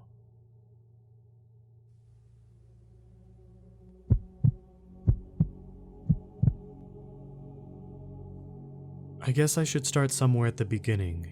You see, this house is also the house my father grew up in with his parents, and my grandfather grew up in with his parents. I'm not sure how many generations this house has belonged to my paternal family, but this house is old. It's a 3-story house, stood alone, and across the road from an even older church in a small village about 3 or 4 miles from the nearest big town. I did not grow up in this house. My father despised this place. Out of the very long list of things he detested, this house was up there in the top 5. That's why I'm so surprised he moved into it after he and my mom divorced. He always said that he would rather live on the streets than return there. When both his mother and father died, the house was naturally left to him. The only child of an only child. My dad wasn't just an only child, but a very lonely one. His father was, quite frankly, disinterested in him, and his mother was nothing short of vile to him. So, when they died, and all that was left was the house, I expected my dad to either demolish it or sell it. He said that it would cost too much to renovate the place to make it suitable to live in, and too much to turn into rubble. Now, my dad had a lot of demons trapped in his head. He would drink himself into oblivion, in a vain hope to forget his childhood, to no avail. He was really very sad to witness. He had a good, well-paying job at a manufacturing company as head of the engineering department, and my mom worked out of a doctor's practice, often working nights. They were 2 passing ships in the night, and unfortunately, it was me that had to take care of Dad when he was too drunk to take care of himself. My mom knew nothing of his drinking problem, and to this day, she still doesn't know the full extent of it all. They divorced when I was 13. I never stayed overnight with my dad. He wouldn't allow it. He would always tell my mom that he would take me out for the day, but he couldn't let me into the house. So naturally, our relationship thinned. By the time I was 23, our relationship consisted of drunken phone calls at ridiculous hours, and me talking him off the edge of whatever rim he was close to throwing himself off of. I'd had enough. I was pregnant with my oldest child, single, in a 2-bedroom house. The last thing I needed was to be a parent to my parent, on top of the tiny human totally dependent on me. So, I told him, everything he put me through, I didn't deserve it. I hated him for it. Hated him more than he hated that house, and to not contact me again unless he got sober. He had progressively gotten worse over the years, you see. He went from a binge drinker to a high-functioning alcoholic to a regular alcoholic, and drinking away his redundancy and life savings. That was the last time I spoke to him. He died a little over 6 months ago by his own hands. I cannot express how awful I feel now. I wish I had reached out to him when my son was born, and again when my daughter was born 3 years later, and the last year when I got married to the love of my life. I wish he could have shared in my happiness and been a grandfather. He was found after one of his many girlfriends couldn't get a response from him. He had only been dead 3 days, and was found, empty whiskey bottles strewn all over the house, stained with vomit, and God knows what else. He had a small funeral with only 3 guests, including the priest. He had his grave next to his parents in the graveyard at the church at the end of the street. The first I knew about it was when I got a phone call from a solicitor. I was the only beneficiary in his will, and I got the house. He had nothing else to leave me. What money he had left paid off his debts and funeral. I really didn't want to move here. It was my husband who convinced me. We were living in my small, 2-bedroom house that I had been living in since I fell pregnant the first time around. We had been saving as hard as possible to buy a house instead of renting, but it was proving to be difficult. We have 2 kids together who share a room and had no backyard at all. The house would be perfect for us. It took a while, but eventually I had to agree. The village wasn't too far from the town for school for the kids. We both drove, no mortgage or rent. It wasn't too far out for us to still get to work with minimal hassle. And I thought, maybe a way of making some kind of peace with my dad. We first came there to see the house. It was bare. Everything had been removed. By who, I couldn't tell you. A raging alcoholic he may have been, but the old man was still an engineer at heart. Maybe he hadn't drank all of his savings. It looked like a show home when we first stepped foot inside. Although cold and dusty, and in need of a good cleanup, the floor was hardwood throughout the downstairs, with a large, open-plan living room, with beautiful patio doors that opened up onto a large, though unkept, garden, with high walls for privacy. The second floor has 3 ample-sized bedrooms and a modern bathroom, and on the 3rd floor there was a master bedroom and an in-suite bathroom. It truly does look beautiful and the perfect family home, even before we cleaned it up. We've been here officially 2 weeks. We spent a month cleaning and moving things in. The money we had saved ourselves we used to decorate and lay carpets. The carpets I insisted for the living room. Thankfully, the kids didn't notice in their excitement. But there, in the middle of the living space, was a strikingly big, brownish-red stain. set against the dark wooden floor. You'd be forgiven for thinking that it was just a watermark on the wood, but I knew immediately what it was. That is where my dad was found, where he spent his final moments. I didn't want a constant reminder of that staring me in the face. Even placing a decent-sized rug wouldn't cover it. You think that it would be enough for me to hightail it straight out of there, but by this point, we had nowhere left to go.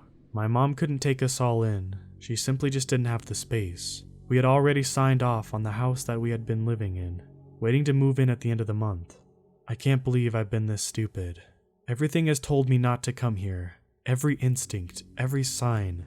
And yet, here I sit, on my patio, phone in one hand and gin in the other, letting it all out onto the ether of the internet. To make matters worse, my husband had offered a new job, one that requires him to be away for up to 6 weeks at a time. The money is too good to pass up, but I don't want to be here alone. He's packing his bags to fly out tomorrow afternoon. In the 2 weeks since I've been in this house, so much yet so little has happened. The first day we arrived, ready to get comfortable and spend our first night, no less than 6 birds flew straight into our patio doors and broke their necks. We put it down as us not having anything up in the doors to inform the birds that there was an invisible barrier there. Now I'm taking this as warning sign number 1. The same night, I woke up because a faceless someone was screaming in my ear. I put it down as a nightmare at the time. Now I'm thinking it as warning sign number 2. 3 days passed without much incident. Maybe the odd bump in the night, or the sound of a door creaking shut upstairs, but nothing that couldn't be explained anyway. On day 4, I had a long soak in the bath. I went to put my wedding ring back on afterwards, to find that they weren't where I had left them at the sink. I found them on day 6, under my dresser. Every day something happens.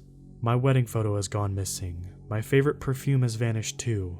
I constantly feel like I'm being watched. All the time the hairs on the back of my neck tingle and radiate down my back. I keep seeing black shadows in the dark corners of the house. I blink and they're gone. Doors are left open when I know I shut them, and vice versa. Specifically, the built-in wardrobe in our bedroom is always ajar. Even when I know, as a fact, I close it until it clicks, several times, every day. Today has been the worst. I'm not sleeping well at all. I always feel on edge and uneasy. I'm snapping at the kids and my husband. The final straw came after putting the 2 little ones to bed. I came out of my daughter's bedroom when something caught my eye. I don't know what it was. I can't explain it. It looked like a person, but not. All I remember is 2 electric blue eyes, and then falling. It almost felt like I was floating on top of invisible water. If it wasn't for the tightening in my stomach, it would have been a pleasant feeling. There was a white flash in my eyes, and a searing pain shot through my entire head. I felt the blood rush into my face and heard a ringing in my ears, just before the very breath was forced from my lungs as the back of my ribcage landed with force against the cast iron banister at the bottom of the staircase, with a nice goose egg forming at the back of my skull and bruised back. I rubbed the bright spots from my eyes and looked back up to the top of the staircase, and there was nothing there. Nothing at all. And I still had the sense that I was being stared at. Apparently I screamed, and my husband came running to find me in a heap, clutching the back of my head. The kids started crying because they heard their mom screaming so loud. They're asleep now after my reassurance that I'm fine. I haven't told my husband about the eyes. He found a bright red, very unmissable toy car at the bottom of the stairs, and told me to be more careful after handing me a water and some ibuprofen. The toy car was not there. I know it wasn't. But I can't disprove it, can I? And how would I sound to him if I told him everything I've felt and seen? Most, if not all, can be explained by using logic and science. I misplaced my rings. I may not have unpacked the wedding photo. My perfume is probably just hidden amongst our daughter's little treasures. And I tripped over the toy car, obviously. But those eyes that I feel are the eyes that are always watching. I can't get them out of my head. My mom is visiting tomorrow and taking both the children away for holiday, as the school is broken up for Easter break. Then I will be alone. As of 4 p.m. tomorrow, I will be truly alone in this heap of wood and stone and glass. At least I think I'll be alone. No, I will be. I just need to document everything, so I know I can read it back to make sense of it all. What am I gonna do?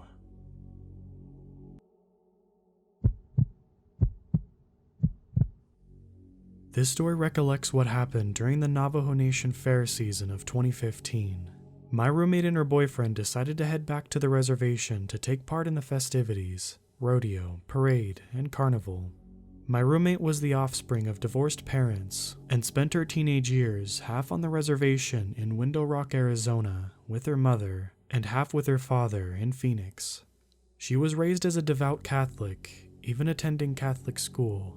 Nothing paranormal had ever occurred in her life up until this point. Her boyfriend was an urban Navajo who was a Christian, having been born and raised off the reservation in Phoenix, Arizona. I am declarifying their religious ideologies and affiliations because neither of them believed in Navajo traditionalism or ghost stories. Late one evening, after both of them got off work, they decided to head out to make the most of their 3-day weekend. My roommate made prior accommodations with a good friend from high school. When my roommate was a young adult, her mother decided to move away from the res. If her mother still lived in Window Rock, she would have simply stayed there. The accommodations were as follows. Her good friend opted to stay close to relatives and offered her a 2-bedroom, 2-bath manufactured home at her disposal. The trailer was located off the road between St. Michael's and the first 4-way intersection when you are heading towards Window Rock from Summit. Many have called it the back road to St. Michael's. The old, original township of St. Michael's, that is. As you can imagine, they arrived to their Navajo Fair B&B pretty late. The trailer was off to the right of the main highway and was situated at the foot of a large rolling hill. There was no streetlights. First order of business, my roommate calls her friend to let her know they arrived safely. They walk up to the trailer and unlock the door and give themselves a tour of their accommodations. They turned on all the lights in every room they toured. My roommate had driven the entirety of the journey home, so she was a bit more fatigued than her partner. She asked him to get the luggage from the car. It was a hatchback. The car was parked about 40 feet away. She explained to me that it had rained some weeks before, and the dirt road leading up to the house was wrecked. To avoid bottoming out, she parked on level ground. She walks into the guest room and her boyfriend is already laid out on the bed. She pleads with him to go get the luggage and, most importantly, her makeup bag, so she can remove her makeup before bed. She compromises with him that she'll go out with him if he does the heavy lifting. She doesn't want to put her heels back on, so she decides to watch him from the porch. Yes, heels. She worked at a bank and always had to dress professionally, in a pantsuit and heels. So she is standing on the top stair of the small 3-stair porch, with the front door slightly ajar, her hand on the doorknob. Her boyfriend walks off into the pitch black. The light from his phone serves as the only beacon of light, signaling his location. As she watches his light grow dimmer and smaller in the distance, she hears what seems to be a pack of dogs howling and barking. She said it sounded like a rumble, a pack of feral dogs or coyotes fighting. The pack of dogs come barreling down the large hill behind the trailer. She hears a loud thud against the back wall of the trailer. The thud was so loud that she heard the rattling of picture frames that were hanging. At this point, fear begins to creep in her mind. She calls out to her boyfriend and hears no response. She shouts for him once again. That's when she realizes the dogs have all gone silent, all at once in a fluid succession of motions. She said that something from inside her trailer slams the front door, so fast that it creates a gust of wind. She said that if she had been holding onto the doorknob, it would have knocked her off the landing off the front steps. The porch light flickers and then goes dead. She is standing there, barefoot, in the darkness. She tries to open the door and retreat back into the trailer. She was able to turn the doorknob until it clicked. The door wasn't locked. Something heavy was pressed up against the flimsy, manufactured hollow cord door from inside. At this point, she said she didn't realize she was crying, at the brink of an anxiety attack. Adrenaline took over her and she began throwing herself and all of her weight against the door. She saw it inch open, and the light from inside flooded the doorway for a split second before it slammed shut in retaliation. Fight or flight. She decides to run barefoot into the darkness to find her boyfriend. His account. He leaves his girlfriend at the top of the front door steps as he walks off into the dark, with only his phone serving as a flashlight. He's being very careful where he steps because the earth is turned up and twisted and gnarled. Deep ruts and grooves from a vehicle driving in the mud before it hardens into crust. He is afraid he might twist his ankle. He too hears the frenzied howls and barks of the dogs. He turns around to look at where the sounds are coming from. In the distance, he sees the faint light of the porch go off. He rationalizes to himself that the barking dogs frightened his girlfriend, and in fear, she ran inside and unintentionally turned off the porch light. He continues walking in the direction of the car. He hears the thud of a heavy footsteps behind him, mimicking his own stride, not exactly in tune with his, following a split second after his own thud, almost echoing intentionally. Figuring it might be his frightened girlfriend running out to him, he calls out to her, to no avail. He sees a dim flicker in the distance, the light from his phone bouncing off the reflectors of the taillights of the car. His body floods with relief. The relief quickly drains to despair. His phone erratically stops working and won't turn on. His heartbeat almost beats out of his chest. How could this be? He wasn't on his phone the entire drive back. It was fully charged. He takes a few urgent paces towards where the car was before the lights turned off. His palms are sweaty, and he swears he could feel his heart pounding through his hands. He desperately reaches into his pockets for his car keys. He begins frantically pressing all of the buttons, the lock, unlock, panic, and open hatchback buttons. Nothing. He even stretches out his hands in the dark as pressing the buttons, thinking that he is on the cusp of the electronic radius of the vehicle to respond. Still nothing.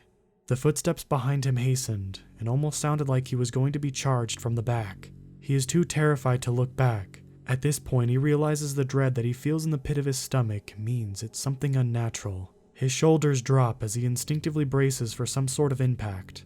The sound of heavy footsteps would indicate that he would have been hit by now. Nothing. The footsteps loudly led directly up to him, to his heels, and nothing. He opens his eyes and hears something like a coin drop and hit the top of his car. He turns around to the patter of bare feet on the dirt road. His girlfriend charges into him, full embrace, hugging him. Mind you, his feet stayed planted. He doesn't take one step forward or back. The car keys are still in his hands. His thumb presses down. A loud click, the familiar sound of the hatchback opening, and the lights from inside the car quickly floods their immediate surroundings. They grab their luggage and a pair of flip-flops from the car and slowly make their way back to the trailer. Oddly, the front porch light was on now. My roommate makes her boyfriend go inside and check all of the rooms before she goes back in. He opens the door with ease. He checks each room meticulously. There is no one inside. All of the windows still locked from the inside. I have never retold this account to anyone, but thought I would finally share it before time and life erases the details from my memory. Once in the safety of their trailer, her boyfriend pulled out his cell phone and turned it on to the exact same battery percentage.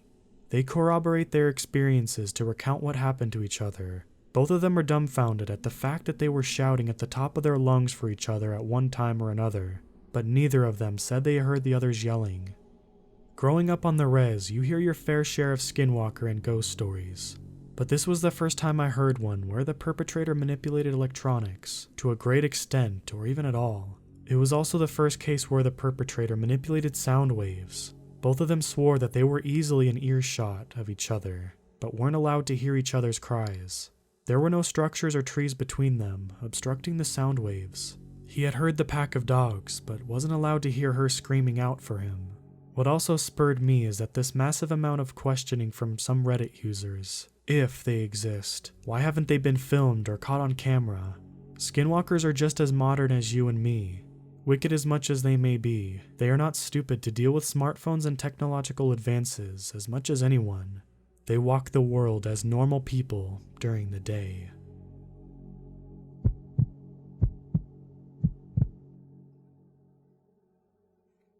This is an experience my mom and dad had that happened in December of 2018.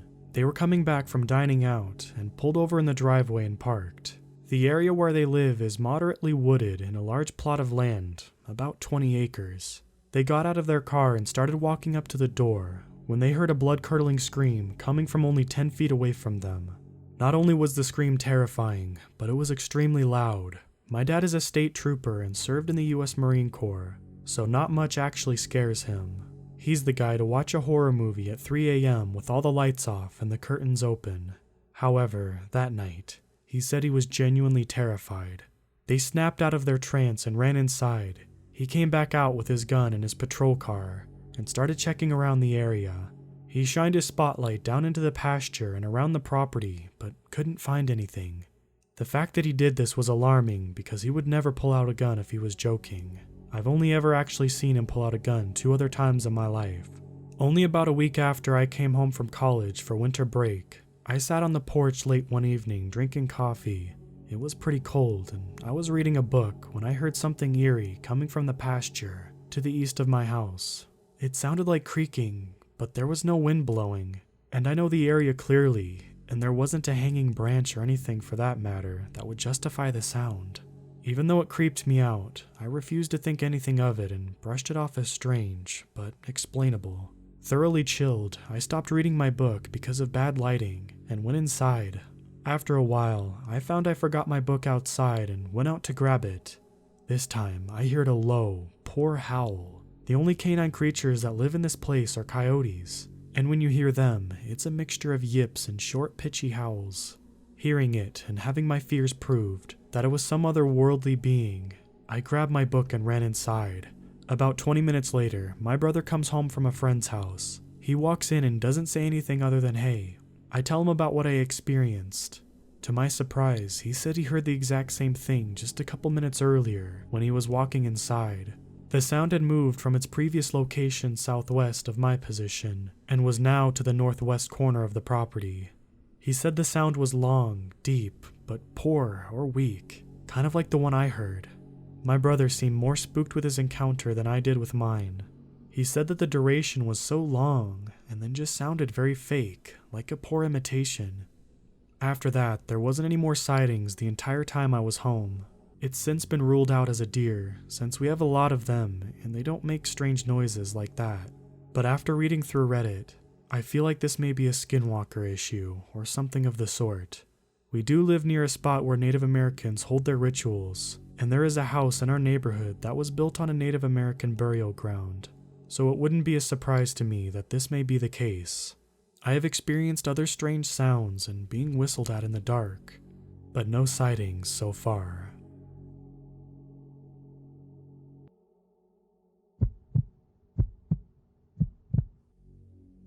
Back when I was 15, I picked my younger brother up from elementary school every day, and we would bus home together.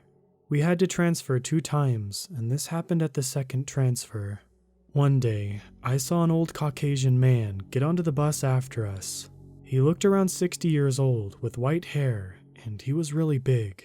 Since there was no seats available, I stood up to offer my seat for him, and he gave me a smile and thanked me, and I thought nothing of it.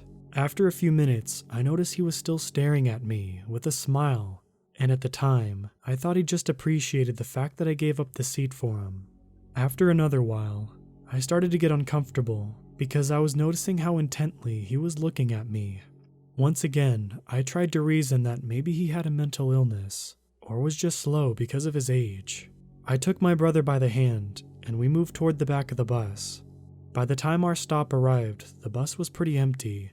My brother and I exited, and we started to walk in the direction of our apartment. It was only a few feet away from the bus stop. I was pretty paranoid from earlier, so I turned around to check if anyone had followed us off the bus. I saw the old man walking in our direction, and I internally panicked. I reasoned with myself that maybe he lived in that area too, and it was just a coincidence that he was walking in this direction, so I kept walking towards the gate of our apartment. My brother and I got to the gate, and I was digging in my backpack for my keys. Suddenly, I felt a tap on my shoulder, and looked up to see the old man smiling at me. I didn't know how to react, so I just said hi, and kept looking for my keys while I had my eyes on him. By that time, I was really creeped out because his stare was really intense. He said thanks for giving your seat to me, and he asked me if I wanted to go for lunch, so he could thank me. In my head, all I could think was that it was around 4 p.m., so why would he want to go to lunch? I quickly declined, shoved my brother past the gate and slammed it behind me. The old man just kept smiling and staring as I looked back, and I was glad that I was able to escape from him. A few days passed, and I thought nothing more of the incident. Then one day, I saw him again at the bus stop. I tried to stand as far away as possible and tried not to look in that direction. The bus stop was a busy one, so there was always a line of people. I could feel him staring at me, and I remember just wishing that the bus would come faster so I could get away. We got onto the bus and I could still see him smiling as he stared at me out of the corner of my eye. I tried to keep my attention on the book I was reading and not let it bother me. When our stop came, my brother and I quickly got off the bus and sped walk to the gate. I turned around to check if the old man had followed us off the bus, and was immensely relieved that he didn't. I looked at the bus as it drove past, and I remember seeing him by the window seat, just staring at me.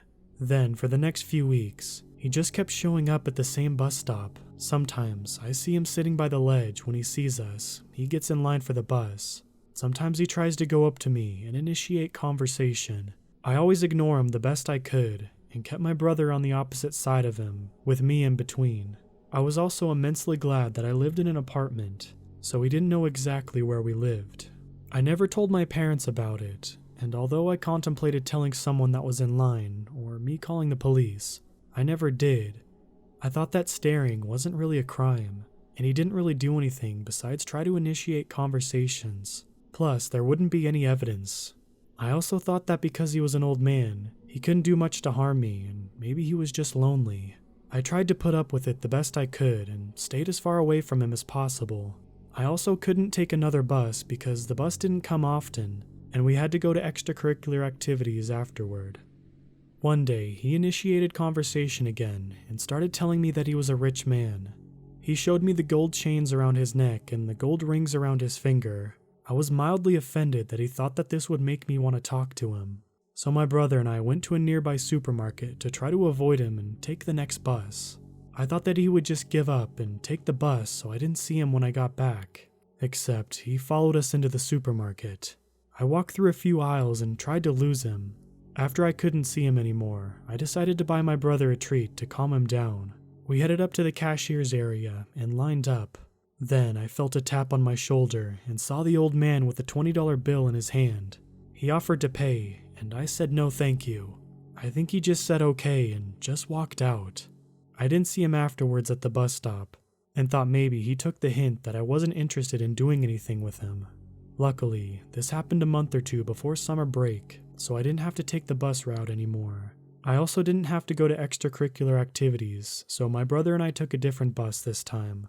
Fast forward a year, I was walking my brother to summer school every day during the summer. On that route, we walked past a subway stop. One day, we saw the old man at the subway. We quickly walked away, hoping he didn't see us, but he must have saw us, because every day after that, he was sitting outside that subway stop. He didn't try to initiate conversation, but he was always staring intensely at me from afar. I started getting nightmares of him kidnapping me or taking a knife to me and threatening me. After a week or so, my brother and I took a different route to school. I didn't see him again until last year, so around 6 years from the initial time I met him. I saw him at the bus stop on my way to university, and my heart automatically started beating faster, and my hands became clammy. He must have saw me because he smiled and stared at me without blinking, again. Luckily, since my classes aren't a set schedule, he wasn't able to lurk at the bus stop again waiting for me. I still see him on rare occasion at the bus stops around where I live, but for the sake of my sanity, old man, let's not meet again.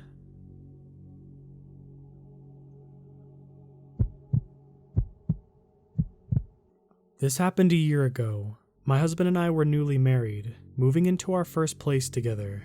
We knew a family who owned various properties around our estate and had a condo unit available in one of the more sketchy towns, but he was going to let us rent in it very cheaply. We moved in during September, and then the strange events happened in March and later on. I'll try my best to explain the layout of this. We lived in the same building as my stalker, although we don't use the same stairwell, as each building is separated into 2 sets of 6 apartments, 2 apartments on each level.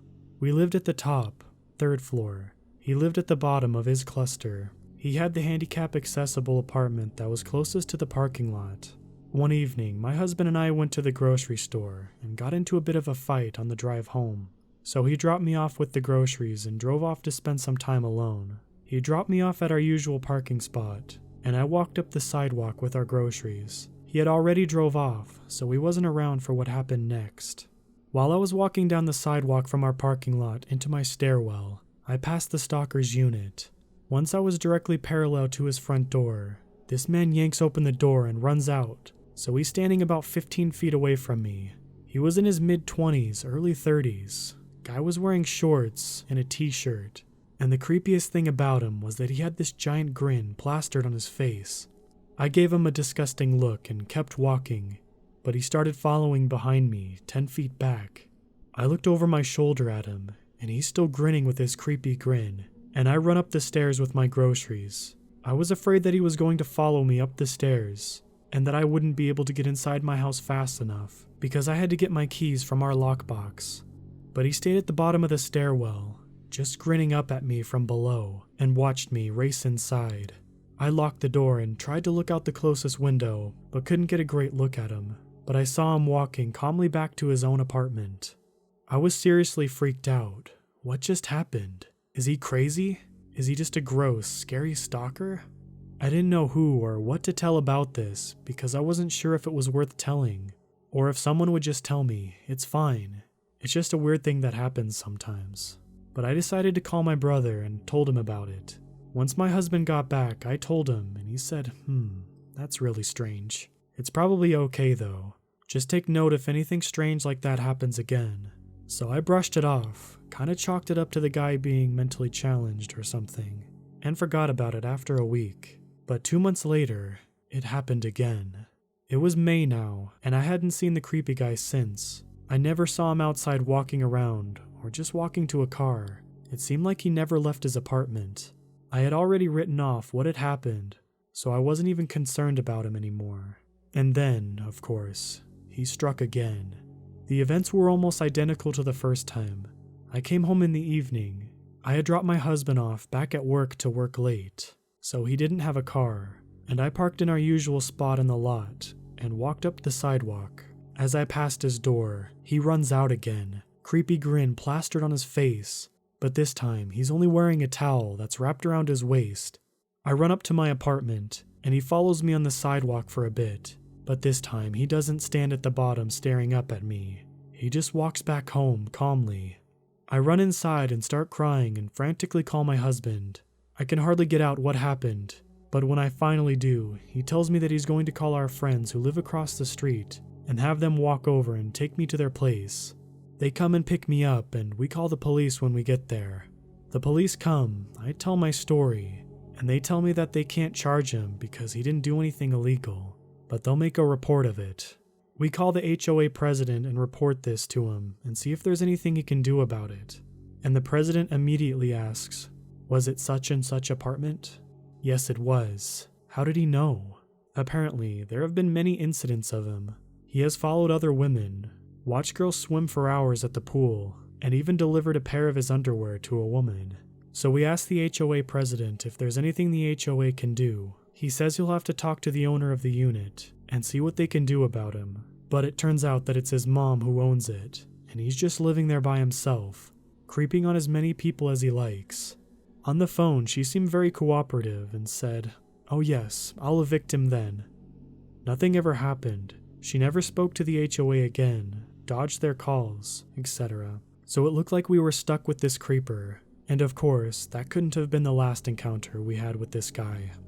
It was mostly small things, like he would stare out his window at me sometimes as I was going out to my car, or other times I was driving through the lot, and there was another time he was out on the lawn, actually in front of his unit, watching girls swim in the pool.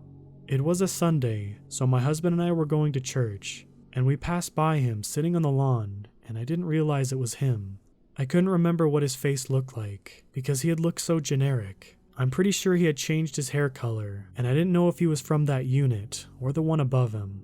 A lot of things went through my head that caused me to doubt who this guy really was, so I simply passed him and smiled. Later on, I realized that it was him, and I was so mad that my husband didn't get to punch his lights out. And although all these small things were happening, it wasn't enough to motivate us to move yet, until July. My husband and I had gone camping with our church for a week, and when we got back, we just hang out with some friends and didn't get home until late. We pulled in around 1:30 a.m. My husband and I had to go close our pools. We worked for a pool company and opened and closed pools daily. Just lock the doors and turn off the lights and such. He dropped me off home early to get ready for bed. He watched me go inside to make sure I was okay and then left. He came home an hour later, about 2:30 a.m., and the creepy guy was standing on the sidewalk in front of his usual spot, shirtless. We assumed the stalker was expecting me to be the one driving alone, but upon seeing it was my husband, he booked it back into his apartment. My husband parked as fast as he could and ran after him, but he was already inside. He pounded on the door, yelling at him to come outside, but he wouldn't. My husband came up to our apartment and told me what happened. He grabbed my pepper spray and a heavy object and went back outside to patrol the area because he was so riled up and angry. We ended up moving 2 weeks later, no longer wanting to endure the harassment. Best decision we ever made. So, to the creepy guy who stalked me for months, let's not meet again.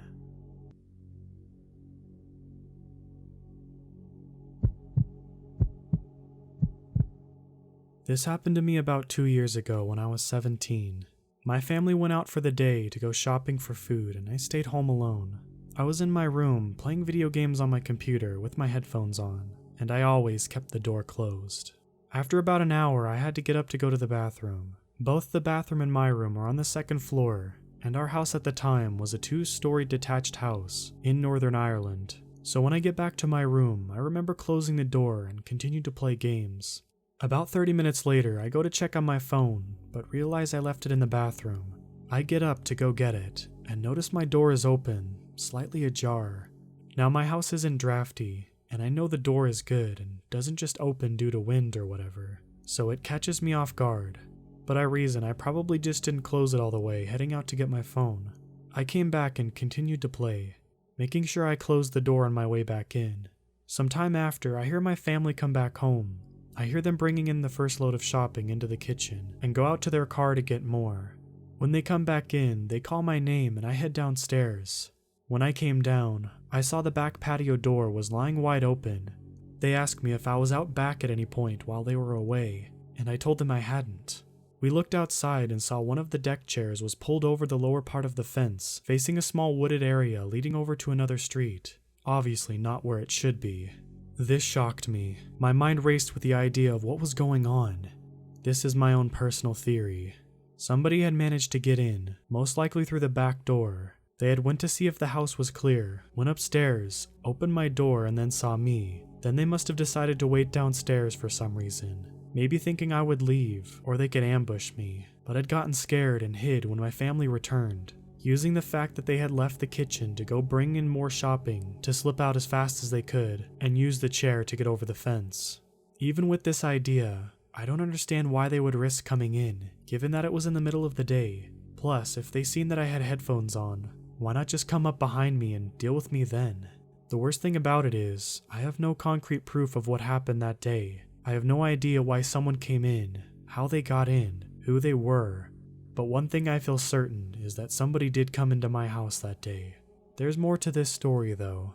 A week or so later, it's late at night, around 2 a.m., and I'm in my room playing games. While playing, I end up drifting off to sleep. I am woken by my mom coming in shaking me, asking me if I was outside. I told her no, I've been here all night, I was asleep. She explains to me that while she was laying in bed, she heard the back door slap, and as her room was just above the kitchen and the back door, she felt the shake of the slam. My stepdad was working night shift at the time, so it was only me, my mom, and sister in the house. I go downstairs to check to see if everything's okay. The door's wide open, our back garden is pitch black, so not knowing if anyone was out there, I closed and locked the door, and looked around the garden from the outside with a flashlight. I didn't see anyone outside and decided to stay downstairs for a few hours, keeping a lookout. The next day, we changed the locks. The strange thing about these instances is that nothing was stolen, none of our things were missing, and it seemed that nothing had been really moved or any drawers looked through. I have absolutely no explanation for this to this day. It baffles me. We had discussed getting the police involved, but we felt that because there was no serious evidence of a crime taking place, and that we would be moving out of that house in a matter of weeks, unrelated to this, we decided there wouldn't really be anything they could do to help, so we just had the locks changed, and made absolutely sure to keep things locked down and watched until we moved out.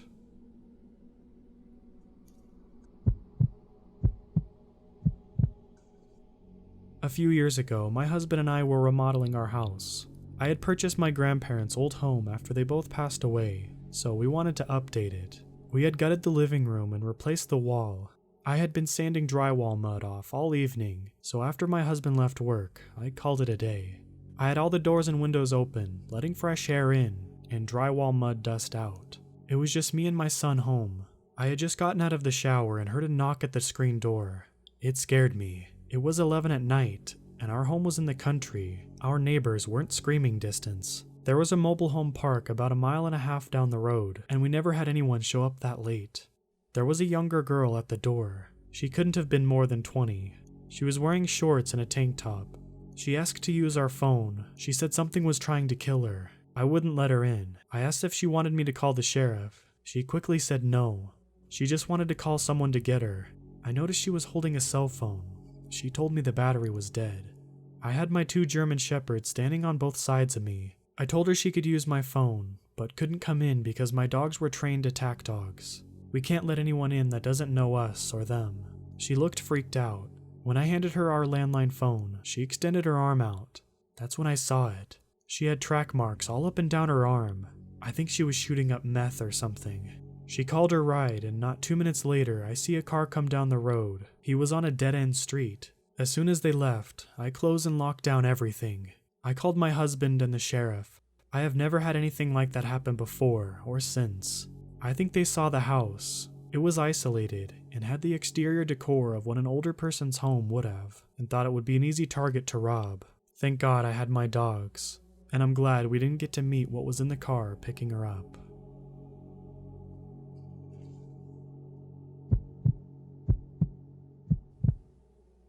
So first of all, let me tell you this story began in March of 2017. I'm a 19-year-old male. My family and I moved into this new house that same month. I was really excited because this house was huge and got a beautiful garden with a pool and a hot tub. I'm not bragging, but this is information that will be important later on. When we moved in, the real estate agent told my parents and me that there was a series of home invasions in our street, and that our house and our neighbor's house were the only ones which they hadn't broke in yet. The first weird thing started to happen in May of 2017. My room is at the patio, so when I look out the window I can see the patio and the hot tub. At first I could hear the gate of our garden being swung open at night. That continued for the next 10 weeks. Sometimes we would go outside in the morning and all of the lamps would be bashed in. At first, we thought some burglars are opening up our garden gate at night, because every morning my parents open the patio door so our dog can go outside to pee, while one of my parents would get dressed and go off for a morning walk. So I guess the burglars were hoping for the dog to run off, so they would have it easy to enter our home. All of these incidents made my mom feel really unsafe in our own house. All of a sudden it stopped, so we thought the person, or people, whoever did this, moved on or got bored. But after 5 months, everything started all over again, but worse. In November, I woke up with footsteps outside my window, so I opened my eyes and wished I wouldn't have done that. What I saw was a 6'3" man standing outside my window watching me while I slept. He looked so old, yet so young. He had a young face, but his haircut made him look 25 years older. At least that's what I could see in the dark. I was frozen. I couldn't move, so we just looked at each other in the eyes for what felt like an eternity. Suddenly, he ran off, so I took my chances and ran into my parents' room and told them everything. My dad grabbed his gun, which he is keeping at home now because he got worried over the past months. He's a police officer. He ran outside but couldn't find the man, but only a broken gate, so he called the police. The police, actually 2 colleagues of his, came, but they couldn't do too much, so they left rather quickly. 2 months later, I woke up to splashing sounds. I got up, looked outside my window. I noticed that the sound was coming from the pool, but I couldn't see due to the trees blocking my view, so I shrugged it off because I thought there's just something wrong with the pump, which wasn't a rare thing. So I went back to bed, but I had a hard time falling asleep since the sound grew louder and more intense. So I got up and went into the living room, which allows me to see the entire garden. When I looked outside, I got the same feeling which I had 2 months ago, when I spotted the guy outside my window. Anyway, so I looked outside and saw the same man standing in our pool, draining our pool with a small cup, and I mean it how I said it. He was standing in our pool with a cup throwing water on the grass. He had this dead stare in his eyes, like he didn't even know what he was doing. He noticed me watching him and just smiled at me while diving down like that's the way to escape. I woke up my dad, who immediately called the police. They left as fast as they came. Since they didn't find anything but an empty pool, they said he was probably homeless and just washing himself off, but I'm certain that's not what he was doing.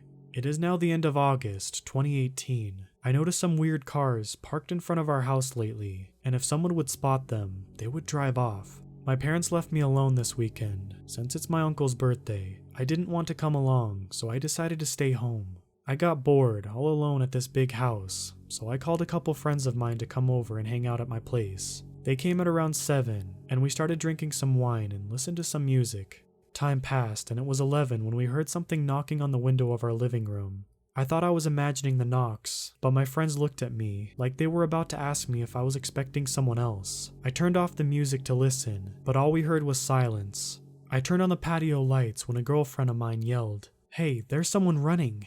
I didn't see anyone, but I heard the gate slam shut. I was worried, but decided not to call the police since they couldn't do anything anyway. I was really glad that my friends drank something and had to crash at my place, so I wouldn't be alone that night. Today is Saturday and my friends left around 5 p.m. I was in my room when I heard something fall behind me, so I got up to see what it was. When I walked towards the bathroom, and I was freaking out when I could see a person right behind the door. The person didn't notice that I spotted him, so I walked back into the room to get my phone and call the police and my parents. I wanted to go down to the den because the lock on my door was broken. When I passed the bathroom, I saw the person was standing there, so I opened my camera and took a picture as proof for my family and friends. Here's that picture.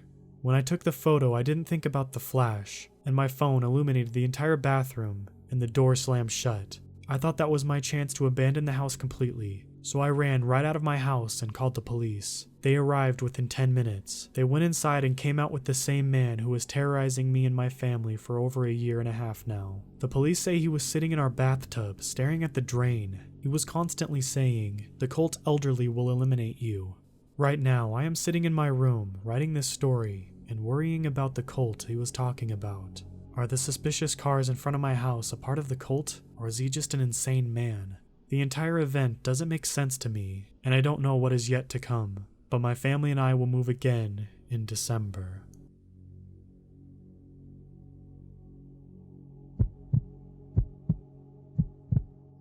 This happened a couple years ago. I don't like to talk about it that much. It just never seemed like a big deal to me as a kid, but the older I get, the more I think about it, and the more it haunts me. It was New Year's Eve, 2011, and me and a couple friends were having a sleepover. My friend's neighborhood was relatively new, so there was still houses being built around him. We had all stayed up until midnight, but were still hyper on sugar and had no intention of sleep. One of my friends had the idea of going to play hide and seek in one of the houses being built. We asked his mom, and she was okay with it, but she gave us her phone to hold on to and told us to text my friend's dad in case anything happened. We took the phone, got our coats, and headed outside. The house was only about 100 yards away from the porch, so it wasn't that far of a walk. We jogged across the street since it was relatively windy and we didn't want to stay in the cold air. We decided to play in pairs, but if you were hiding, you had to stay with your teammate. I volunteered to be the seeker, so the two hiders headed into the house while me and the other seeker began to count. Once I hit 60, the game began. The house was dark and cold, and the only source of light was a bright moon shining through every window and door. We were standing in an empty shell of someone's home. No inner walls had been put up yet, and there was no carpeting on the floors. The only thing inside was dozens of thick wooden beams. I told my friend I'd take the first floor if he wanted the second, and he agreed. He walked past me up the steps. I was now alone. Something about being there boosted my confidence, like I was an adventurer or something like that. I walked around the first floor with a smile on my face, braver than ever. I called out the names of my friends, trying to hold in my laughter. Since the house was so dark, you could only see about 5 feet in front of you, so I made sure to check every nook and cranny. That's when I found the basement. It was a dark and eerie hole in the floor that looked like it would swallow anything that walked into it. They couldn't have gone down there, I thought to myself. There's no way. But I had checked the entire first floor and heard nothing from my friend upstairs, so I sucked it up and began to go down the steps. I walked down slowly, taking careful steps because it was nearly impossible to see anything. My footsteps echoed through the dark room. I walked slowly, listening for any type of noise in the darkness. Then I heard something. The slow-moving feet. "Hello?" I said, following with my friends' names. No response. For a quick second, I contemplated turning back around, but I knew if this was them, they wouldn't say anything back. I called their names again. No response. A smile came across my face. I had found them.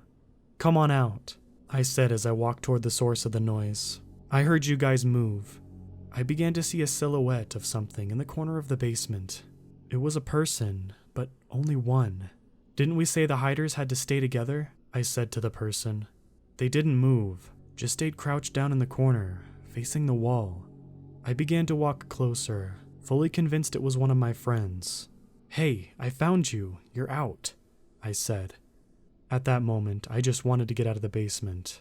I continued to walk closer. I still wasn't close enough to make out any body features. Whatever it was breathing rather loudly, loud enough for me to hear it from a couple feet away.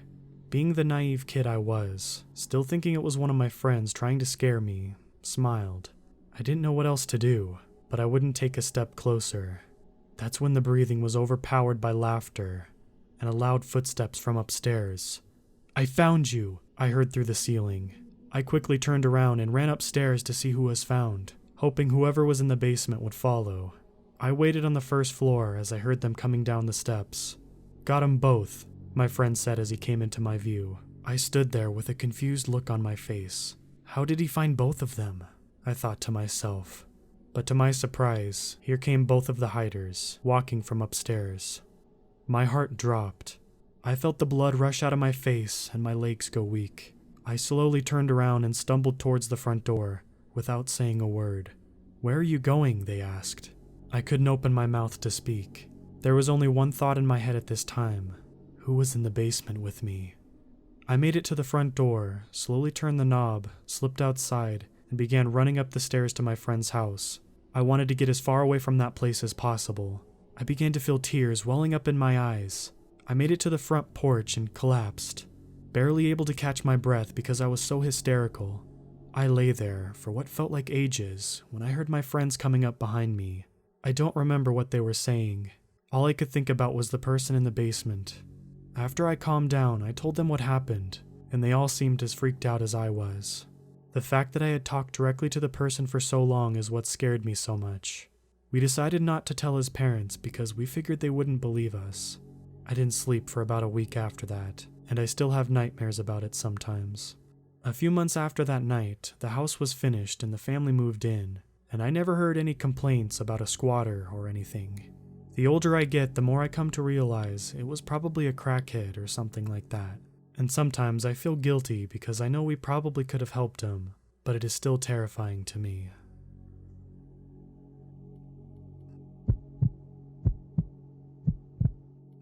I wanted to share this pretty frightening story that happened to me back when I was 12 years old. I was recently going through some old cringy notebooks and journals with my girlfriend, and found a journal entry where I wrote about this day, and all the memories came flooding back to me. I used to live in what I thought was a really safe and secure private community. I wasn't allowed to just wander around too far from home without supervision. But because our neighborhood was a gated community, my parents let me walk around within the gates anytime I wanted, even if they weren't home. One day I was riding around the neighborhood after school when I saw a middle-aged woman crying on the floor of her porch, with the porch door wide open. I was pretty concerned and got off my bike to go see what was wrong. She said she was having problems with her husband and immediately asked me to come in to help her. My stranger danger sirens were going off, so I declined. She kept pushing me. Please, just for a moment. I just need someone to talk to. Now, I was raised with respect to elders and to be a good person, but also raised with aforementioned stranger danger. So, being a young naive kid, I actually felt conflicted about whether I should go in or not. Ultimately, I declined repeatedly enough that she instead asked me to wait outside with her and sit with her until she felt better. I agreed to this since I felt safe in my own neighborhood. She asked me to wait on the porch for her while she walked into her house and visibly grabbed some framed pictures from the wall. She then sat down next to me inside the house while I was sitting on the porch, just outside her front door. She started showing me the pictures. One was of a kid older than me in a local high school football uniform. and another of a man and the same kid. She starts telling me about how this is her kid and her husband. She went on to tell me stories of how she met him and how they spent their honeymoon in Hawaii, and how her kid was doing so good at football, one of the best on his team. She was worried that if her husband got a divorce, she wouldn't be able to see her kid anymore, and she started bawling again, this time onto my shoulder. This actually caused me to let down my guard quite a bit. Once I knew she had a kid, I felt more comfortable around her for some reason. She was talking for a while though, and I was beginning to start to feel a little awkward, as she was on and off crying on my shoulder and I didn't know how to react to the situation. What the hell did I get myself into? I kept thinking to myself as I nodded my head and pretended to listen. I was more concerned about finding a good excuse to tell her I had to go home. She kept calling me such a nice young boy, and telling me, "You have no idea how important it is for you to spend your time here with me," which made me feel a little bad about just leaving her. She kept telling me she wanted to reward me and make me some dinner if I just came in, which I continued to decline. At this point, mostly because I wanted to leave more than actually being afraid. Finally, I told her I had to go, and she asked if I knew anything about how to turn her cell phone on, as she got her first one recently. I told her I did and could help her out before I left. She told me to wait again, and this time she left for quite a while. I kept thinking I should just walk away, but a part of me didn't want to be rude, especially since she lived around the corner from my house and possibly knew my parents. My anxiety levels would spike as I got closer and closer in my head to convincing myself to just stand up and walk away. Then it would dissipate and I'd tell myself no, I can't just leave. Finally, after what felt like an eternity, she brought me her Android phone. I had only had an iPhone 3G at the time, and that was my first smartphone, so I was a little worried I didn't know how it worked. I just held the power button for a second and lo and behold, it booted right up. She asked me then if I knew how to check text messages. I found and opened up the Messages app, and there was only one number, not saved as a contact in the app. She'd pointed to it and said, "That's the idiot. That's my husband's number. Read me his texts." I opened it up. She had received basically the same text over and over again, just variations of hello, and please respond. She angrily said, "Read it to me now. I want to know what he said to me." I tell her, they basically all say hello with a question mark. She just reaffirmed in a stern voice, "Read them to me." I start reading them. Hello. Hello. Please respond. She just has her eyes closed and she's nodding sometimes, commenting along the lines of, "That idiot. He does miss me. Well, screw him. He had his chance." She turned quickly from this crying, distraught woman who was worried about her husband would leave her, into an angry, spiteful person who felt like she was in the right. When I stopped reading a couple times and asked if she wanted me to stop, she would snap at me, "Keep reading." Then I would continue.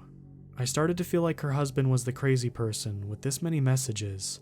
I must have scrolled through dozens of messages, almost identical, spanning back days.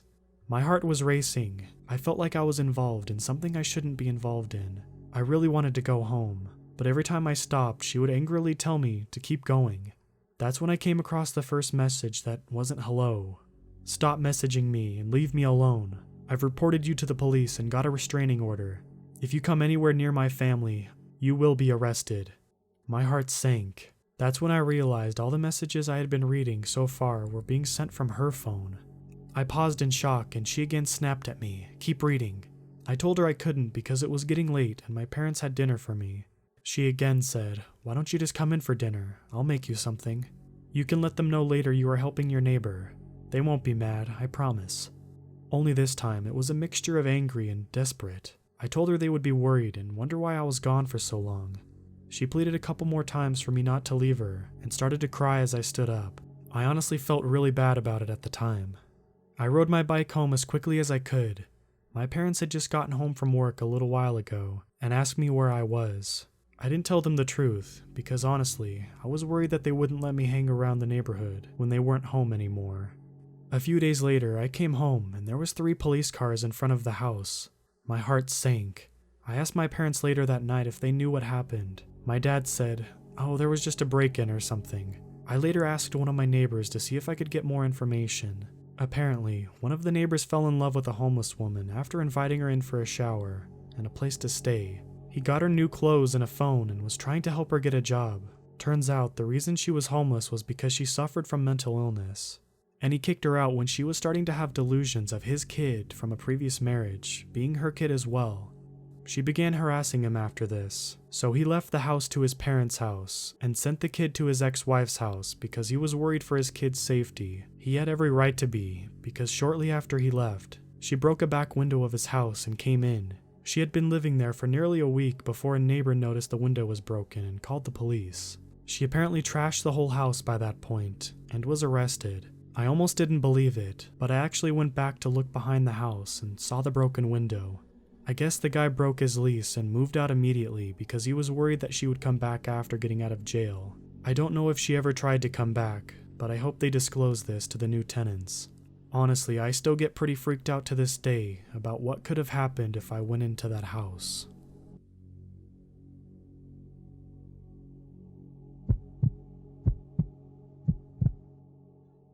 This happened about 2 years ago.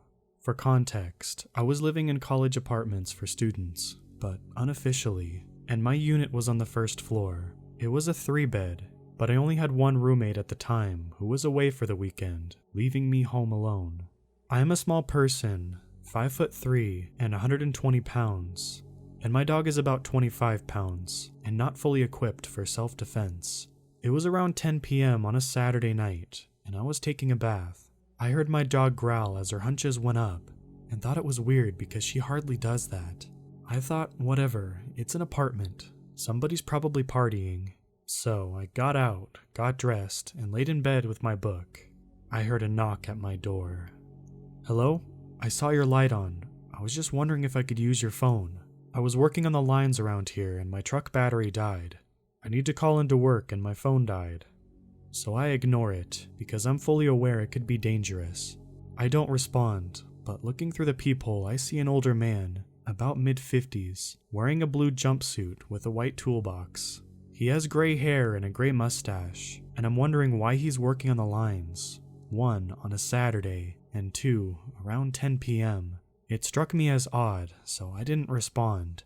About 3 minutes later, he knocks again, saying something like, "If I could just use your phone, I could get out of your hair. I just need to call my boss and tell him." So I checked the peephole again, and I noticed there was no name tag or company on his jumper. I'm silent. My dog growls again, this time more angrily around the front door. She starts pacing and getting frustrated. I texted a friend or two this was happening. Again, this time after about 7 minutes, he knocks, more abruptly. "If you don't want me to keep knocking, let me use your phone so I can get a ride. I know you're home. I can see your light." He was beginning to sound frustrated and angry at being ignored. I ignored and my dog began to show her teeth. She directly faced the door, teeth baring, and began barking viciously. I have never seen her do that before, or since.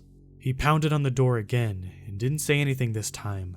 I looked back at the peephole, becoming scared for my safety, and my mind thought, why does he have his toolbox if he could have just left it in his car? And why does his company uniform not say the company's name? Why hasn't he moved to another unit? I continued to ignore him, but at this point, more out of shock, he pounded on the door once more, and my dog barked louder and more aggressively. He said, "Fine, I'll have to walk down the street and ask for a phone there. Thanks for nothing." She barked for another minute or so, and eventually he left. I was concerned about him entering my side doors, so I locked them, and just hope he didn't, as I called some friends. Maybe this man genuinely needed help. Maybe he was working overtime, but it still bothers me today. 1. Why did he focus on my unit for so long? He spent maybe 15-20 minutes trying to use my phone. 2. It's possible his work uniform wasn't labeled, but why bring a toolbox with you and ask for help? I didn't see what he had in the toolbox, but I think it would be heavy and he'd leave it in his truck. 3. He said, "I know you're home." Maybe this one is small, but in a 3-bedroom unit, why would you specifically address a you? Why not say somebody? The most terrifying thing is later in that week, I told my facilities manager there was a man on Saturday from their electrical company trying to get help for his truck battery.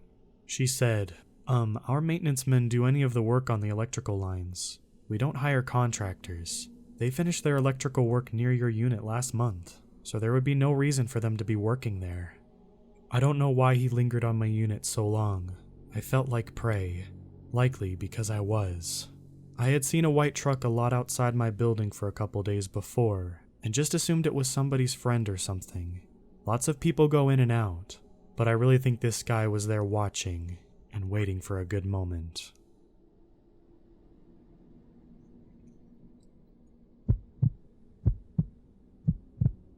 Okay, so this happened when I was around 9 years old. I'm 25 now, and it's something I will never forget. It gives me goosebumps to this day. I have a terraced house, 4 houses combined, and my neighbors and I each have our own little patio. There's a small road 10 meters from my yard where people do their Sunday walks and so on. Only a small fence separates my small yard and patio from the road. I live in a pretty crowded area, with several of these terraced houses spreading around my neighborhood, so seeing people walk on the road is pretty normal for me. Seeing random people standing on my patio is not. When I was 9, I usually got home from school about an hour before my mom got home from work. I live maybe 50 meters away from school, so my mom figured I was mature enough to be home alone for around an hour before she got home. This one day, I got home from school. I did the usual thing, which was make sure I locked the door and double-checked the back door leading into the patio. I was 9. Being alone was a little scary, even though it was in the middle of the day and only for 1 hour. I then rushed to my room upstairs to play as much PlayStation as possible before my mom came home and made me do my homework. While playing, I heard this voice coming from outside my window. My room was located 1 floor over the patio, with a view to the road that I told you about before. It was kind of like the sound of a cat, but my cat had been missing for over 3 months. Hope sparked as I thought. He finally did come back. I ran downstairs to check if it was my cat, but the sight that met me gives me goosebumps writing this. There was a guy standing on my patio, a guy with black hair covering half of his eyes, making him look like the male version of the Ring Woman or something. I could hear him making high-pitched sounds, almost like a cat meowing. A brown liquid was running down from his mouth, and I could see him spitting out my dad's stomped cigarettes. He was actually eating from the ashtray. I was frozen observing this, eventually snapped out of it and screamed so loud that the man must have heard it. He didn't react. He kept on eating from the ashtray. I ran upstairs to my room, locked the door and called my mom, who then called the cops. I have never been more terrified in my life. Laying in my bed under my sheets, shivering with fear, as I hear this creepy high-pitched noise from the guy eating cigarettes from the ashtray on my patio. I kind of blacked out for a moment, because the next thing I remember is the police arriving on the road by my yard. I hear them talking to the guy, saying stuff like, "What are you doing? Get over here, or we'll have to come down and arrest you," and so on. He didn't respond, but the high-pitched sounds was more frequent and louder. I decided to look through the window, feeling safe now that the cops were there. I could see 2 police officers standing by my fence, 1 man and a woman. I did not see the creepy man, however, because he was standing directly 1 story under me, out of my field of view. The police jumped the fence, and I remember hearing the creepy guy scream louder than anything I've ever heard before. He charged the female officer with full force and knocked her out cold. The male officer immediately tased the guy, leaving him shaking on the ground, screaming still. The policeman struggled, keeping him on the ground while putting handcuffs on him, but he eventually made it. After a while, he managed to wake up the female police officer, who seemed badly hurt. He called for backup and an ambulance, and then he sees me staring in the window above him. The expression on my face must have been something else, because he just looked at me and said, "I sure hope you didn't see all of that." I started to cry. By this time, my neighbors started to arrive, wondering what was going on. One of my neighbors, an elderly woman, made me come down, and she took care of me until my mom came back home. The police took the creepy guy with them in the car and left. Before they left, they promised to come back and talk to us about what had happened. This is where the story takes an unexpected turn. The male police officer came back later that night and sat down with me and my mom to talk. He explained that the guy on my patio was actually diagnosed with severe autism. He had escaped a facility where mentally challenged people live, located around 5 kilometers from where I live. He explained that the guy had actually lived in my house about 5 years ago, but he had been forced to move when his mom, his only caretaker, died. The poor guy probably thought he would find his mom in my house. He missed the routines, he missed living there with his mom. The police had to move him from that house that time 5 years ago because he was extremely strong. This was the reason he reacted the way he did when the policeman came that day. Still frightened, I told the police officer that he needed to make sure this would never happen again. He promised it wouldn't. After a few sleepless nights, my life got back to normal. The years went by and the guy didn't come back, until 1 year ago. At this time, my mom and dad had moved out. I had bought the house from them, and I'm still living there today. I was enjoying my morning coffee on the patio when I see this random guy stop on the road by my fence. He just stands there, looking at me. I looked at him and gave him a nod, and then I hear the high-pitched noises. It's him. His hair had turned gray, but the high-pitched sounds made me realize. My heart started racing as I instantly remembered the reason why he was back. I realized he must have managed to escape again.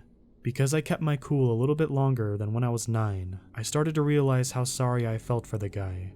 16 years later, he was back to look for his mom. I decided to carefully ask him if he wanted to come down to the patio. He instantly started to jump the fence.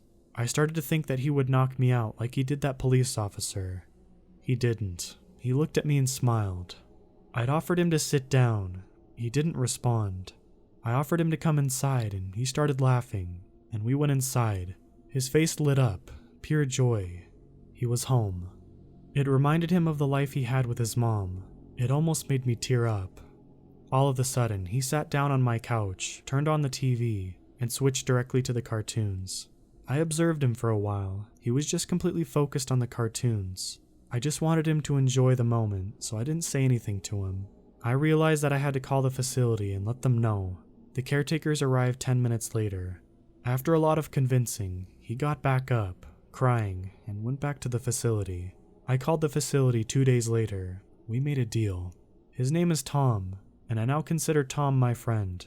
Every Sunday from the day he returned, Tom and his caretakers visit me to watch cartoons. They say it's the highlight of his week. It makes my heart warm.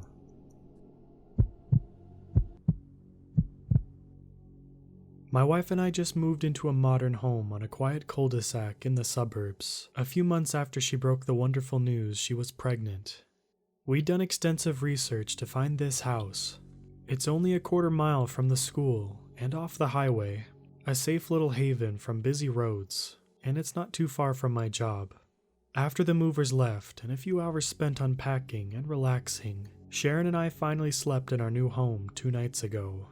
I'm a bit of an insomniac already, and in the new place, I found myself tossing and turning. I eventually read the 2:30 a.m. on my bright phone screen and sighed. I finally got up and wandered downstairs and poured a glass of water. Then I walked into the living room and opened the window for some fresh air, a habit I found myself engaging in since quitting smoking. Through the open window, I heard a muffled woman's voice speaking, and realized it was coming from the next-door neighbor's house. I looked over to the neighboring house's side window, and through it saw a woman in her 50s standing profile in her living room, barely visible due to the glow of the moon's light.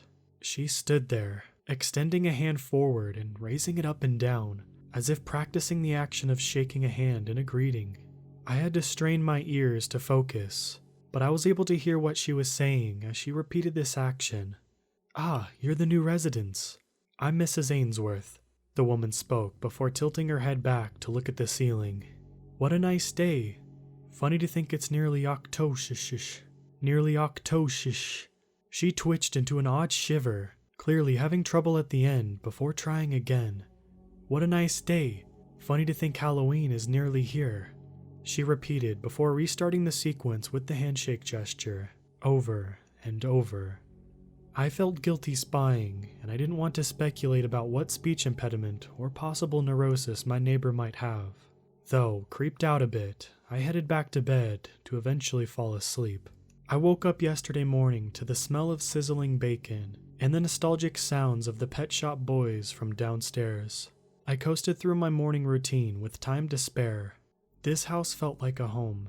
And when I descended the stairs to see Sharon wiggling her butt to the 80s track West End Girls in her plaid pajamas, it was. I couldn't help but smile as I wiped the sleep from my eyes, while Sharon sung into the spatula and performed an impromptu dance routine before wrapping her arms around me. "Babe, I swear, it's perfect. Do you hear that?" she asked, moving her head towards the Bluetooth speaker. I nodded with a smile. We can play music without the neighbors banging on our wall. There are no drunk people messing outside our window. And look at this, Sharon said. I have room to cook.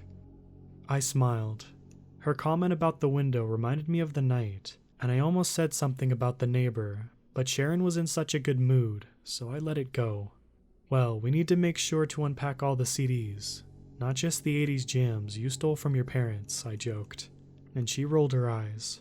I soon kissed my wife and headed out the front door into the garden sun, in our picturesque American suburb. I unlocked my car.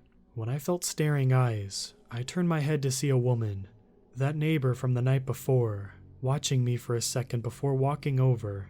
She was wearing the same outfit, and she extended a thin hand, which I shook, feeling her cold skin as she said those words. "Ah, you're the new residents. I'm Mrs. Ainsworth," she said before looking up at the sky. "What a nice day. Funny to think Halloween is nearly here," she said, flashing a large, strange smile. Yes, it's a nice day." I tried not to trip over my words. I introduced myself and motioned to my wife in the doorway, who waved and smiled.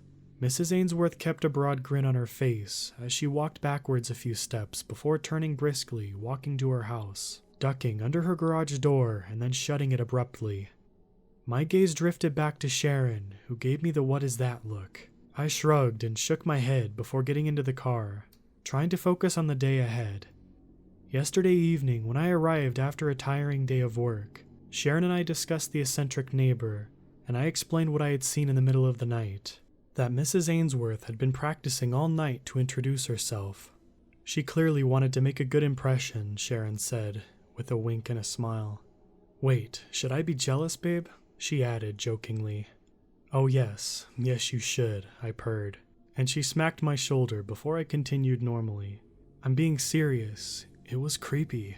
Sharon didn't seem bothered by it, suggesting maybe the neighbor had suffered from TBI, traumatic brain injury. She explained she'd seen a few in her years as a therapist. I shrugged and thought it was possible, but I wasn't content with the answer. As the evening carried on, however, I eventually found myself feeling less on edge, and we enjoyed a romantic evening. We fell asleep, and I almost slept through the night. I tossed and turned again, and woke up around 2 a.m., needing to use the bathroom. As I was about to switch off the light and leave, I looked out the upstairs window, and my hair stood on end. From that angle, I could see into multiple rooms of the neighbors' houses in the cul-de-sac. In every home, I could see at least one of the neighbors, fully dressed and standing in the dark.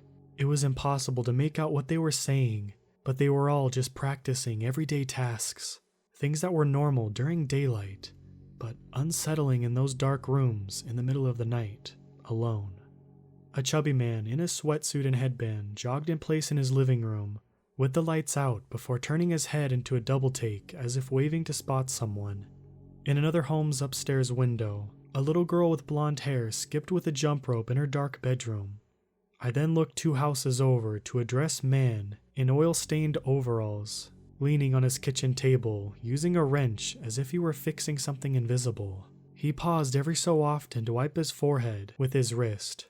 After watching him for a few minutes, his head turned to me, and his eyes locked onto mine, causing me to stumble back and duck out of view with a racing heart.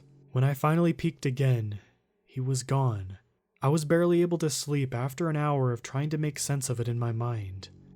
This morning, I got dressed and shuffled downstairs to meet Sharon as she poured me a glass of orange juice and scrambled some eggs. I explained that something wasn't right with the neighbors, that they were practicing acting normal in their dark homes at night. She said I needed sleep and was overthinking things rather coldly. After nearly getting into a fight, she told me she'd look out for anything particular as I chugged some coffee before heading out into the crisp air, underslept and on edge. When I stepped into the sunlight, I heard a rhythmic tapping, and I turned. There, I saw a fair-haired blonde child skipping rope in a driveway across the street. Sweat beaded on my forehead as I turned my head more to see the white truck in the driveway of that other neighbor in overalls, as he leaned under the hood with his wrench to fix his engine. I watched the practice routine continue as he wiped his brow with his wrist. My eyes darted over to the chubby man in a sweatsuit and headband, jogging down the sidewalk in my direction. He soon turned his head, pretending to be surprised by seeing me, then gave me that friendly wave I'd seen him practice over and over that last night. As he jogged past, I watched his face drop slack as he rotated his head out of view, continuing on. I drove out of our cul-de-sac, but soon pulled onto the shoulder of the main road and watched. I called Sharon, unable to drive to work as I sat in my car, parked on the shoulder until she finally answered. She kept throwing around terms like adjustment disorder and delusional, but she didn't see them all practicing last night like I did. She didn't pull onto the shoulder of the highway to watch the jogging man continue around his house and stop at the back door, dead in his tracks. She didn't see those thin, spidery legs slowly reached from his parted lips before entering his home. I pray it's nothing, but she also didn't call me babe this morning, as she usually does.